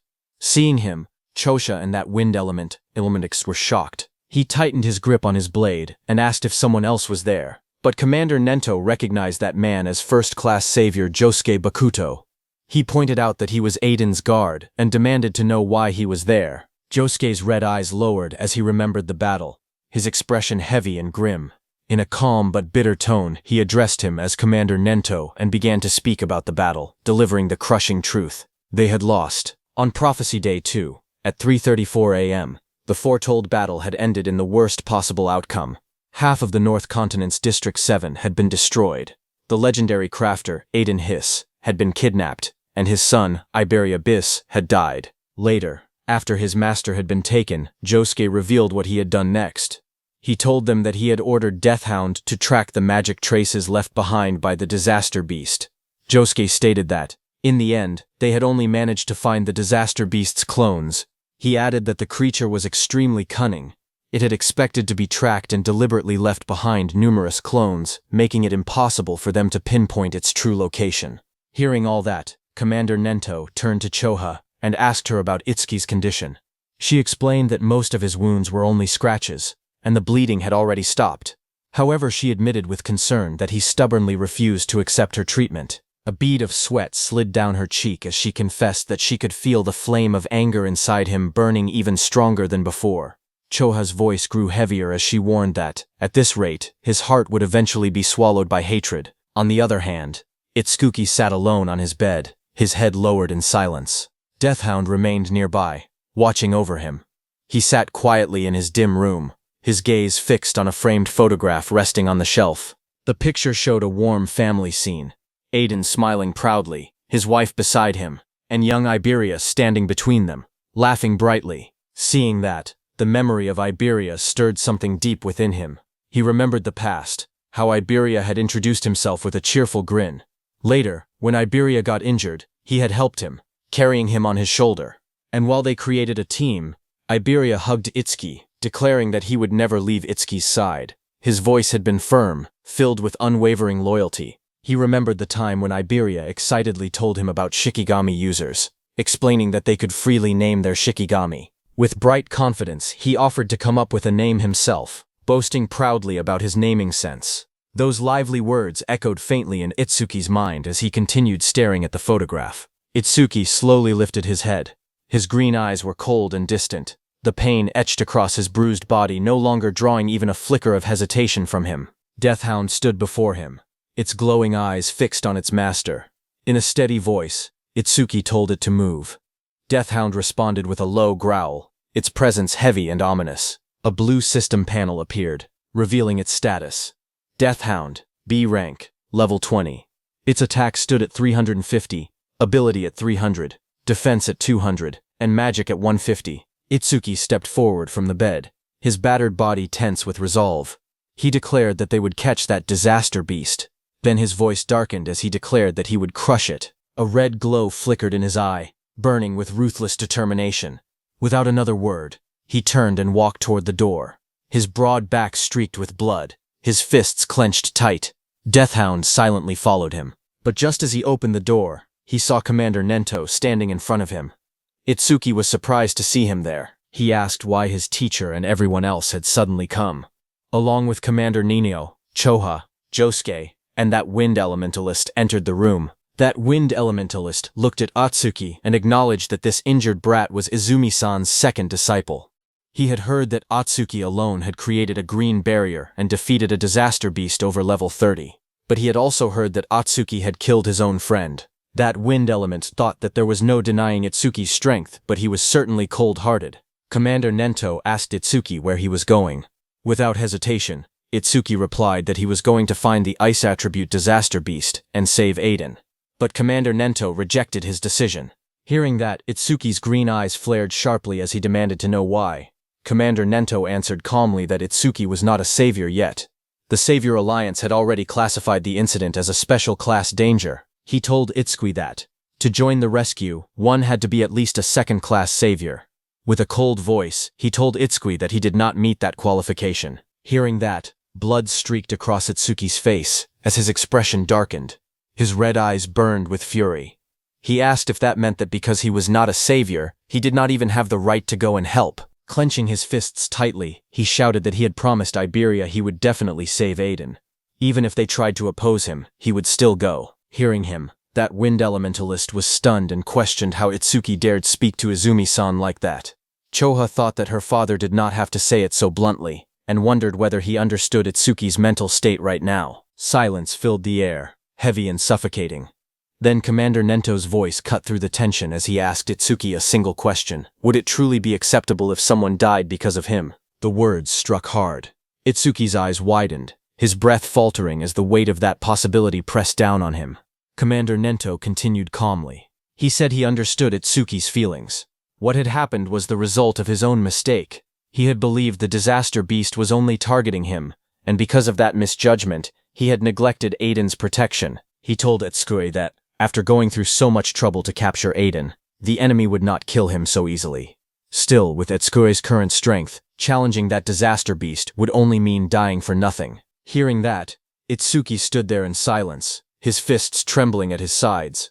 But then Commander Nento told Itsuki that he possessed limitless potential. Surpassing special class was not merely a dream. As he said that, the sun also rose into the sky, casting golden light into the room. In a calm voice, Commander Nento said that, if the time came, he would tell the Alliance to let Itsuki handle Aiden's rescue himself. Hearing that, Itsuki's battered face lifted slightly. His green eyes were filled with frustration and urgency as he asked what he could do right now to surpass special class. The room fell quiet for a moment. Then Commander Nento told him to join the Apex camp.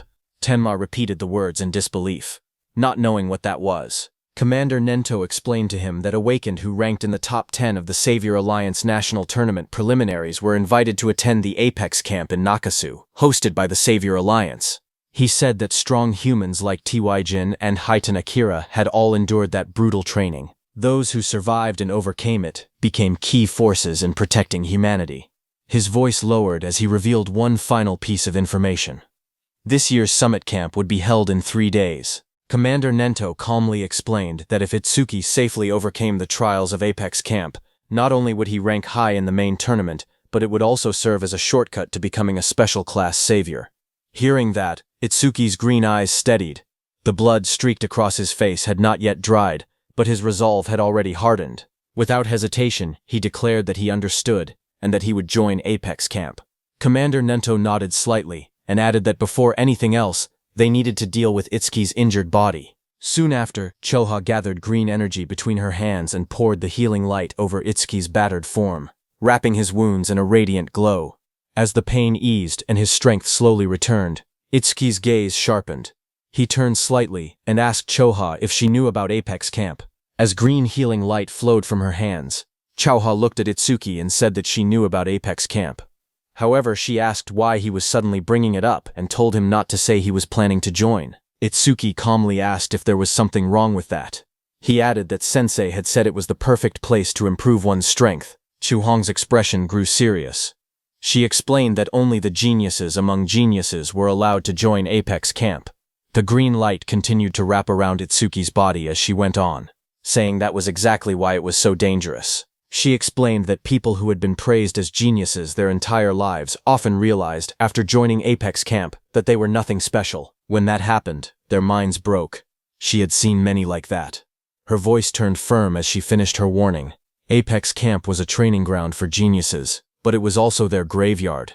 Chulaha continued her warning, her voice steady but heavy. More than anything, she explained, the training at Apex Camp was brutal, and the level of each stage was extremely high. Because of that, fatal accidents happened every single year. Itsuki listened without fear.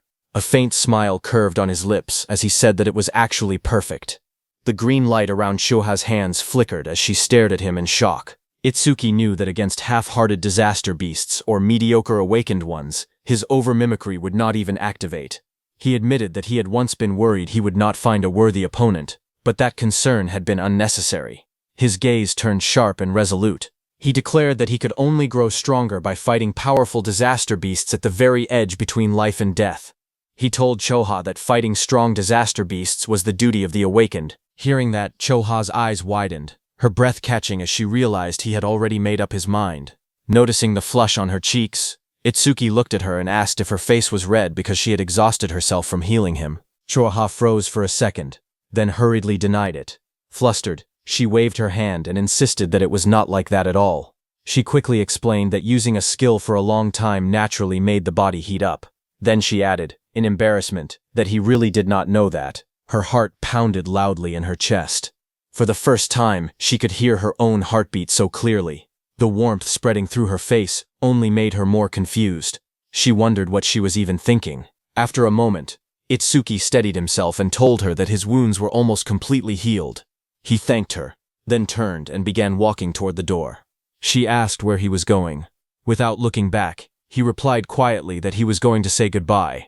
Under the quiet sky, beneath the shadows of tall trees, Josuke and Itsuki stood before a grave. The gravestone bore the name Iberia Hiss, with the dates 2000.118-2018 carved into the stone. A bouquet of yellow roses rested at its base, and a sword lay carefully placed in front of it. Josuke lowered his gaze and apologized softly, saying he was sorry for making Itsuki do such a cruel thing.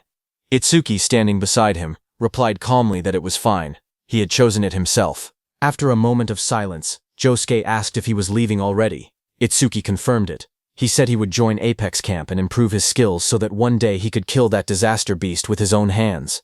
He then asked what Josuke would do. Josuke answered quietly that if he had not met his master, he would have been killed by a disaster beast long ago and would never have become an awakened. His hand tightened around the hilt of his sword as he looked down at his armor and weapons, reflecting on the path that had brought him there. Josuke lowered his head and gripped the hilt of his sword tightly. In a quiet voice, he said that even his life had been given to him by his master. No matter what happened, he would find his master. Before his words could settle into the night, Itsuki extended his fist toward him. Seeing that, Josuke looked shocked. Standing before him, eyes burning with determination.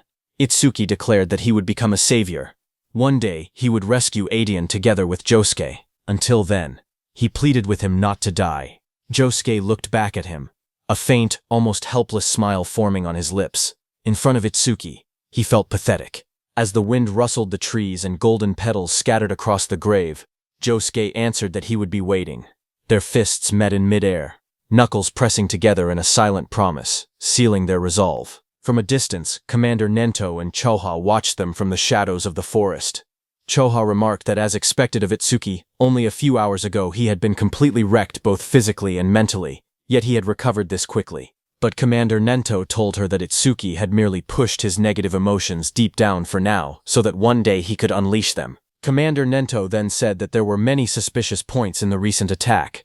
He intended to gather the commanders from each continent and hold a meeting. As he turned to leave, he added that while he was handling that matter, he was counting on her to look after Itsuki. Hearing that, Choha smiled brightly and told her father to leave everything to her. Just then, Itsuki appeared behind her. He looked at her in slight confusion and remarked that she seemed unusually happy. At that moment, her face stiffened, and she quickly tried to compose herself. Itsuki then noticed Commander Nento going into the forest and asked Choha where they were going this time. Clearing her throat, Choha replied that it was classified, so she could not tell him. She adjusted her glasses and informed him that her father had asked her to take care of him. From now on, she would be his guardian. She asked if he understood. Itsuki awkwardly answered yes, though he muttered that having a guardian made it sound like he was a child. He then asked what they were doing now. Choha turned her back to him and pointed ahead, saying that it should be obvious. With determination in her eyes, she declared that they were heading to Nakasu right away to join Apex Camp. Hearing that, Itsuki immediately responded with a firm agreement as a faint aura flared around him, and the two of them prepared to move forward together. On the other hand, a memory of a violent explosion flashed before someone's eyes. From the darkness, Itsuki emerged, blue lightning crackling around his body. Not far away, Reiji Kinoshita collapsed to his knees. Blood dripped from his mouth as he gasped in pain, sweat and dirt covering his face. His eyes trembled in terror as he looked up. Itsuki stood behind him, rain pouring down while lightning roared across the sky. Without hesitation, Itsuki raised his fist.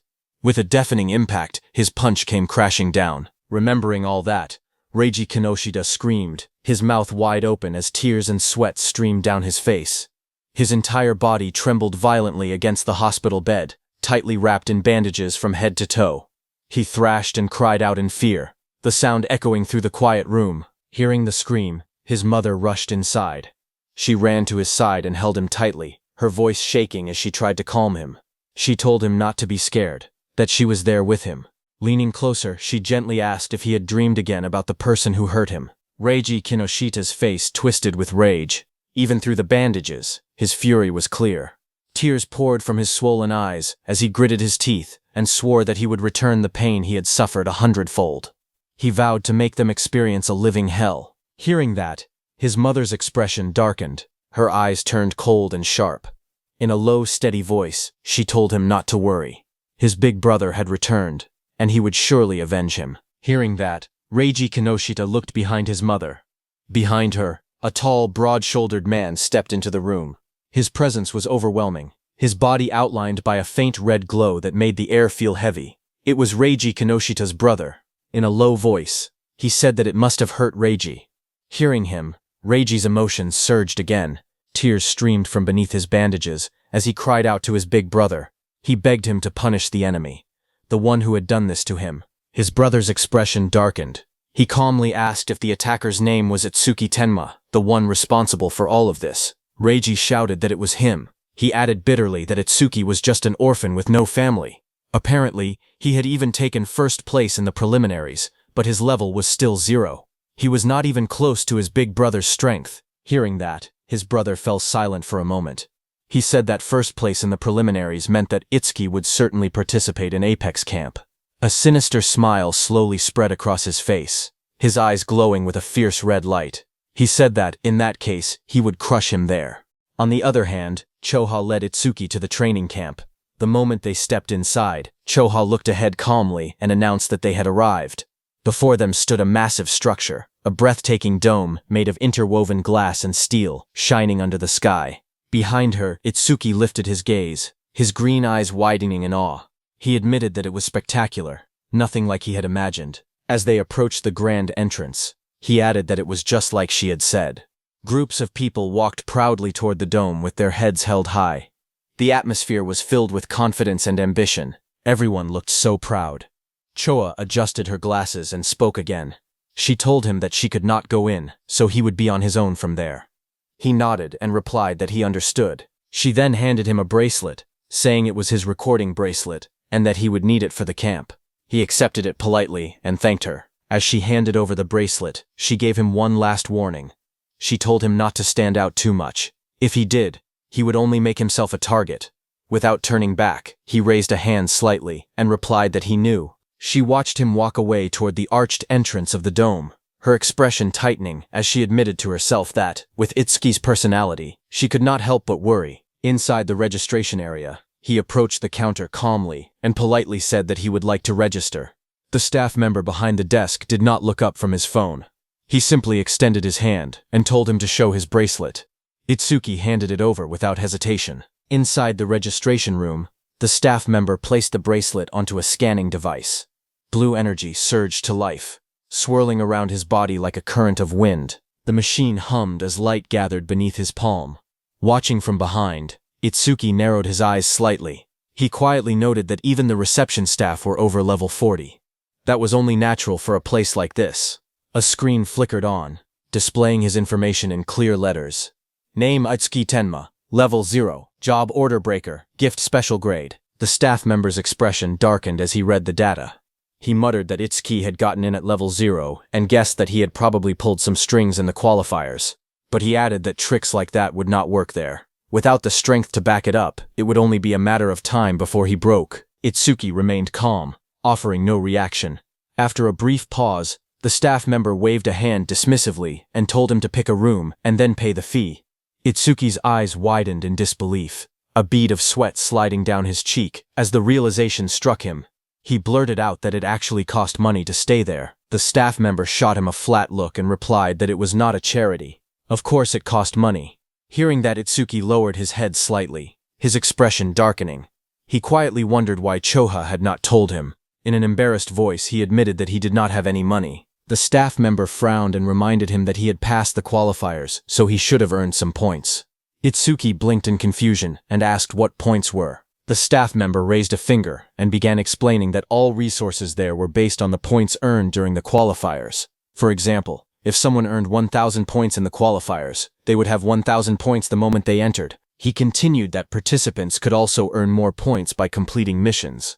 There, points functioned as currency. They were used for food, daily necessities, and even for paying for a room. Itsuki nodded slightly and admitted that he understood now. So the points really were that important. Resting his fingers against his chin, he thought it through.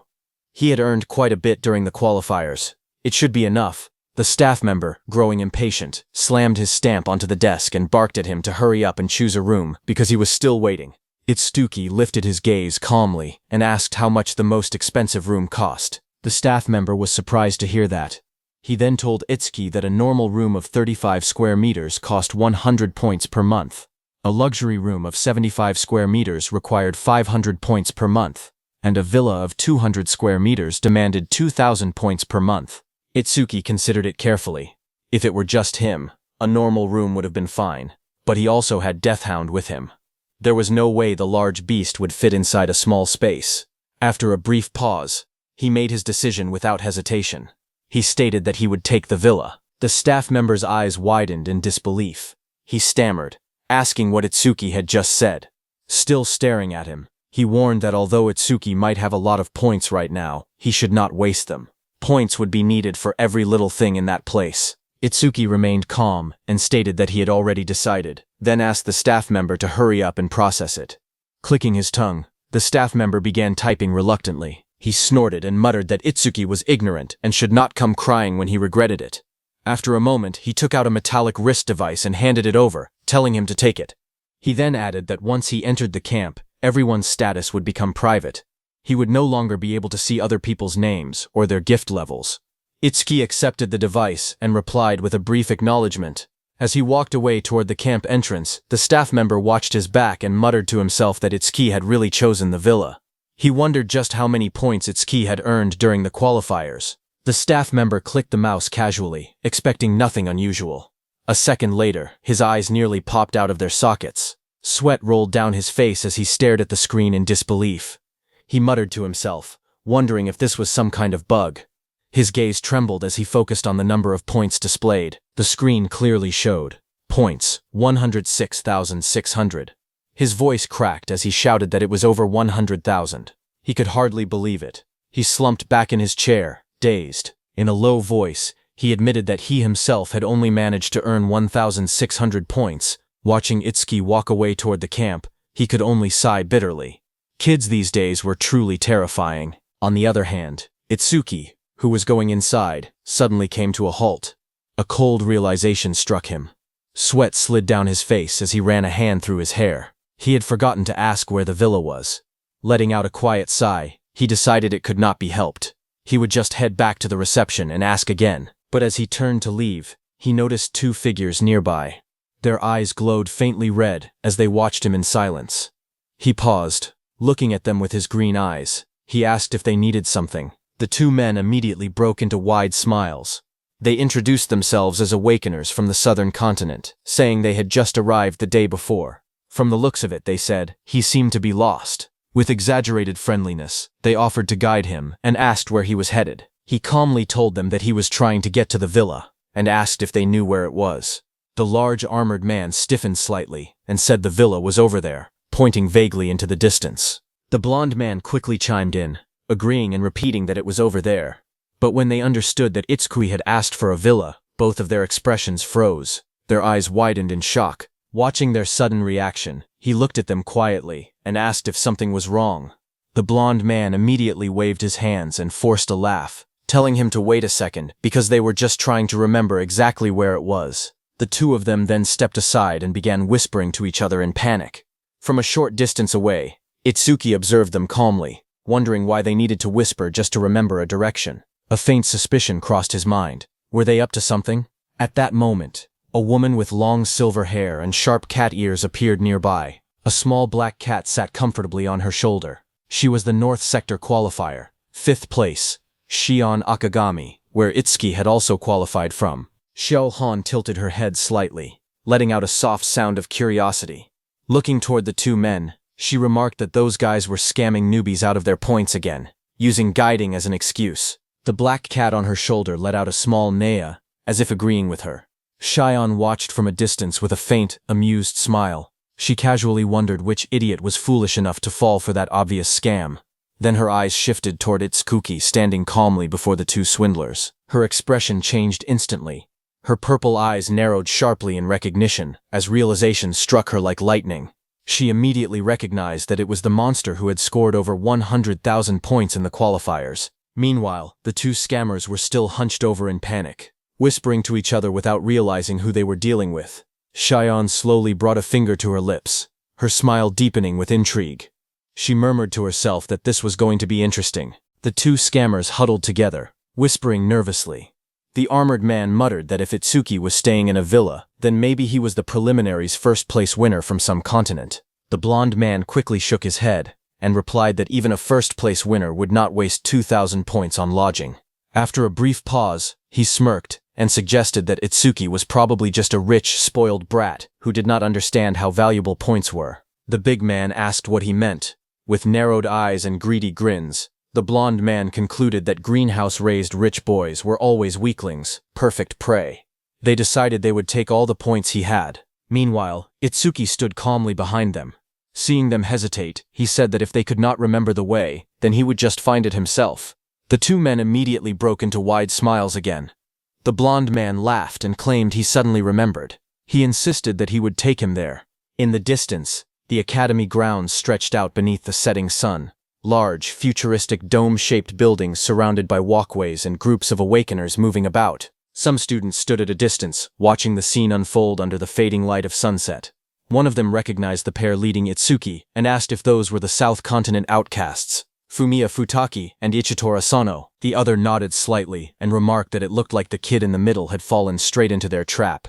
With a dismissive tone, he added that the boy already looked weak, and now he would probably lose all his points. He even muttered that it was a pity. But Itsuki continued walking calmly between the two swindlers, his hands in his pockets, and his expression remained steady and unreadable. Nearby, a red-haired fighter carrying a massive spear-like weapon over his shoulder passed by, but then he turned and looked back in Itsuki's direction. He wondered aloud if that was not the same boy who had asked strange questions before the preliminaries. Then, with mild disdain, he commented that, of all people, the boy had ended up getting caught by those two. After a brief pause, the red-haired man decided it was none of his concern. He reminded himself that he had only one goal to surpass Itsuki Tenma, the North Continent Preliminaries' first-place winner. This boy was Gaku Oe, the North Continent Preliminaries' third-place finisher, who competed with Itsuki. Meanwhile, the trio arrived before a large modern building. The blonde man announced that this was the villa area. Itsuki stared up at the structure and said it was big. Itsuki stood calmly in front of the two swindlers, his face shadowed and unreadable as they grinned behind him. The blonde man rubbed his hands together and told him it was time to pay the guide fee. He let out a greedy chuckle, clearly expecting resistance or panic. Instead, Itsuki turned his head slightly, and in a calm voice, said that since they had guided him this far, he should at least give them a tip. The two scammers froze. They stared at him in disbelief, wondering if he was really going to hand over the points that easily. Itsuki then asked how much they wanted.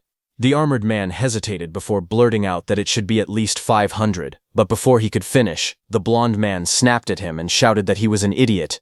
They should make it 1,000. They demanded 1,000 points instead.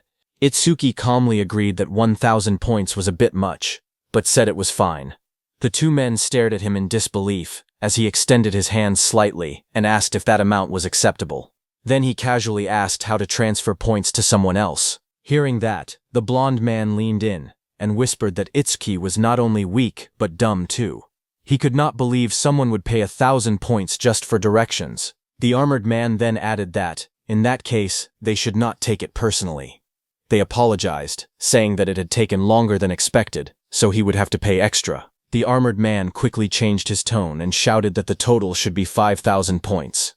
Their expressions twisted into something far more sinister as they demanded that, if it was not enough, Itsuki should hand over everything he had. Just as they said that, the atmosphere shifted instantly. Itsuki lowered his head slightly and muttered that he understood. When he lifted his face again, his eyes glowed red in the shadows. In a cold voice, he asked if they were extortionists. Itsuki's body started glowing with a red aura. The blonde man glanced at Itsuki, surrounded by the faint crimson energy, and muttered that something was wrong. It felt as if Itsuki had suddenly changed, but the blonde man gritted his teeth and shouted that it did not matter. If anyone was to blame, it was Itsuki himself for being careless.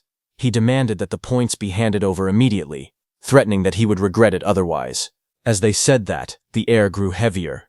Itsuki walked toward them and said coldly that he was seriously pissed off right now. No matter what happened next, they were not allowed to complain. The blonde man sneered and boasted that he ranked 6th in the South Continent preliminaries. There was no way he would lose to trash like him. Purple lightning crackled violently around his body as he roared that he would turn him to ash with his lightning punch. A notification flashed as he activated his ability. B-rank skill, Lightning Punch. He lunged forward, his fist blazing with electric power, and drove it straight into Itsuki's body. But Itsuki didn't dodge, and just as he hit him, a notification appeared saying that Itsuki had absorbed the B-rank lightning element skill, Thunder Roar Wave.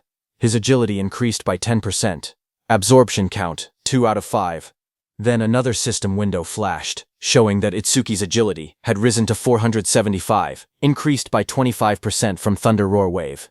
The blonde man stared in disbelief, sweat running down his face. He muttered that Itsuki had not even moved. In the next instant, Itsuki simply slapped him, and his body was sent flying backward. He crashed hard onto the ground, his vision spinning from the impact. The armored man's eyes widened. Even while focusing his sight, he admitted that he could not keep up with Itsuki's movements at all. He was simply too fast. Gritting his teeth, the armored man decided that against a speed-type opponent, he would end it in one blow. A surge of power flooded into his arm. A notification appeared as he activated his Z-rank skill, Body Enhancement, Right Arm. His right arm swelled grotesquely, muscles bulging and veins protruding as immense strength gathered into a single punch.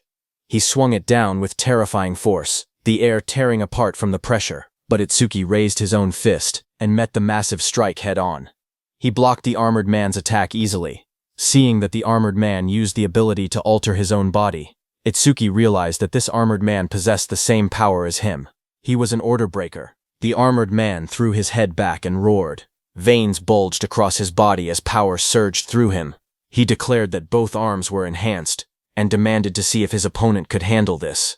In the next instant, countless massive fists rained down like a storm. From every direction, his enlarged arms smashed forward, filling the battlefield with crushing blows. But Itsuki matched his attacks and blocked all of his punches with a continuous barrage of his own. Yet all of this was very easy for Itsuki, and he thought that the armored man was too slow. Before the armored man could react, Itsuki shot forward. The ground cracked beneath his step as he dashed straight toward his opponent. A thunderous impact followed. The armored man screamed as his massive arm twisted unnaturally under the force. His confidence shattered in an instant. Staring down at his trembling arms, he muttered in disbelief that it was impossible. His enhanced arms possessed nearly 300 attack and defense. He looked at Itsuki standing before him and demanded to know what he was. Itsuki looked down at him and calmly stated that even after enhancing himself, his stats did not come close to his own. The armored man was hurled backward, crashing violently against the ground. He struggled to lift his head as Itsuki walked toward him without haste. Trembling, the armored man stammered that Itsuki was not a trainee. He demanded to know who he was and from which continent he came. Purple energy began to swirl around the young man's arm, crackling like a living storm. His red eyes glowed through the darkness as he declared his name. He was Itsuki Tenma of the North Continent. A system notification flashed before him. A notice from the broken critical crystal announced that the next attack would be a critical hit with 100% probability. Itsuki's fist drove forward, wrapped in violent purple energy. The armored man's eyes widened in terror as the punch descended. But right before hitting him, Itsuki stopped. As the armored man saw that Itsuki had stopped right in front of him, he became terrified. Itsuki looked at his clenched fist and thought that if a critical punch landed directly, his opponent's head would definitely be blown off. He admitted to himself that the outcome would have been almost irreversible. Lifting his gaze slightly, he coldly told the man to get lost. Terrified, the two turned and fled down the street. One of them screamed to run, shouting that he was a monster. From a distance, Shi-hong, with her animal-like ears, watched the scene unfold. She remarked that the opponents had ranked 5th and 6th in the South Continent, and she had expected Itsuki to struggle at least a little. Instead, it had ended in an overwhelming victory. With a faint smile, she admitted that Itsuki truly was a terrifying man. Just then, a loud announcement suddenly echoed through the plaza. All participants were ordered to gather at the Apex Plaza immediately. Another message followed, declaring that the Apex Camp entrance test would begin shortly. Shion stretched lazily, as her small black cat let out a soft meow. She told Michan that it was time to get to work. Nearby, Itsuki glanced up at the speaker. He recalled that according to Choha, 50% of participants were eliminated at this stage of the entrance test. As he began walking forward, his resolve hardened. He decided that he would have to give it everything he had. A vast crowd gathered beneath the open sky, warriors from every corner of the world standing shoulder to shoulder. Looking at them, Itsuki quietly observed that these were the elites from each continent. They all looked impressive. Walking calmly through the middle of them, he kept his head slightly lowered, his hands in his pockets, his expression unreadable. But suddenly, a hand tapped his shoulder. In the next instant, his body reacted on instinct. His eyes flashed red as he spun with explosive speed, launching a punch without hesitation. But the one behind him was Saya. With bright green eyes, she stared at him in surprise as his fist stopped just inches from her face. Seeing her, Itsuki blinked, startled. He muttered her name in confusion. Saya tilted her head slightly and remarked that it was quite a greeting all of a sudden. Beside her was Rikuru, who stretched lazily while watching the scene with amusement. With a teasing tone, he told Itsuki that he had gotten bold, throwing a punch at Saya-chan. Saya looked at him with a slightly troubled expression as he withdrew his hand. Itsuki apologized quietly, explaining that he had thought she was an enemy. Saya let out a sigh and remarked that he was still as paranoid as ever. Rikuru crossed his arms and asked where Iberia was, pointing out that the two of them were always together like glue. At the mention of Iberia's name, Itsuki's expression darkened. A painful memory flashed across his mind, of Iberia covered in dirt and blood, tears streaming down his face. Saya noticed the change in his expression and grew uneasy.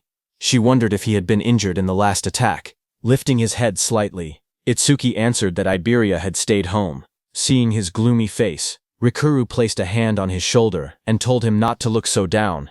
If it was only an injury, he would recover with rest. Then, with a more serious tone, he told Itsuki to listen carefully. Ever since that attack had started, Saya had been spacing out during training because she had been worried about him. Hearing that, Saya became very embarrassed and smacked Rikuru hard on the head. Rikuru clutched his head while she stood there with an annoyed expression. Ignoring the commotion, Itsuki lowered his head and spoke in a calm but heavy voice. He admitted that the last attack had made him realize just how weak he truly was. He declared that he would get stronger there, no matter what it took, using everything he had. Hearing that, Rikuru stared at him in disbelief, repeating his words in shock. Saya also looked at him, surprised that he would call himself weak. Before either of them could say more, a powerful voice boomed across the area, ordering everyone to be silent. At the top of the wide stage, an instructor stood alone, radiating authority as waves of pressure spread outward. The crowd below immediately fell quiet. The instructor announced that before life at Apex Camp began, there was something everyone needed to hear. Holding a megaphone, he explained that inside that place, all information except a person's name would remain private. In other words, no matter what glory anyone had achieved in the past, it meant nothing. Standing among the crowd, Itsuki, Saya, and Rikuru listened in silence as the instructor declared that everyone would start over from zero. Rikuru blinked in confusion, repeating to himself that all information except names would be private. Determined to confirm it, he said he would show his status screen so they could check for themselves. A glowing blue panel appeared before them. His name showed Rikuru, but level was private, gift was private, skills were private, and status was private. After reading it, Itsuki admitted that everything truly was private. Then, above the massive stage, a brilliant blue portal flared to life, energy swirling within its circular frame. Through the megaphone, the instructor announced that the entrance test would now begin. He then ordered everyone to enter the venue one by one, in proper order. The crowd began to move forward beneath the shining portal, while an instructor stood at the top with his megaphone raised as he watched Itsuki's group in silence. As they stepped through the entrance, Rikuru looked around in awe and exclaimed that it was huge inside, far bigger than the preliminaries venue. The vast interior stretched endlessly above them, its towering structure dwarfing everyone who entered. Ahead, Itsuki walked quietly down a long corridor. But suddenly, a voice called out from behind him, asking if he was the one who had insulted people from the South Continent. Itsuki paused and turned slightly in confusion. Standing before him was Kagen Imamichi, first place in the South Continent preliminaries, and behind him were the guys who had tried to extort points from Itsuki but were beaten instead. One of those men angrily pointed at Itsuki and declared that he was the one. He claimed they had guided him to his house, and when they asked for payment, he suddenly attacked them. Not only that, he added that Itsuki had mocked the awakened from the South Continent as nothing more than a worthless mob. Kagen's expression hardened as he looked directly at Itsuki and calmly asked if he cared to explain. Saya immediately stepped forward and firmly declared that Itsuki was not that kind of rotten person. She insisted that it had to be a misunderstanding. With a sharp glare, Rikuru added that those two had probably tried to extort points from Itsuki and ended up getting beaten instead. Rikuru then pointed directly at Kagen and bluntly stated that Itsuki had simply educated his underlings on his behalf, so he should be thanking him instead. Without warning, Kagen moved. In a flash, his figure blurred forward as a powerful aura burst around him like cascading light. His aura slammed into Rikuru, sending him crashing back in an instant. Kagen's voice turned icy as he warned him not to touch him with filthy hands, threatening that he would rip his arm off. Rikuru gritted his teeth in fury, but Itsuki grabbed him from behind, stopping him. He then stepped forward and faced Kagen. Itsuki coldly stated that he had no intention of explaining every little thing. After a brief pause, Itsuki's expression changed in an instant. A crimson light flared within his eyes, glowing intensely against the dark as killing intent poured out of him like a storm. His voice dropped to a deadly whisper as he warned Kagen not to lay a single finger on his friend or he would kill him. The air trembled between them as both of them released their aura and killing intent at each other. One was wrapped in a dark purple aura, while the other was covered in a cold blue aura like two comets about to collide. But before the clash could escalate further, Saya's voice cut through the tension, telling Atsuki to stop already because the test was about to begin. Those two men hurriedly warned Kagan that if he started a fight there, he would be penalized. Kagan clicked his tongue but remained composed. He remarked that there was apparently a training ground in the camp where trainees could fight each other without punishment. He suggested going there after the test. Itsuki's gaze steadied as the red light in his eyes faded. He replied that it was fine by him. Just then, the circular blue portal stopped. People were shocked to see the entrance. On top of that, there was no light inside at all. It was completely pitch black. As the pitch black space swallowed the light, someone's uneasy voice echoed through the darkness, questioning how they were supposed to conduct a test in an environment like that. But just then, a stage light flickered on, casting pale blue light across the room. A silver-haired instructor stepped between Itsuki and Kagan. With a faint smile, he remarked that he was glad to see everyone so fired up and said he hoped they would keep that same energy until the test ended. Turning his back to the group, he announced that he would now explain the rules of the entrance test. Then, after a brief pause, he added that there was not much to explain because this test had no rules. The words struck the trainees like a bolt of lightning. Several of them stared in disbelief, demanding to know what he meant by saying there were no rules. Others panicked, saying it was their first time seeing a test like that. Unbothered by their reactions, the instructor told them that from that point on, they would enter the 4 rooms behind him and take 4 different tests. The order of the rooms was entirely up to them. He further explained that there were no restrictions on equipment, items, or skills. In the end, there was only one goal: to raise their stats as much as possible and pass. The instructor's voice echoed calmly, as he explained that they would be graded based on their performance. A large display appeared before them, outlining the evaluation criteria. Scores above 80 would be considered excellent and would receive bonus points. Scores between 60 and 80 would be marked for observation and given additional training.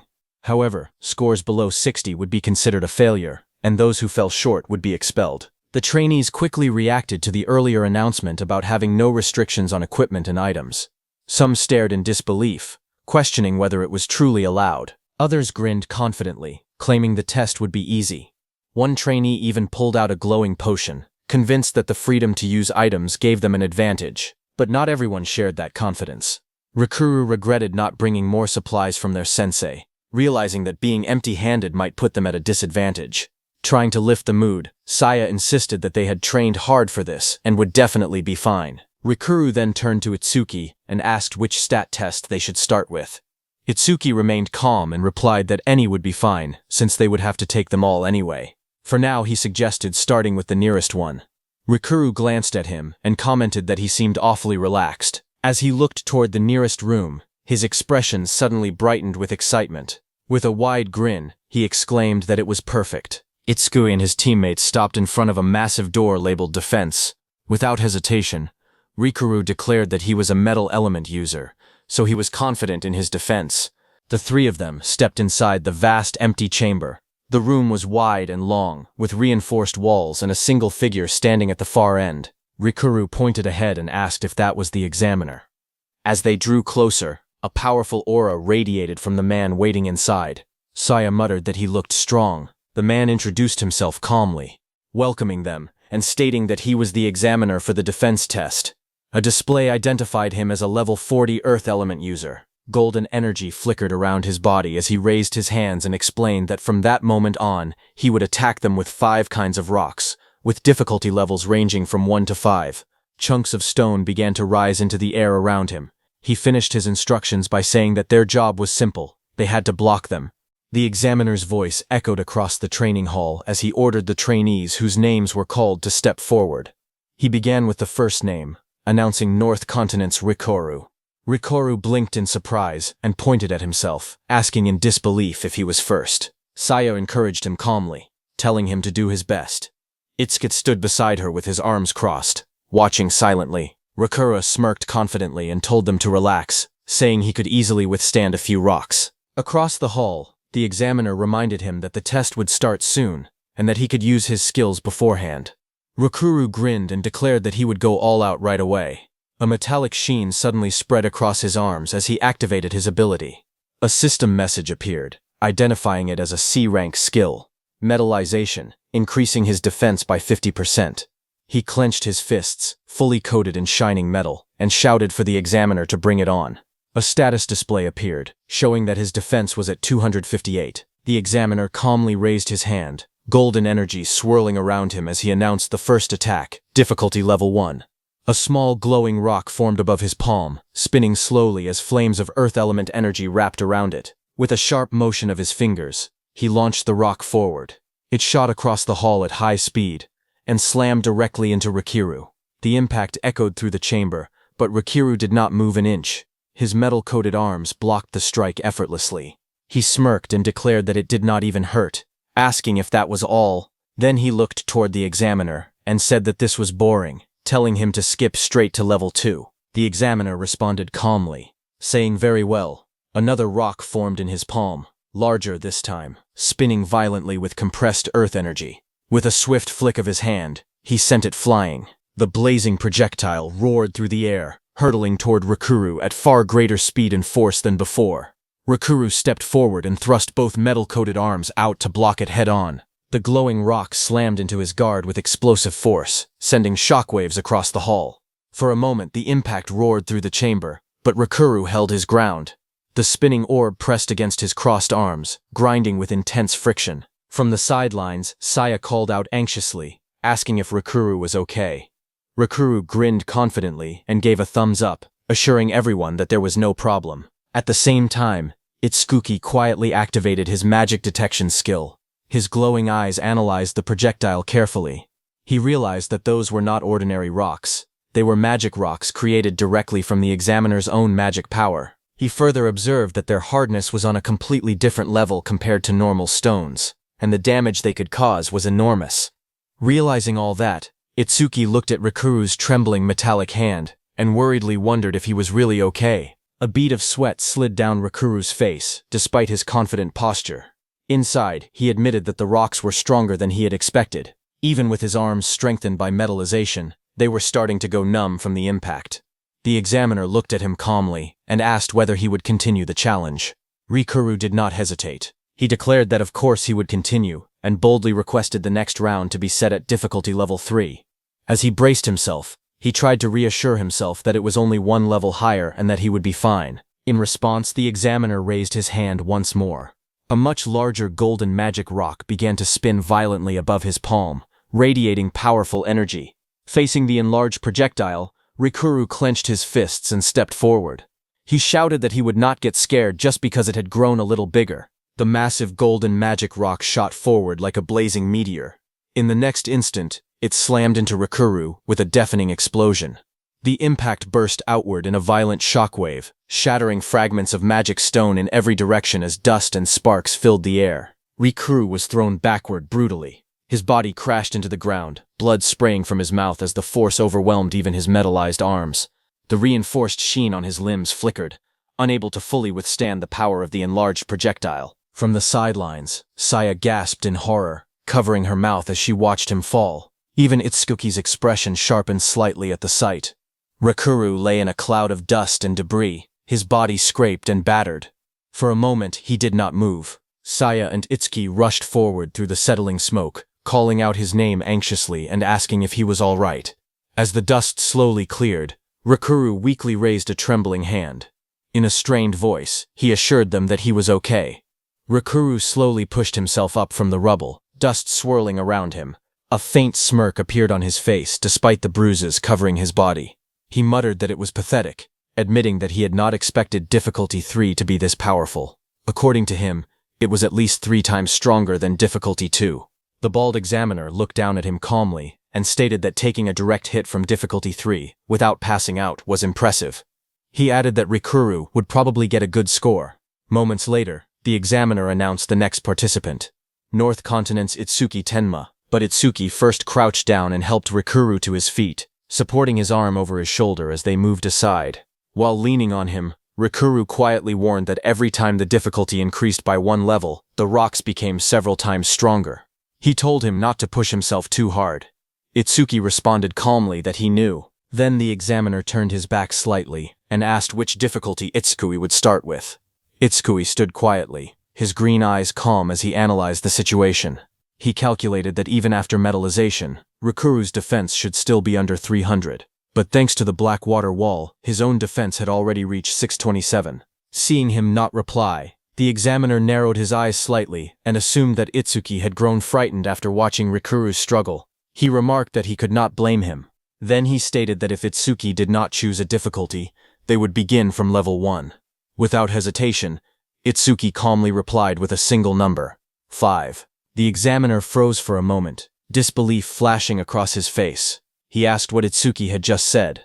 Itsuki raised his hand steadily and declared that he wanted to challenge difficulty 5.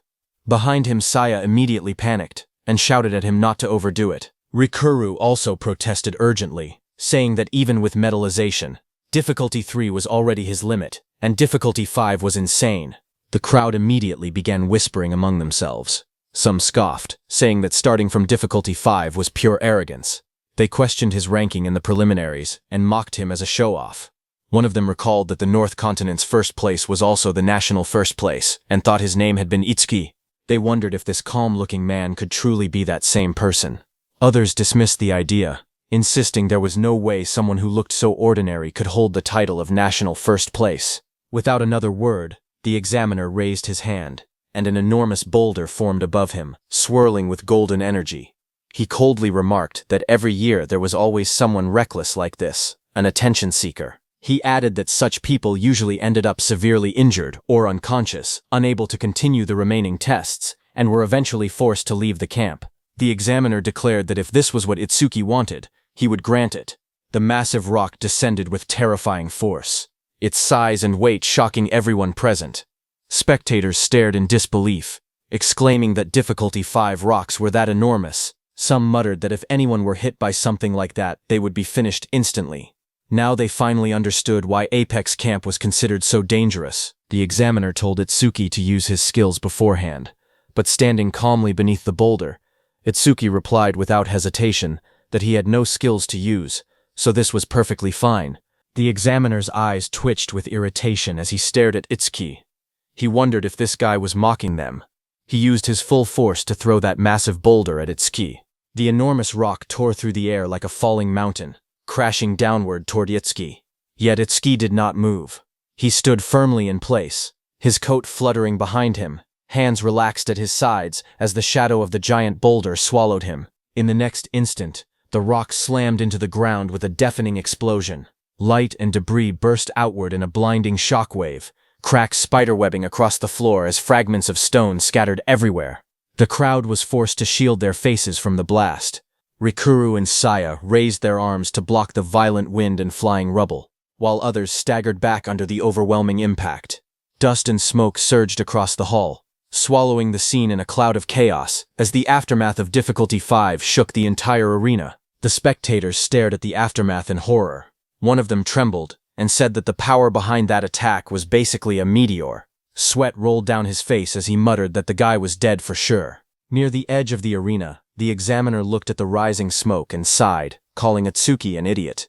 He immediately grabbed his radio and ordered the medical team to prepare for rescue, saying they had a seriously injured person. But before he could finish, someone pointed toward the center of the dust cloud, yelling that there was a silhouette. The examiner's eyes widened in disbelief as he stared into the smoke. Through the swirling dust, a dark figure slowly became visible, still standing upright. The examiner whispered in disbelief, wondering how that guy could still be standing after such an attack. Through the radio, the medical squad leader called out cautiously, asking if anyone could hear him, but the examiner was too shocked to say anything. From within the settling dust, Itsuki, who had taken the full force of the attack, stepped forward and brushed his shoulder lightly. He casually asked if that earlier strike had been difficulty 5. The examiner's eyes trembled in disbelief. Sweat slid down his face as he thought about his years of experience. He had been an examiner for 3 years, and had tested hundreds of trainees. Yet someone who endured a difficulty 5 magic rock without using any skills and without even a scratch was something he had never witnessed before. It was a first. Itsuki adjusted his coat and calmly excused himself, walking away as the crowd stared in stunned silence. Meanwhile, the examiner stood frozen, overwhelmed by what he had just seen. In his heart he acknowledged the truth. North Continent's Itsuki Tenma was a top-class monster, even among all past participants. After watching Itsuki, some of the trainees began whispering among themselves. A few wondered if Itsuki truly had been the national first-place winner in the preliminaries. Others noticed that his aura felt completely different from before, and urgently told everyone to back away. As people subtly distanced themselves, Itsuki looked around in confusion and quietly wondered why everyone seemed to be avoiding him. Soon, a cheerful voice called out to him. Saya rushed over with bright eyes and praised him, saying he was amazing. Beside her, Rikuru admitted that he had thought he could beat Itsuki in defense this time, but instead, the gap between them had only grown wider again. Itsuki smiled calmly and replied that there was no such thing as a perfect awakened. He added that he was sure there were still things Rikuru could surpass him in. Rikuru's expression immediately changed. He hesitated and asked what those things might be, only to quickly mutter that it was nothing and tell Itsuki to forget it, embarrassed. At that moment, the next name was announced. North Continent's Saya Kisaragi was called forward. Rikuru encouraged her to do her best, while Itsuki gently reminded her to be careful. Saya turned back confidently, assuring them not to worry. As she stepped into the center of the arena, the examiner informed her that she was allowed to use her skills. Saya stepped forward and immediately activated her skill. Water surged around her body in spiraling currents, forming a protective flow that shimmered under the arena lights. The ability she used was the B-rank skill, Flow Shift, Water Wall. Facing the examiner, she calmly requested difficulty 3. The examiner nodded, calling it a brave choice as he summoned the magic rock. A glowing, blazing mass formed in his hand before shooting forward at tremendous speed. The massive rock tore through the air, crackling with power as it hurtled toward her. Saya narrowed her eyes, sweat forming on her forehead as she focused. The swirling water condensed into a dense barrier, meeting the incoming rock head-on. With a thunderous impact, the fiery projectile slammed into the spinning wall of water. Steam and energy burst outward as the currents twisted and redirected the force. The water wall held firm, the raging flow absorbing and dispersing the impact while Saya stood at its center, unwavering and determined. The massive rock crashed down in front of her, grinding against the floor as steam and dust filled the air. Saya stood with her head lowered, breathing heavily. Small puffs of air escaped her lips as she steadied herself. Though sweat rolled down her face, she remained standing. The examiner looked at her and calmly said that her choice had been smart. Instead of forcefully blocking the attack, she had used the flow of water to redirect the rock's impact. By guiding the force away, rather than resisting it directly, she minimized the damage. He added that such adaptable battle sense was the most important quality for a savior. Saya turned toward him and politely thanked him. Itsuki remarked that her performance had been amazing. Just then the announcer called out that next up was East Continent's Manamagari. Hearing praise from Itsuki, Saya felt her heart lift. She leaned slightly toward him with a small, pleased smile, thinking that for Itsuki to praise her like that truly meant something special. As the three of them walked down the long corridor, Rikuru asked which test they should do next.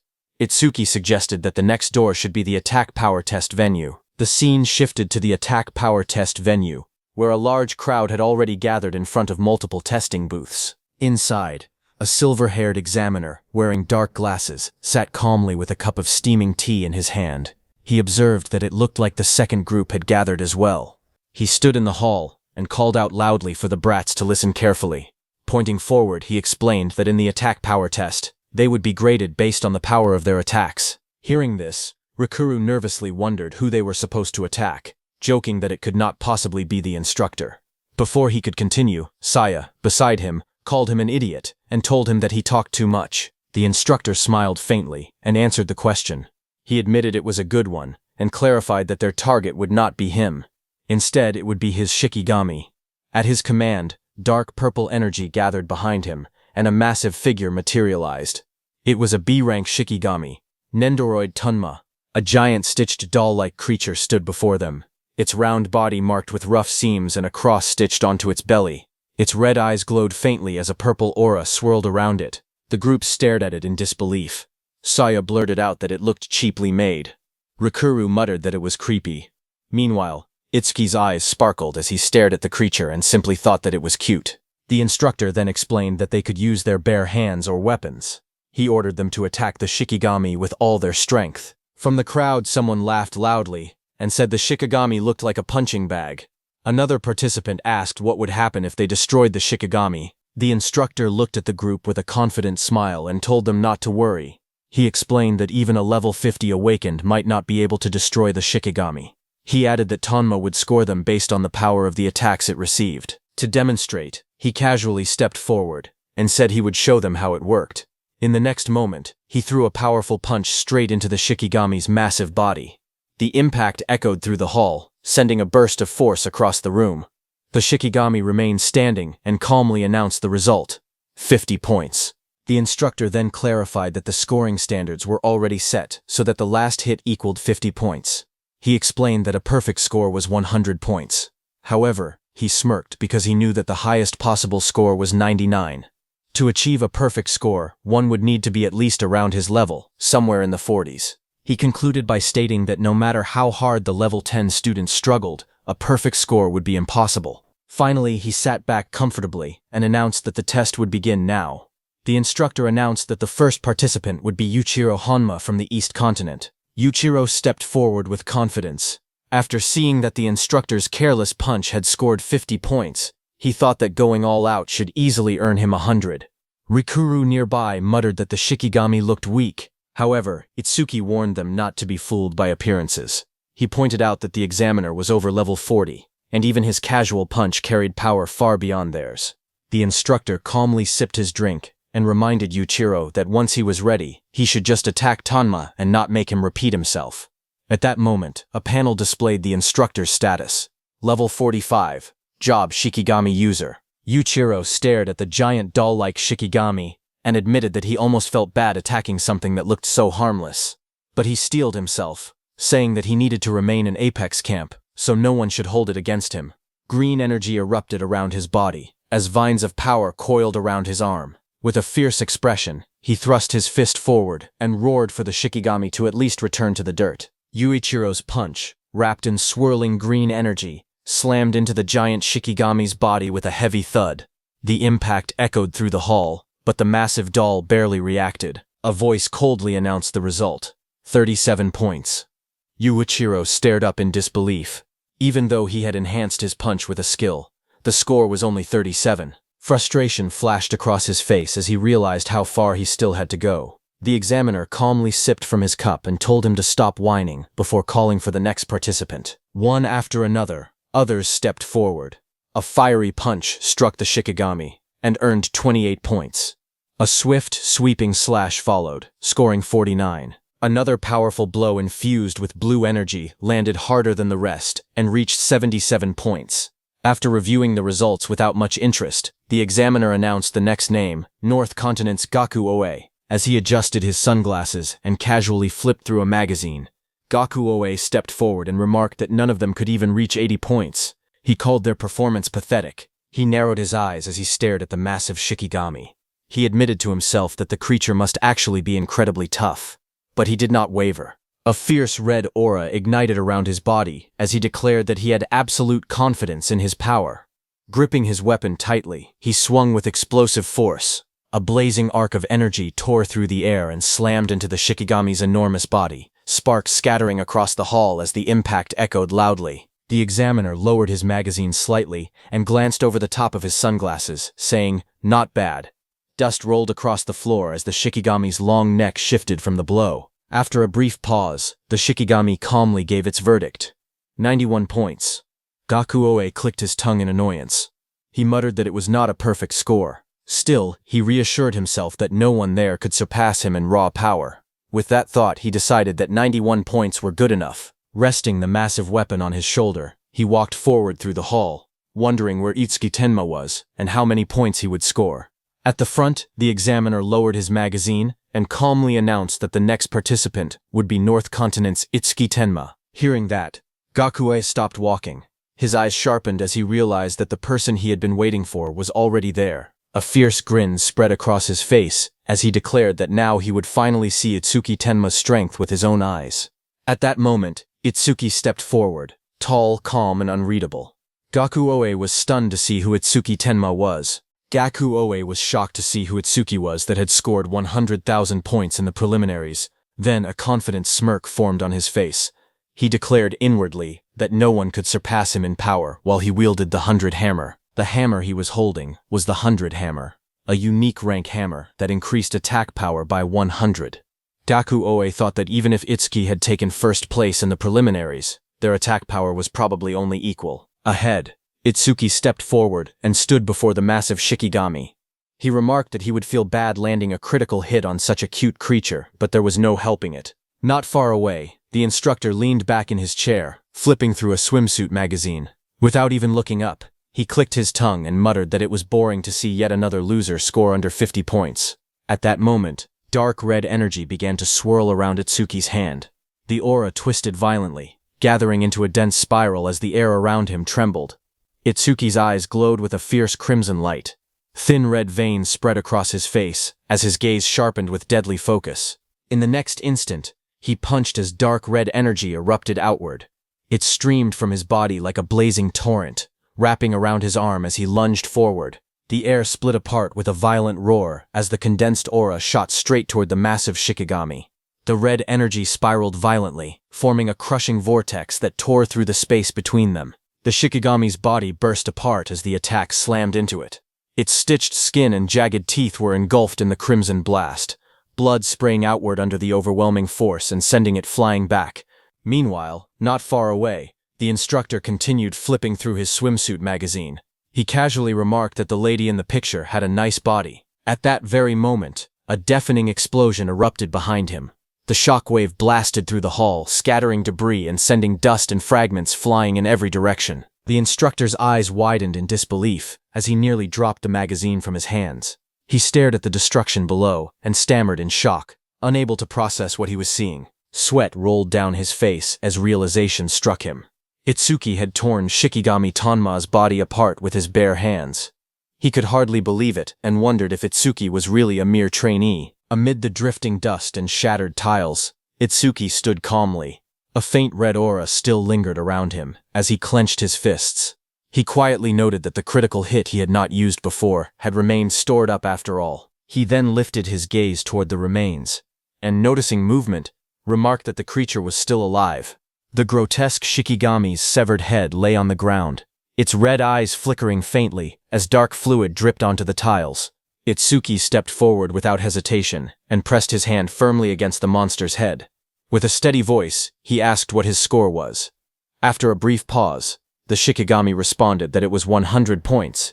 Hearing that, all the trainees stared in stunned silence. One of them blinked in disbelief and muttered that it was a perfect score. Another questioned how that was even possible, recalling that the Shikigami was supposed to be unbreakable, even for those above level 50. Someone else added that even bare-handed, he had scored 9 points higher than Gakuoe, who had used a hammer. Gakuoe, gripping the large hammer, stood frozen as sweat streamed down his face. He slowly shook his head, correcting them. It was not just a 9-point difference. He explained that Itsuki only received 100 points because the scoring system did not allow anything higher. That single casual punch had easily surpassed his own full-powered strike. Regret flickered across his face as he admitted to himself how arrogant he had been.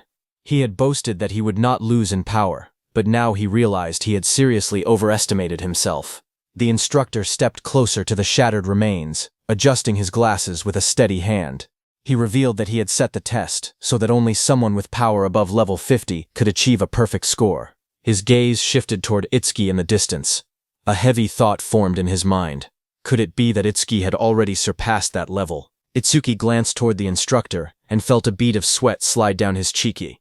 He wondered if the instructor was angry that the Shikigami had been completely destroyed. A nervous thought crossed his mind that it might be better to run while he still had the chance. Before the instructor could say anything, he immediately turned around and ran away. After a brief pause, the instructor announced that the test was temporarily suspended and instructed everyone to wait 10 minutes. Itsuki returned to Saya and Rikuru. Saya stepped forward with bright eyes, praising Itsuki enthusiastically. She exclaimed that not only his defense, but his power had been incredible as well. Itsuki scratched the back of his head awkwardly and insisted that he had only gotten lucky, claiming he could not produce that kind of power every time. Rikuru, beside him, laughed and told him not to be so modest. Rikuru then raised his arms and shouted to the crowd, asking what had happened to the guy who had said Itsuki would not even score 30 earlier. He pointed out that Itsuki had scored a perfect 100. Saya quickly scolded him, asking why he was acting proud when he was not the one who had scored it. As the noise settled, Itsuki calmly remarked that, at this rate, it would take a while before the test resumed. Saya then suggested that Itsuki should go take another test first, while they remained there. Itsuki gave a faint smile and agreed that they should meet at the plaza after finishing everything. Itsuki passed by Gaku Oe, who was looking at him with a stunned expression, but Itsuki did not even recognize him. He checked and saw that the next test was the magic power test. Soon, Itsuki arrived at the large door with the sign Magic Power written on it. Inside the magic power test venue, a wide circular platform stood at the center, surrounded by a dense crowd of examinees watching from all sides. A tall, red-haired instructor stepped forward confidently. She was level 42, and her job was crafter.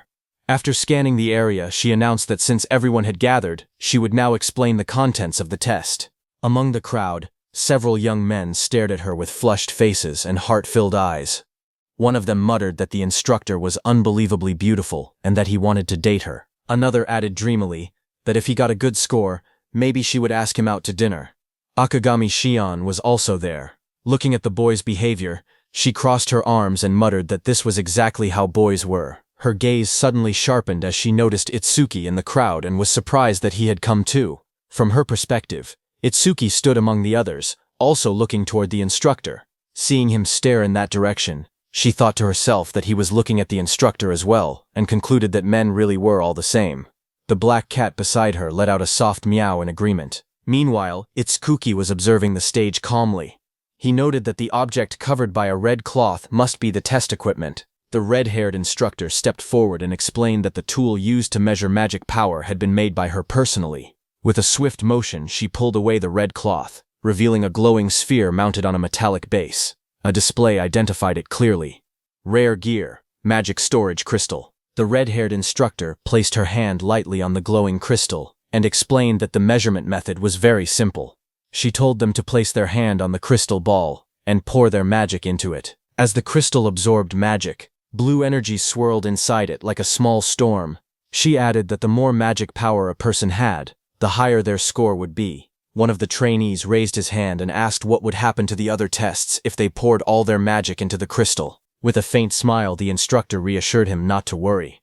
She explained that the crystal ball could completely absorb their magic and return it as well.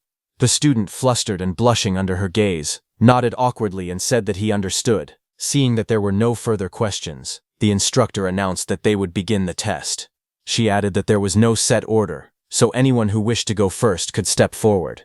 That same young man eagerly raised his hand and shouted that he would go first. Watching him step forward so quickly, the red-haired instructor chuckled softly and remarked that proactive men were popular with girls. She leaned closer and told him that he could begin whenever he was ready. The student felt his heart race under her gaze.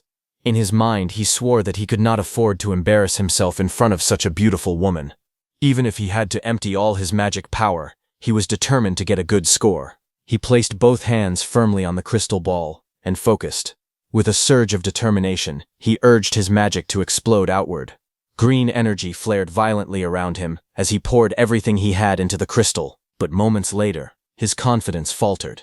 He stared in disbelief and muttered that there was no way. Even after pouring in all his magic power, the crystal was not even half full. Seeing his reaction, the instructor calmly told him to calm down, mentioning that she had forgotten to explain something.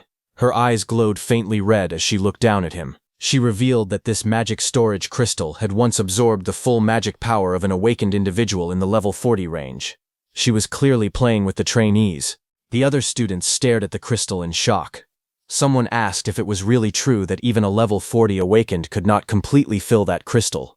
Another muttered that if that was the case, then people in their level 10 range would not even be able to get it halfway full. The female instructor calmly told the young man to hold still, saying she would return his mana now. Blue energy flowed from the crystal back into him as she controlled it with ease. Leaning closer, she quietly told him that, just between the two of them, she could tell what kind of person someone was by the mana they poured into the crystal. She then remarked that he was surprisingly pure-hearted. The comment left him stunned and blushing, completely flustered under her gaze. Straightening up, she smiled and asked who wanted to go next, telling them to raise their hands. In the crowd, some students hesitated. One muttered that maybe he should just redo the defense test instead. Another joked nervously that he would rather get hit by rocks than be drained dry of mana. Someone else said he had just finished the agility test, and his mana had not recovered yet, so he would sit back and watch for now. Hearing them, Itsuki thought to himself that the crowd had certainly changed their tune. Just a minute ago, they had been overly excited, but now they were backing away one by one. Looking at the hesitant students, he decided that, in that case, he would step forward himself. He moved through the crowd while raising his hand. The red-haired instructor noticed the movement and smiled. She announced that it looked like they had challenger number 2, and told him to come on up. Hearing that, Itsuki blinked in surprise. He had only just begun raising his hand, yet he had already been called out. But before he could fully process it, another figure stepped forward from the side. A tall girl with teal hair and a calm expression raised her hand confidently. Her presence alone shifted the mood of the room. She was North Continent Prelims Rank 2, Hanyu Kana. The crowd immediately reacted. Someone exclaimed that they knew her, and that she was Hanyu Kana, the North Continent's Rank 2. Another gushed that, with top-tier looks and Rank 2 in the prelims, they were already in love. Hearing this, Itsuki finally understood why she had looked so familiar. Seeing that, Akagami Shion smiled lazily, and said that having North's Rank 1 and Rank 2 both present should make things interesting. The black cat perched on her shoulder, let out a small meow. The red-haired instructor turned toward Kana and reminded her that she already knew the rules and could start whenever she was ready. Kana stepped forward without hesitation. She placed her gloved hand gently on the crystal sphere. At first, nothing dramatic happened. Then a surge of green mana burst out from her palm, swirling around the crystal in thick streams of energy. The sphere began to glow as her mana flowed steadily into it, green light wrapping around the orb in powerful waves. When the light finally settled, the result became visible inside the crystal. The crowd stared in confusion. Someone blurted out in disbelief, asking if that was all. Another said she had only done a little better than the previous challenger. A third questioned whether that was really all North's Rank 2 had to offer. Students with glowing eyes and twisted smiles mocked from the void. They laughed that if they had entered the competition, they might have taken Rank 1 instead. Another voice sneered that, at this rate, they should have joined the North Continent preliminaries themselves. A final taunt told her that if she was finished, she should step aside and let those from the south show how it was really done. Kana stood silently before the crystal pedestal, her hand still resting on it. Green mana flickered faintly around her. Then she slowly raised her hand to the hilt of the sword on her back. With a sharp metallic sound, the blade slid free from its sheath. Intricate patterns along the sword's surface began to glow as green energy surged through it. Mana burst outward in violent waves, swirling around her body and whipping her cloak into the air. The air trembled as her power intensified, spiraling like a storm around her. Her eyes shone with a blinding blue light, cutting through the darkness with a cold, unwavering glare. A violent surge of green mana exploded outward, spiraling through the hall like a storm. The energy waves swept across the crowd, forcing everyone to shield their eyes. Someone shouted in shock that her mana had suddenly shot up. Another voice trembled, saying the magic waves they were feeling were several times stronger than before. Among the spectators, Itsuki watched calmly. He observed that the sword was her true mana source. Once she drew it, all the mana stored inside flowed directly into her body. At the pedestal, her hand pressed firmly against the crystal sphere. Inside, streams of glowing light swirled rapidly. A voice cried out for everyone to look. The crystal was almost full. Green energy continued to pour into the sphere as she stood there with her sword raised, mana spiraling around her like a living tempest. The red-haired instructor covered her mouth slightly, her eyes gleaming with interest. She remarked that it was just about 80%. With a score like that, she would have ranked number 1 for the past 5 years with ease. Kana finally steadied himself as all his mana was inside the crystal. The result showed that it had reached 80% of its total capacity. The red-haired instructor smiled brightly and said she was happy to meet a girl who was both strong and adorable like him. Kana glanced at her with a blank expression and calmly corrected her, saying that he was a guy. Hearing that, the crowd behind them froze in shock. Several voices cried out in disbelief, demanding their fluttering hearts back. Others insisted that his name and face were completely girl-coded. Even Itsuki admitted he had seriously thought Kana was a girl the entire time, since his voice and appearance did not match at all. The instructor blinked in surprise and muttered that the boys must be crushed. After a brief pause, the instructor told Kana that she would now send his mana back, asking if he was ready. Kana answered yes. Moments later, the instructor let out a tired sigh and said that sending back that much mana at once was far more exhausting than it looked. The red-haired instructor lifted her hand with a bright smile and asked who would go next, telling everyone to raise their hands. From the crowd, Itsuki raised his hand and asked to be chosen, politely asking her to let him go next. The instructor looked at him and smiled with interest, calling him handsome as well. Then she told him to start by introducing himself.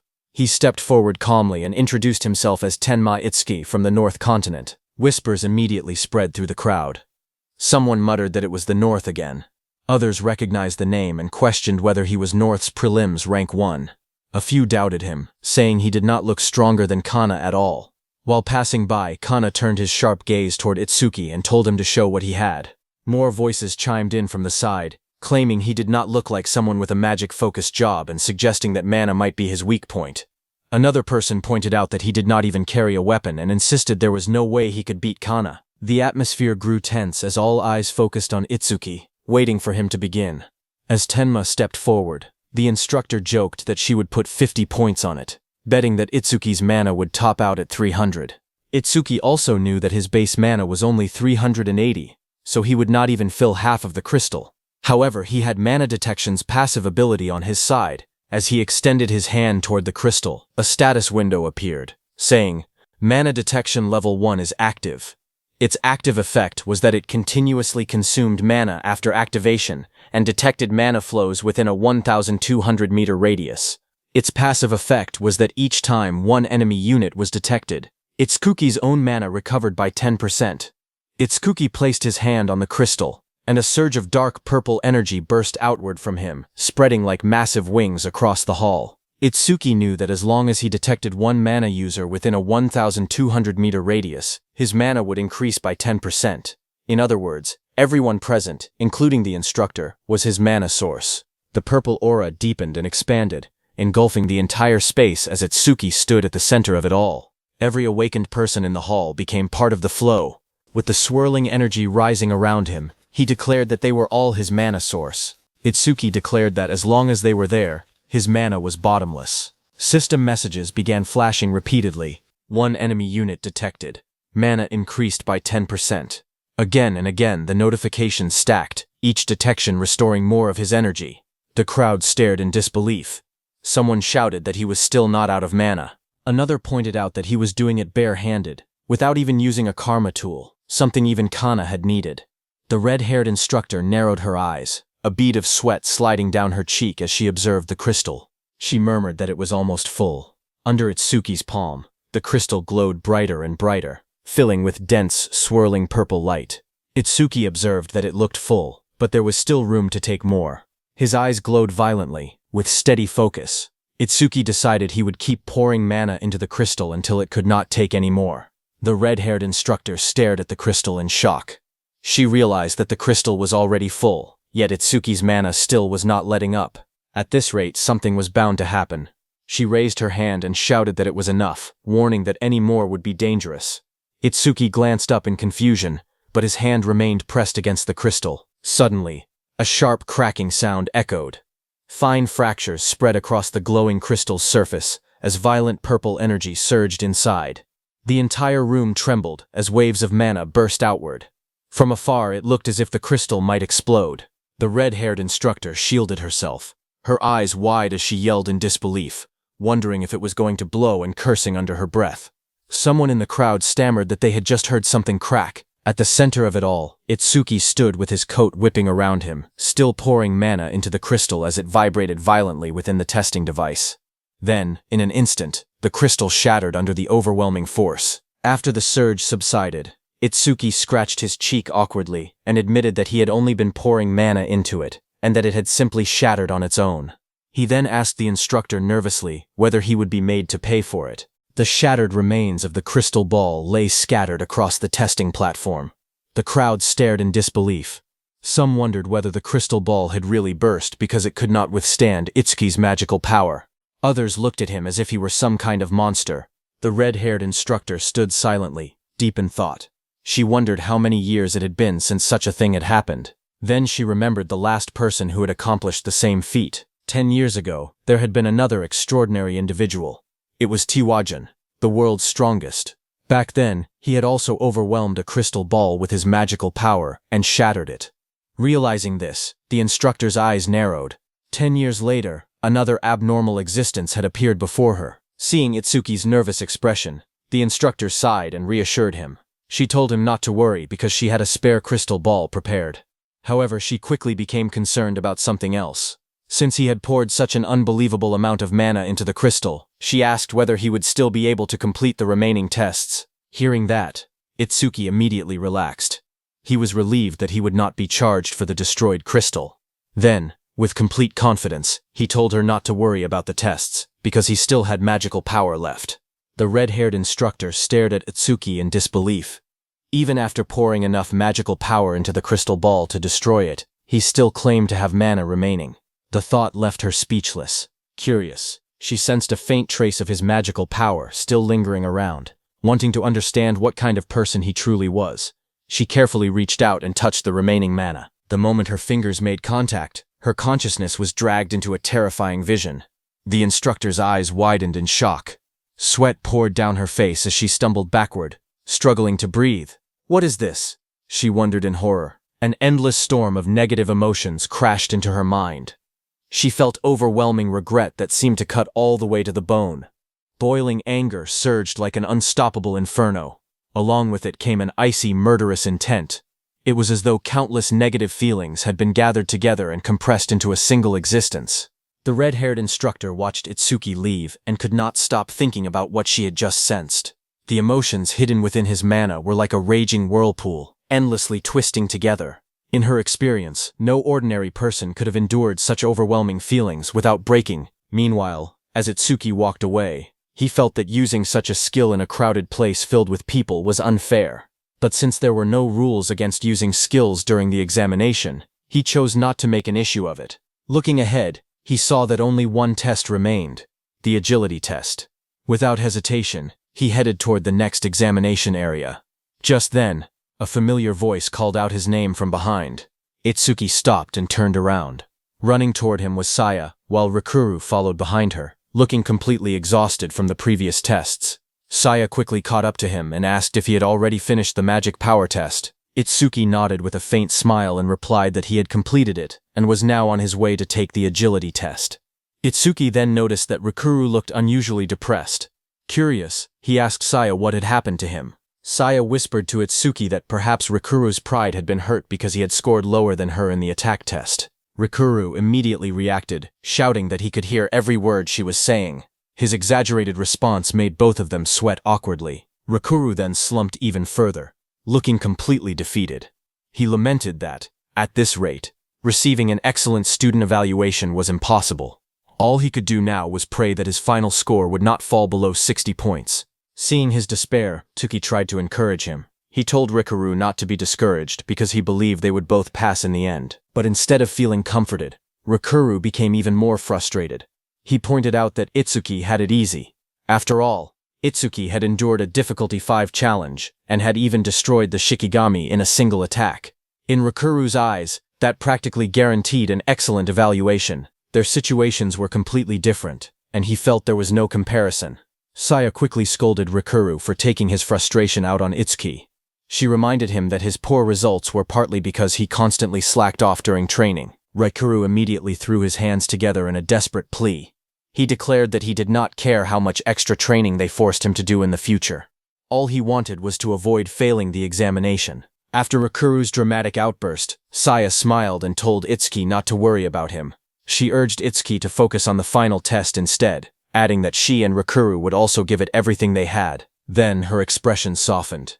She noticed how exhausted Itsuki looked after everything he had already been through, and gently reminded him to get some rest once the examinations were over. Itsuki nodded quietly and agreed. Although he responded calmly, his tired appearance showed just how much energy he had spent during the earlier tests. A moment later, he turned to leave for the agility test.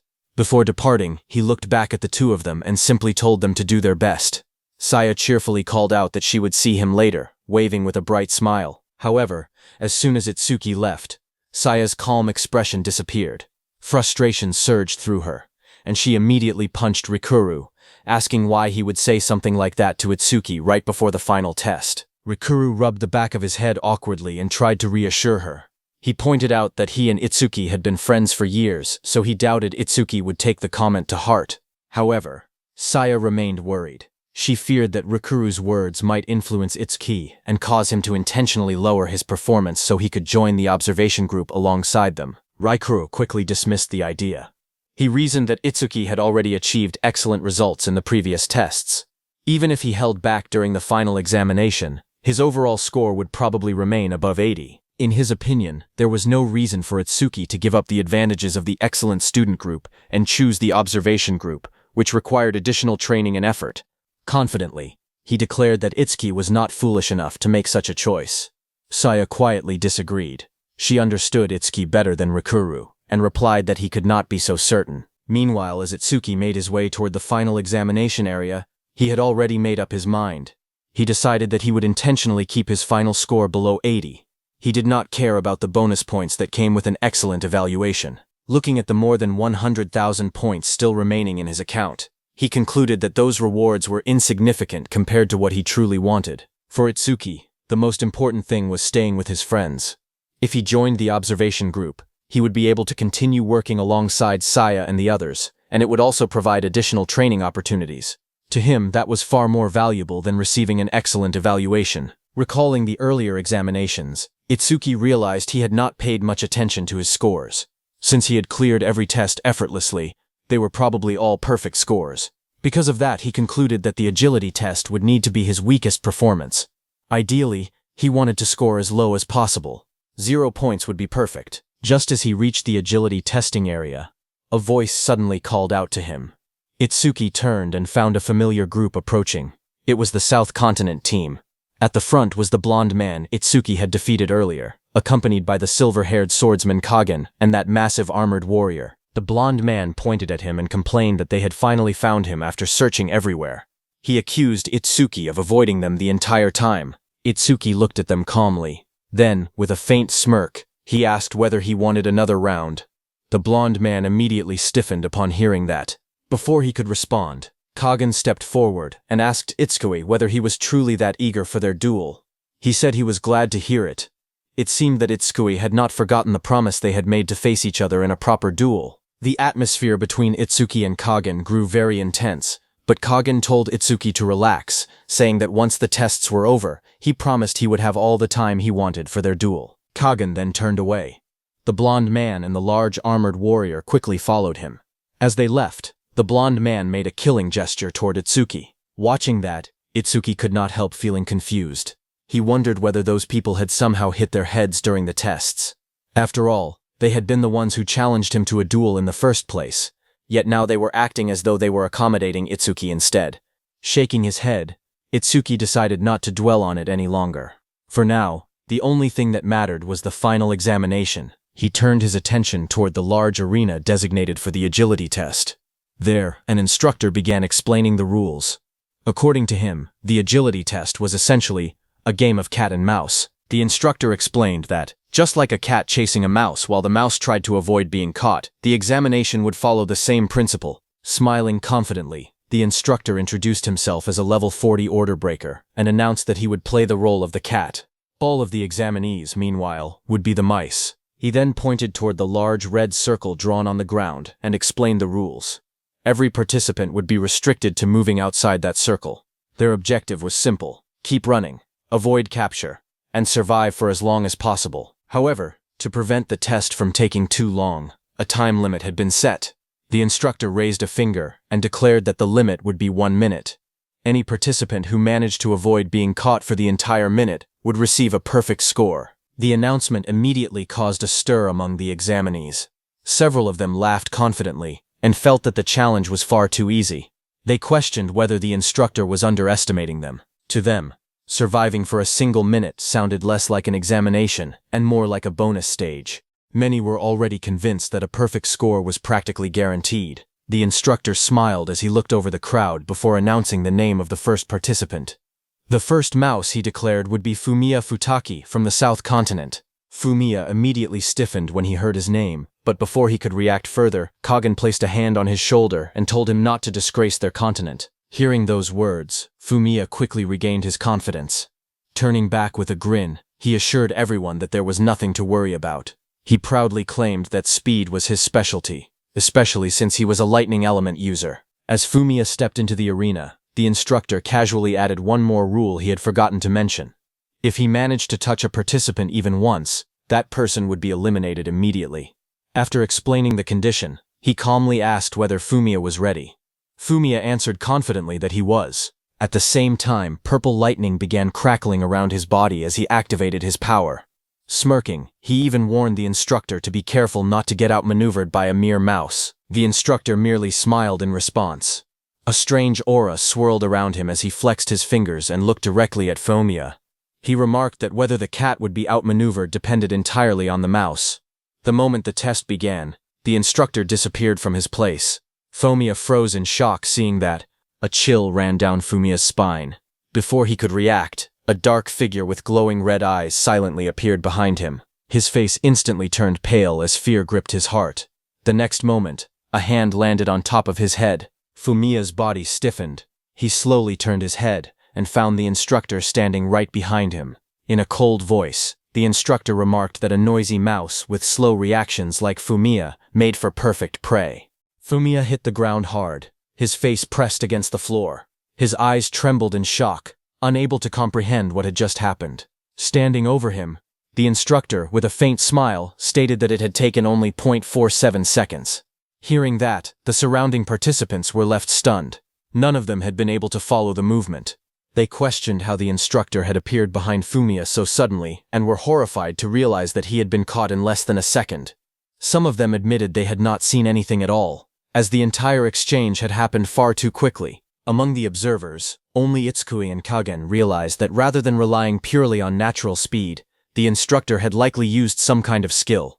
While they acknowledged that his speed was undeniably overwhelming, they believed it was not so absolute that it could not be tracked or countered. Meanwhile, the instructor, turning away from the defeated Fumiya, casually announced that it was time to choose the second mouse. He then selected another participant from the South Continent, Kagen Imamichi. As Kagen stepped forward, his armored teammate loudly cheered for him, urging him to do his best.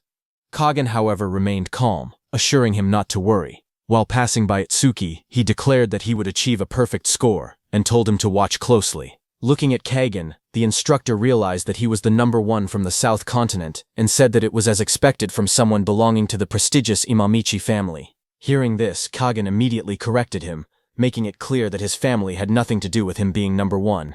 With a composed expression, he told the instructor that the only reason he was number one was simple: he was strong. The instructor acknowledged his words with a faint smile, stating that he hoped such confidence was not just empty talk. Saying that, the instructor moved and disappeared from his place. Seeing that, Fumiya shouted that it was the same move. He pointed forward and yelled for Kagen to watch his back. At that exact moment, the instructor had already closed in, charging at Kagen with overwhelming speed. However, instead of being caught off guard, Kagen saw the instructor's move and reacted instantly. As the instructor came at him, his body moved on its own, narrowly evading the blow with precise timing. From a distance, that armored guy excitedly praised Kagen, saying he had dodged instantly at a speed none of them could even perceive, calling it an incredible move. Fumiya smugly added that it was all thanks to his warning. However, Itsukui didn't agree with that, because he saw that Kagen had already reacted before any warning was given. Now Itsukui was curious, seeing that Kagen did not seem to be relying on his eyes at all, yet somehow he was still able to sense the instructor's position with uncanny accuracy. Meanwhile, the instructor watched with a faint smile and casually remarked that it was not bad, clearly impressed by Kagen's performance. Kagen himself remained focused, sweat trailing down his face as he analyzed the situation. Though pressured, he reassured himself that while the opponent was difficult, it was not impossible to handle. But before he could fully process his next move, the instructor suddenly closed the distance again at overwhelming speed, telling Kagen if this was really the time to be thinking. Kagen dodged the instructor again. Realizing that the instructor was right, he understood that against an expert like him, he needed 100% concentration. Kagen turned and ran in different directions, but the instructor instantly turned and followed him, telling Kagen that there was no more time to rest. The battle intensified as Kagen and the instructor attacked and dodged at a speed that left most of the trainees completely stunned. To them, the clash was little more than a blur. They could only see the afterimages left behind by the two combatants, yet even that was enough to amaze them. Many began questioning whether Kagen was truly a trainee like the rest of them. Others remarked that the South Continent's number one was clearly no ordinary talent. At this rate, They believed that earning a perfect score might actually be possible for him. Meanwhile, Itsuki calmly observed the battle. After activating Thunder Roar Wave, he could clearly track both fighters' movements. From what he could tell, Kajin was likely using some kind of overload state that temporarily boosted his physical abilities to an extraordinary level. However, as the fight continued, Itsuki noticed a flaw. Kagin was still dodging effectively, but his speed was gradually declining. Realizing this, Itsuki concluded that Kagin was approaching his limit. If he could not increase his speed again, getting caught by the instructor would only be a matter of time. The instructor noticed the same thing. A sinister smile appeared beneath his mask as he accelerated forward and declared that the little mouse had finally shown its tail. Kagin immediately sensed the danger and attempted to flee, pushing his exhausted body to move even faster. Sweat streamed down his face. Inwardly, he compared himself to Tuojin, admitting that the legendary genius would undoubtedly have lasted longer in the same situation. However, since he had already decided to surpass Tuojin, he refused to give up. No matter what happened, he could not allow himself to be caught here. Realizing that pure speed would no longer be enough, Kagin used a skill. Wind energy gathered around his hand as he activated his C-rank skill, Air Cannon. The technique compressed the surrounding air to its limit before releasing it in an instant. Although the skill dealt almost no direct damage and produced a powerful recoil that many wind element users considered a drawback, Kagin saw an opportunity where others saw a weakness. At the critical moment, he unleashed Air Cannon and used the tremendous recoil to forcefully alter his body's trajectory. The sudden shift allowed him to slip away from the instructor's grasp at the last second. Observing the maneuver, the instructor quickly understood that Kagin had cleverly used the skill's recoil to evade the capture. The instructor admitted that it was pretty smart, but looking down at Kagin's awkward position after the evasive maneuver, he charged at him, asking how Kagin planned to dodge in that position. Knowing he had no other choice, Kagin immediately gathered even more wind energy into both hands and activated Air Cannon at full power. A massive burst of compressed wind erupted from his hands, blasting toward the instructor and sending him flying away. The instructor was stunned, seeing that Kagin had restricted his movement while creating distance to buy time and recover stamina. He admitted that it was a brilliant strategy. Kagin went flying and created a huge distance between himself and the instructor. The students watching were shocked. Just when they thought Kagin was about to be caught, he somehow widened the gap once again. One guy wondered what he had done, while another told him that Kagin had fired a skill directly at the instructor, saying that even a simple C-rank skill could become extraordinary when used creatively. The instructor smiled. He admired Kagin's ability to draw out the maximum potential of an ordinary skill during actual combat. In his eyes, Kagin truly was a genius. Despite the praise, the instructor could also see the truth.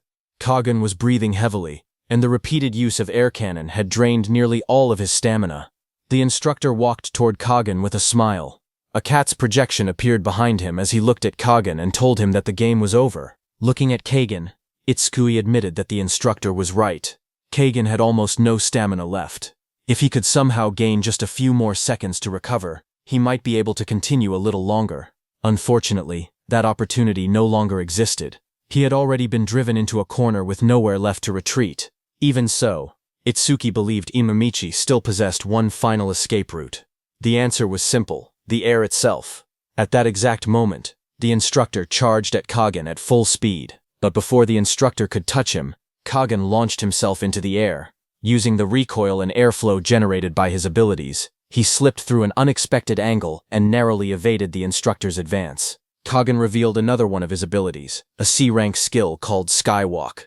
Using the wind element, he compressed and solidified the air beneath his feet, turning it into invisible footholds. With that, he began running through the sky itself. The spectators were left speechless. Some stared upward in disbelief, wondering if he was actually flying. Others quickly pointed out that he had not left the circle, meaning he technically wasn't breaking any rules. Fumiya proudly said that wind element users were among the rarest and highest potential elemental jobs, and Kagin was a once-in-10,000 genius awakened. He was completely different from ordinary element users. Watching Kagin, Itsuki realized that by solidifying the air beneath his feet and using it as stepping stones, he was able to move through the sky and evade the instructor's pursuit. Itsuki admitted that such a feat required an extraordinary understanding of his abilities, and Kagin's mastery and practical application of skills were truly exceptional. Judging from everything the instructor had shown so far, Itsuki thought that the instructor did not appear capable of flying or remaining airborne for extended periods. If that assumption was correct, then Kagan had finally created a gap that the instructor should not be able to close. But the next second, everything changed. The instructor suddenly appeared right in front of Kagan. His eyes widened in shock. A confident grin spread across the instructor's face as he reached out and seized Kagan, saying, "Got you." A massive shockwave erupted as the instructor slammed Kagan back to the ground. The impact sent dust and debris flying in every direction, shaking the entire arena. Imamishi struggled to rise, coughing heavily as exhaustion overwhelmed him. The instructor stood calmly above him, holding a small timer in his hand. He smiled and admitted that Kagan had come remarkably close to succeeding. Then he announced the final result. Kagan had survived for 1 minute and 2 seconds. The instructor congratulated him on his achievement and extended his hand. Hearing the result, Kagan smiled with satisfaction as sweat covered his face, and every muscle in his body screamed from exhaustion. As soon as the result was announced, the crowd erupted in excitement. The spectators cheered loudly, praising Kagan's performance. Many declared that the top-ranked participant from the preliminary rounds had proven that his reputation was well-deserved. Others admitted that the chase had been so intense that they felt their hearts might burst from the tension. Among the audience, Itsuki watched quietly. He acknowledged Kagan's remarkable talent. Kagan had carefully managed his stamina throughout the test and demonstrated an exceptional ability to draw out the full potential of every skill he possessed. Seeing such mastery made Itsuki genuinely look forward to facing him in a future duel. Meanwhile, Kagan's teammates celebrated enthusiastically. The armored guy proudly proclaimed that Kagan was the pride of the southern continent. The instructor then approached Kagan and offered him a hand.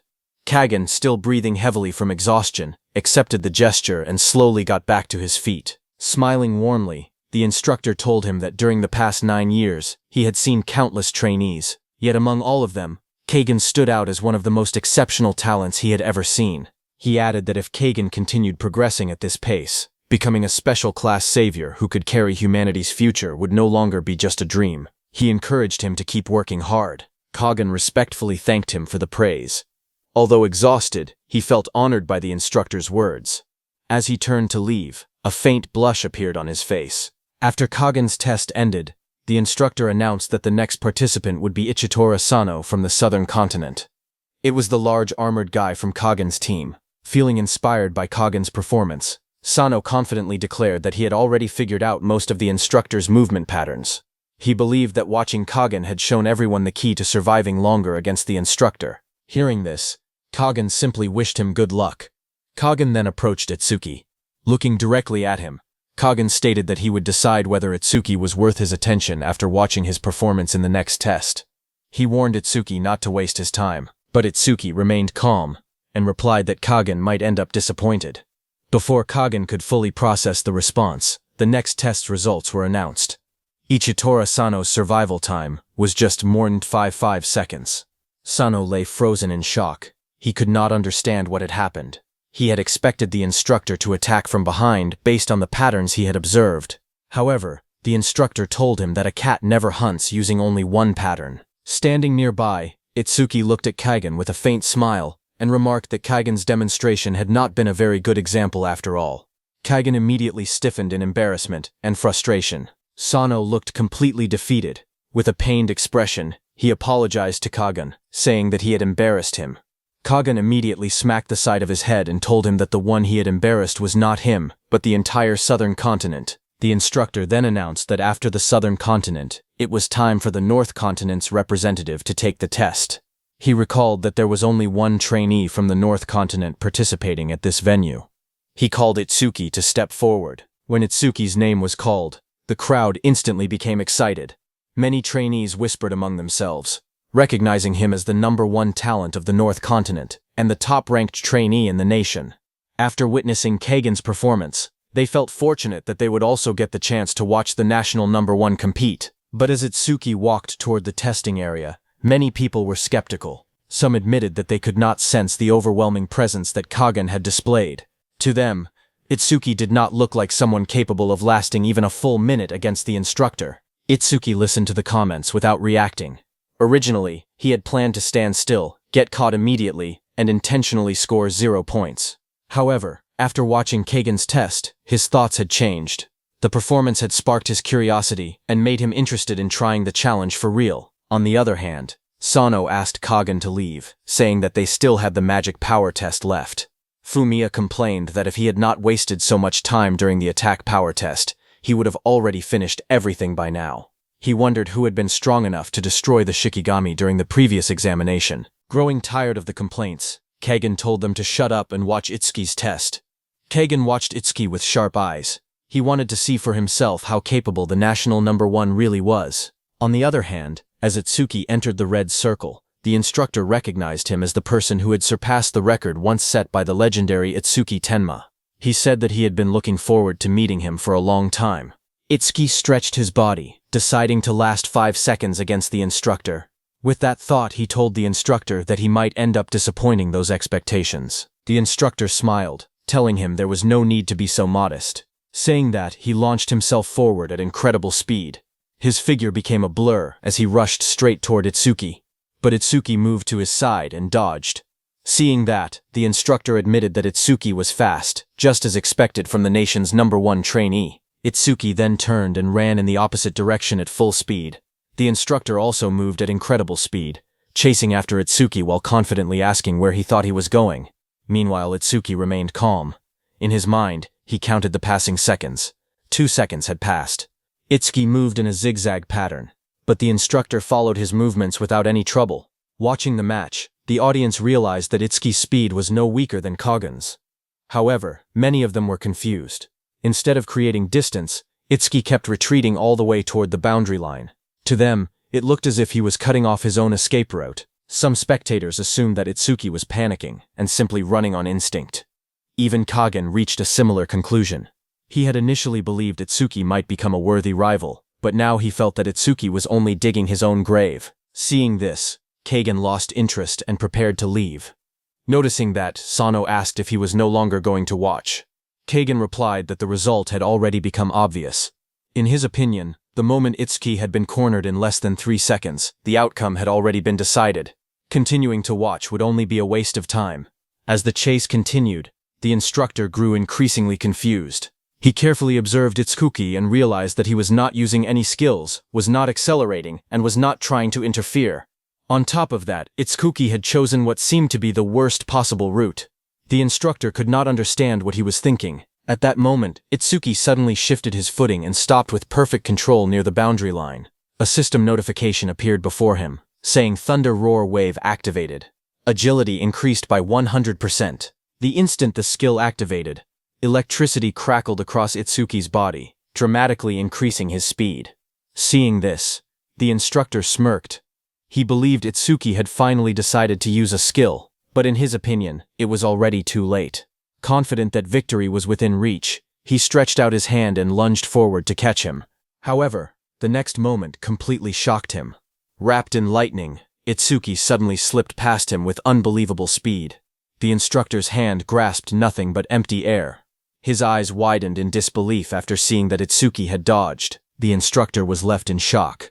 A drop of sweat rolled down his face as he replayed what had just happened in his mind.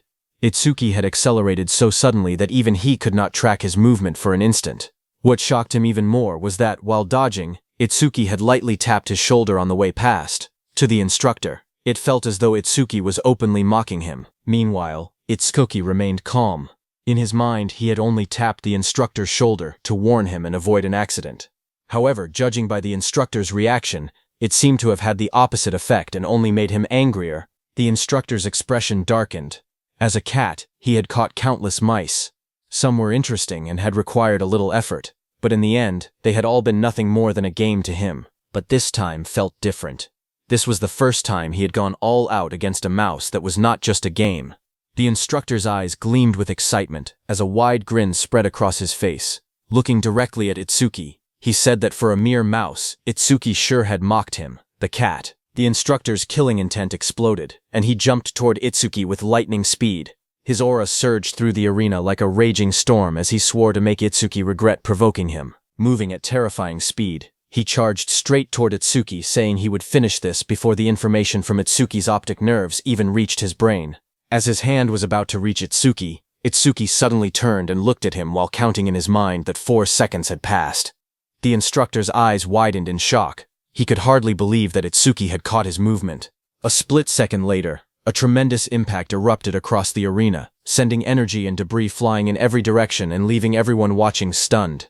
The spectators stared at the battlefield in confusion. Some asked what had just happened, while others wondered if Itsuki had managed to dodge again. However, Kagan calmly shook his head and declared that the match was already over. As the dust settled, Itsuki was pressed against the ground, while the instructor stood over him, with his hand planted firmly on Itsuki's chest. But the instructor felt something was wrong. If Itsuki had truly reacted to his movements, then why had he not dodged the attack? At that moment, Itsuki looked completely calm despite being pinned. In a relaxed voice, he quietly announced the time. 5 seconds. The instructor frowned in confusion. He had no idea what Itsuki meant. Then he glanced down and pulled out the stopwatch used for the test. His eyes widened in shock. The timer displayed exactly 5 seconds. The instructor stared at the stopwatch in disbelief. Sweat rolled down his face. The result shocked him so much that he could barely process it. Around the arena, the spectators noticed the strange look on the instructor's face. They could not understand why he seemed so stunned. Lying on the ground, Itsuki then told the instructor to announce the result. He also asked the instructor if he could let go of him now. The instructor fell silent, then slowly withdrew his hand. Finally, he gathered himself and made the official announcement.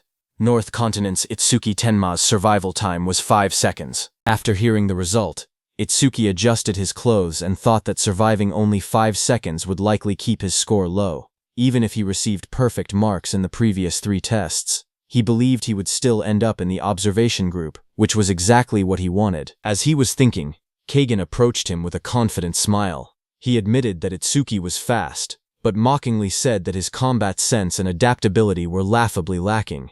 He confidently declared that someone at that level could never defeat him. Itsuki looked at him without much emotion and simply asked when and where their duel would take place. Kagan immediately replied that they would fight after all the tests were over, at training ground number 1. He then arrogantly declared that he would completely crush Itsuki there. Saying that, Kagan let out a cold snort before turning around and walking away. Both of his teammates followed him. While leaving, the armored guy said that even if Itsuki was from the North Continent, he was still their number 1 and asked what chance Kagan really had against him. Kagan smirked and said that he had told them before, Itsuki could not defeat him. Hearing that, Fumiya praised Kagan, saying that across the entire South Continent, only a handful of people his age could survive even 3 minutes against him. Even the number 1 trainee of the North Continent would probably last only 6 minutes at most. Sano agreed and proudly declared that Kagan was the strongest trainee of the year. But Kagan told them to stop wasting time talking and focus on passing the tests. He warned that anyone who failed should not even call themselves a member of the South Continent. Fumiya and Sano responded nervously and hurried away. A short while later, they arrived at the magic test. Sano looked around in confusion and asked why there were suddenly so many people gathered in the hall. Another trainee quickly explained what had happened. During the magic power test, a certain participant had poured so much magic into the crystal ball that it could not withstand the energy and exploded. Because of that, the instructor had gone to the storage room to get a replacement crystal ball. Hearing this, Kagan became interested and asked for the person's name. After thinking for a moment, that trainee replied that the person was probably the number 1 trainee from the North Continent. He tried to remember that person's name. Kagan asked if that person's name was Itsuki Tenma. That trainee immediately confirmed that it was indeed him. Curious, the trainee asked whether Kagan knew Itsuki and whether he was from the North Continent as well. Hearing that, Fumiya became furious and told that trainee not to be stupid. He told the trainee that they were from the South Continent. Hearing this, that trainee laughed and said that he had heard the number 1 fighter of the South Continent was incredibly powerful. He wondered who was stronger, the South Continent's number 1 or the North Continent's number 1. Fumiya and Sano immediately answered with confidence that Kagan was obviously stronger. But Kagan signaled them to stop. At that moment, the red-haired instructor returned with a new crystal ball and announced that anyone who wanted to take the test should raise their hand. Kagan stepped forward. He said that strength could not be decided through words alone. True strength was determined by ability and results. With that, he raised his hand and confidently introduced himself.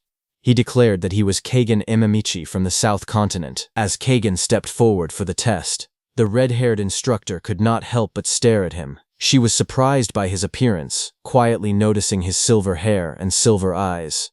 The instructor began explaining the rules, but Keigen calmly interrupted. He already knew what to do. All he had to do was pour his magic power into the crystal ball. Meanwhile, the spectators started discussing the comparison everyone was curious about. Some wondered who possessed greater magical power, Keigen Imamichi or Itsuki Tenma. One person immediately answered that it had to be Itsuki. After all, Itsuki had poured so much magic into the previous crystal ball that it exploded.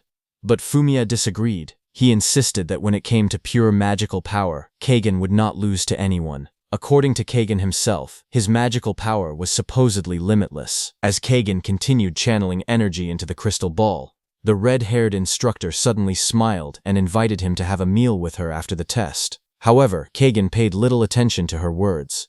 In his mind, he had originally planned to stop as soon as he reached a perfect score. But when he heard that Itsuki Tenma had managed to make the crystal ball explode, he changed his mind. Thinking about that, Keigen decided that if Itsuki Tenma could make a crystal ball explode, then he would do the same. The crystal ball quickly filled with magical energy until it was completely saturated.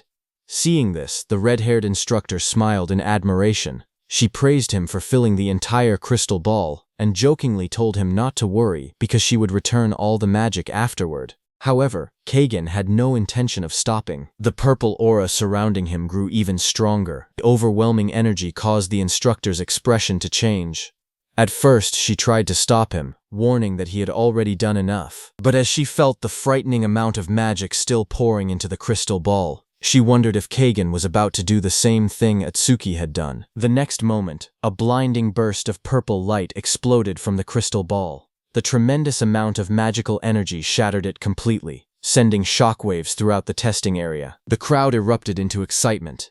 The spectators stared in disbelief and shouted that Keigen had blown up the crystal ball as well. Some called him a monster, unable to believe anyone possessed such terrifying magical power. Fumiya proudly declared that he always knew Keigen could accomplish it. After Keigen shattered the crystal ball, he calmly told the instructor that there was no need to return the magic power because he still had plenty of magic power left. Hearing this, the instructor could only stare at the destroyed crystal ball in disbelief and sadness. Sano could hardly believe that Keigen had destroyed a crystal ball capable of absorbing the magical power of a level 40 awakened. To him, such a feat was incredible. Fumiya immediately declared that first place in the test was already guaranteed to belong to Keigen. However, Keigen did not care about the ranking at all. In his eyes, earning first place in a low-level test like this was meaningless. There was only one thing that interested him now. Meanwhile, Rikuru was shocked to see that Itsuki had survived only 5 seconds in the agility test. Itsuki explained that the instructor's movement speed had been absurdly fast. He added that speed was not his specialty anyway. But Saya did not believe him and looked at him with suspicion. Itsuki noticed Saya's sharp stare and nervously wondered if she had realized that he had intentionally held back during the previous test. But then Rikuru proudly celebrated his result. Laughing loudly, he boasted that he had managed to last 8 whole seconds. He even joked that he had never expected there to be a test where he could outperform Itsuki. After all the entrance tests were completed, an announcement echoed through the examination hall. The participants were informed that the scores were being calculated, and that each person's results would be sent directly to their record bracelet within 1 minute. Hearing that, Seiya thought it was convenient that the results could be viewed directly on the bracelet.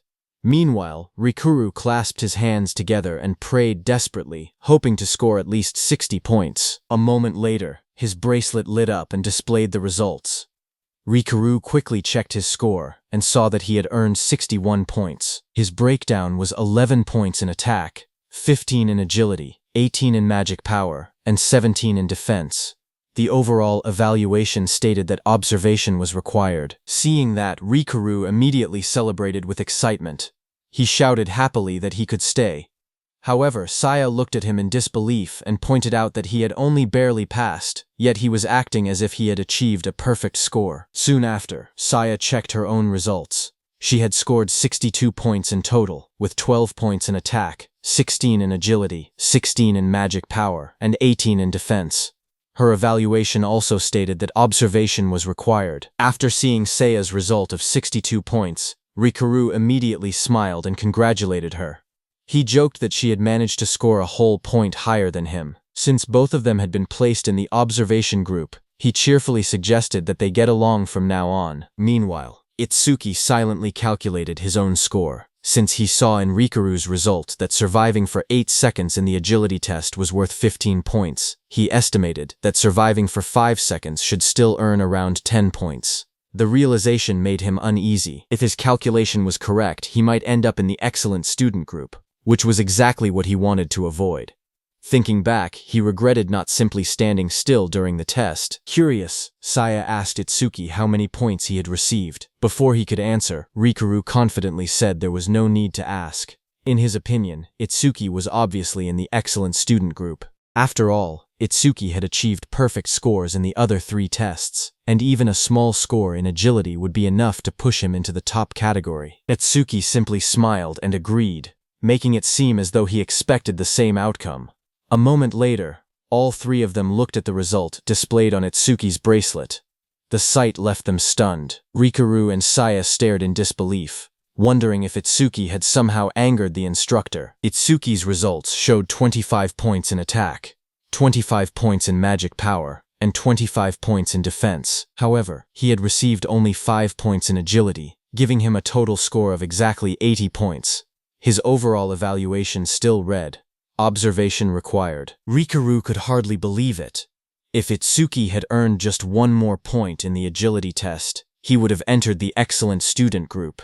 Instead, he had missed it by the smallest possible margin. After learning that he had been placed in the observation group, Rikuru tried to comfort Itsuki. He said that although missing the excellent student group was frustrating, there was no reason to be too upset. Now the 3 of them could continue training together just like before. Itsuki nodded and agreed.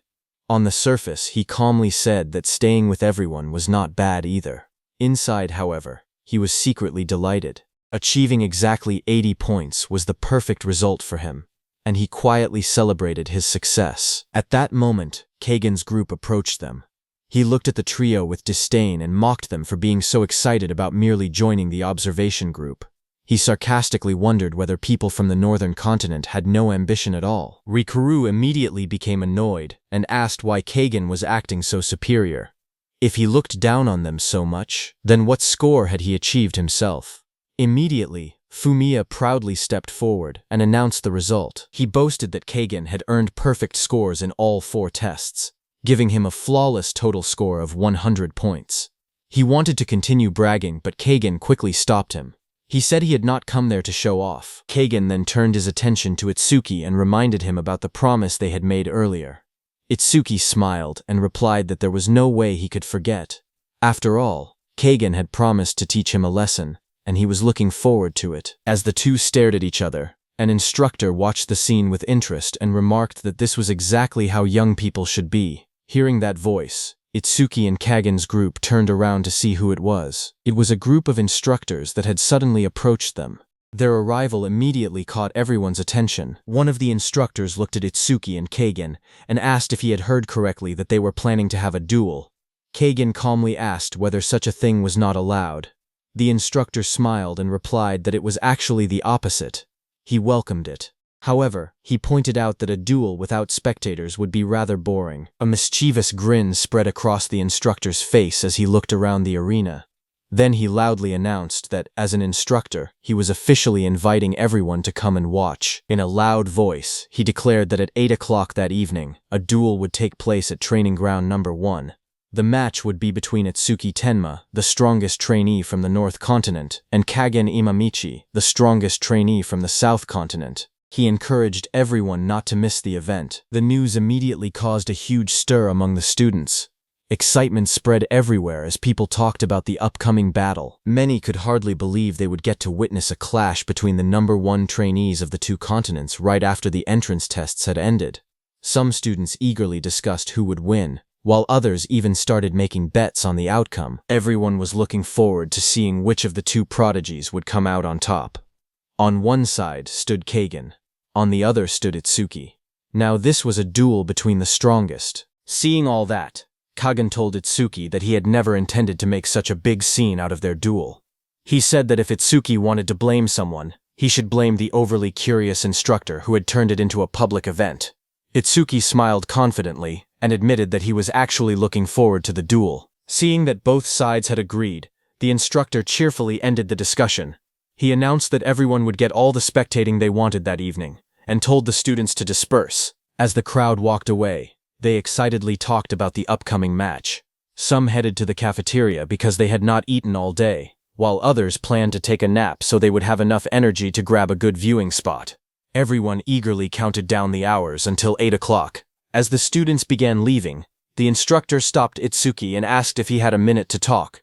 Itsuki agreed. Sano then invited Kagen to join them for something to eat, but Kagen declined, saying they should go ahead because he wanted to take a short break. On the other hand, the instructor told Itsuki that he was the only person who truly understood how incredible Itsuki's performance in the agility test had been. Itsuki modestly replied that the instructor was giving him too much credit because he had only managed to last 5 seconds during the test. The instructor smiled and explained that, under normal circumstances, surviving 5 seconds in the agility test would have earned a much higher score. He then asked Itsuki if he knew why he had deliberately given him only 5 points. Itsuki replied that he had no idea, but he was perfectly satisfied with the score he had received. Hearing this, the instructor turned and said that although he did not know Itsuki's exact reason, he had realized that Itsuki was hiding his true strength. That was why he had intentionally lowered his score, calling it his own way of helping him. Hearing that, Itsuki asked the instructor that if he already knew he was hiding his abilities, why he had made such a huge announcement about the duel with Kagen, and placed him in the spotlight. The instructor smiled and admitted that it was simply a small punishment for the careless attitude Itsuki had shown during the test. He warned Itsuki that if he truly wanted to keep his real strength hidden, he should be more careful and avoid fighting at his full power. Hearing that, Itsuki smiled confidently and asked whether the instructor really believed Kagen was capable of forcing him to fight seriously. The instructor only shrugged and replied that no one could know for sure. However, he warned Itsuki not to underestimate Kagen, reminding him that Kagen possessed a special class gift. With nothing more to say, the instructor ended the conversation. He told Itsuki that they had shared enough secrets for one day and advised him to return and get some rest. Before leaving, he wished Itsuki good luck, and the two went their separate ways. As Itsuki walked away, he thought about what the instructor had said. He realized that Kagen also possessed a special class gift, just like his own gift, Nirvana. He remembered his teacher once telling him that special class gifts had the power to change the very laws of the world. Itsuki recalled the abilities of his own gift.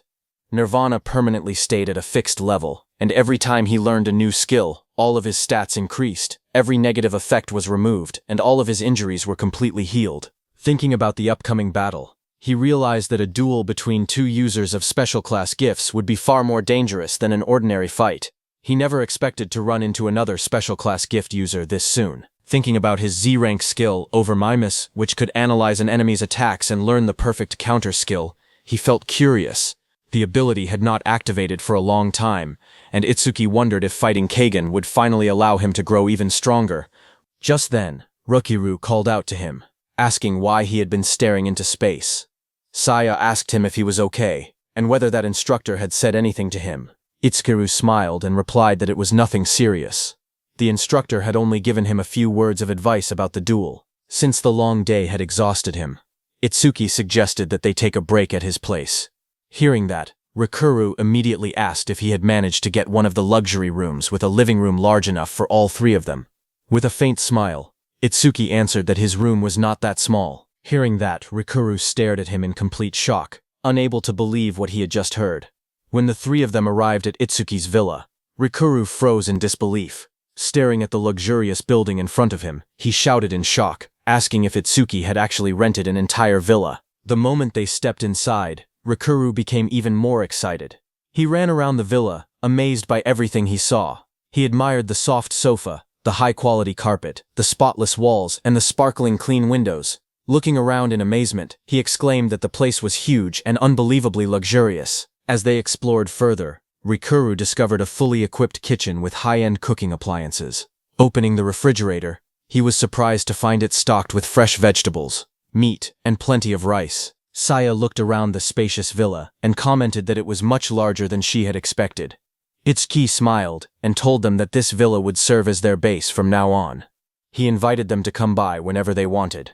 After settling down, the conversation returned to the upcoming duel. Rikoru asked if Itsuki was really going to fight Kagen. He warned that Kagen looked extremely dangerous and suggested calling the duel off. Saya agreed, saying the fight was unnecessary and that getting injured would only interfere with Itsuki's future training. But Itsuki shook his head and explained that his gift and skills only grew stronger by fighting opponents who were powerful enough. He believed Kagen might be exactly the kind of opponent he needed. If he wanted to become stronger, he had to accept the challenge. Hearing that, Rikuru sighed and jokingly called Itsuki a battle maniac. Itsuki simply smiled and changed the subject. Saying he was hungry, he asked Rikuru to cook something for everyone. With complete confidence, he added that if he ate Rikuru's cooking before the duel, he would definitely win. Hearing that, Rikuru confidently flexed his muscles and told Itsuki to leave the cooking to him. As he left, Itsuki noticed Saya's worried expression. He asked her to trust him, saying he would definitely win. Hearing that, Saya reminded Itsuki that he had made the same promise before, back when the skeleton soldier attacked their school. Hearing those words, Itsuki suddenly froze. His thoughts drifted back to that day. He remembered confidently telling Saya to trust him. Itsuki said that although he had defeated the skeleton soldier, Saya had disappeared afterward. With tears in her eyes, Saya told Itsuki that he had broken his promise. She reminded him that he could have avoided the skeleton soldier's attack, but instead he had blocked it with his own body. Itsuki tried to explain that he had done it because of his skill, but she stopped him before he could reveal anything. Saya reminded him that order breakers were forbidden from telling other people what their skills did. Even she was not allowed to know the details. Itsuki could only remain silent, knowing she was right. Saya said that it was true that after Itsuki was injured, he summoned a giant blue lotus. His wounds healed, and he defeated the skeleton soldier. She believed he had taken the attack because he was sure he could heal himself.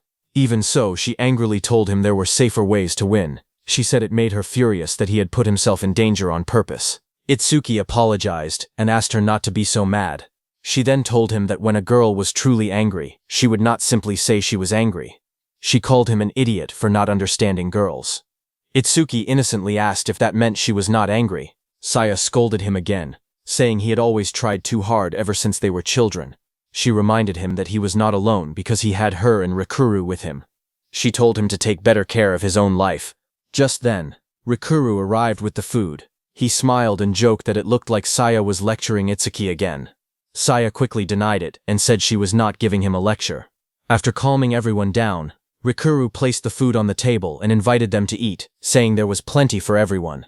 He reminded them that no one could fight well on an empty stomach. Later that evening, at 7:55 p.m., everyone gathered at Apex Camp, Training Ground Number 1, for the long-awaited duel. The trainees excitedly began placing bets using their points. Some confidently bet 10 points on Itsuki Tenma, while others believed Kagen Imamichi had the clear advantage because he had achieved a perfect score, whereas Itsuki had only scored 80 points. Even though a few admitted that Itsuki might have a hidden trump card, they still wagered all their points on Kagen's victory. Not only the trainees, but Kana, Gaku Oe and Shion with her black cat had also come to watch the match. That agility instructor smiled and remarked that trainee duels had happened many times before, but this was the first time the entire training camp had gathered to watch a single fight. The red-haired instructor admitted that even she was curious about the outcome. The instructor with glasses wondered why a simple fight between two trainees had attracted so much attention. Once everyone had gathered around the arena, the agility instructor announced that it was time to explain the rules of the duel. Another instructor beside him called for everyone's attention and ordered the noisy crowd to be quiet. After the arena fell silent, he instructed both duelists, Itsuki Tenma and Kagen Imamichi, to step into the ring. As the two fighters walked into the arena, their supporters erupted in cheers. Rikuru and Saya shouted for Itsuki to give his all and defeat Kagen. Sano and Fumiya encouraged Kagen, telling him to show the trainee from the northern continent what he was capable of. The instructor then explained the first rule of the duel. A fighter would lose if they were knocked unconscious, became unable to continue fighting, or were forced out of the ring. Meeting any one of these conditions would result in immediate defeat. Next, he announced the second rule regarding equipment. Both duelists were allowed to use any gear or artifact they possessed during the fight. The instructor then announced the third and final rule of the duel. Since both fighters had agreed to the match, they alone would be responsible for the outcome. Any injuries, or even death, that occurred during the duel would be entirely their own responsibility. The whole crowd was stunned after hearing the rule. Many trainees could not believe that a simple duel could end in death. They wondered who would ever agree to such a dangerous condition. The instructor, who had looked at Shuki with killing intent at the training camp entrance, then declared that if both participants confirmed they had no objections, the duel would begin immediately. Kagen smirked and asked if the mention of death had frightened Itsuki. Itsuki told him to stop talking so much. He then mocked Kagen, asking if everyone from the southern continent was as talkative as he was. Without showing any fear, Itsuki confidently stated that he had no objections. The instructor immediately declared the start of the duel. The moment the duel began, Kagen decided to finish the battle as quickly as possible. He activated his C-rank skill, Vacuum, and rushed toward Itsuki at high speed, preparing to overwhelm him with his very first attack. Kagen's skill absorbed all the air within a certain area, creating a powerful airflow that pulled everything nearby toward him. Despite the strong force dragging him forward, Itsuki remained completely calm. His expression did not change at all as he watched Kagen prepare his next move. Not wanting to waste any time, Kagen gathered all the compressed air into his hands and unleashed his air cannon at full power. He fired a massive blast of compressed air straight at Itsuki. The powerful attack exploded on impact, shaking the entire arena. A huge cloud of dust and debris covered the battlefield, making it impossible for anyone to see what had happened to Itsuki.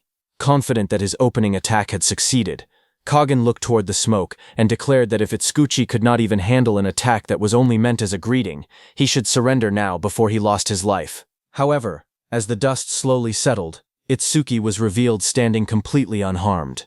He smiled calmly and warned Kagen not to get overconfident just because his surprise attack had worked once before. Seeing Itsuki standing there without a scratch, Kagen's confident expression instantly disappeared as he realized the duel between the two strongest contenders had only just begun. The force of Kagen's attack swept across the arena, tearing up the ground and sending huge chunks of stone flying in every direction, but Itsuki was completely unharmed. The spectators watched in disbelief. They wondered if Kagen and Itsuki were really students of the same class as them. Some questioned how a mere C-rank skill could produce such terrifying power. Others were even more shocked that Itsuki had taken Kagen's full-power air cannon head-on and remained completely unharmed. The agility instructor explained that wind-based skills naturally lost power the farther they traveled. That was why Kagen had used his vacuum skill to pull Itsuki closer before launching his strongest attack. By closing the distance, Kagen prevented the attack from losing strength, while also disrupting Itsuki's rhythm. The instructor, who was hostile toward Itsuki, added that an ordinary awakened fighter would have been unable to continue fighting after taking such a direct hit from Kagen. However, Itsuki was anything but ordinary. He was every bit as monstrous as Kagen. It became clear to everyone watching that the real battle between the two strongest fighters had only just begun. Kagen immediately followed up with another attack. Using the force of his vacuum skill, he rushed straight toward Itsuki at incredible speed, closing the distance in an instant. In a flash, Kagen appeared in front of Itsuki and attacked with a powerful punch. Itsuki responded with his own powerful punch, and as their punches collided, the impact shattered the ground beneath them and sent cracks spreading across the arena. Both of them pushed against each other with their strength. Then the two of them quickly separated and landed several meters apart, keeping their eyes locked on each other. Without giving each other any time to recover, both of them dashed forward again and launched another fierce strike. Itsuki and Kagen grabbed each other's wrists, refusing to give an inch.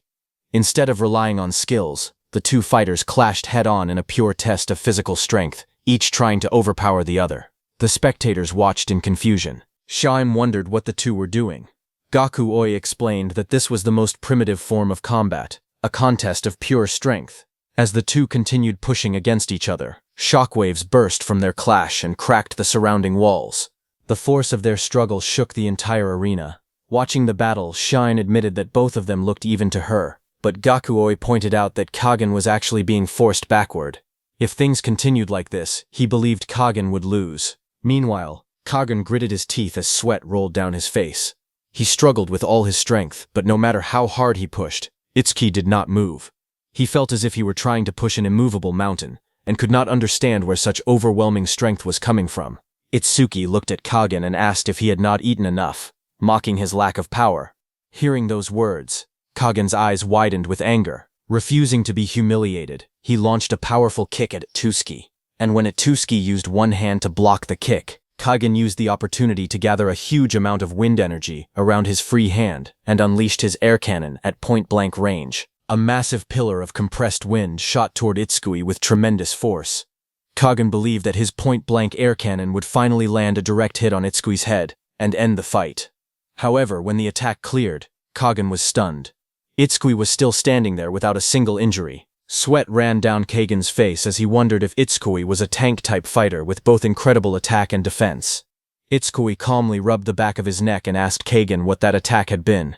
He mockingly asked if Kagen had only been trying to give him a massage. Frustrated and unwilling to accept defeat, Kagen decided to abandon the contest of strength. He declared that if power was not enough, then he would defeat Itsuki with speed. The next moment, Kagen activated his movement skill and charged toward Itsuki at incredible speed, launching another lightning-fast attack. Kagen unleashed a powerful punch, moving so fast that his fist became a blur. But right before his fist could touch Itsuki disappeared from his place. The next second, Itsuki appeared behind Kagen and looked down at him. Kagen's eyes widened after seeing Itsuki's speed. He immediately turned around to use his C-rank skill, air cannon, to attack Itsuki. But before Kagen could fully activate his skill, Itsuki suddenly closed the distance and delivered a powerful punch straight into Kagen's stomach. The devastating blow knocked the air out of Kagen's lungs. He screamed in pain as his body was blasted backward like a cannonball before crashing violently into the ground, creating a massive impact. Fumiya and Sano watched in shock as Kagen was sent flying. They shouted his name in disbelief. Everyone was confused and wondered what had just happened. They could not understand how Kagen had been blasted away the moment he charged at Itsuki. Some even questioned whether Itsuki's punch had actually landed. Others were stunned that a single punch possessed the same destructive power as Kagen's full-powered air cannon. To them it felt almost unfair. Kagen slowly climbed out of the rubble. Itsuki walked up to him and asked if he was still holding back. Itsuki asked if Kagen was avoiding using his full strength because he did not want to kill him. Looking at him, Itsuki thought that it was the first time an opponent had unintentionally given him a handicap. At this pace, the battle would end before he could activate Overmimus. He realized he needed to provoke Kagen enough to awaken his true killing intent. Deciding on a plan, Itsuki thought that he would play the role of the villain for a while. With a faint smirk, Itsuki looked down at Kagen and mockingly asked if, after acting so arrogantly, that was really all Kagen was capable of. Itsuki grabbed Kagen by the throat and lifted him into the air with one hand. Wearing a mocking smile, he asked Kagen if he was not embarrassed by his pathetic performance. Kagen struggled and tried to break free from Itsuki's hand, but before Kagen could do that, Itsuki slammed him back into the ground with tremendous force, creating another explosion of dust and debris. Looking down at the battered Kagen, Itsuki coldly told him to take a look at his pathetic face in a mirror. He continued provoking him, saying that such a one-sided fight could no longer be called a match. It was nothing more than a beating. Finally, he called Kagen a coward. Hearing that from the sidelines, Fumiya and Sano became furious. They shouted angrily, demanding to know what Itsuki had just said, and warned him not to insult Kagen. All the spectators were unhappy with Itsuki's behavior. They shouted that just because he was winning did not mean he had to humiliate his opponent. Some said they were disappointed in him, while others insisted that Kagen Imamichi was also a warrior who deserved respect. Meanwhile, Rikuru looked at the battle in confusion. He said that Itsuki never acted like this and wondered why he was behaving so differently. Saya calmly replied that Itsuki must have his own reason and told him to trust him and keep watching. As Kagen slowly stood up, dark purple energy began gathering around his body. He glared at Itsuki and declared that he would show him what happened when he made him truly angry. Blood dripped from his mouth as his aura exploded with overwhelming power. The air started vibrating as Kagen grew furious. Seeing Kagen's killing intent finally emerge, Itsuki's eyes turned red as he quietly thought to himself that it was finally coming. Kagen unleashed his C-rank skill, Wind Blade. Purple wind energy gathered around his arm before he swung it forward, sending a powerful blade of compressed wind straight toward Itsuki. Itsuki watched the attack calmly.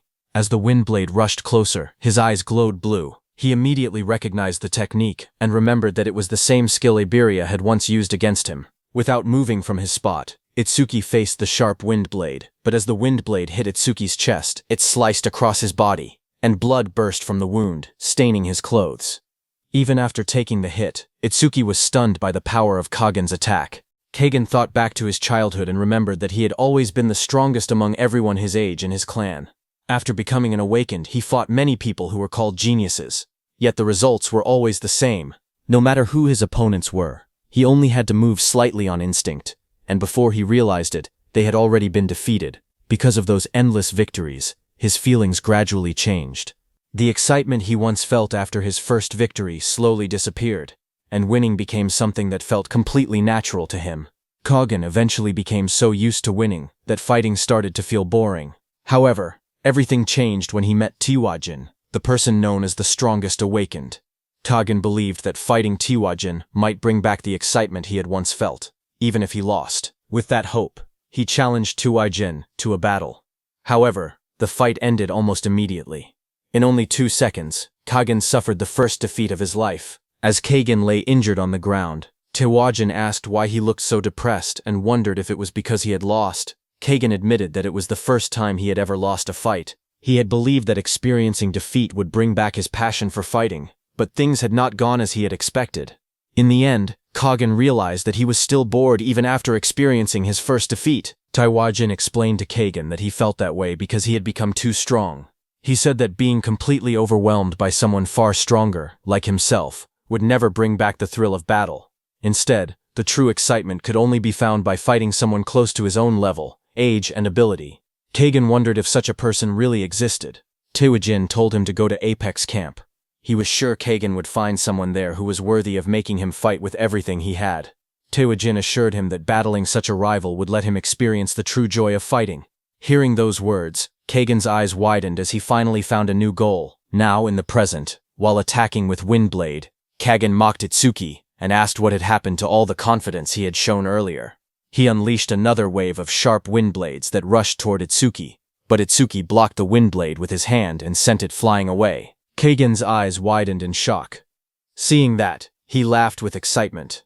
He realized that Itsuki could actually see the invisible windblades, and guessed that he possessed some kind of detection skill. Without hesitation, Kaghan gathered even more wind energy between his hands.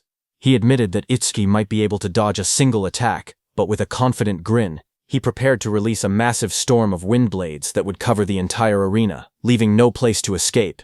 Kaghan smiled and remarked that he had never used this technique against another human before. Then he unleashed his B-rank skill, Wind Blade, Tornado. Countless spinning wind blades formed a massive tornado that rushed across the arena, destroying everything in its path as it moved toward Itsuki. Confident in his attack, Kaghan told Itsuki that he had only 2 choices. Itsuki could either leave the arena, admit defeat, and avoid the deadly wind blades, or stay where he was and let his body be torn apart. Itsuki didn't back down and stood his ground as the countless wind blades closed in from every direction. The wind blades struck his body, and blood splashed across the arena. At that critical moment, Itsuki smiled because his overmimesis finally activated. A system notification appeared. It announced that B-rank skill, Wind Blade, Tornado had been detected. Overmimesis had been activated successfully, and the analysis of the skill had begun. The analysis progress reached 1%. Rikuru was horrified as he watched the battle. He shouted for Itsuki to stop, warning that he would die if this continued. He cried that this was no longer a duel but an execution, and begged him not to risk his life over a simple match. More people in the arena became anxious and kept urging Itsuki to surrender. They could not understand why he refused to give up, and feared that he would be killed if he continued fighting. Even Fumiya and Sano were shocked by Kaghan's actions. They admitted that Kaghan was usually ruthless, but they had never seen him go this far. Although they believed Itsuki had acted arrogantly, they felt Kaghan was taking the fight far beyond what was necessary. Some of the instructors wanted to stop the duel immediately because they believed Itsuki was in grave danger. However, the agility instructor refused. He smiled and said that both fighters had reached the peak of their fighting spirit, and interrupting such a battle would be disrespectful. Meanwhile, Itsuki continued enduring the endless wind blades. While suffering heavy injuries, he activated Black Ice Wall to protect himself and buy more time. At the same time, the analysis of Kaghan's skill continued, and the system showed the progress increasing from 38% to 39%. At the same time, the strength testing instructor was shocked to see Itsuki use Black Ice armor. He could not believe it because he thought Itsuki was a lightning element user. The magic testing instructor sitting beside him wondered how Itsuki could use a water element skill and admitted that she had never even heard of Black Ice before. However, even after seeing the armor, she remained worried and questioned whether it would really protect Itsuki if he were struck by the powerful wind attack again. They all feared that Itsuki would still be torn to pieces. At that moment, the skill analysis progress reached 50%. Bagan looked at Itsuki with a confident smile and pointed out that the black ice armor was designed to defend against fire element skills. He mocked Itsuki, saying that using it against a wind element attack like Wind Blade was a terrible choice. As the sharp wind blades continued slashing through the armor, cracks quickly spread across it, and blood began pouring from Itsuki's body. Despite the unbearable pain, Itsuki remained determined. He believed that if he could endure the attack until the analysis was complete, victory would be his. Itsuki's system continued analyzing Kagen's technique, while Kagen maintained the pressure with his B-rank skill, Wind Blade, Tornado. The system showed that the analysis progress had already reached 75%. But Itsuki continued to suffer as countless wind blades cut across his body. Blood covered him from head to toe, yet he refused to fall. Kagen looked at Itsuki and said that simply enduring attacks was no different from losing. He guessed that Itsuki was trying to outlast him until he ran out of magic power, but he then revealed that such a plan would never work. Kagen explained that his special class gift, Silver Eye, greatly reduced the magic cost of all his skills by 90%. On top of that, every bit of magic power he spent was restored immediately. The system confirmed his ability, identifying him as Kagen Amamichi, a level 18 wind element user whose Silver Eye gift reduced skill magic costs by 90% and instantly regenerated all consumed magic power. Kagen confidently declared that because of this ability, he did not need to increase his magic stat or rely on special items. As far as he was concerned, his magic power was practically limitless. His current status showed attack 250, defense 250, agility 400, magic power 20, overall 920. The spectators were stunned after learning the truth. They could not believe that someone with only 20 magic power could use skills endlessly, even with beginner-level magic. They realized that Kagen's special class gift completely broke the normal rules of magic. Seeing such an unbelievable ability, many concluded that Itsuki's defeat was now almost certain. Shihong could not understand why Itsuki kept fighting after learning that Kagen had virtually unlimited magic power. Gakuoi believed there was no point in continuing and thought Itsuki was only dragging out the duel to protect his pride. Meanwhile, as countless wind blades continued to rain down on Itsuki, the system showed that the analysis progress had reached 95%. Kana, watching closely, noticed something strange. She realized that Itsuki had not run out of magic power. Instead, he had removed his black ice armor himself. Rikuru and Saya looked at Itsuki with worry, knowing that he was completely defenseless. Shion and Gakuoi believed there was now only one possible outcome, his death. The wind blade struck Itsuki's unprotected body without mercy as the analysis progress increased to 98%. Blood flew through the air, but he continued to endure the attack. Then, at the very last moment, bright blue energy burst from his body as the analysis progress climbed to 99%. Itsuki looked up with a faint smile despite being covered in blood. He quietly said, "Finally." At that exact moment, the system announced that the analysis progress had reached 100%. Immediately, a powerful blue aura burst out around Itsuki, forming the shape of a lotus. Itsuki had finally completed the analysis of Kagen's B-rank skill, Wind Blade, Tornado. As the energy lotus wrapped around Itsuki's battered body, another system message appeared, announcing that he had successfully acquired Magic Detection Level 2.